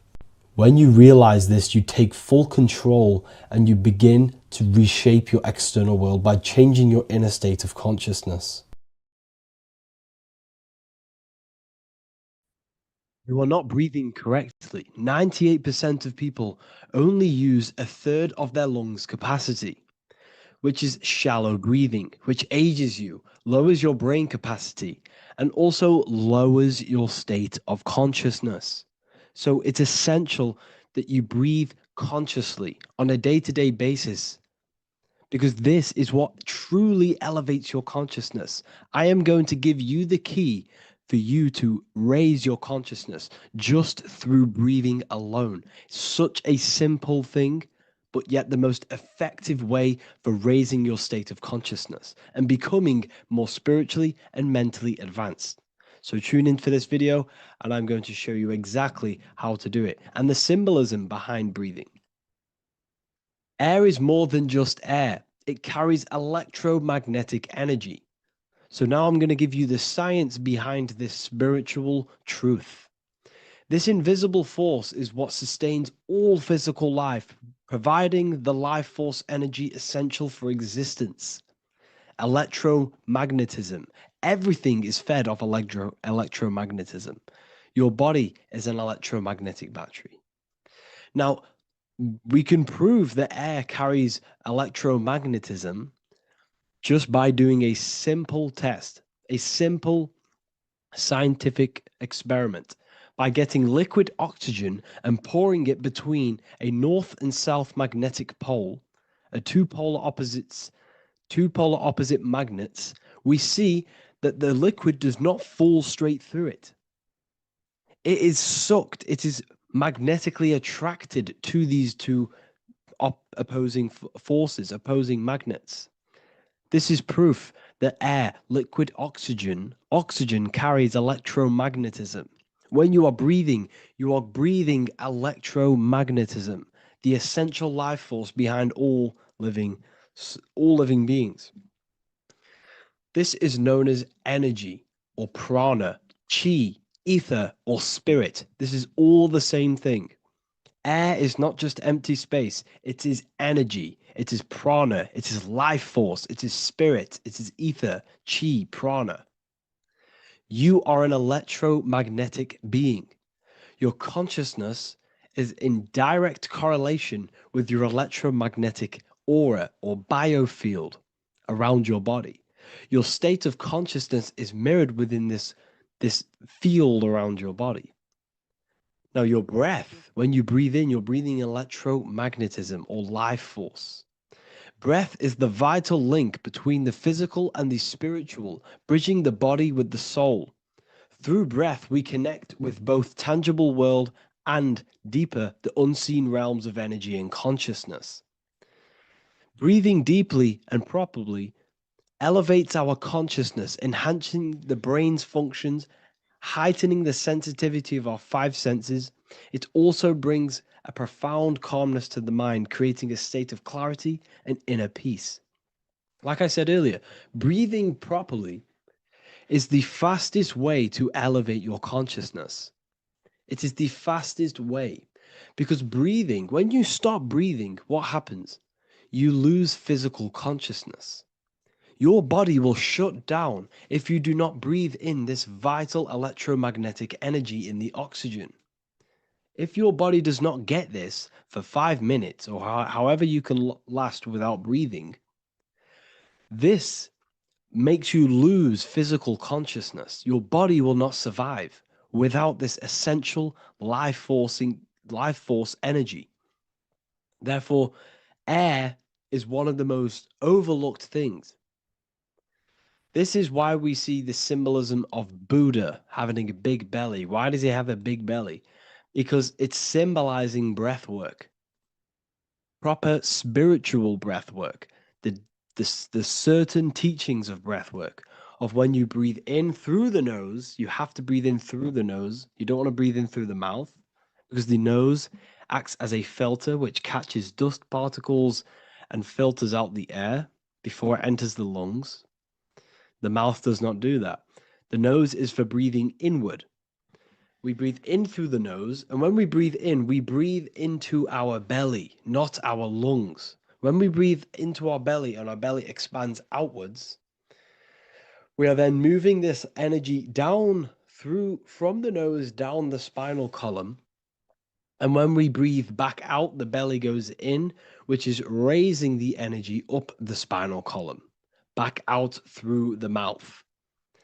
This is the true way of breathing, because when we breathe, we are moving energy. We are moving electromagnetic energy.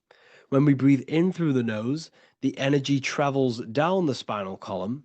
And when we breathe out, we are raising this energy back up the spine, some of it going out the mouth, and some of it reaching the brain, activating dormant brain cells in the brain. But when we breathe, we need to make sure we are using 100% of our lungs' capacity, because the lungs is what transforms this special energy into consciousness, physical consciousness. So this is why Buddha has a big belly. It's not because he was fat. It's not because he was overweight. It's symbolism. It's symbolism of breath work. So try this. Do this for 2 minutes while you watch this video. Breathe in through the mouth as hard as you can until you no longer can fill any more air into your lungs and belly. Breathe it into your belly, not your lungs. And breathe out through the mouth. Do this for 5 minutes or 2 minutes, however long. I promise you, breath affects your consciousness. You will notice the difference. If you do it quicker, the quicker it'll affect your consciousness, and you might go lightheaded. But that lightheaded is you activating your spirit, your energy body. So try this just when watching this video. When you breathe consciously, you are renewing both your energy body and astral body, aligning your consciousness with a higher state. This practice feeds new life force energy into the body, revitalizing and enhancing your overall well-being. Like I said, your brain requires the most amount of oxygen. When we have shallow breathing, this is reducing the brain's capacity. Because when we are not breathing properly, which 98% of people are only using a third of their lungs capacity, we are essentially only using a third of our consciousness, because your breath is directly correlated to your consciousness, your state of consciousness. When you breathe in through the mouth, out through the mouth, out in through the nose, out through the mouth, consciously and deeply for 5 minutes, you will notice that your senses are more powerful and sensitive. Your brain is quicker.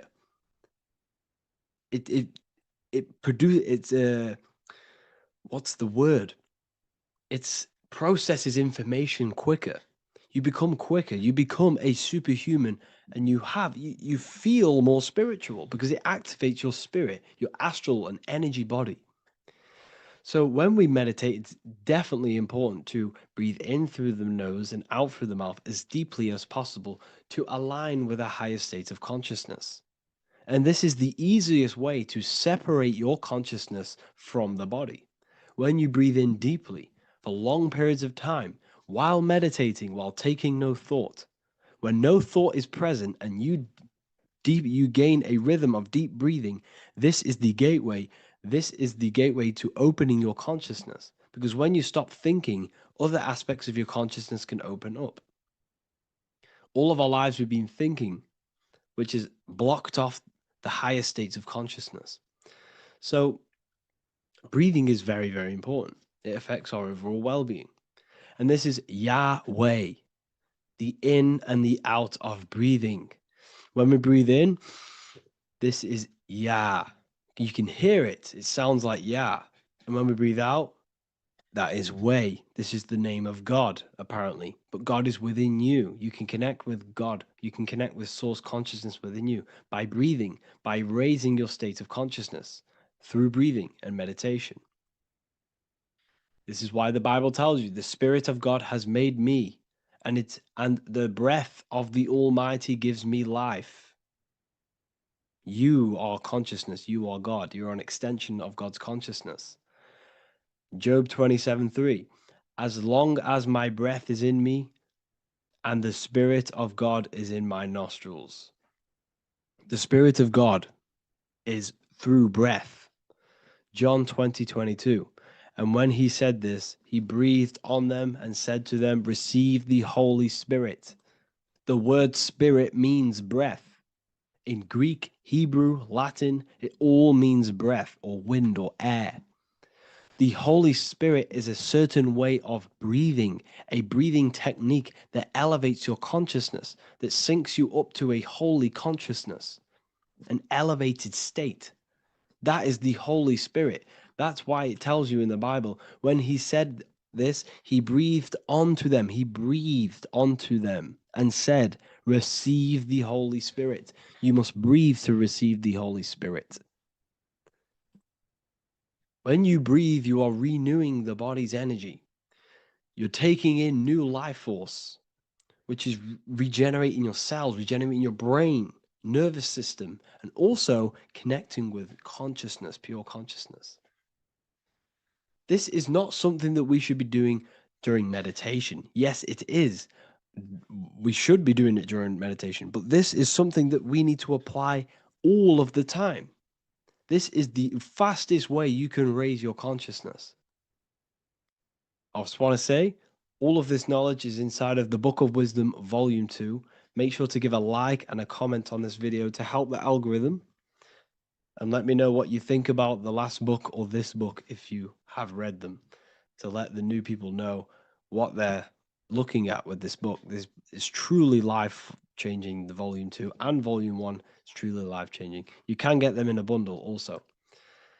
Learn hidden knowledge inside of the Ethereal University. This is where truth seekers belong. I'm not here to try sell you this, but this is the place for truth seekers. And if you are serious about your spiritual journey and serious about gaining knowledge, which gives you the advantage over life, join Ethereal University. This will definitely help you. Thank you for watching this video. Please leave a like and comment. Make sure to give me any suggestions on videos you want me to make in the future. Thank you all.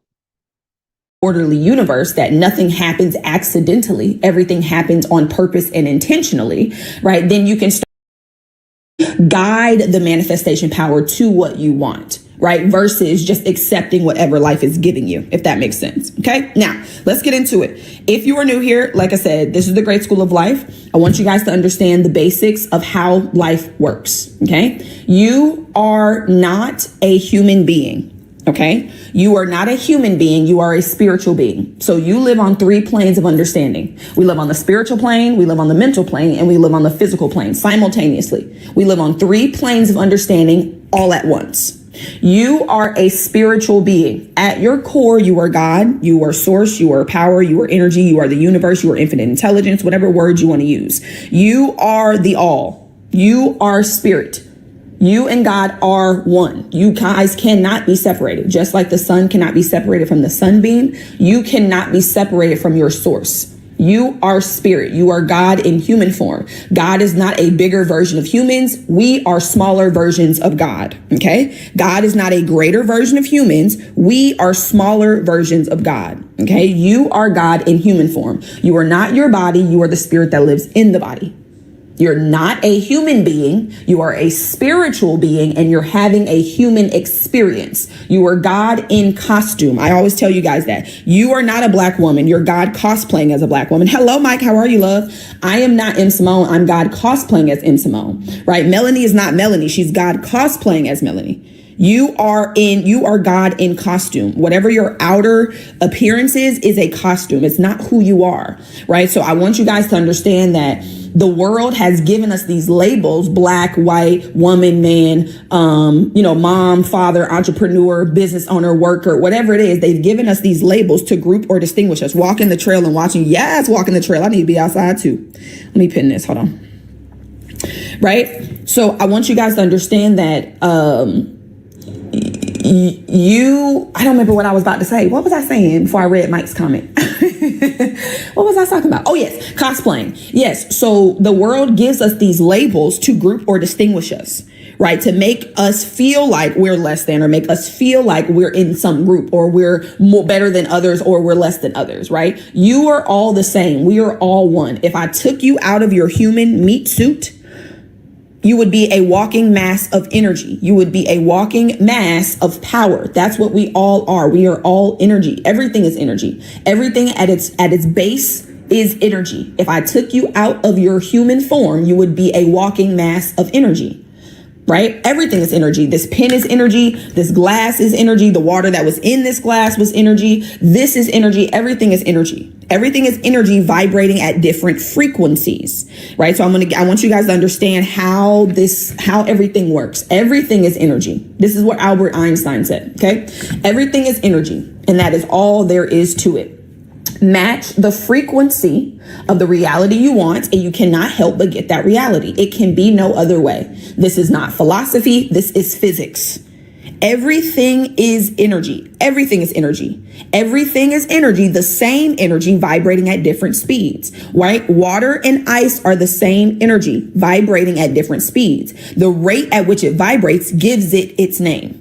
So we call it ice because of the speed that the energy is vibrating at. We call it water because of the speed that the energy is vibrating at. We call ourselves humans because of the speed we vibrate at. We look like we're still, but if you took your skin cells and you put them under a microscope, they would be dancing. They would be moving. Everything is energy and everything moves. So I'm going to give you guys, before we get back into this, I'm going to give you guys a couple laws real quick, right? I love these teaching sessions. I wish they were recorded and uploaded so I can share with others. You know what?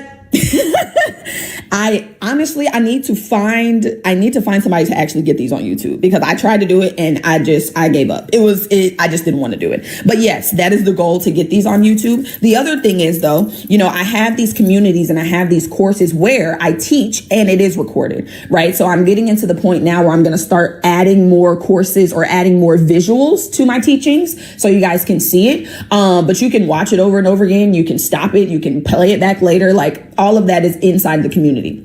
But when it comes to energy, right, I want you guys to understand there's two laws that you want to understand when it comes to energy. Okay. There's the law of vibration, and then there's the law of attraction. Absolutely, love. I appreciate you. Right. We typically hear about the law of attraction, right? And you hear about it online, and they tell you that, attraction is about what you want. You attract what you want. That's not true. That's actually a false statement. Okay, now let's back up a little bit and let's talk about how this actually works. Everything is energy, and all energy vibrates at different frequencies, right? All energy vibrates at different frequencies. The law of attraction is a secondary law. The primary law is the law of vibration. The law of vibration states everything vibrates, everything moves, nothing rests. We literally live in an ocean of motion. Everything moves. This pen is moving so fast that it appears to be still, just like this whiteboard, just like my skin, right? Everything vibrates, nothing rests. Everything is moving, okay? The law of attraction then states that you are going to attract what you vibrate in harmony with. So it's not about what you want. It's about what you are. It's about who you believe you are. It's about the frequency of your beliefs. It's about the frequency of your thoughts. It's about the frequency of your emotions. Your emotions are energy in motion. Energy in motion. The dominant feeling that you are in The dominant feeling that you are in is what is manifesting. That is what's going out, and that is what's being sent back to you. Okay. What are your thoughts about anxiety and panic attacks? So what are my thoughts about anxiety and panic attacks? We talk about anxiety on here, to be honest. I don't think I'm going to talk about it today too much as far as a visual. But I can give you a little bit of an example, right? As far as panic attacks, what do you mean? Like, what are my thoughts on it? Like, do I believe in them? Do I think what do you mean by that part? But as far as my thoughts on anxiety, I'll answer this briefly, right? Anxiety they call it mental health for a reason. And honestly, let me just actually real quick. Hold on, y'all. Hold on. 1 second, love. Let me just,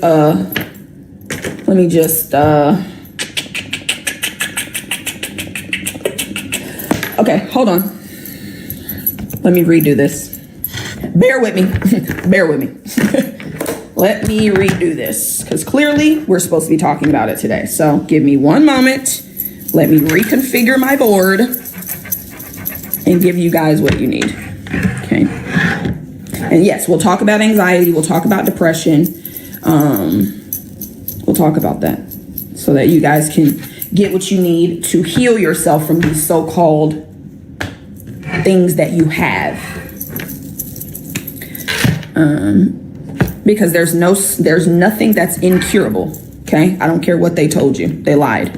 Just like they lied to you and told you had to go to college to get a good job to be successful. So many people out here who didn't go to college, do not go to school at all, and are swimming in money. So we're not going to listen to what the outside world says, because they don't know what they're talking about. I mean, you can do it if you like. I'm not going to listen to the outside world because they don't know what they're talking about. Okay. Let me redraw this real quick, y'all. Give me 1 second. I'm doing a little bit of artistic work. Bear with me. What y'all talking about in the comments? Oh, shoot. I don't know what that is. Where do you think they come from mentally? I'm about to show you, love. I'm going to show you exactly where it comes from. I'm going to give you a beautiful visual so you know exactly what's going on with you, right? And that's what my job is. I want you guys to know what's happening, okay? The world wants to keep you in the dark, okay? Not on my watch. Not on my watch. Okay. Give me 1 second, y'all. We're going to do... You know what? Let me, while I'm doing this, I'm gonna get some music. Hold on. Let me play y'all some music, because I don't want people to walk by the live and be like, there's nothing going on in there. Hold on, y'all. Hold on. Let me see what we gonna listen to. Let's listen to, oh, this is a good one. No. Let's listen to, what we gonna listen to? What we gonna listen to? Oh, let's listen to this one. Hold on.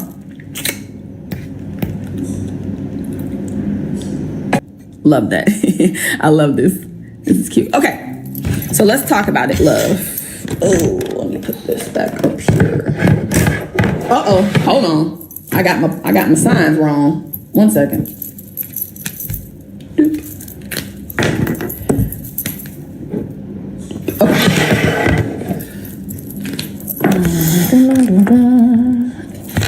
Alrighty. So we're back on the board. Let me clean this off a little bit. It's kind of crazy. Alrighty, perfect. So let's talk about, I'm going to give you, before we get into the drawing, before we get into the anxiety, let's go back through the beginning piece. Okay. Now, you are not a human being. Okay. Hear me clearly. You are not a human being. You are a spiritual being, and you're having a human experience. You are not your body. You are the spirit that lives in the body. Okay. You are spirit, you are God, you are source, you are energy, you are infinite intelligence, you are the all, whatever word you want to use. You are the divine. That's who you are at your core. Okay. You're a spiritual being. God gave us the mind. God gave us an intellectual mind, the conscious mind, and an emotional mind, the subconscious mind. Okay. So you are a spiritual being. You have an intellectual and an emotional mind, and you live in a physical body. Okay. You are not your body. You are the spirit in the body. You are the presence in the body. Okay. You're not your body. You live in the body. You are a spiritual being. You have an intellectual and an emotional mind, and you live in a physical body. Okay. So what I want you guys to understand when it comes to anxiety, right, and when it comes to depression, they call these mental health issues for a reason, because everything starts mentally. Everything starts in the mind. There is nothing in your physical world right now that is not in harmony with an idea that's in your mind. Everything that you're experiencing in your physical reality is in harmony with an idea that is in the mind. So when it comes to anxiety, what I want you guys to understand about how this works, and I'm going to bring it a little bit closer.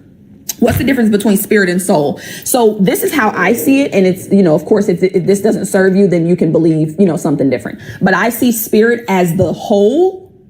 And then I see the soul as a piece of the spirit, the individualized piece of spirit, right? So we're all spirit, right? But our individual souls, come from come from the big spirit, if that makes sense. That's how I look at it. Now, if that doesn't serve you, then I would encourage you to, do some research and see what works for you. But that's how I look at it. Spirit and soul are the same. Spirit is just the whole, and then soul is a individualized piece of spirit, right? Because if you think about it like this, right, spirit is God, right? And then we are individualized versions of God.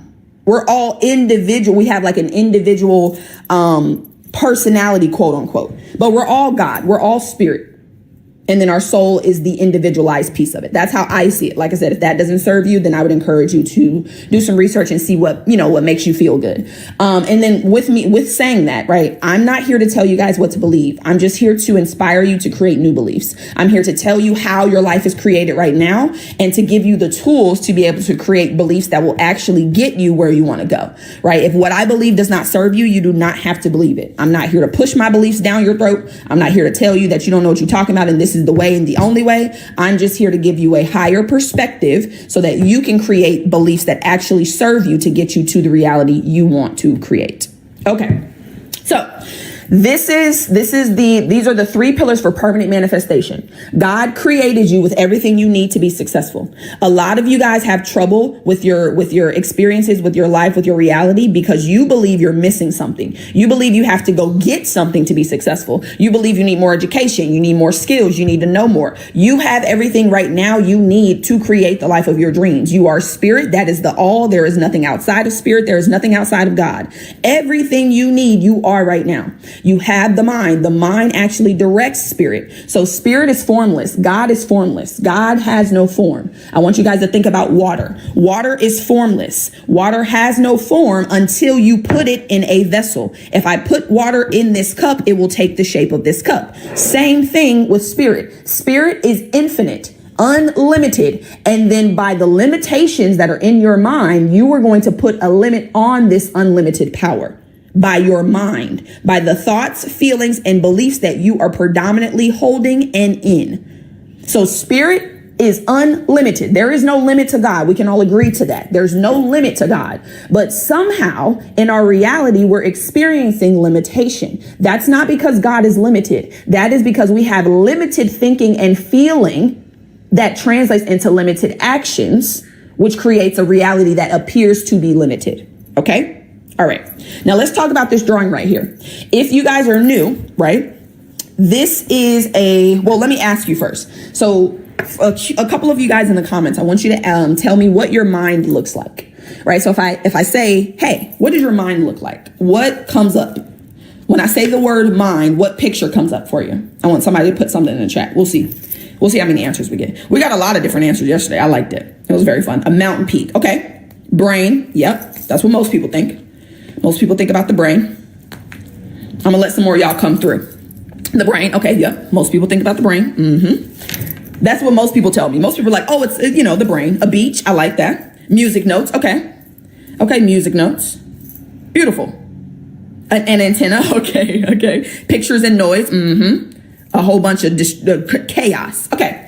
So yeah, so we got the brain, we got busy, pictures and noise, we got a beach, we have a mountain peak. Okay. So what I want you guys to understand is that your mind is not a thing, right? It's not a physical thing. Your mind is actually an activity. It's a movement, right? But when we think in pictures. If I ask you what your mom looks like, there's a picture that pops up. If I ask you what your favorite food looks like, there's a picture that pops up. Your favorite car, your dream house, there's a picture that pops up. But when I ask you about your mind, there's no picture, or it's confusing, or you're thinking about the brain, right? The brain is a physical instrument of the body. Okay. Your mind is an activity. It is a movement, and your body is the physical manifestation of that movement. However, the mind is the cause of everything. So it's sometimes, let me say, difficult for you to understand how to actually change your mind, be ye transformed by the renewing of your mind, because you don't really know what it looks like, right? You hear about it and it seems like this, abstract thing that, nobody's ever seen, but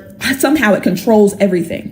So basically, there was a doctor back in the 40s who created this drawing to represent the mind, right? So this drawing right here is the mind, is what the mind looks like. So the next time you think about your mind, this is the picture I want you to think about, right? It's a stick person. It's so simple. It's very easy to understand, and I'm going to explain it to you. Now, if you don't want to believe your mind looks like this, that's totally fine. You can create whatever picture that serves you.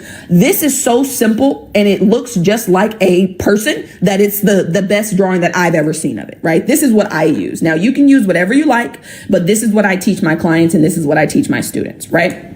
So this whole picture is the mind, right? And then the top circle is the mind part of the mind. And then the smaller circle is the body part of the mind. As I told you guys earlier, the body is an instrument of the mind. The body does what the mind tells it. If the mind tells it to do nothing, the body does nothing. People who are brain dead, right?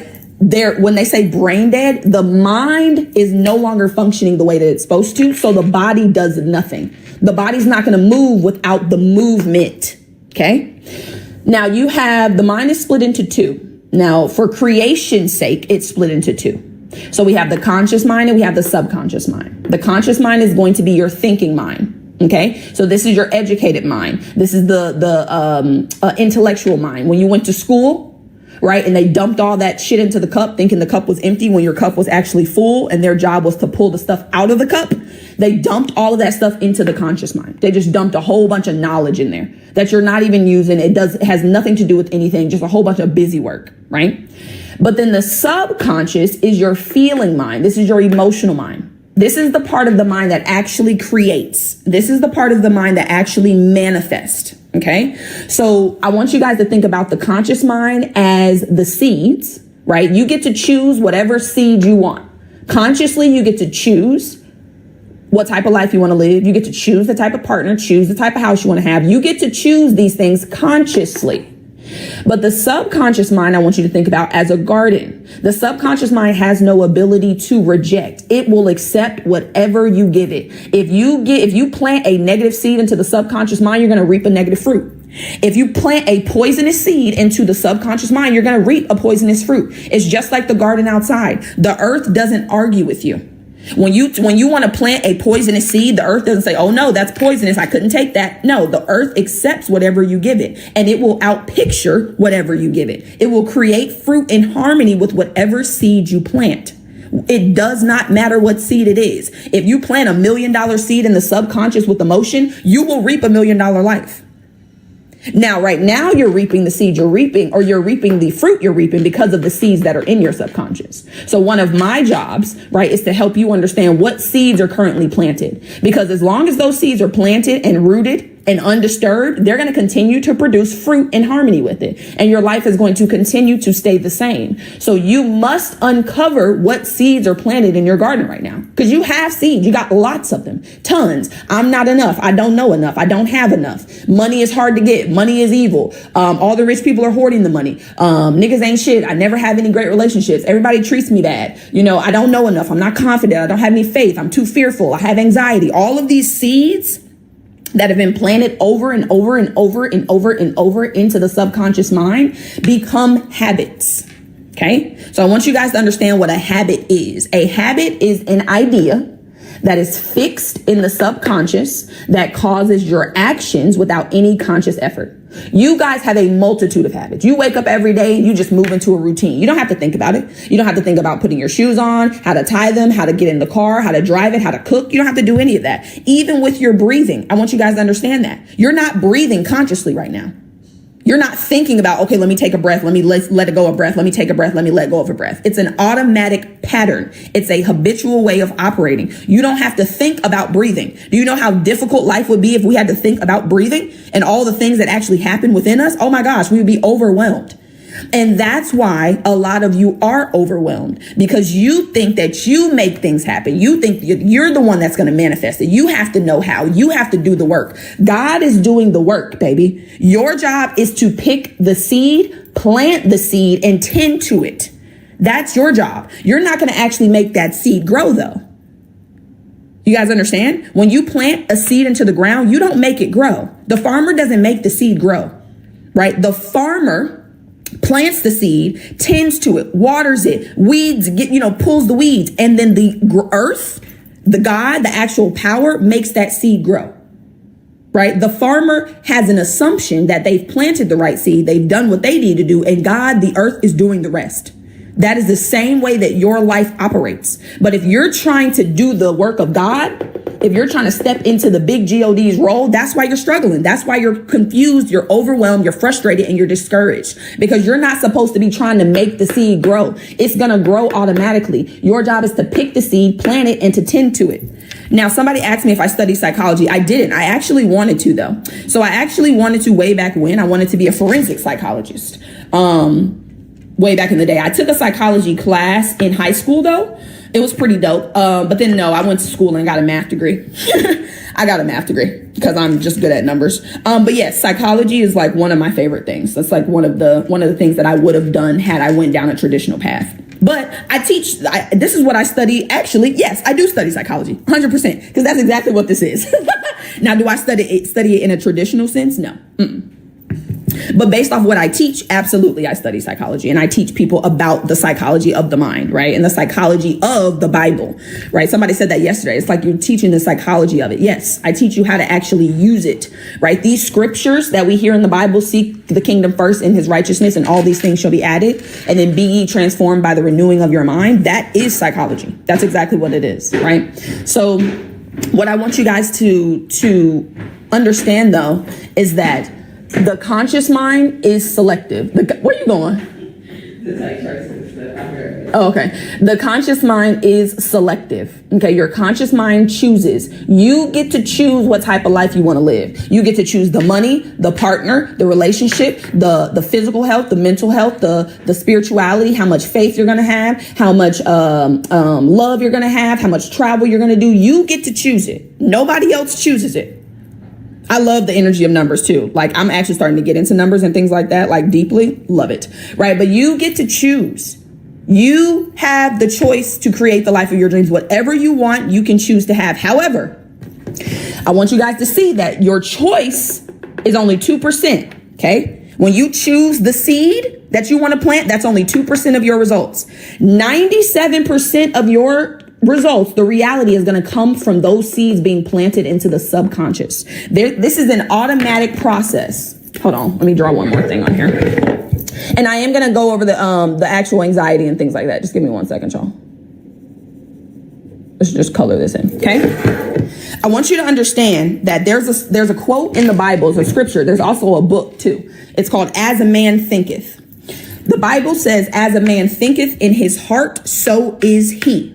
What I want you to understand is the Bible is not talking about the physical pump in your body when it says, "As a man thinketh in his heart." They're talking about the subconscious mind, because the subconscious mind is the heart of your life. That's where everything comes from. The subconscious mind is the womb of creation. Okay. I want you to think about the conscious mind as the male and the subconscious as the female. The conscious mind gives the woman a seed, sperm. She takes that seed with an egg and plants it into her womb. And then automatically that baby is created.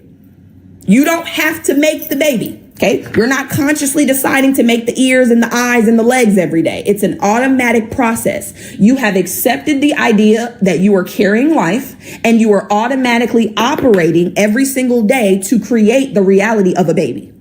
Okay, that's how your mind works. So what I want you guys to understand is just like this little quote down here. Your life is 99% consciousness. 99% beliefs, thoughts, feelings, emotional convictions, identity. 1% of your success, hear me clearly, because we get real tied up in the actions. Oh, I need to do this. I need to do that. I need a strategy. 1% of your results come from the strategy or action you're taking. 1%. How you see yourself trumps the actions you take. You can take all the action you want. If you don't see yourself as somebody who's successful, if you don't see yourself as someone who can have the life of their dreams, if you don't see yourself as God in human form, it ain't gonna matter what actions you take, baby. You can take all the actions you want. I took actions for 4 years trying to monetize my social media and did not. I got a mentor 2 weeks later, changed my consciousness and monetized my social media. How is that? I'm doing the same things. I've never changed my actions. I've been doing the same exact thing on social media for 5 years. It's just that I changed how I saw myself. I changed my belief about myself. I changed my thoughts about myself, my feelings. The way you see yourself, you're never going to outperform your image, baby. You're never going to outperform the concept of who you believe you are. If you believe that you are not successful, you don't know enough, you don't have enough, you're not confident enough, you don't come from money, you ain't going to have no money. If you believe money is evil, if this is how you see yourself, if that's how you see the world, baby, the world is going to respond to you as you see it. The world is a mirror. If you look at a mirror and you smile, what you gonna get back? A smile, 100% of the time. Absolutely, I'm gonna do a podcast. There's a lot going on right now in my life, to be honest. But yes, I am gonna do a podcast, right? But you have to understand it's how you look at it. If you look at a mirror and frown, it's not gonna smile back at you, baby. It don't matter how long you frown at it. You can frown at that shit for years. It is never, ever, ever, ever, ever going. I would love to invite you on my podcast. Yes, Callie, send me a DM, baby. I would love to be on your podcast, love. Yes, send me a DM. The mirror's never going to smile back at you. You have to smile first. You are the catalyst. You are the catalyst, baby. You got to plant the seed in order for God to give you the fruit. Y'all want God to give you the fruit and you ain't planted the seed. You want God to give you all the things, but you haven't sought the kingdom or the righteousness. You want God to give you the things, but you haven't transformed your mind. You're just trying to transform your actions. That's not how it works, my love. That's not how it works. You do not change your reality by changing reality. You don't change reality by working with reality. Reality is an effect. It is an effect. It's not the cause. In order for you to change an effect, you must go to the cause of the effect. The cause of your reality is the frequency of your beliefs, the frequency of the ideas that you hold to be true. A belief is an idea that you have accepted as true. Doesn't mean it is true. Thank you, baby. I'll check it when we get off here. It doesn't mean it is true. It just means that you've accepted it as true. Let me give you some examples. Money is the root of all evil. How many of y'all's parents, grandparents, old people told y'all that? Money is the root of all evil. You must understand, if you have a belief that money is the root of all evil, there is never, ever, ever, ever going to be a time where you get a reality where you're swimming in money. You believe money is evil, my love. You have a belief that money is bad. You are not going to have a reality where money is good. It's not in harmony. They are literally on the other ends of each other. Because if you believe money is bad, what are you going to think about when you see people with money? Oh, they did something shiesty for that money. Oh, they're evil. Oh, they're doing whatever they're doing, for that money. They're getting money illegally. You're using your God-given power to judge somebody else negatively, and you wonder why you don't have what it is you need. Baby, when you're saying these things about other people, your subconscious mind doesn't know you talking about somebody else. When you're talking about how evil other people are because they have money, your subconscious mind is not like, oh, I know you're not talking about us. I know you're talking about them. I want you to understand there is no them. There is no us. We're all one. It's all one, baby. We are all the same spirit. So you think you're talking about somebody else. You think you're downing somebody else. No, baby. All you're doing is downing your light, your potential. You're not hurting that other person at all. When you see rich people, that is not an indication for you to belittle them. That is not an indication for you to down them. That's an indication God is showing you clearly, I got my other children getting money. You can get money too, baby. If you see somebody else having something, you can have it. That's all that means. It don't mean shit else. If you see somebody bringing in $1 million a month, it means that you have the potential to bring in $1 million a month. That's it. That's all. Stop looking at rich people or people of great wealth and looking and feeling, being judgmental or envious or jealous. Because those energies, that energy that you're putting in motion, it's going to come back to you tenfold. Because God doesn't just give you what you give him back. No, God multiplies everything you give and then sends it back to you. Whatever you give God, if you give God fear, if you're in the emotion of fear, what's God going to do? Press it down, shake it together, run it over, and send it back to you, love. You cannot get anything that you don't already have. If you are in the vibration of fear, baby, God is going to send more of that to you. God is a reactor. God is the reaction to your action. You have to do first and then God does. You send out emotion or energy in motion and God sends it back to you. I say that's for me. That's the way to do it. And it may take some time. Believe me, I used to be envious and jealous of wealthy people as well. Because that's how we're programmed. We're programmed to believe that the wealthy are hoarding all the money, and that's why we don't have none. Let me ask you this. Not let me ask you this. Let me tell you this. Okay, I'm gonna give you 2 examples. I want you to understand that when people win the lottery, right, more often than not, when they win the lottery, a year later, they are worse off than before they won the lottery. Why is that? Why is it that they just got a windfall of money?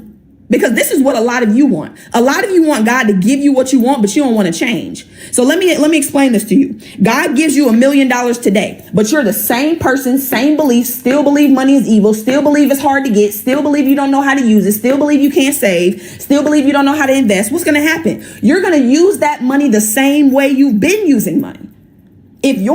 Just because your reality changed, you got a windfall of money. If you don't change how you see money or see yourself, you're going to lose it immediately. Automatically.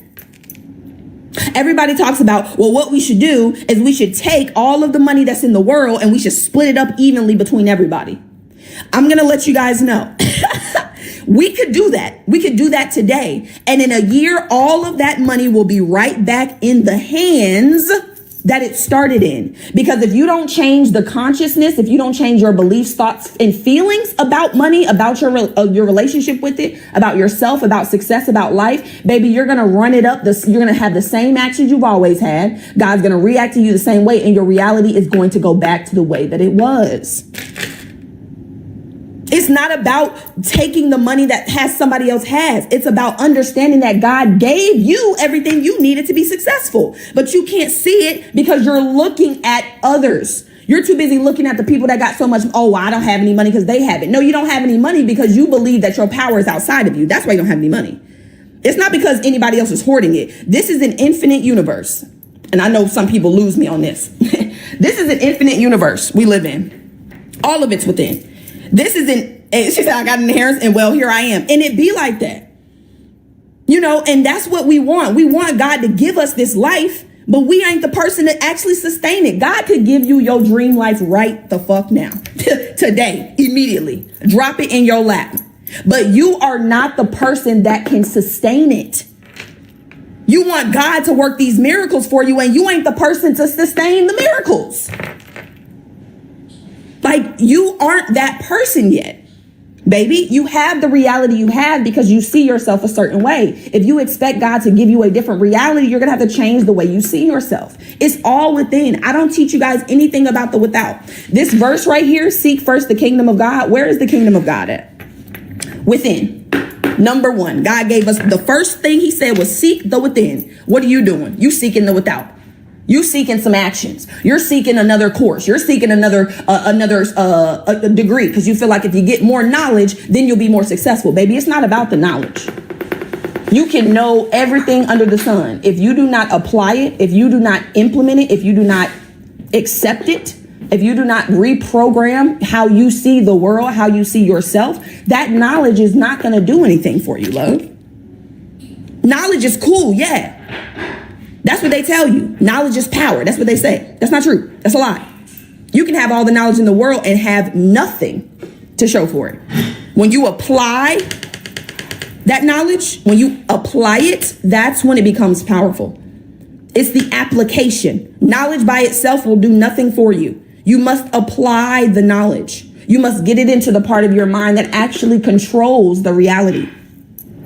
Now, let's talk about this drawing here, because that's what we, thank you, love. That's what we was here for. And I don't know if, was it Kit Kat that said it? I don't think it was Kit Kat. It was, who was it?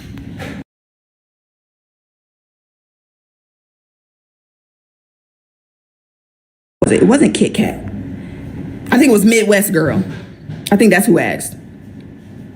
Okay, so let's talk about this, right? Because somebody asked me about anxiety and panic attacks and things like that. So I want to give you guys the knowledge you need to heal yourselves, because there is no such thing as an incurable disease. That mental health issue that you have, you don't have to have it, okay? You can actually release it and stop claiming it as yours. It's not yours, baby. Let me say this before I go into this. Stop claiming diseases. Stop claiming anxiety. Stop saying you suffer from it.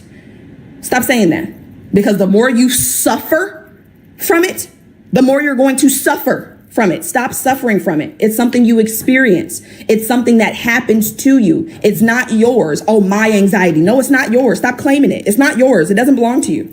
Now, if you want it, go ahead. If you want to keep the anxiety and the feelings that come with that, keep calling it yours. But you're here on this live because you want to change your life. You're here because you're struggling to create what it is you want. So you have to take your power back. It's not yours. You're welcome, Celeste. It's not your anxiety. It's not your depression. It's something you experience. It's an experience that you're having. It's not yours. It doesn't belong to you. Okay? Now, I want you guys to understand that we live in this 3D plane, right? And we have the illusion of duality. Okay. I want you guys to understand, like when I said earlier, when you're talking down on people who have a lot of money, you think you're talking down on them, but there is no them. There is no us. There's no separation. We're all one. So when you're talking down on somebody else, you're talking down on yourself. Okay. There is no separation. We are all one. However, on this 3D plane, we have what's called duality. Because in order for us to experience one thing, we must be able to experience the opposite. God is one. God cannot experience anything outside of itself. That would mean God is changing. God is changeless. Okay. So what God did after he created the heavens and the earth was like, bro, I can't even enjoy this shit. This is what he said. This is verbatim. He said, I can't even enjoy it. Like, what was the point of this? And he was like, you know what? I'm going to create some smaller versions of me, because remember, God is not a bigger version of humans. We are smaller versions of God. I'm going to create some smaller versions of me, and I'm going to give them the ability to experience all of it. Okay, so up, down, hot, cold, in, out. You can't tell me what sadness is unless you can explain to me what happiness is. You have to have both to have anything on this 3D plane. So we have duality. We have what's called ignorance and we have what's called knowledge. Ignorance is just the lack of knowledge. It's just the opposite, right? It's called polarity or duality. Up, down, hot, cold, yin, yang, left, right. Okay. Now, what I want you guys to understand is when you got here, when you were born, what side do you think you were on? If you think about a baby, I want you guys to answer me. When you think about a baby, what side do babies come on? When you come through your mama, which side are you on? Just based off what you see. Which side do you start on? Okay, so yeah, so true, but knowledge or ignorance, which side? Which side do we start on when we get here as babies? Shanna, you are right though. We only have the subconscious, but as far as knowledge and ignorance, which side do we start on? Ignorance. See? I love this. Jupiter, thank you for the goats, baby. Knowledge, ignorance, not see. I love it. Oh, I love it. I love it. Okay. And this is why I get up here. This is why I teach. This is why I do this. Okay. This is why I do this. I want you to understand when you get here as a baby, fresh from God, this is the side you start on. Do they call us bundles of fear, bundles of anger? No, we're bundles of joy. Babies are faithful. Babies actually have no fear when they get here. None. They will jump off of anything. They will walk off of, they do not have any knowledge of fear when they first get here. None. They're happy, joyful, loving. Just wake up. They know mom is going to be there with food. They don't worry. They don't doubt none of that. They know when they wake up, there's going to be food. They know that. They're called bundles of joy for a reason. They just love, joy, faith, and gratitude. But then what happens, right? They then become conditioned on this side. You start to hear your parents talk about all the worries they have, how much money they don't have. It's 111, right? How the economy is going down, how we don't have McDonald's money. Don't go when you go in the store, don't ask for nothing, don't touch nothing because you ain't getting nothing. I can't afford that. We don't have that. We're black. Nobody in our family's ever done that. You can't do that. I don't know about y'all, but parents get so twisted when it comes to these 4-letter words, these curse words that they don't want babies to say and kids to say. But can't, C-A-N-T. I know, Lisa, and it is like that. And that's why I want you guys to understand what's happening. Can't is the one word that is more destructive than any other 4-letter word you could ever think about telling your child. Oh, you can't do that. Oh, no, you can't do that. No, don't do that. Be careful. Stop. You can't do that. You can't do that. Oh, no, you can't. All of that. Babies have the greatest imaginations when they get here. They think they could be astronauts, teachers. They can bring in, they think houses cost $5. They just have the biggest imaginations. Literally. Like no type of any of this. But then we program them that way. Your parents programmed you to doubt, to worry, and you've been doing it for so long, it's second nature. That's why you think we start over here. Somebody else said that too on another line. They were like, oh yeah, we start on this side. No. You start over here. Because I want you to think about what you are a spiritual being in a body, correct? You just came from God. I mean, perfect. You just came from the divine. Ain't no fear up there. Anger, envy, jealousy. No, it's faith, joy, love, gratitude, and bliss. But then we come into this physical world. And because the outside world conditions us to fear, to have doubt, to worry, to feel like we're not enough, we don't know enough, we don't have enough. You are more than enough. God created you with more talent and ability than you could ever hope to use in your lifetime. When you went to school, this is what they were supposed to do. Okay. So the word education comes from the word educo or educa, right? That word means to draw out from within, to develop from within. When you went to school, your cup was already full. It was filled. It was overflowing. It had all that it needed. But the school believes that the cup was empty. So what did they do? Dump a whole bunch of shit in there that you don't need. A whole bunch of nonsense. Just BS for 12, 14 years. Nonsense. A whole lot of nothing. Hello, Jalen. Hi, baby. How are you? A whole bunch of nonsense. They gave you a whole bunch of nothing. What you were supposed to do is go to school and have them help you develop what you already have. I have been speaking since I got to daycare. And you know what they tried to do? Shut it down. They put me in timeout. When I was in school, they tried to move me around in the class. My mom got emails on emails on emails every year until 11th grade. Maya is such a great student. She does all of her work. She gets it done. But she won't stop talking because I got something to say. And I'm going to say it. I've been speaking my whole life. They were supposed to develop that skill, not shut it down. But the school doesn't know that because they're not taught that. You can only give what you already have, just like your parents. Your parents couldn't give you anything other than what they had, baby.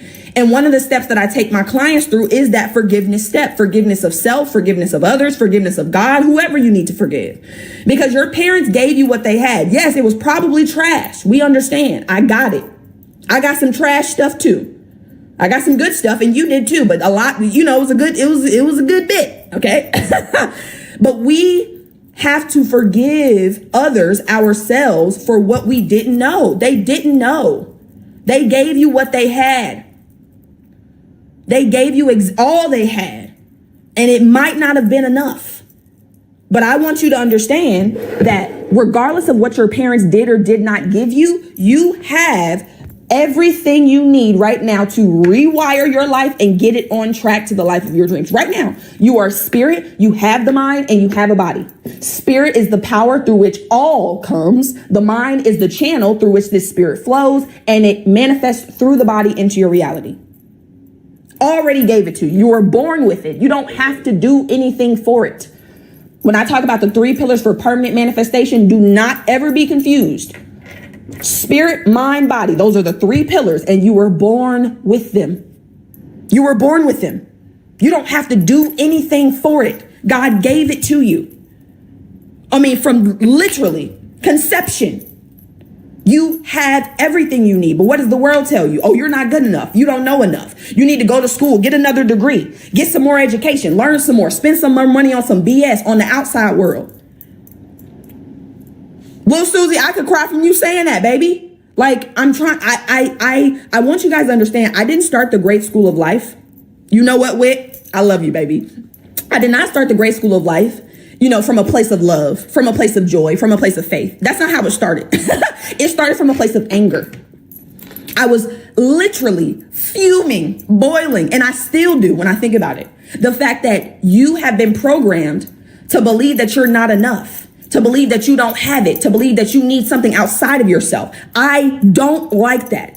It irks me. Like it boils, it boils my blood. Okay. So what I have done is I've transmuted that anger into unconditional love, but it started out as anger. Cause it is no way that we went to school for 20 years, 12, 14, 20 years, 2 decades. And we are struggling. That makes no sense to me. It doesn't make sense. How is it we have all this education? I know people that got PhDs that are struggling because they told us education, right? Traditional education was what was going to make you successful. It's people that dropped out of college, out of school, didn't even get to college, didn't even get to high school, and are millionaires. How is that? Because we've been programmed to believe all of these lies, and I'm not going for it. Okay? I'm not going for it. They do that so that you don't know. My job is to make you aware. You need to know who you are. Because when you know who you are, you can actually do something different. When you know who you are, you can change things. But they keep you in the dark. They tell you you're just a body. They tell you that God is some man in the sky who sits on a throne and looks down and judges everybody and loves some of us and some of us he doesn't. And then he banishes all of us to burn eternally. This is crazy work. The programming is insane. It's literally insane. Now we're going to talk about hell really briefly when we get down here. Okay. Cause I want to, anybody who still is really, tied to that. I want you to, give you some perspective, but let's talk about this. Okay. So yes, we all start on the knowledge side. We all start on the faith, joy, love, gratitude, bliss, calm, and peace. And then we're programmed to doubt, to worry, to fear. Okay. So this is how this process works. Them classes be fun, having nothing to do with majors, nothing at all. Nothing at all. Just a whole bunch of busy work. Literally a whole bunch of busy work. Even my math degree, I didn't need all that. It was a whole bunch of busy work. Now I went because they told me I had to go. That's the only reason why I went to college. Because they said I had to. That's it. If they would have told me that I could have created a business or I could have did something else to be successful, I wouldn't have went to college. There would be no reason. But that's not profitable. It's not profitable for you to start your own business. No, I need you to go to college, get all this nonsense, believe that you got to work at a job for 40 years, and then you'll be a millionaire. How is it that people are becoming millionaires in month time? Less than 12 months. But you're telling me I got to wait 40 years to become a millionaire? That's how they get you. Anyways, okay, so let's get into it. So I want you to understand that ignorance is the lack of knowledge. Okay, I'm going to give you an example. Later on in this live, I'm going to give you guys an opportunity to actually move forward, to actually take this information that you just learned and actually implement it, right? So whether that's investing in a course, whether that's investing in mentorship, monthly, whatever it is, right? I'm going to give you that option. But what's going to happen is you're going to get some doubts. The doubts and the worry are going to pop up. Well, how am I going to make it happen? What if it doesn't work? Remember the last time you invested in yourself and nothing happened? What's going to be different with this mentorship program? What's going to be different with this? Oh, she's saying that she could do this. Well, you need proof. Well, has anybody else done it? Well, remember the last time, you're going to start to doubt and worry. You're going to start to doubt what I'm telling you and worry. And that doubt and those worries, that thinking is going to translate into fear. You're scared. That's what's happening. You're doubting and you're worried because you're scared of something. You doubt that it's going to work for you because you're scared you're going to fail. You're worried you're not going to have the money because you're scared you're not going to have it. You are in a perpetual state of doubt, worry, and fear. I want you guys to understand that doubt and that worry, that thinking causes you to feel certain emotions. Maybe you're fearful that you're not going to be successful. Maybe you're angry because you don't have the money to invest. Maybe you're envious of somebody else because they're talking about how they're creating the life of their dreams. Maybe you're jealous of them because they're talking about it. Maybe you're blaming yourself because you don't have the money. Maybe you feel guilty because you spent the money on something else. Whatever it is, there's a host of negative emotions that are going on in the subconscious mind. Okay. And as I told you guys earlier, the mind and the body are not separate. They are one, two ends of the same string. They cannot be separated. These emotions, if you don't release them, where do they go? They go into the body. So I want you guys to understand what anxiety is. And I'm going to give you two ways to look at this. The first way is that anxiety is you worrying about the future. When you're anxious, it's because you're worrying about something you think may or may not happen in the future. Some shit that hasn't even occurred yet, you're worrying about. You're using your God-given ability. You're using your God-given power to create whatever you want to worry. Worrying is like praying for what you don't want. Worrying is like praying for what you do not want. It's like you're asking God to bring you what you don't want. Please, Lord, bring me this thing that I fear. I fear that I'm not going to have enough. Please bring that to me. That's what happens when you're worrying. You're using your power for what you do not want. And God doesn't argue with you. God doesn't reason with you. He's not like, oh, well, I know you're in fear, but I know you really want faith. So let me give. No, if you're in fear, that's what you are going to get back. Of course. If I ask you right now, I already know what your answer is going to be. But if I ask you guys which one is more powerful, fear or love, 90% of you, 99 maybe, will tell me fear. Because that's how they programmed you. They programmed you to believe that it's easier to control people with fear than it is love. That's not true. It is so much easier to control people with love. And that's what I do. You can get so many more people on the road to where they want to go with love. But fear, what do they say? What are all the things that they talk about?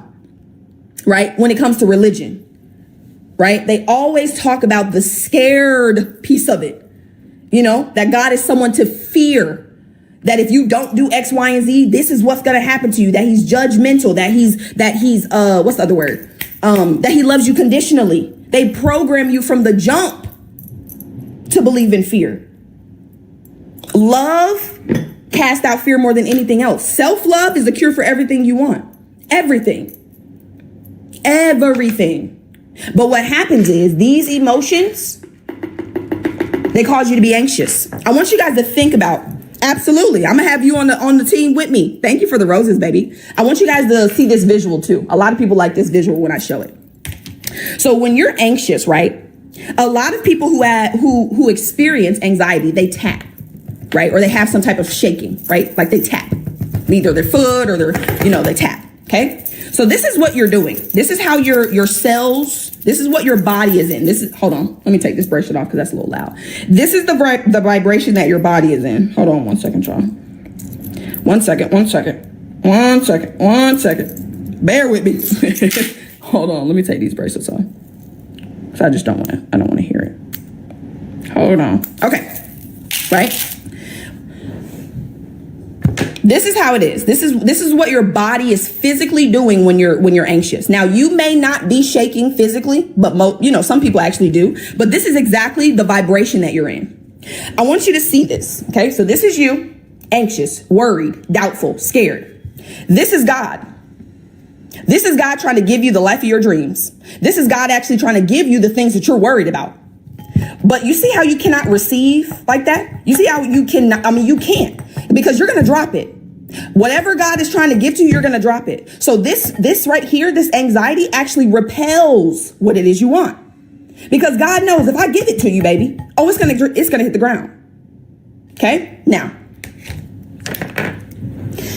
Anxiety is not something people like come out and just express. They're not like, you know what? I'm anxious today. I'm waking up. I'm anxious. I'm anxiety. This is going to be no.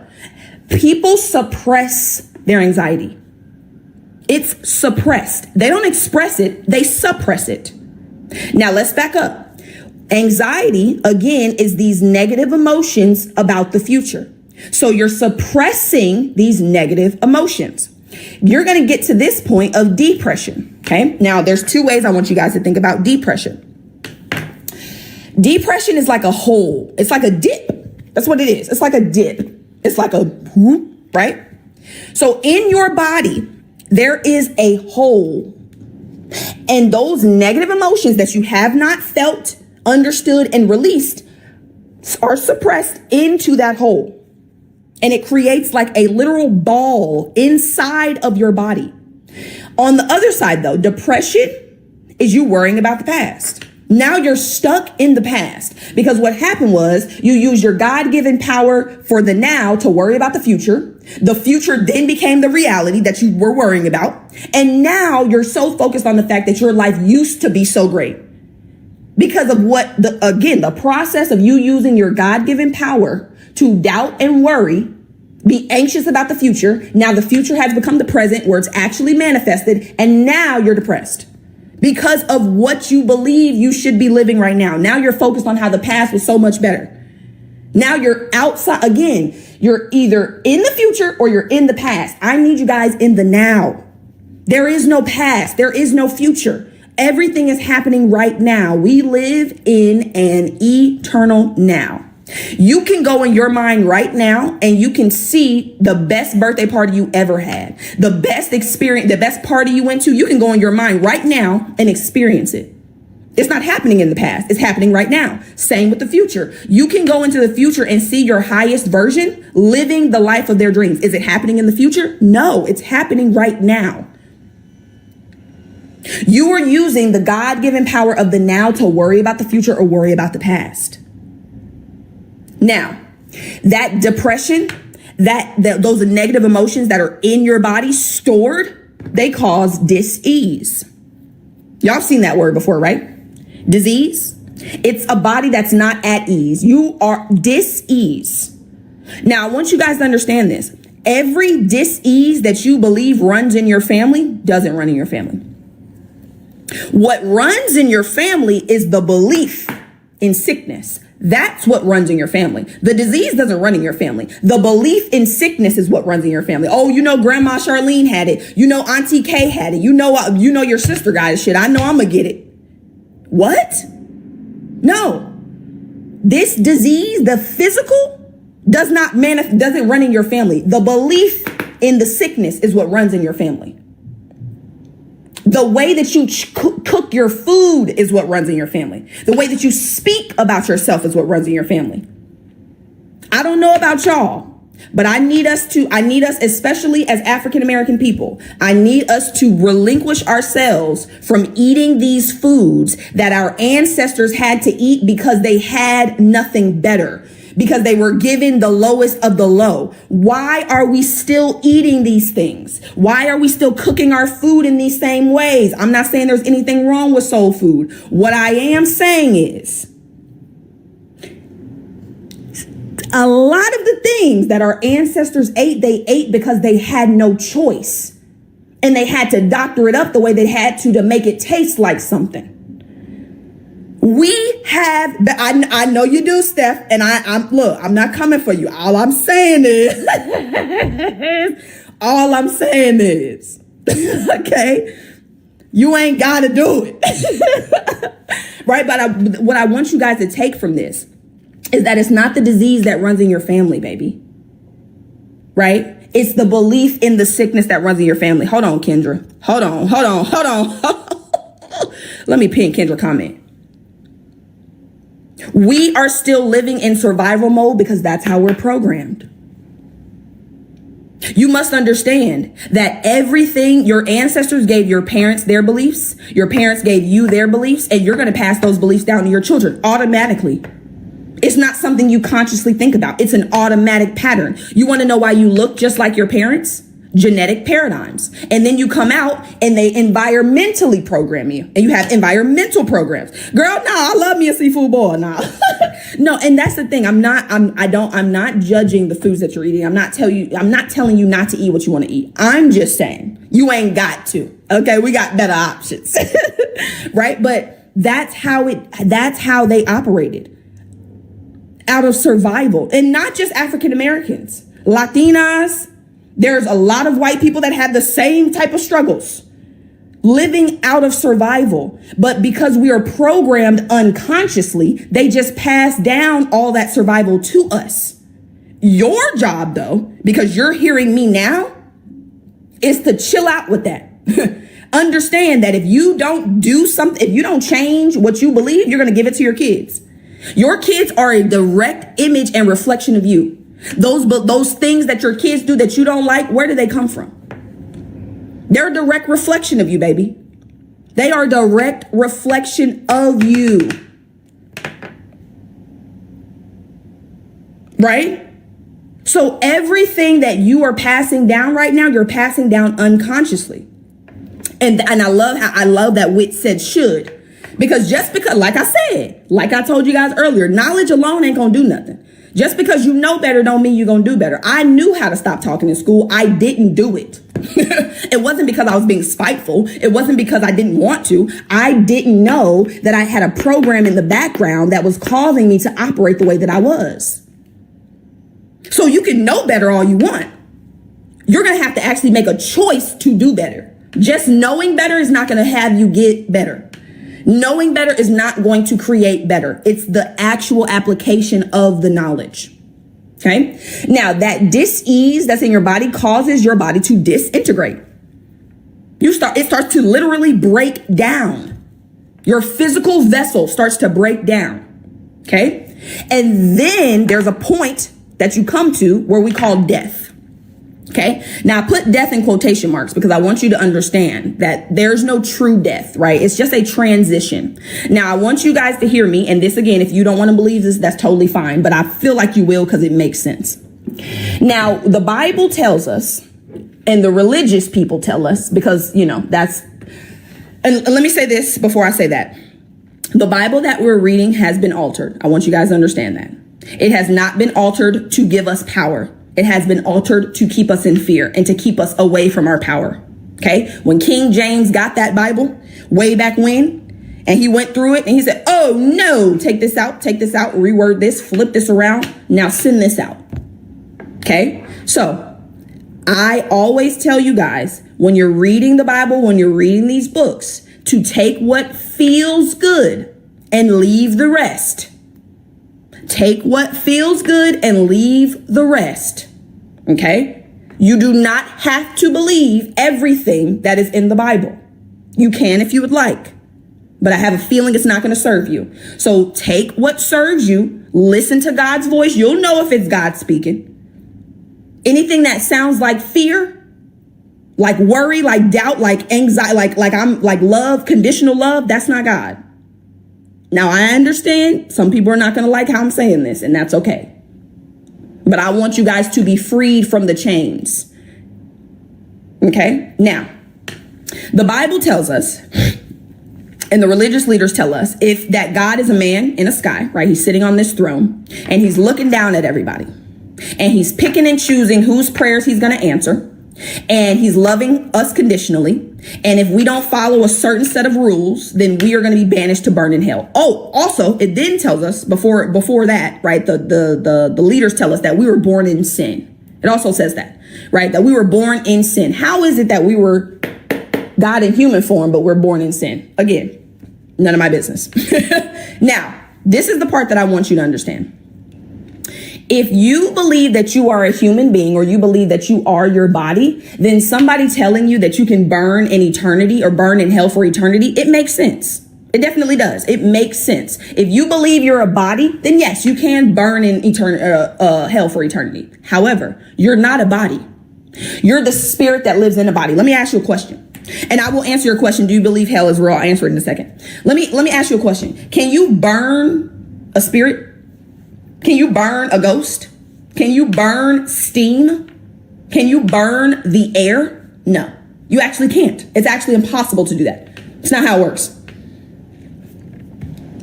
Absolutely. And that's what I was about to say. Let me pin this comment. Thank you, love. I appreciate you. Your mindset is amazing too. You got the same potential. Everything y'all see me say and do and have, you can have too.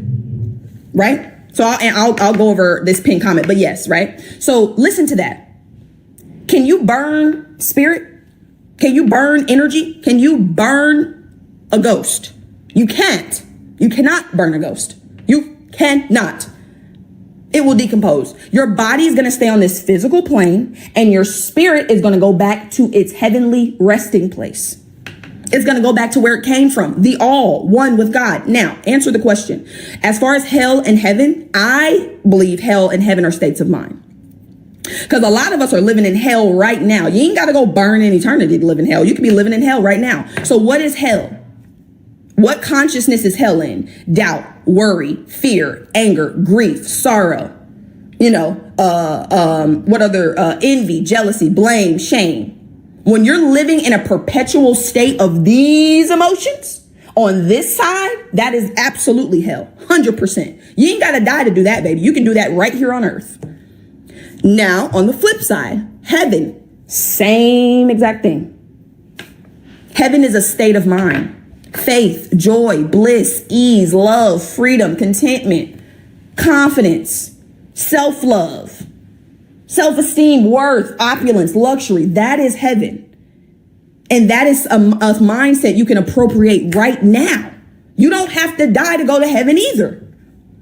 You can experience heaven on earth. That's what I am here to teach you how to do, because that's what God created us to do. When God created the heavens and the earth, he then created us to experience the heaven on earth, because he wouldn't be able to do it. Because again, in order for God to experience something, it would have to experience the opposite of that something. God is one. So yes, your job is to appropriate, listen to what God said. And this is not what M. Simone said. This is what God said. Okay. Jesus loves you too, baby. Seek first the kingdom of God. Where is the kingdom? Within. Number one, he was very clear. Seek the within first. First. What's the other thing that God said in the Bible? He said, you have sought me after the loaves and fishes and you can't find me. You sought me after. No. He was clear. First. Seek God first, beforehand, originally, at the start, Genesis, the beginning, the origin. Seek the kingdom of God, which is within first, and his righteousness. Okay. I want you to think about righteousness. When you hear the word righteousness, it's about standing upright. What does standing upright mean? Having the right mind.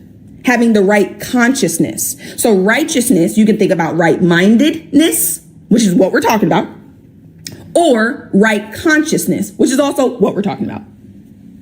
So God says, seek within and the right consciousness first, before you do anything else.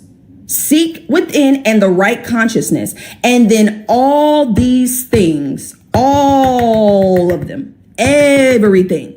People get on my lives all the time. God doesn't want us to be rich. I'm not sure where he said that in that statement. He didn't say all the things except money. He didn't say all the things except a big house. He didn't say all the things except the nicest car you could ever think of. He didn't say that. He was very clear and definite. All the things.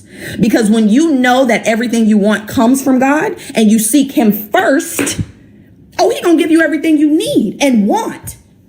What does the Bible say? What does it say? Now unto him who provides what? Hold on. I wrote it down. I don't even have my, I know where it is in the Bible. Hold on. Ephesians. Hold on. Cause I want y'all to hear what God said, talking about he don't want us to have. What in the world? How am I supposed to do God's work if I can't pay my bills? Do y'all understand how difficult it would be for me to get up here and give y'all this knowledge and I am struggling? Literally, like I can't do what I need to do. That would be crazy. Insane.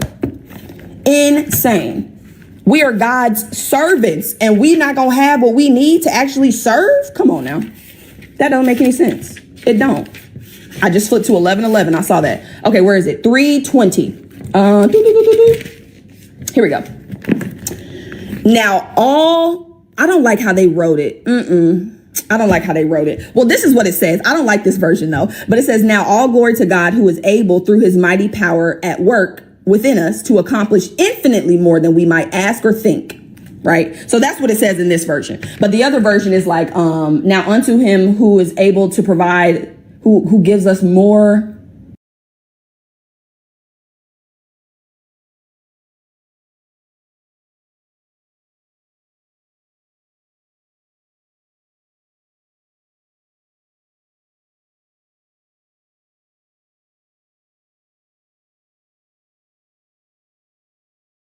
Sorry about that. I had to go get it. So yes. So now unto him who is able to do abundantly and exceedingly above all we ask or think through the power that works within us. Abundantly and exceedingly above. That don't sound like just enough. That don't sound like a minimum. That doesn't sound like just enough to pay my bills. No, that sounds like more than enough.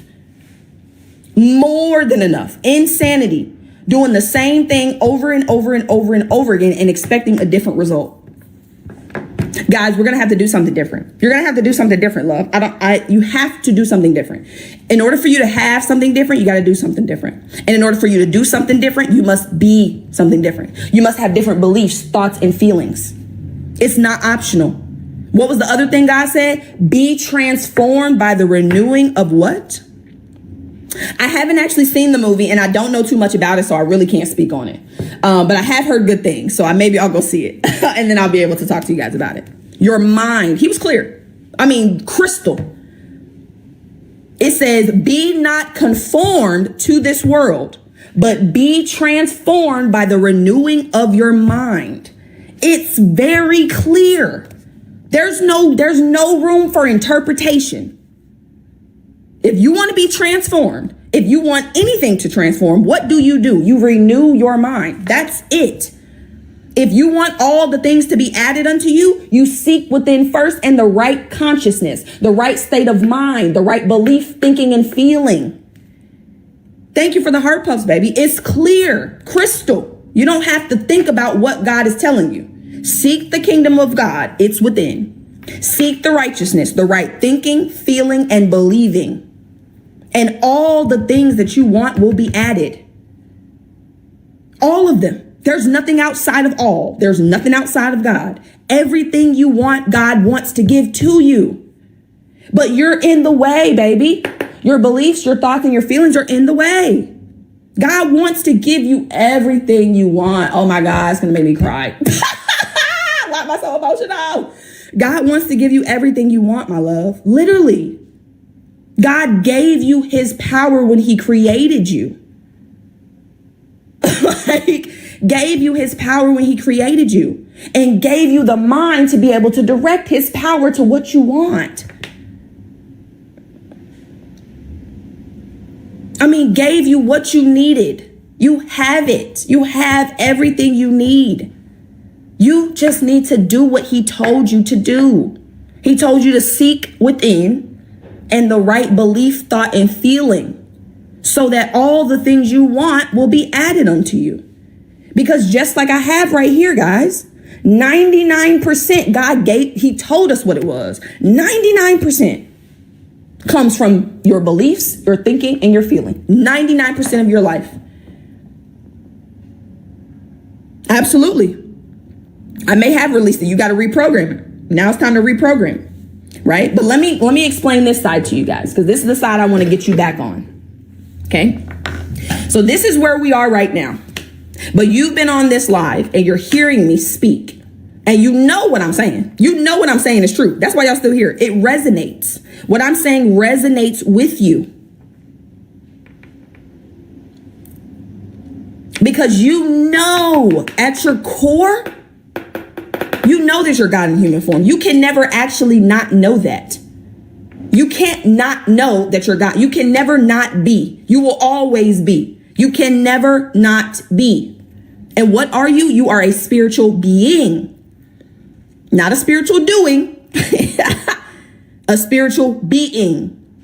You can never not be. You will always be. Always. So what you want to do is you want to get on this side of knowledge. How are you going to get on his side? Understanding. Understanding comes from study. You must study.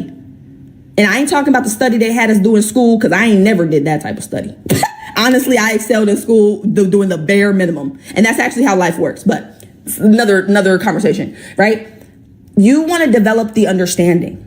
You want to understand who you are. Now, I've told you, and you know, but you're still going to operate as if you're just the body. You're still going to operate as if the world's in control. No, I got to get you to the point where you have faith based on understanding. A lot of us have faith based or blind faith. You have faith when things are going well. Thank you for raising Christ conscious. You are welcome, my baby. You have faith when things are going well. When you can see things going well, oh, you got all the faith in the world. Oh, I believe in God. Yeah, absolutely. As soon as there's a bump in the road, as soon as something goes left, the faith is gone. That's not true faith. Everybody that follows me, everybody that follows what I teach and is mentored by me, we have faith based on understanding. There's nothing that could waver that faith. When you understand how life works, when you understand that you are God in human form, when you understand that God is doing the work for you, through you, and you're just the vessel through which that power is working, there's nothing to doubt. There's nothing to worry about. God has always taken care of you. Today ain't no different. The next 10 years of your life ain't gonna be no different. Until you leave here, God has always and will always take care of you. Always.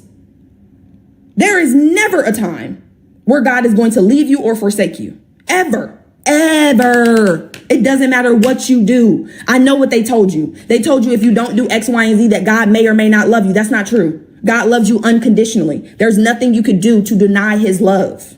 You are one with him. You are always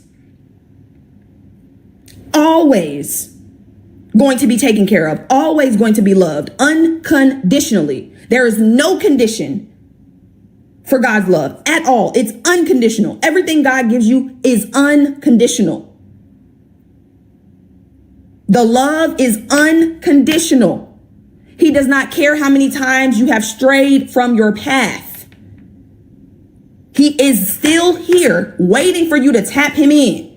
I keep trying to tell y'all, when you're at the track meets and y'all are you're in the blocks, God is waiting for you to shoot the gun to tap him in. I'm here and I'm waiting for you. God will never leave you, ever. There's nothing you can do. Nothing. I don't care what it is. There's nothing you can do for God not to love you.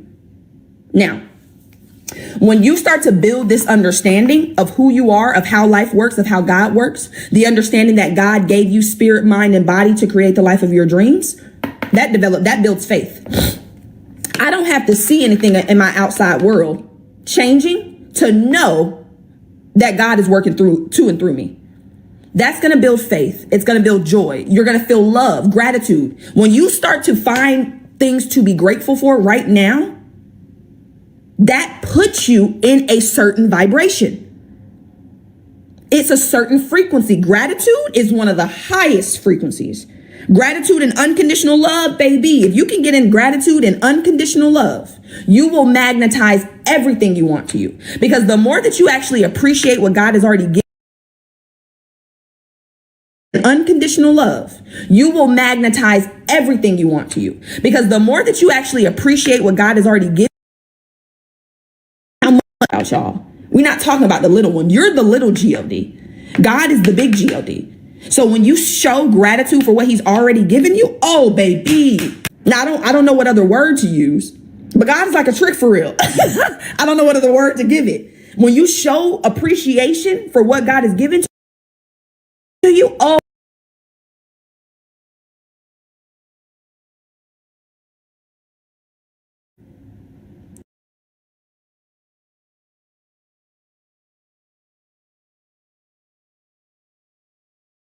it just gives more. I don't know. I'll find another word. I'll find another word. But I want you guys to understand, the more that you show appreciation and love for what you already have, it opens it takes out all of this and opens a clear channel for him to give you more. Because again, listen to me. all day, every day, right now, as we're speaking, all day, every day. That spirit is on. That power is on. It's never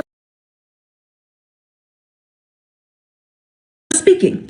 All day, every day. That spirit is on. That power is on. It's never omniscient. It is always on. Always. It never turns off. Never.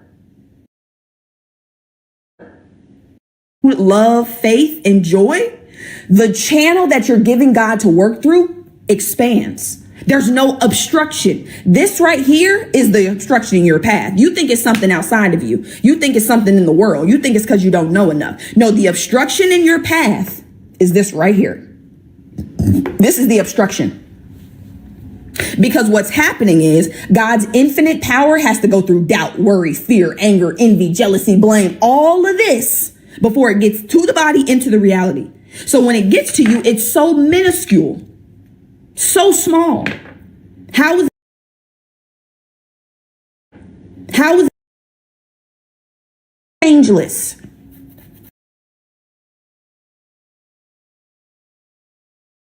Changeless. Get all of this out of the way. Feel that shit. Why are you feeling these emotions? Where are they coming from? What ideas are you holding that cause you to feel this way? Because it's the ideas that are causing the emotions. If you don't think that you're good enough because your parents told you you weren't, the feelings attached to not good enough are lack, limitation, scarcity. So if you have an unlimited power flowing through a limited channel, you're going to get limitations. You got to get out of the way. We got so much outside world programming going on. I'm still programming you from the outside, but I'm giving you what you need to free yourself. So when you get of well-being, you are when someone knows who they are, when someone has that power that they've tapped into, oh, they express themselves naturally. You can't suppress it. When I got back on social media, back on TikTok Live the week of my birthday, y'all came out in droves like, oh my God, you're so inspiring. You're so inspirational. Oh my God, I love your energy. I love this. I love that. I wasn't doing anything. I was just being. I was just being, naturally expressing myself. And when you naturally express, you're going to pick up speed. For the first 5 years of my business, I had 2 paid clients, maybe 3 unpaid clients. 2 weeks after I got on, the 2 weeks from getting on social media again this year, I brought in 20 clients. That's acceleration. Why? Because I'm at ease. I'm calm. I know that God is doing the work. I know God is taking care of me. And look at this. You see how calm this is? Look at this. Look at this. Look at this. Look at this. Oh, wait. I dropped it. Right? But do you see how you can just... This is why you must be in that calm state. You must be in the state of certainty. You know God is doing the work. You see how God can just give you what you want? Because you're not anxious. You're not worried. You're not looking for it. You just know it's coming. You're open to receive. When you're anxious, you're not open to receive. You're not open to receive when you're in anxiety. When you're at ease, when you're calm, when you understand that everything you see is a reflection, everything you see is delayed. Everything in the outside world is delayed. When you decide who you're going to be and you start to visualize it in your mind, it takes some time to get into the physical. But when into the physical, but when you're open to receive. I am in joyful expectation every day that people are going to join my courses, my mentorship, the monthly mentorship, the new course that I just launched today. I am in expectation, joyful expectation. I expect to enroll clients every single day. I have an expectation. However, I am detached from how and when it happens. The how and the when, I'm not attached to. I know it's on God's time. I already know that. right? But when you're at ease, you can create. That's what I'm doing here. I am creating. That's what I'm doing for you guys. Right now, this is creation. This is me providing my life service in a way that serves you. I am creating service. And that is what life is about. Life is about moving forward. It's about growth. It's about progression. Where there is no life, there's no forward movement. There's no growth. Where there's no growth, there's no life. If you're not growing, baby,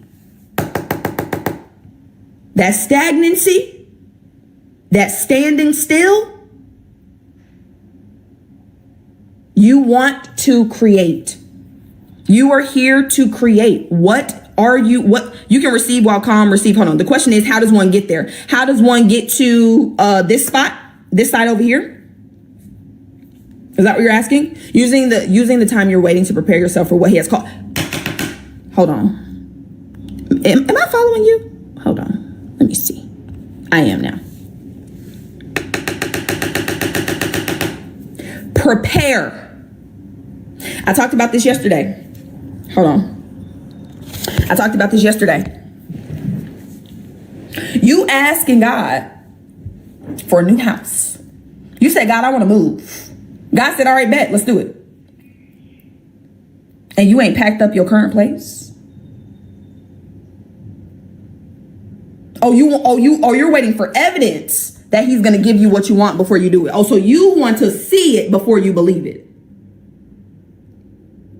That's what they told you. They told you that too, though. Seeing is believing. Seeing is believing. Seeing is not believing. There's actually no belief in seeing. When I see something, I don't have to believe it. It's already there. The belief creates the seeing. When you believe in something, that's what brings it to you. Hold on. Let me flip this real quick and then I'm going to come back. It's not reality, then beliefs. It's not see it, then believe it. It's believe it and then see it. It's not see it and then believe it. No, you believe and then you see it. Everything you see is because you believe it. This is the order. You believe it first and then you see it in your reality. But you're waiting on God to show you something. You want evidence.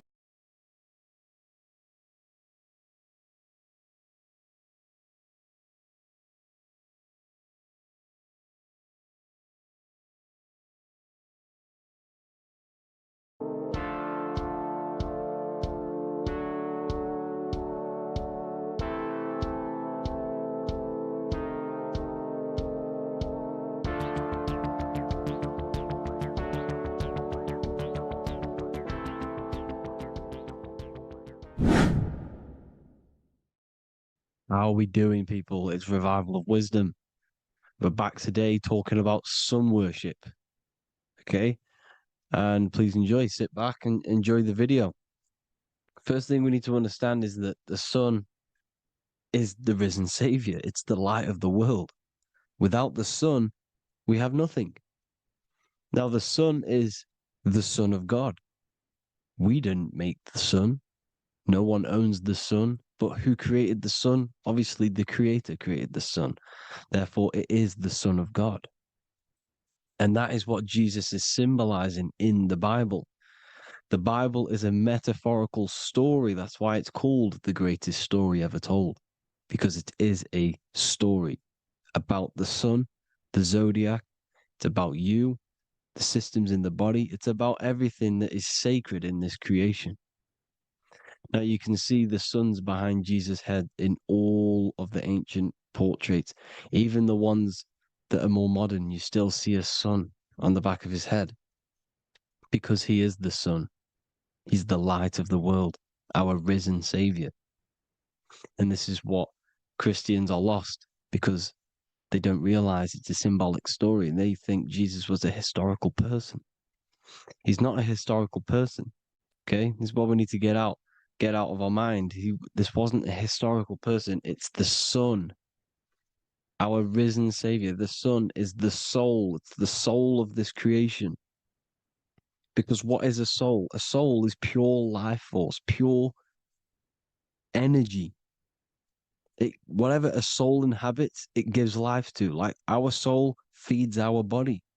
The sun feeds the earth because the sun is a soul, and that's why the ancients called it soul, because it's the soul and it's in you, and it's the light of the world. It's the light of everything. It gives life to all things.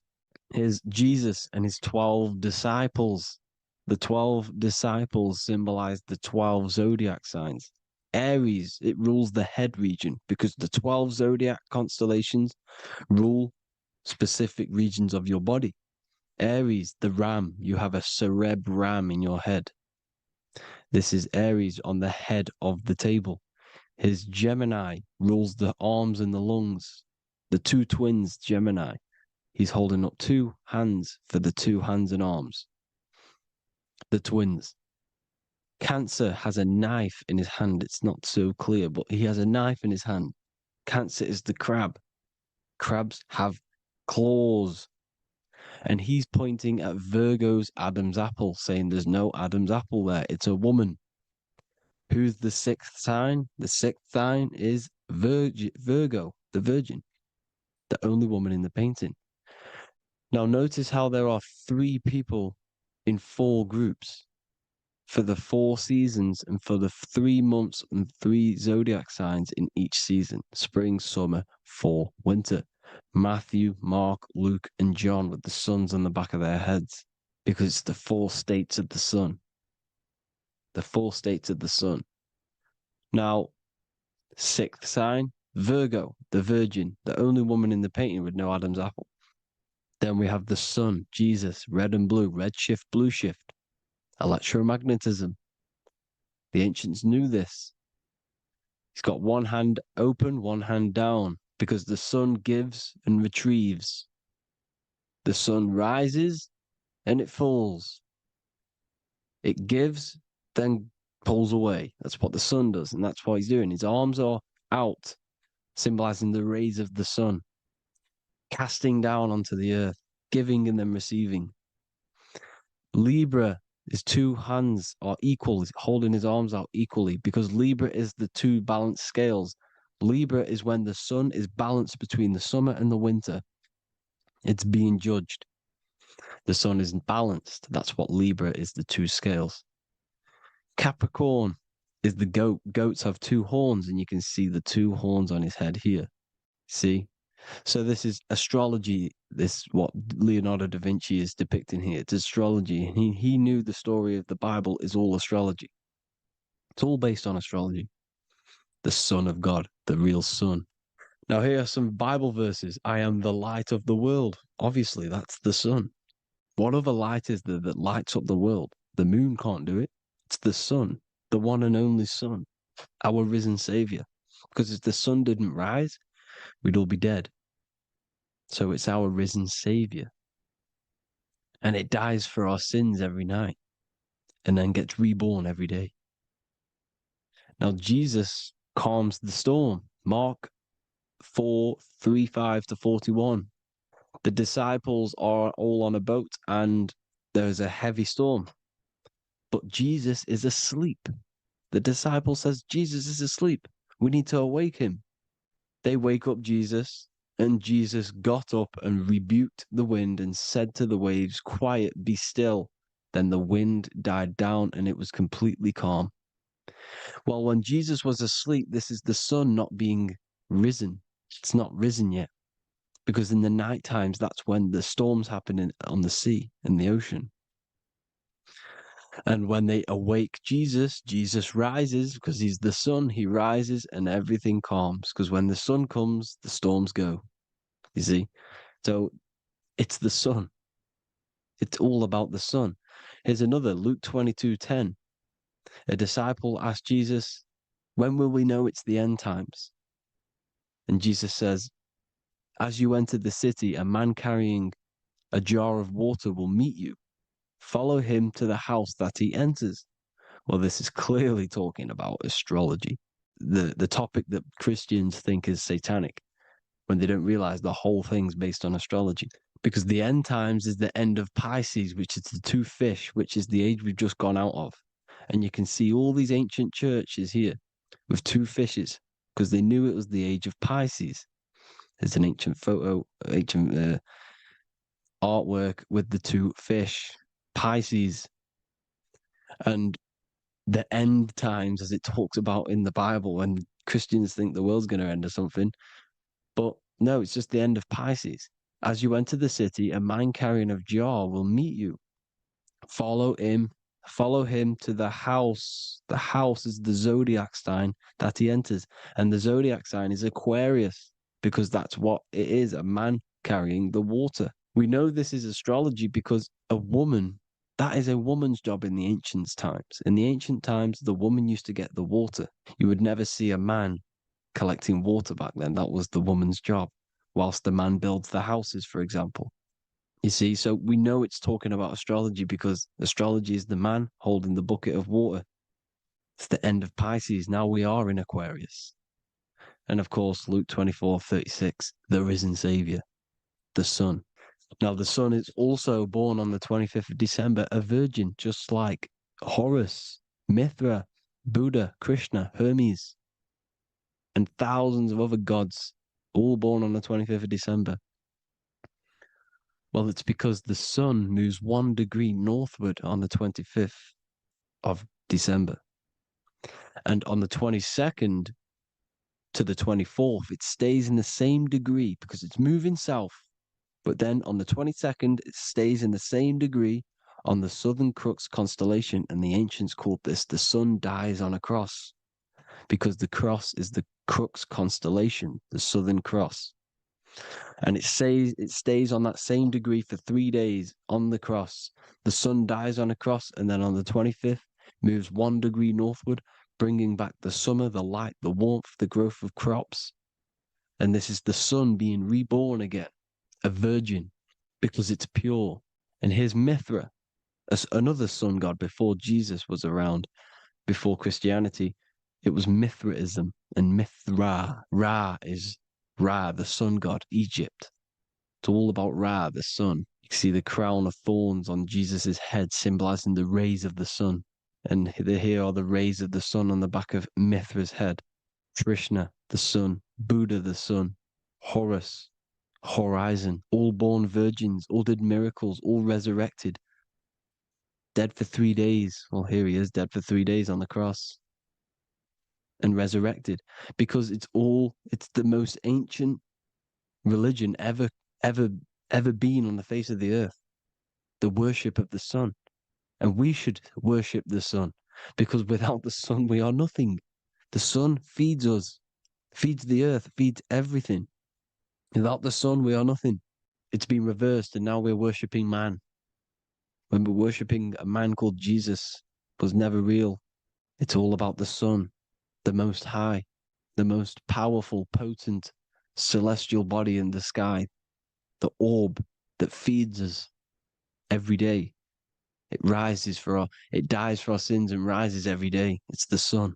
Now on the Holy Communion Day, it's the worship of the sun. They give out many suns. It's Jesus holding a sun. And they raise the sun on Sunday, because they go to worship their sun god on Sunday. Not Saturn Day, not Moon Day, Monday, but on Sunday when the sun is exalting. And they hold suns up above their heads because the sun rises. They're symbolizing the sun rising above their heads as Savior. It's the sun. It's the Holy Communion Day. And here's Jesus giving a piece of himself to the children. It's the sun, the light. Judas was known as a backbiter, a backstabber, because he stabbed Jesus in the back. He betrayed Jesus. Well, this is just another astrological story about the constellation Scorpio, because the Scorpio is the J, looks like a J. J for Judas, the scorpion, the backbiter. Scorpions backbite, they bite with their back. And what does Judas do? He betrays Jesus by kissing him to let the warriors know who they need to get. So he kisses Jesus, and Jesus gets stabbed in the back. Well, when you get stung or bit by a scorpion, they leave like a kiss. So Judas kisses him and gets betrayed. Well, this is because the sun, when it hits Libra, it's balanced. The sun is balanced. because it comes through summer. Now the sun's starting to die. The sun's starting to die. It hits Libra. And then as soon as it hits the Scorpio, it gets betrayed because now the sun has to fall to winter, and Saturn is there waiting to take over the darkness of the winter. So he gets stabbed in the back by Scorpio, Judas, the Scorpion, the backstabber. You see, it's an astrological story. Here's Mary. Mary means marry, which means pure. The sun is pure. No one gave birth to the sun but the God. And it's born every day. It's born every day on every year. It's born pure. There was no controversy. There was no, activity for the sun to be born. It's pure. Now, the 7 metals come from the 7 planets. The sun gives you gold, and this is why the sun is golden. It looks gold. And this is why the banks are backed by gold, because gold is the most valuable metal, because it's the sun, the most valuable celestial orb in the sky, in the heavens. Well, here's Jesus, another ancient symbol of him being crucified on the cross with the big sun, the Southern Crux constellation. The sun dies on the cross constellation. And if you go to the old etymology dictionaries, you will see sun and son is the same word. They come from the same etymology roots. You can use them for no matter what, but they've been confused today. But if you go back to the old dictionaries of etymology, they are interchangeable. You can use them. Son, sun, sol, it's all the same thing. The 12 disciples, 12 brothers of Joseph, 12 tribes of Israel, 12 breastplates on the stones, because it's all the 12 astrological signs. They could have used any other number, but there's 12. Because 12 is the mind, which is God. 7 is the number of matter, which is man. 7 energy centers in the body. 12 cranial nerves in the brain, because it's the mind. 12 is the 12ness. The zodiac is literally the mind of God, the signs of God. Now here we see here, Job 38, 31 to 33. Can you lead forth a constellation in the season? He's asking you, can you read the sky? Can you read the heavens? Canst thou bring forth the Mazzaroth in its season? Mazzaroth means 12 signs, the zodiac. Why did they translated every single Hebrew word in the Bible into English, but they decided to leave out Mazzaroth? Why? It's because if that said zodiac, Christians would have a different view on the Bible, but they leave that out. But Mazzaroth actually means the 12 signs, the zodiac, and the stars means sign. The word stars means sign because the stars are signs, things to come, which is off in Hebrew, which means sign, things to come. You see a sign on the road, it's something coming. But God is saying, what does he say? To qualify as a director, a judge of man's life on earth, one must be able to govern the heavenly bodies that rule the earth. It's telling you to read the heavens. We need to read the heavens. Astrology, the 12 zodiac signs, the mind of God. It's telling you, read the Mazzaroth, read the zodiac, because they are things to come in your life. They are signs. It's not satanic, it's made by God. God said, let there be lights in the firmament of the heavens to divide the day from the night, and let them be for signs. Signs are things to come. The 12 zodiac signs. It's all about astrology. Here's Mary holding the sun. His son, her son. It's the sun in the sky. The one and only, the most high. The soul, the solo because it's on its own. The most powerful, Ra, radiance. Here's the Pope holding the sun. All 3 popes holding the sun because they're sun worshippers and they know the true meaning and origins behind Christianity. Sun worship. Here's the Vatican is a sundial. Yes, this is literally a clock. Your watch is a sundial. It's got 12 sections on it for the 12 zodiac signs. 12 hours, 12 Horuses. Now here you see Jesus walking on water. Well, it's the sun, and here's the beard of the sun. Here's the pyramid of the sun, the illuminated one, the all-seeing eye, the sun, is the Ankh. The sun creates these symbols. The ancients knew this. Now, when you see these headdresses, these are actually the days of precession of the sun. Aries, Cancer, Libra. It's all about the sun. Here's some more sun worship going back to Egypt. Ra, Horus, Osiris, and Set. Jesus and Satan is Horus and Set. The sun and Saturn. Saturn rules the winter, Satan. Jesus, the sun, the light of the world, rules the summer, rules the day. Satan's the night, Saturn's the night, the sun is the day. The evil brother, Satan. Well, Horus comes, well, this is where we get the word hours from. There are 12 Horuses. The sun moves in 12 Horuses, 12 hours. Where's Horus? What hour is it? Where's Horus? His Ra, 12 noon, Ra, radiates, powerful, the most high sun. That's why he has a sun on the top of his head. These are the four states of the sun. Set, sunset. This is why we say sunset, because the sun is setting. His sunset, his Horus, horizon, the Horus is rising, Ra radiating, and the sunset. Then midnight is Osiris. Here's another ancient symbol for the sun, the scarab. Ra, the sun, scarab. It's got the word Ra in it because it's the sun. And here's the sun on top of the scarab with the wings. Because scarabs roll dung up hills, and then they'll let it fall down the hill to gain more matter. To gain more bigger, like a snowball effect. And this is, the ancients saw this as a process of the sun, because the sun climbs up the hill and then it falls. So they used the scarab to symbolize the process of the sun. The sun climbs and falls. Here's an ancient Egyptian cat cutting off the head of the serpent. Well, the cat is cutting off the head of the serpent, symbolizes the sun cutting off the nighttime. When the sun rises, it cuts off the nighttime. It cuts off the serpent. The serpents represent darkness or evil.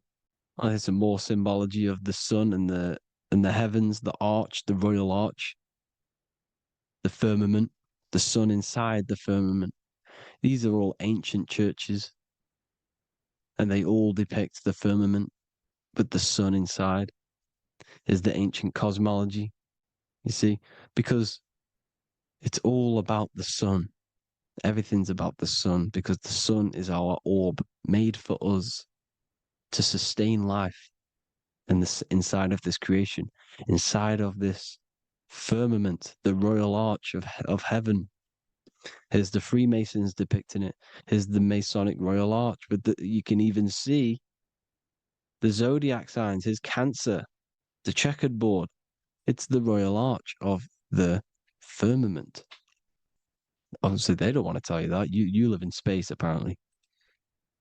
Some more sun worship. Here's the beard of the sun on the water. They all have this long beard. And why do they say amen? Amen at the end of every prayer. Amen is a sun god, a creator god. It's all about the sun.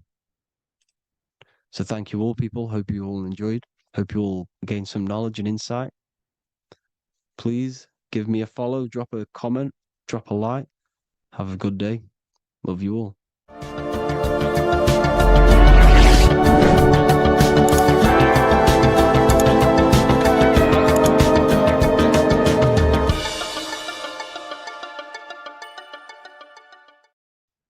Hello everyone, today we're going to be discussing the esoteric and occult meaning behind the story inside of Genesis, the story of Adam and Eve. This is a widely known story, but not many people know the true esoteric meaning behind it, okay? So today we're going to be breaking this symbolism down. Before we get into this, please leave a like and a subscribe on the channel. I would greatly appreciate it. And please comment below any lectures or anything you wish to know, and I could maybe make it in the future. The first thing we must understand about the Bible is that it is an esoteric and occult book. It is written in allegory. It is written in such a way that we understand the book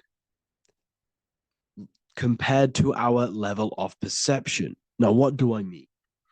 If a child read the Bible, they would gain a standard meaning and story behind it. They would gain a normal interpretation of the book, of being good, praise God, and be a good person. However, me, who have studied the occult and esoteric and symbolism for a very long time, when I read the Bible, I see a deeper meaning. I can read between the lines of the allegories, which means the Bible is written in such a genius way that it speaks to your level of intelligence. Depending on how advanced you are mentally and with knowledge, will depend on how you decipher this book and how the parables inside the book can speak to you in your personal life. Okay. So the Bible is the greatest psychological book ever written in history. This is why it's known as the greatest story ever told. It's a story. What we must understand with the Bible is that the Bible creates on the surface a logical way of thinking, which is what we call religion. We read the Bible and if we think logically and we take that book literally, then we gain a religion. But if we look beyond the surface, this is what we call esoteric, metaphorical, symbolic. You can read between the lines using our right hemisphere of the brain in deciphering this book and what it truly means to us and the evolution of our mind, body, and soul. What this book actually reveals between the lines is instructions and stories which teach you how to level up your consciousness, how you can sync the mind, body, and spirit and the soul all together so you can live like a god. This is what the esoteric is. It's the purification of consciousness. Now, when it comes to Adam and Eve, okay, what we must understand is that this is the beginning of creation. This represents the beginning of your life in an esoteric way. This is symbolic for the beginning of your incarnation into this physical world. Okay. And we have Adam, masculine, Eve representing feminine. These are the two masculine and feminine energies which create the whole material universe. Okay. And as we are born with a pure consciousness. We are born with pure consciousness. Well, now, what do I mean? As a baby, we have no knowledge. We are pure essence of the soul. You know, we don't gain the knowledge of good and evil. We are pure. Yes, we're not happy all the time as a baby, and we're not sad all the time, but we have no ego. This is what I mean. Our consciousness is not split. As a baby, you are whole. You have a whole consciousness. You are yourself. You have no false identifications, no limiting belief systems, nothing. You are pure awareness and the pure soul and the pure mind. Now, this is what Genesis is representing.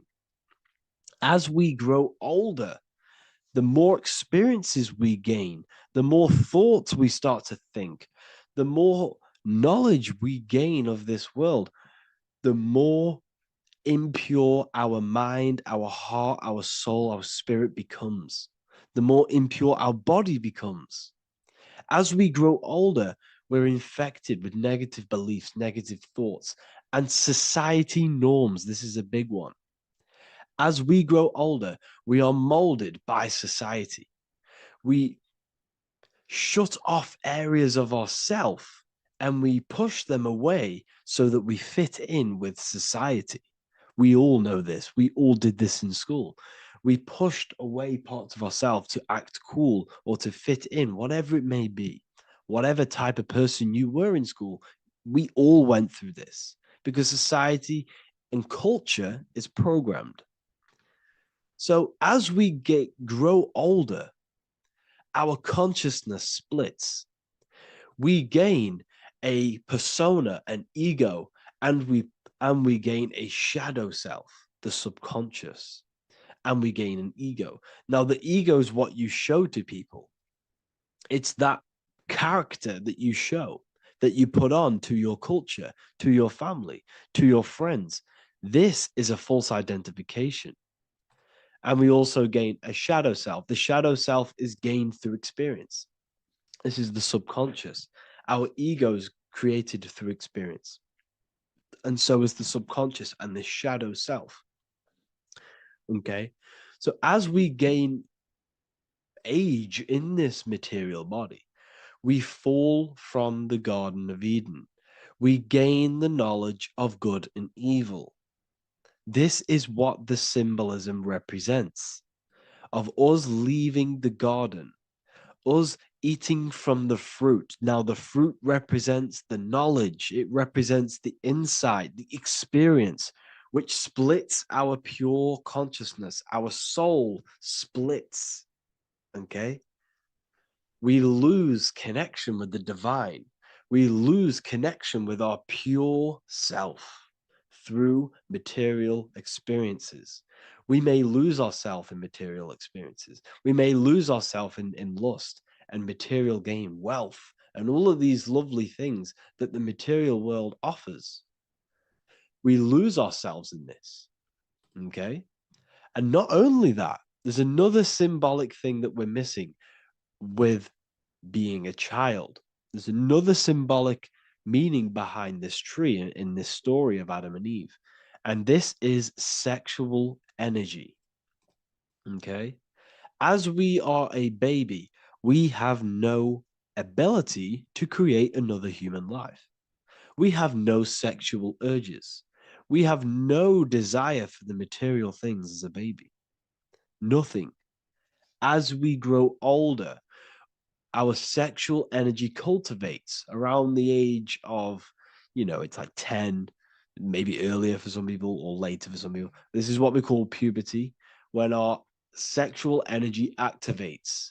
This is when the masculine and feminine energies are present within the body. And we are now given the ability to create human life. We're now given the ability to bring in a soul into the material world. Now, this is what we believe and know in the esoteric world. That is what sex is. You're bringing a soul from the astral into the physical. Okay? So, as you grow older, you gain this ability to use the power of creation. You gain this force within you that allows you to open a portal in the astral and bring in a soul to the material. Now, this power can be misused. This power is very powerful and should not be misused. In occult and esoteric teachings, we teach and learn sexual transmutation, how we transmute sexual energy into different areas of our life so we can grow and create. Because sexual energy is creative energy. It creates a whole new human being. So if we retain it, we can transmute it into creativity. So this energy is kind of corrupting us as well. And now I'm not saying growing up is evil, all this thing is evil. This is a natural cycle that we must go through. The soul of us must go through this cycle so that we learn, so that we overcome it, so that we gain mastery of ourselves, so that we expand ourselves. I recommend you watch the Evolution of Consciousness lecture that I did on my YouTube. An amazing lecture. Talks about the evolution of consciousness and how we're on a never-ending cycle of life and death and expansion. So leaving the Garden of Eden is symbolic. You see, Eve represents emotion. She's feminine. Adam represents action. That's why he bit the apple. You see, Eve takes the apple and tempts Adam because she's the emotion. She's the sexual desire. And Adam eats it. He releases. He misuses the power of his creation. He misuses his consciousness because of material illusions and material desires. This is natural. Okay? as we grow older in this life, our soul has to experience sin. We have to experience negativity. We have to experience evil. Okay? And we have to misuse this power within us to learn about it so we can overcome it and gain control over it. Now, this is why the Bible says in Genesis 3:6, for God doth know that in the day ye eat thereof, then your eyes shall be opened. Ye shall be as gods, knowing good and evil. This is very, very, very symbolic. We come into this world to experience a dualistic way of reality. We come into this world to challenge ourselves so the soul can grow, because the soul comes from pure love from God. But we come into this world so the soul may know what it's like to be evil. You see, we are like a seed. Our soul's like a seed. And when that seed grows, okay, and it's planted, them roots must grow to hell in order for the top of the tree and the roots to grow to heaven. In order for the soul to reach the highest states, it must descend down into the lowest states. Good and evil. This is the story of good and evil, okay? And this is the story, a psychological story of how the human mind has functioned in this life. This is what this story is representing of how our soul and mind is functioning, how our consciousness is splitting and growing up and evoluting. Okay. Like I said, snakes represent sexual energy. They represent, snake, when you've been snaked. This is why we say you've been snaked, because it represents a temptation of sexual energy. This is why the Kundalini is symbolized as a snake. This is the serpent within us that we can rise to activate dormant brain cells in our brain. Now that's called the Kundalini awakening. I'm not going to get into that into this video, but this is what it symbolizes, the tree and the knowledge of good and evil, because our body is the tree. Our central nervous system is the tree. The snake is our sexual urges and this false temptation that tempts us to interact with sin, the material world, okay, and go against our higher divine self. This is what it represents. Now, it's very, very symbolic. Not everyone is going to agree with this, but this is my interpretation of Genesis based on my research of occultism, symbolism, metaphors, and me studying the Bible. This is my interpretation, and I hope it resonates with you. It might not resonate with you, but this is what makes sense to me, and this is what has made sense to many other occult researchers who are in this space as well. Okay. So please leave a like, leave a comment, leave a subscribe. I'd greatly appreciate if you could, just give me some support on this channel. We're nearly at 100,000 subscribers, which is insane. I just want to say thank you all. And yeah, I will see you inside the university. If you join, I'll look forward to mentoring you, connecting with you on the live calls. There's a new symbolism course, which is going to be available very, very soon. And yeah, if you join the university, you also get a 30% discount on all of my products, astrology readings, one-on-one calls, all of my books. Yeah, so I hope you gain some insight on this video, and I'll see you in the next video, and I'll see you inside the university. Have an amazing day.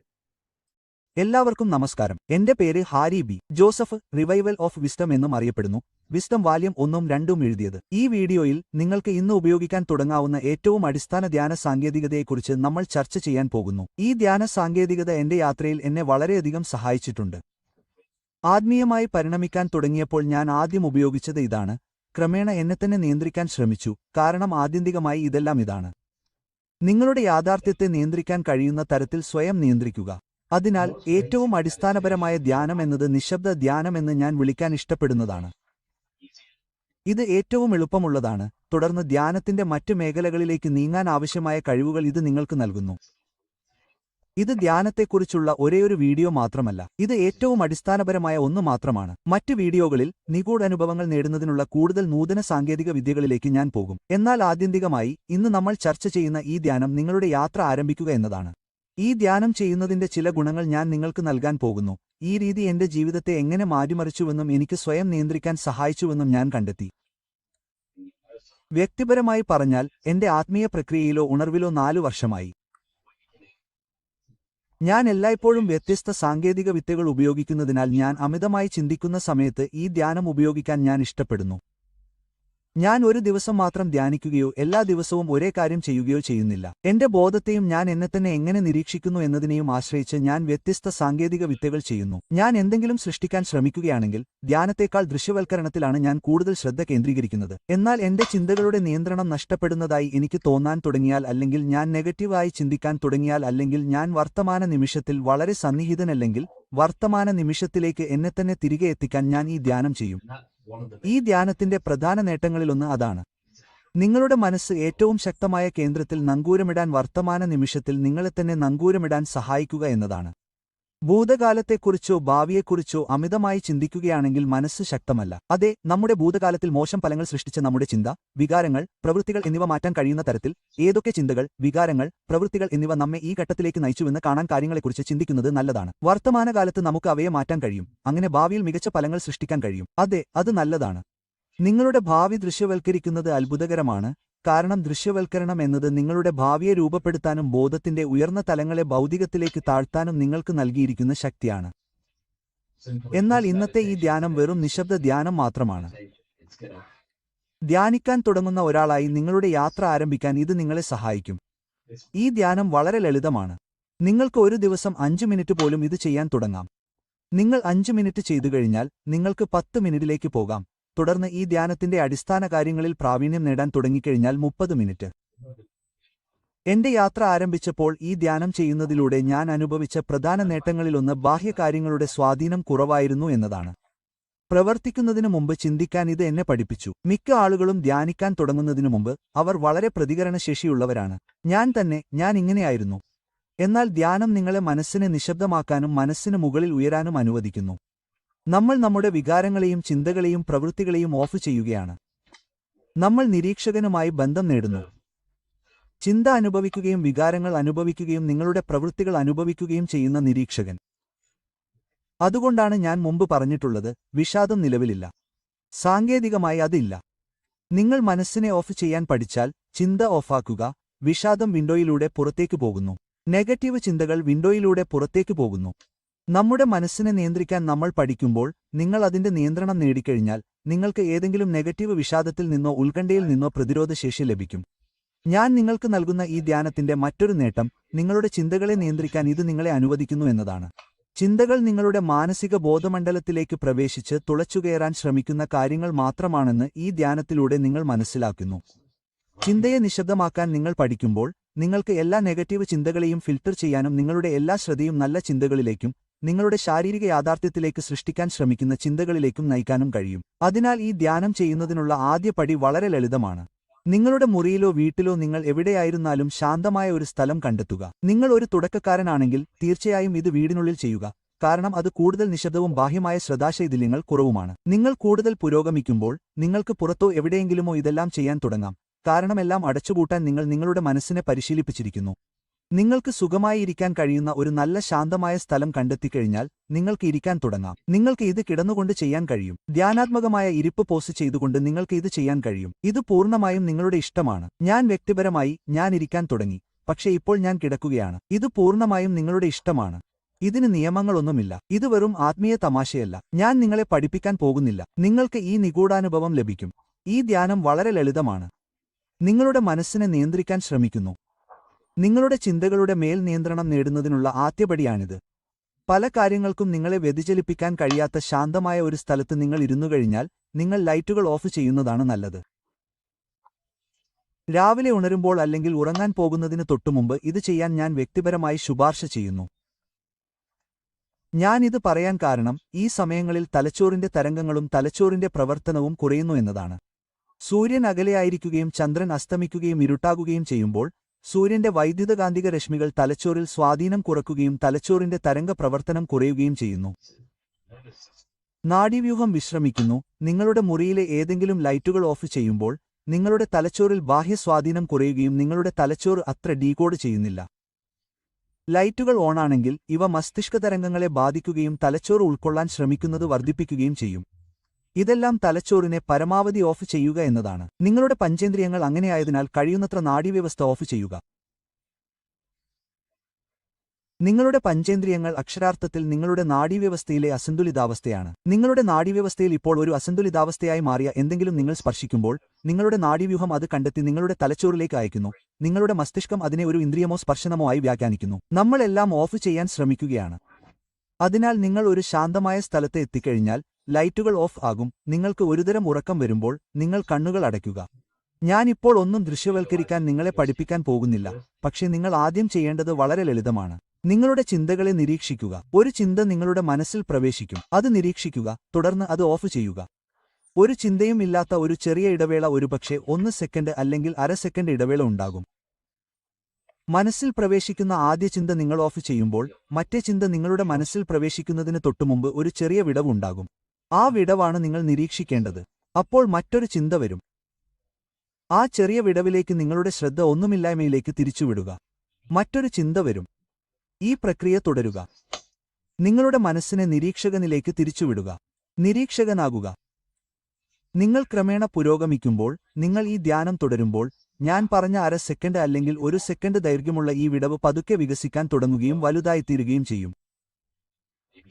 നിങ്ങളുടെ ധ്യാനത്തിലേക്ക് 10 minute കഴിഞ്ഞാൽ ഈ വിടവ് വലുതും വലുതുമായി മാറും. ഒരു ചിന്ത നിങ്ങളുടെ മനസ്സിൽ പ്രവേശിക്കും. ഒരുപക്ഷെ 10 മുതൽ 15 മിനിറ്റ് വരെ ധ്യാനത്തിലേക്ക് കടക്കാം. മറ്റൊരു ചിന്ത നിങ്ങളുടെ മനസ്സിൽ പ്രവേശിക്കാൻ 1 മിനിറ്റ് എടുത്തേക്കാം. ഇതിൽ നിങ്ങൾ കൂടുതൽ പുരോഗമിക്കുന്തോറും കൂടുതൽ പരിശീലിക്കുക. നിങ്ങളുടെ മനസ്സിനെ കൂടുതൽ പരിശീലിപ്പിക്കുക. ഈ വിടവ് വലുതായിത്തീരുകയും നിങ്ങളുടെ ചിന്തകളിലും വികാരങ്ങളിലും പ്രവൃത്തികളിലും നിരീക്ഷകനാകാൻ പഠിക്കുകയും ചെയ്യുന്നു. നിങ്ങളുടെ ശ്വാസത്തിൽ ശ്രദ്ധ കേന്ദ്രീകരിക്കരുത്. ഒന്നിലും ശ്രദ്ധ കേന്ദ്രീകരിക്കരുത്. വെറുതെ നിരീക്ഷകനാകാൻ ശ്രമിക്കുക. ധ്യാനത്തിലെ നിങ്ങളുടെ ആദ്യപടിയാണിത്. നിങ്ങൾ ഇത് തുടർന്നാൽ നിങ്ങൾ ഉറക്കത്തിലേക്ക് പ്രവേശിച്ചേക്കാം. ധ്യാനാവസ്ഥ എന്ന് വിളിക്കുന്ന അവസ്ഥയിലേക്ക് നിങ്ങൾ ഒരു ചിന്തയുമില്ലാത്ത ഒന്നുമില്ലായ്മയിലാണ്. നിങ്ങൾക്ക് ഇത് ആദ്യമായി നേടാനായേക്കില്ല, പക്ഷേ നിങ്ങളുടെ 5ാമത്തെയോ 6ാമത്തെയോ 7ാമത്തെയോ 10ാമത്തെയോ അല്ലെങ്കിൽ അതിലും കൂടുതലോ നിങ്ങൾക്ക് ഈ ധ്യാനാവസ്ഥയിലേക്ക് വേഗത്തിൽ എത്താൻ കഴിയുന്നിടത്ത് നിങ്ങൾ ഇത് നേടും. അവിടെ നിങ്ങൾ ഈ ആഴത്തിലുള്ള വിശ്രമാവസ്ഥയിലാണ്. അതിനാൽ അത് വളരെ വ്യക്തമല്ലെന്ന് എനിക്കറിയാം, കാരണം ഞാൻ വീണ്ടും ഘട്ടങ്ങളിലൂടെ കടന്നുപോകും. നിങ്ങളുടെ വീട്ടിലോ നിങ്ങൾ എവിടെയായിരുന്നാലും ശാന്തമായ ഒരു സ്ഥലം കണ്ടെത്തുക. എല്ലാ ലൈറ്റുകളും ഓഫ് ചെയ്യുക. സുഖമായിരിക്കുക, ഇരിക്കുക അല്ലെങ്കിൽ കിടക്കുക, പൂർണ്ണമായും നിങ്ങളുടെ ഇഷ്ടപ്രകാരം. നിങ്ങളുടെ കണ്ണുകൾ അടച്ച് നിങ്ങളുടെ മനസ്സിൽ പ്രവേശിക്കുന്ന ഓരോ ചിന്തയ്ക്കും ഇടയിലുള്ള വിടവ് നിരീക്ഷിക്കുക. നിങ്ങളുടെ മനസ്സിൽ ഒരു ചിന്ത വരുമ്പോഴെല്ലാം അതിനെ ഒന്നുമില്ലായ്മയിലേക്ക് തിരിച്ചുവിടുക. പിന്നീട് വീണ്ടും ഒരു ചിന്ത വരും. അതിനെ ഒന്നുമില്ലായ്മയിലേക്ക് തിരിച്ചുവിടുക. ഒന്നുമില്ലായ്മയിൽ ശ്രദ്ധ കേന്ദ്രീകരിച്ചുകൊണ്ടിരിക്കുക.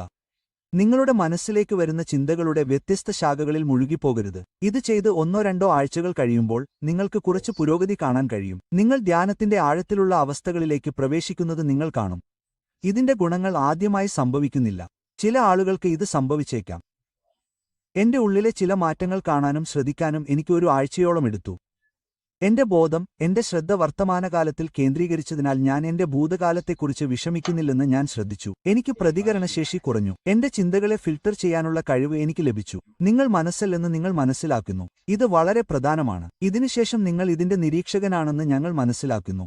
നിങ്ങൾ എല്ലാ ദിവസവും ഈ നിരീക്ഷകനുമായി ബന്ധപ്പെടുമ്പോൾ നിങ്ങളുടെ ചിന്തകളെയും വികാരങ്ങളെയും പ്രവൃത്തികളെയും നിരീക്ഷിക്കുന്നത് നിങ്ങളാണെന്ന് നിങ്ങൾ മനസ്സിലാക്കുന്നു. അവയുടെ മുകളിൽ നിൽക്കുന്നത് നല്ലതാണ്. നിങ്ങളുടെ ചിന്തകളുടെയും വികാരങ്ങളുടെയും പ്രവൃത്തികളുടെയും മുകളിൽ നിൽക്കുന്നത് ഭൂമിക്കു മുകളിൽ താഴേക്ക് നോക്കുന്ന ഒരു കഴുകനെപ്പോലെ. ഇതാണ് നമ്മൾ ലക്ഷ്യമിടേണ്ടത്. മിഥ്യാധാരണകളിൽ മുഴുകിപ്പോകുന്നതിനാൽ നമ്മുടെ മനസ്സിൽ വളരെയധികം ബന്ധിതരാകാൻ നമ്മൾ ആഗ്രഹിക്കുന്നില്ല. വികാരങ്ങളുടെ കാറ്റും പ്രക്ഷുബ്ധയും ജീവിതത്തിലെ കാറ്റും ജീവിതത്തിലെ വെല്ലുവിളികളും നമ്മെ എളുപ്പത്തിൽ സ്വാധീനിക്കുമെന്നതിനാൽ നമ്മുടെ വികാരങ്ങളിൽ വളരെയധികം ബന്ധിതരാകാൻ നമ്മൾ ആഗ്രഹിക്കുന്നില്ല. നിങ്ങൾ പ്രതികരിക്കുന്നതിനു മുമ്പ്, തൽക്ഷണം പ്രതികരിക്കുന്നതിനു മുമ്പ് ചിന്തിക്കാൻ ഇത് നിങ്ങളെ അനുവദിക്കുകയും നിങ്ങളെ പഠിപ്പിക്കുകയും ചെയ്യുന്നു. നിങ്ങളുടെ മാനസിക ശരീരത്തിന്റെ ബോധത്തിന്റെ നിയന്ത്രണം നേടുന്നതിനുള്ള ആദ്യപടിയാണിത്. വീണ്ടും ഇത് വളരെ അടിസ്ഥാനപരമായ ഒരു ധ്യാനമായിരുന്നു. ആഴത്തിലുള്ള ധ്യാനങ്ങൾ, ശ്വസന വ്യായാമ ധ്യാനങ്ങൾ, എല്ലാത്തരം എന്നിവയെക്കുറിച്ചും ഞാൻ കൂടുതൽ വീഡിയോകൾ നിർമ്മിക്കും. പക്ഷേ ഈ വീഡിയോ ധ്യാനം ആരംഭിക്കാൻ മാത്രമുള്ളതായിരുന്നു. നിങ്ങളുടെ ശ്വാസത്തിൽ ശ്രദ്ധ കേന്ദ്രീകരിക്കരുത്. അങ്ങനെയുള്ള ഒന്നിലും ശ്രദ്ധ കേന്ദ്രീകരിക്കരുത്. നിങ്ങളുടെ ചിന്തകളെ നിരീക്ഷിച്ചാൽ മതി. ഇതിൽ പ്രാവീണ്യം നേടിക്കഴിഞ്ഞാൽ നിങ്ങൾക്ക് ശ്വസന പ്രവർത്തനങ്ങളിലേക്കും ദൃശ്യവൽക്കരണങ്ങളിലേക്കും മറ്റെല്ലാ ട്രാൻസ്ലൈക്ക് ധ്യാനങ്ങളിലേക്കും അതീന്ദ്രിയ ധ്യാനങ്ങളിലേക്കും പോകാം. തുടർന്ന് നിങ്ങൾക്ക് ഈ കൂടുതൽ നൂതനമായ കാര്യങ്ങളിലേക്ക് പോകാം. അതിനാൽ ആശ്ചര്യപ്പെടുന്ന ആർക്കും ഈ വീഡിയോ സഹായകരമായിരിക്കുമെന്ന് ഞാൻ പ്രതീക്ഷിക്കുന്നു. എന്റെ മൂന്നാമത്തെ പുസ്തകമായ സിംബോളിസത്തിന്റെ പുസ്തകം വളരെ വേഗം ലഭ്യമാകും. ഇതിനകം തന്നെ വെയിറ്റിംഗ് ലിസ്റ്റിൽ ധാരാളം ആളുകളുണ്ട്. വെയിറ്റിംഗ് ലിസ്റ്റിൽ ഒപ്പിടാൻ ഞാൻ വിവരണത്തിൽ ഒരു ലിങ്ക് ഇടാം.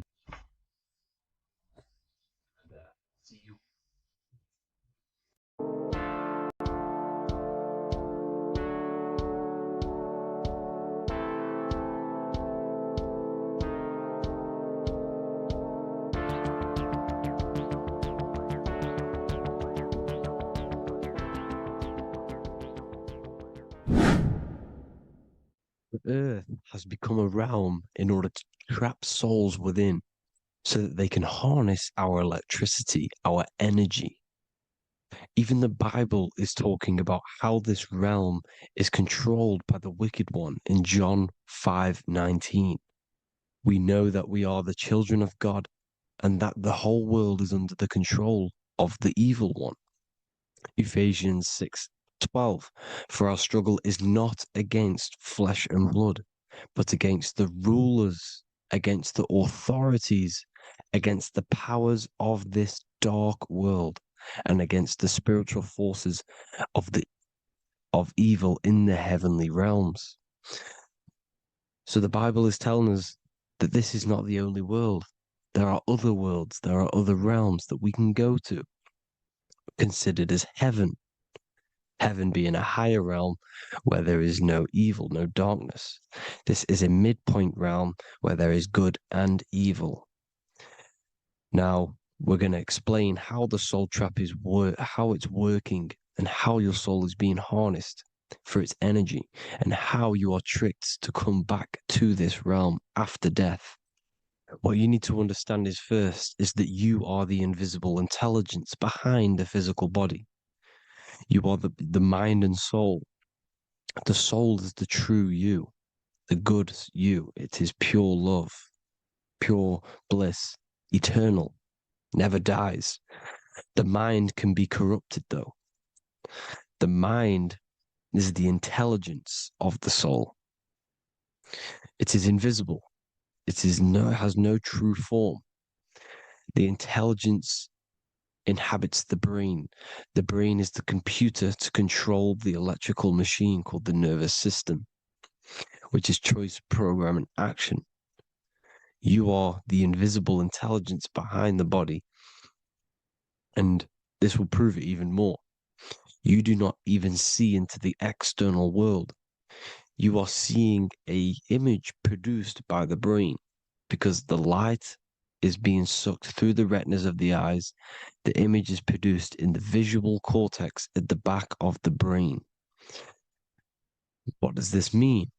This means that we are the consciousness in the center of the brain, in the pineal gland, that is experiencing the program being ran by the central nervous system in the brain. This is the sigil of Lucifer. Lucifer in Latin is Lucy. Lucy is light in Latin. Lucifer is known as the light bearer. This is how the eyes work, people. It's not a demon or a devil.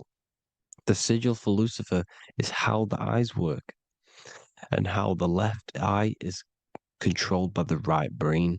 The right eye is controlled by the left brain. There is a crossover. It's the same with the body. The left side of the body is controlled by the right brain. The right side of the body is controlled by the left brain. There's a crossover with our hemispheres in the brain. Now, this empty chamber in the center of the brain is where this universal cosmic intelligence is held, known as the most holy place in the Bible, the throne of God. Okay? This is above the 33 vertebrae on the spine. As you can see here, you are the being in the center of this point. All of the nerves are being sent back to this one particular point, which is the seat of our invisible intelligence. You can see it's an empty chamber. Our consciousness, our intelligence is not a physical thing. This intelligence is the true voice inside of your head. This is why your head is heaven, your heart is earth, your heel is hell. Your head is heaven because this is the seat, the throne of God. God is in heaven because the consciousness, this divine intelligence that's controlling the body, is sat in the center of the brain. The brain is taking commands of this invisible intelligence. When you close your eyes, you can feel your awareness, your consciousness, your intelligence is all in the brain. Your awareness is not in the feet, the heart, the legs, the arms. It's all in the center of the brain. Now, if you meditate deeply, you will find that you are beyond the mind. You are the being observing the thoughts. You are the soul observing the thoughts. Now, with this being said, you are the consciousness experiencing the program being ran by the central nervous system in the brain, because you're not seeing into the external world. It's an image, it's a simulated image produced by the brain and the central nervous system. You do not experience the external world. You do not feel the external world. You feel electrical impulses on your nervous system. Your nervous system is decoding what you are feeling.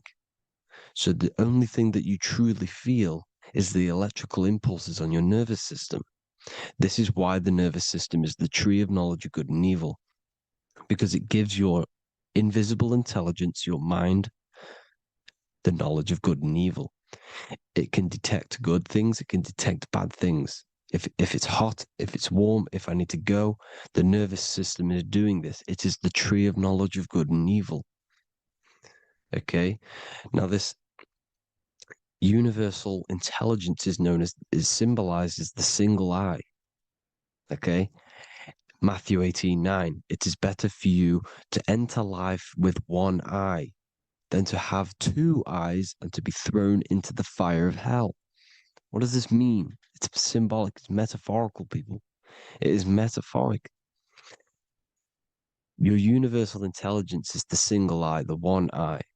It's the balance between the two poles, between the left and the right, the good and the evil. It knows the right thing to do all the time. This is our inner guide. The inner self is the inner guide. And when you are operating your life off duality, using your two eyes, you'll be thrown into the fire of hell, lower states of consciousness. Because you're split. You need to live in oneness, even, balance. Matthew 6:22, the light of the body is the eye. The light of the whole body is the eye. You are a light being. Human. Hue means an attribute of a color. Man is the word manifested. We are light manifested into physical form. Depending on your vibration is depending on what color that you are vibrating on, which is a hue, a human. If therefore thine eye be single, thy whole body should be full of light. Again, it's talking about the single eye, oneness, completeness. When you balance the hemispheres of the brain, we'll go over that later. But anyways, the body is the earth. This is what we need to understand, people. The body is running the simulation, the program that our consciousness is experiencing. So when we leave the body during death and astral projection, we leave the earth. This is how it works. The body is the vehicle for the earth, for this realm. Everything exists within our mind. You have the soul, mind, and body. The soul is the observer, the watcher, the true being. This is why she has many different heads, because the soul inhabits different bodies. This is the serpent, which means knowledge, which is the mind, wisdom. And this is the body. soul, mind, and body, Brahma, Vishnu, Shiva. The mind is the bridge between the soul and the body. So what do I mean? When you astral project, you are using your mind to project your awareness, your observing consciousness outside of the physical body. The mind is the projector, projecting consciousness. By using your mind, you can project your consciousness outside of the body, which is known as the astral realms, which is known as walking on water. Jesus was never walking on physical water, people. It's metaphorical. Believing the physical body. The water is the ether, which is the veil between the physical and the astral realm. It's a fluid substance. It's on either side. It's physical and astral. The ether is the fifth element that they hide from us. Why? Because they're trapping you in the physical. They are hiding all of these realms. Etheric, astral, and mental. People think their mind is their brain. It's two separate dimensions. These are completely different dimensions. The mind is way more intelligent. The mind is formless. There is no form to the mind. You can think anything you want. You can manifest anything you want within your mind. It is not a physical object. The physical realm is being controlled by the mind. Everything's being controlled by the mind. Everything exists within the mind. This is why the Egyptian says the universe is mental. So when we project our consciousness outside of the physical, we go to the astral. The ether is the water that Jesus is walking on. This is the veil between the physical and the astral world. The word together has ether within it because it joins the two worlds together, together, the astral and the physical. The word either is ether because the ether is on either side, physical and astral, physical and spiritual, physical and non-physical. In the astral realm, the mind can manifest anything we want. We incarnate to restrict our minds. This is why Saturn, if you go and watch my video on Saturn, how Saturn is this simulation, okay? Our minds can manifest anything we want in the astral plane in the click of a finger. However, when we incarnate in matter, we now have to labor for our manifestations. This is why Saturn's known as the great teacher in astrology, because he teaches you a lesson. When your mind incarnates into matter, it's teaching your mind a lesson, the knowledge of good and evil. This is why the Bible says, you shall be gods and know the knowledge of good and evil. When you incarnate here, you have to know the knowledge, you need to know the knowledge of good and evil to become a god. Okay? Now, the square is the physical plane, the triangle's the ethereal plane, the circle's the eternal plane. The circle has no beginning, no end, it's eternal. The physical plane is the square, it's limited. The square is limited. The cube is the geometric shape which gives rise to matter.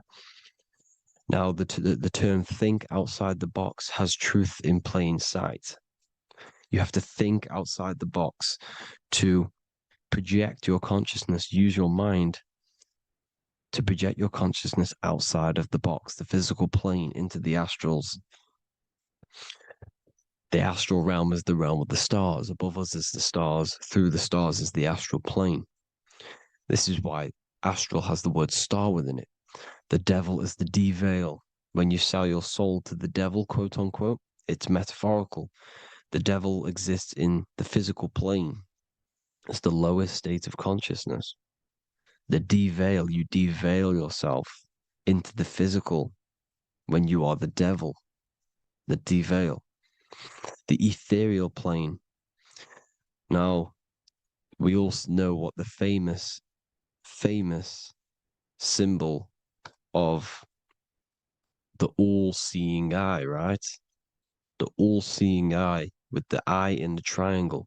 Look at the Masonic artwork showing you the triangle above in the sky.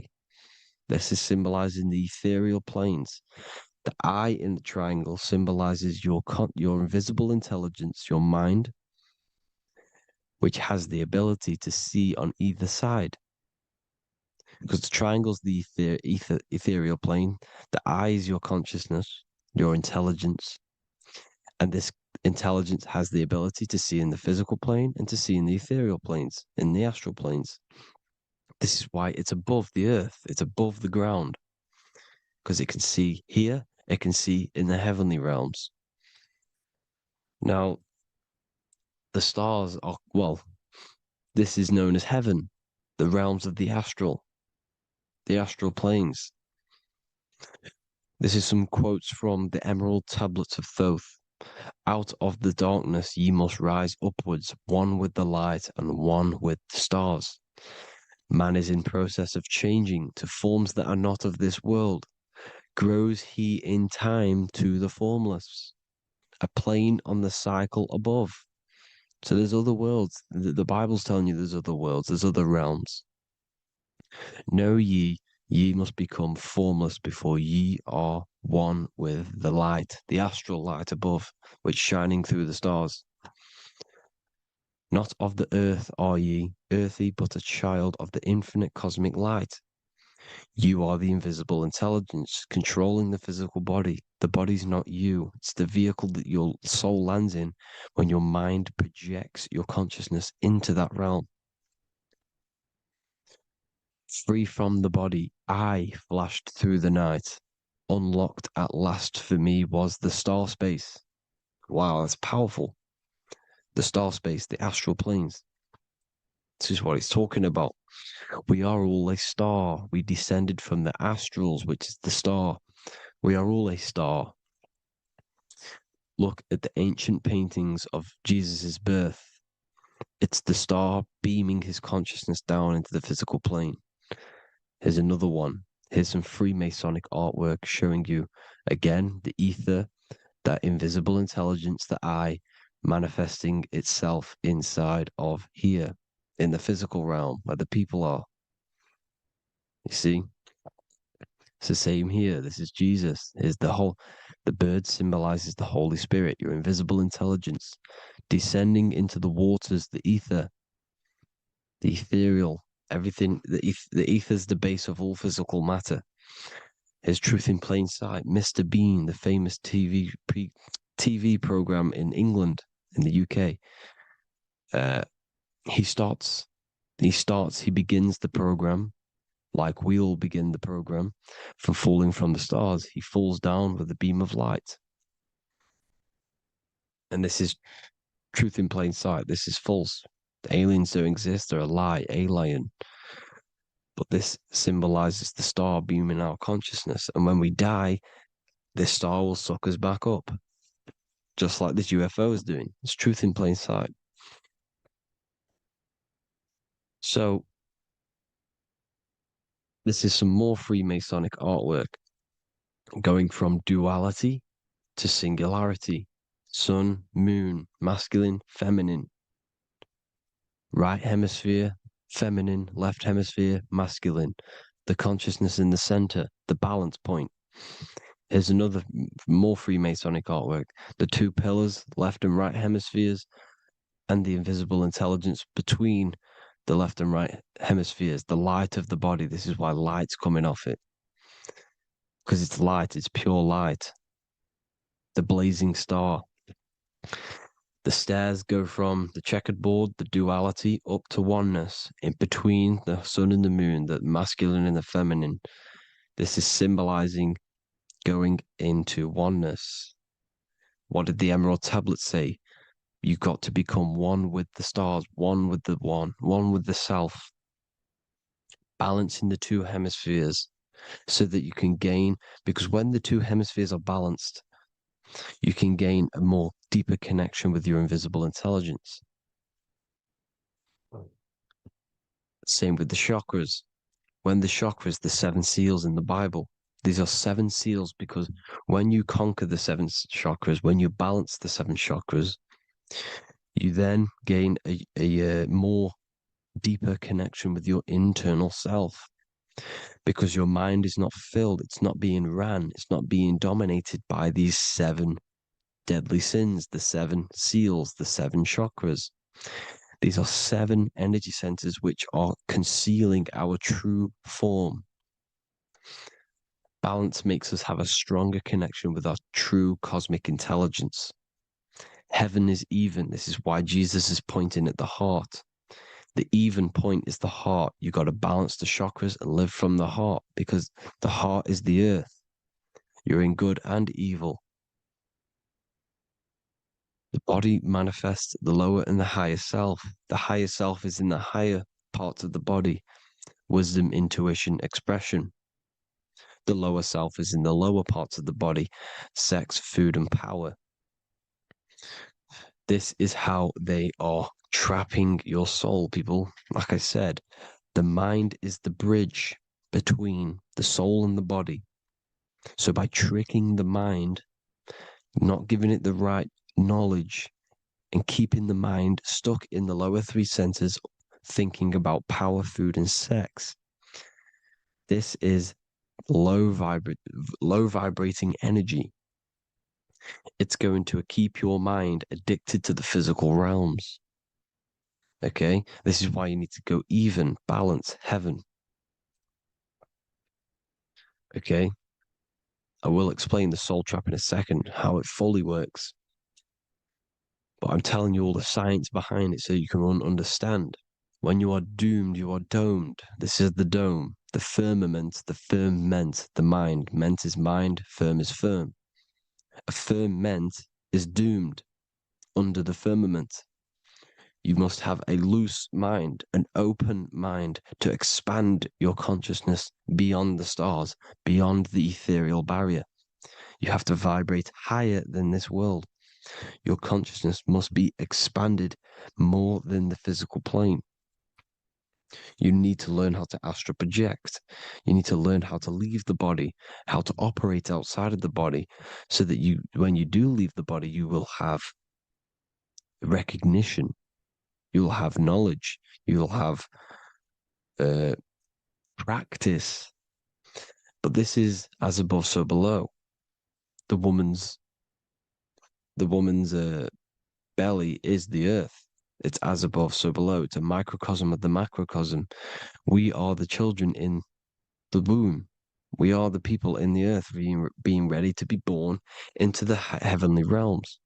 As above, so below. It's a microcosm, macrocosm. Everything is in everything on a bigger and a smaller and a larger scale. Now, when the baby figures out that there is a world beyond its mother, what happens? The baby starts to move around and tries to get out of the mother. Because once it starts to hear the external world, starts to hear people, it's going to wonder, what's outside of why am I in here? What's outside? So the baby will force its way out of the mother. It's the same with our minds, as above, so below. When our minds figure out that there are other realms beyond this world, we will seek a way out. This is the womb, the mother earth, mother nature. It's the mother. We're in the womb. We can be born out of this world, which is being born again in the Bible. When you are doomed, you are domed under the dome, under the firmament, the firm mind. The firm mind will keep you under the firmament. Due to the law of polarity, there has to be other realms. There has to be.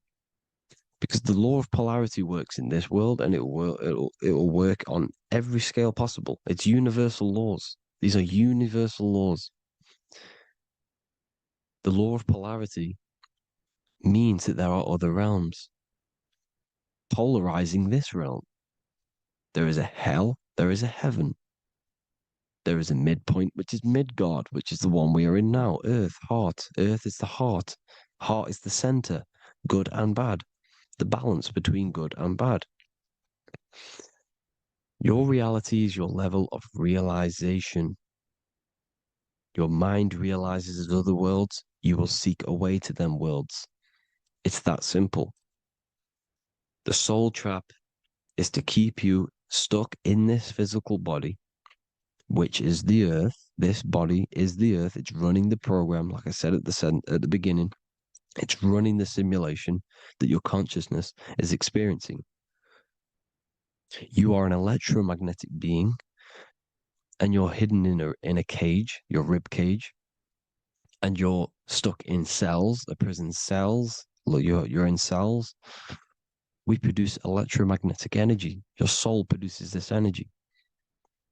And by trapping your consciousness inside of this physical realm, they harness this energy within the astral realms. They're using you to manifest demons, because your mind creates demons through emotions and mental thought energy, which is a whole nother video. I can make a video on that. You're manifesting everything for them because they're trying to create a hive mind. This is why they want everyone to believe in one belief system, one government, one belief system, one religion, because they're creating a hive mind. This hive mind will manifest and be summoned within the astral planes, because the mind manifests the astral plane. The astral plane is the realm of imagination. The mental plane is the realm of just thought alone. The etheric plane is the energy. The physical plane is the matter. So all of our minds together are manifesting these demons within these subconscious realms, the astral. Now,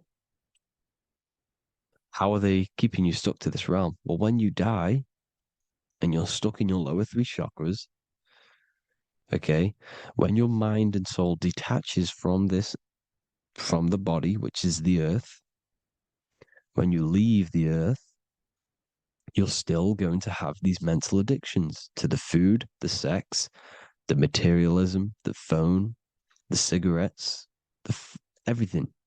This is why they get you addicted to everything possible. The TikTok, the YouTube, they get you addicted to as many things possible. Because when your mind is addicted to these things, and when this mind leaves the physical body, you're still going to have these addictions. Okay? You're still going to have these thoughts. And you will be manifested into the lower astral realms because you're thinking materialistic, you're thinking negative, because your level of realization was your reality. You were manifesting hell on the earth. When you leave the body, you're going to manifest hell in the astral planes, which means you'll be vibrating on the very low, which will put you in the lower astral realms. So guess what? You're going to come back. You're going to come back into materialism. You're going to reincarnate. Because you haven't prepared for life after death. You must detach from the external world. Okay? Moon is mind. The sun is the soul. The earth is the body. The moon is the mind. This is why we say lunatic. In your mind, you have a specific mood. Moon. Money, M-O-N, is the moon. Money exists in the mind. They get you addicted to the money.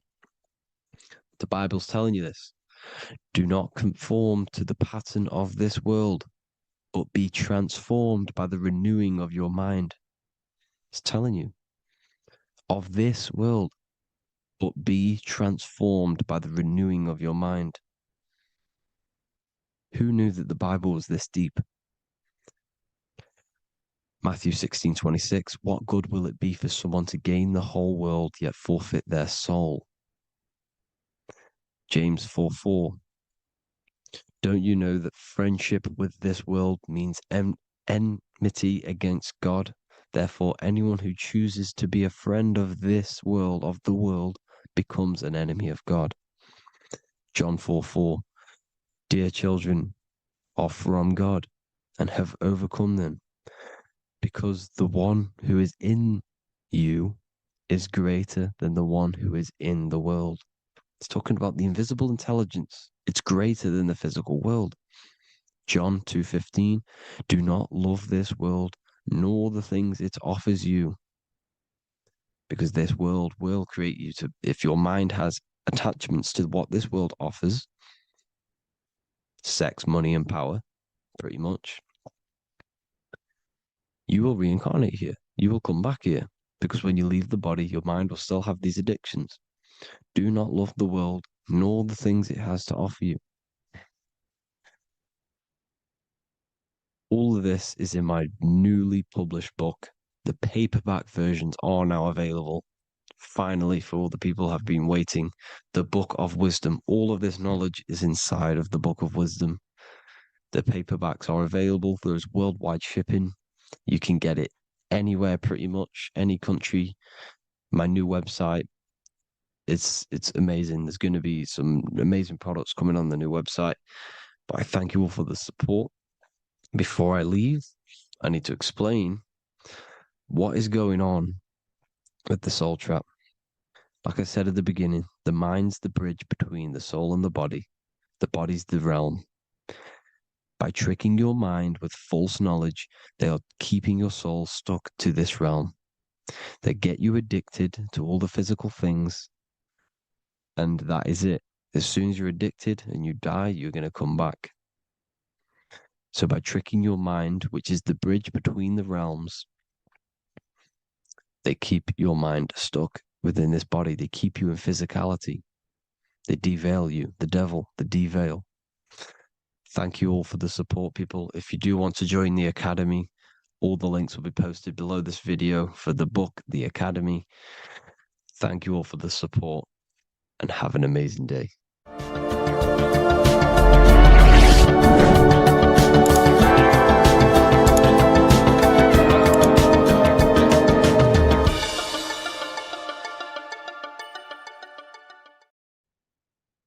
You don't just have a physical body. You have a physical, mental, spiritual, and emotional body. Each one of these aspects are a body of its own. Body does not just refer to a physical substance. You have a mental body for thinking, an emotional body for your emotions, a spiritual body for your energy in your astral form, and a physical body to encapsulate all of these. Each four of these aspects are essential for the human experience and essential to balance. Now, today we're going to be syncing the four aspects of your consciousness with the four seasons and the four elements, and how this ties into the Bible. So we have four physical elements. We have 5 elements in total, spirit being the most important, but spirit is pure invisible. We have 4 physical elements. We have air, fire, earth, water. Earth and water are feminine. Air and fire are masculine. Air and fire are active. Water and earth are passive. The air corresponds with the mental body of consciousness. This is where your intellect, this is where your communication, this is where your thoughts, intuition all comes from.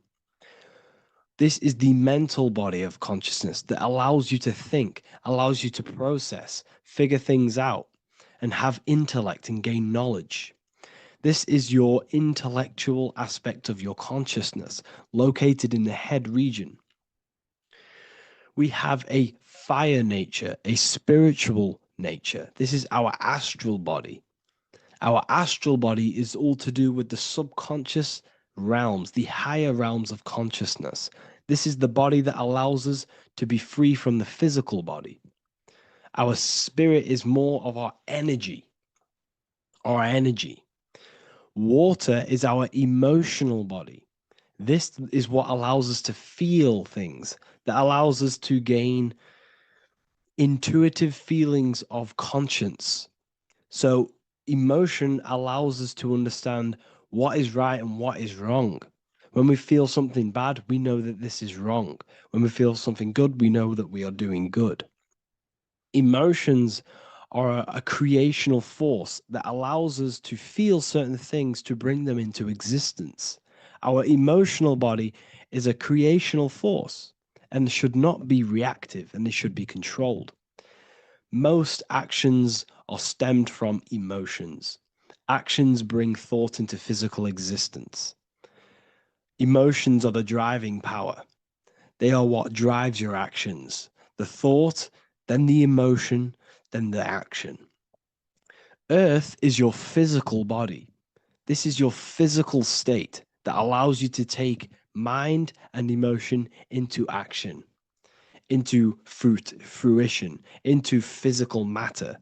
This is what your physical body allows your consciousness, your soul, to interact with the physical world and bring things into physical existence. The physical body, the physical world, is an outcome and an effect of the thinking mind. All physical substance comes from the thinking mind. The pen, the phone you're holding, the microphone I'm speaking into, all began as a thought in the thinking mind, then it was brought into physical reality. Earth is the most dense. So it goes in this order: body, emotions, spirit, mind. The higher you go up, the more lucid and fluidic it becomes. The lower you go down, the more dense and dull it becomes. Air is the mind, fire is the spirit, water is the emotion, earth is the physical body. So this is why you are a microcosm. You have these four things within you. You contain of these four elements, which correspond to the four bodies of your consciousness, the four bodies of the soul. You are the soul. You are the spirit.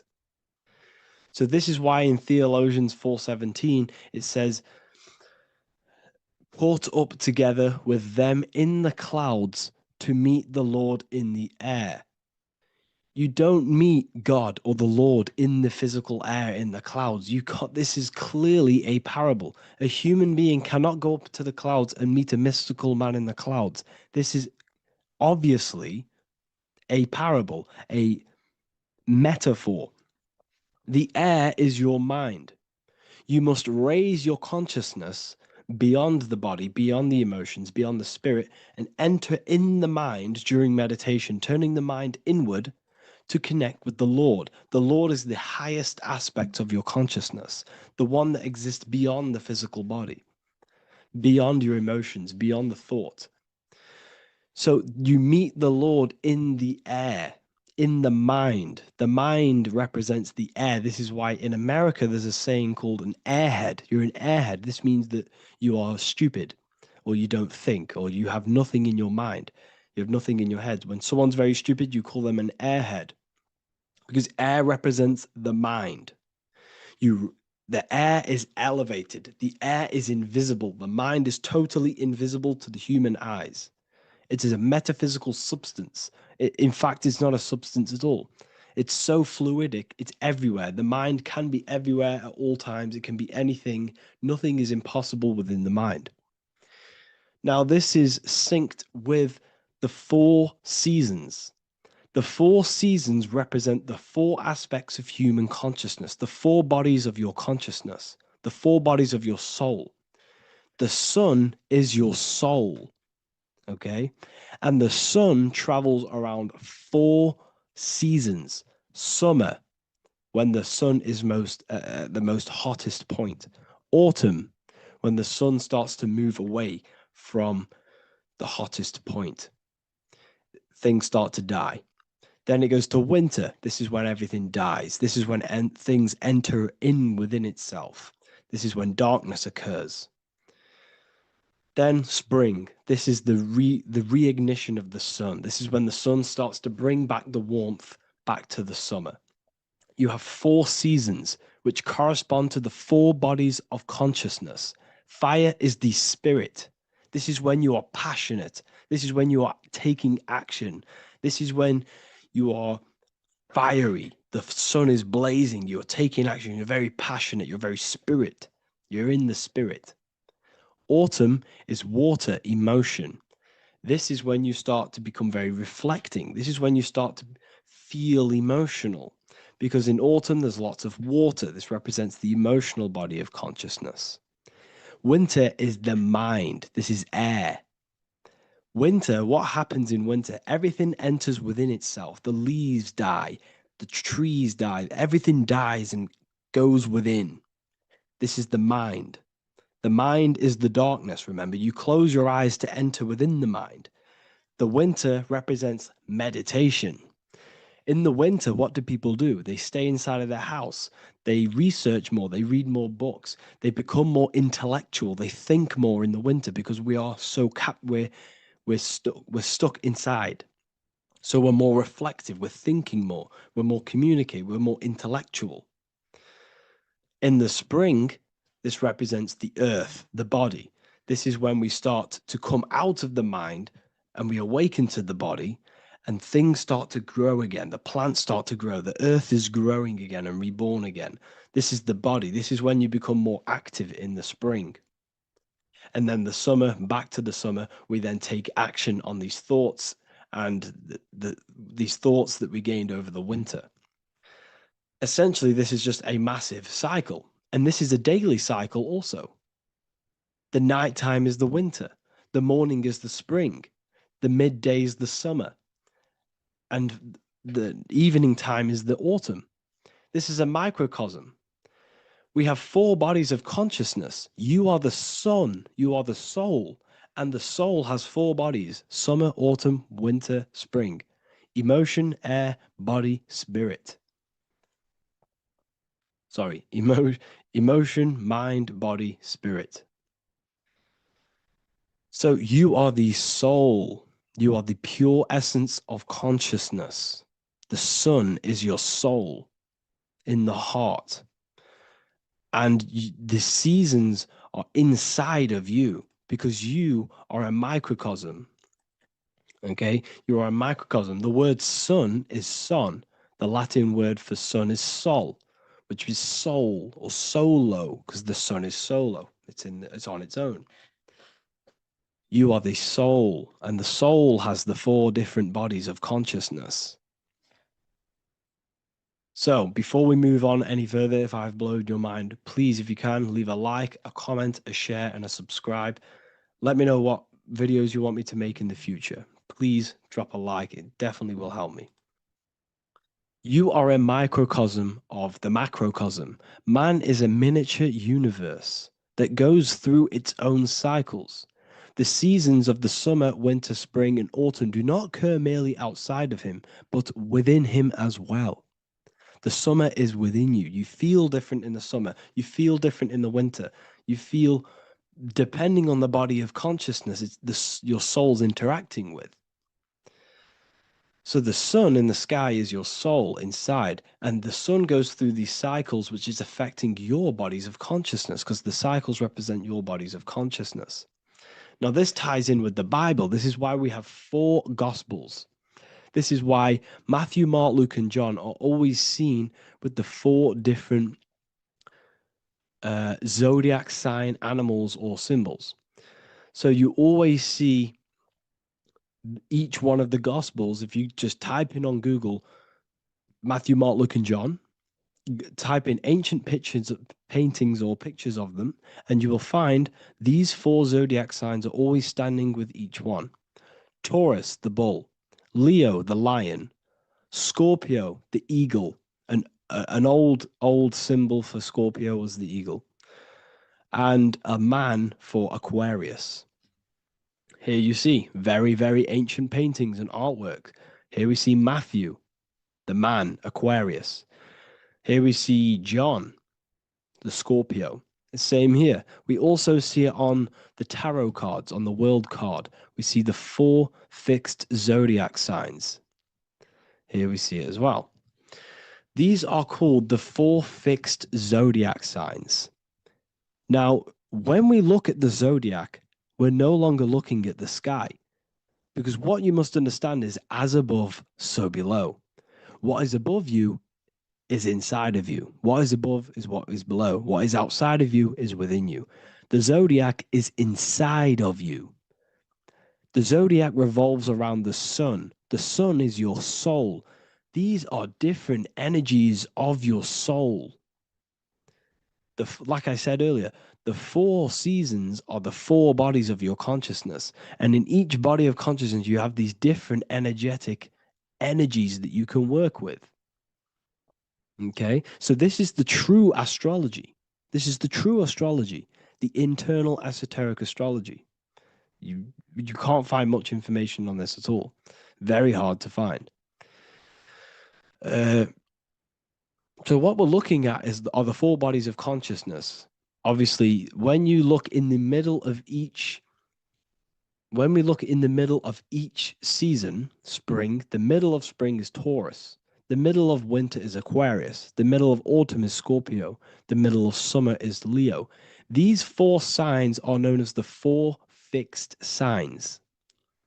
Okay, Scorpio is fixed. It's the middle of autumn.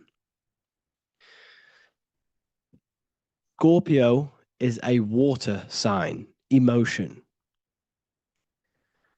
Aquarius is the air sign, the mind. Taurus is an earth sign, the body.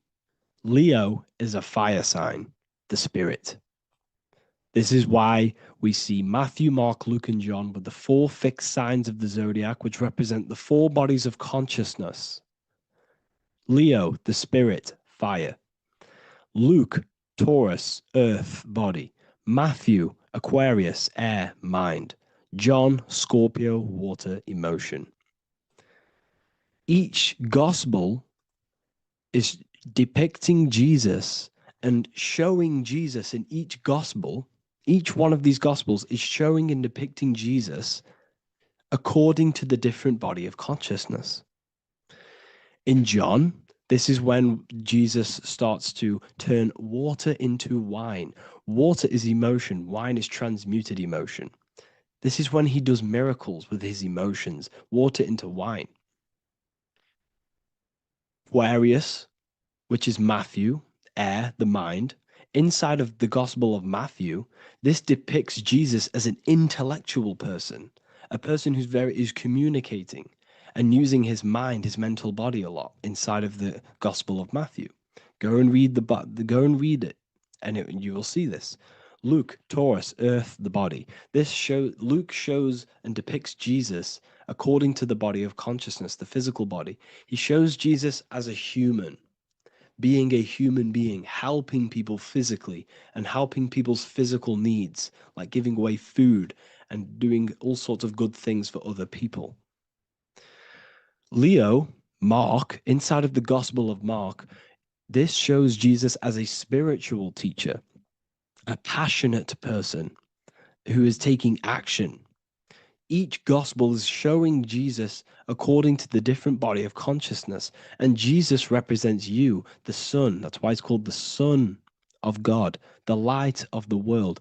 Jesus represents your soul, and your soul has these 4 gospels, the 4 bodies of consciousness, the 4 fixed signs, the 4 elements, and the 4 seasons. These things all correspond to your consciousness. So this is Leonardo da Vinci showing you the exact same thing. Jesus is the I am, the Son, the soul, in the middle, on his own.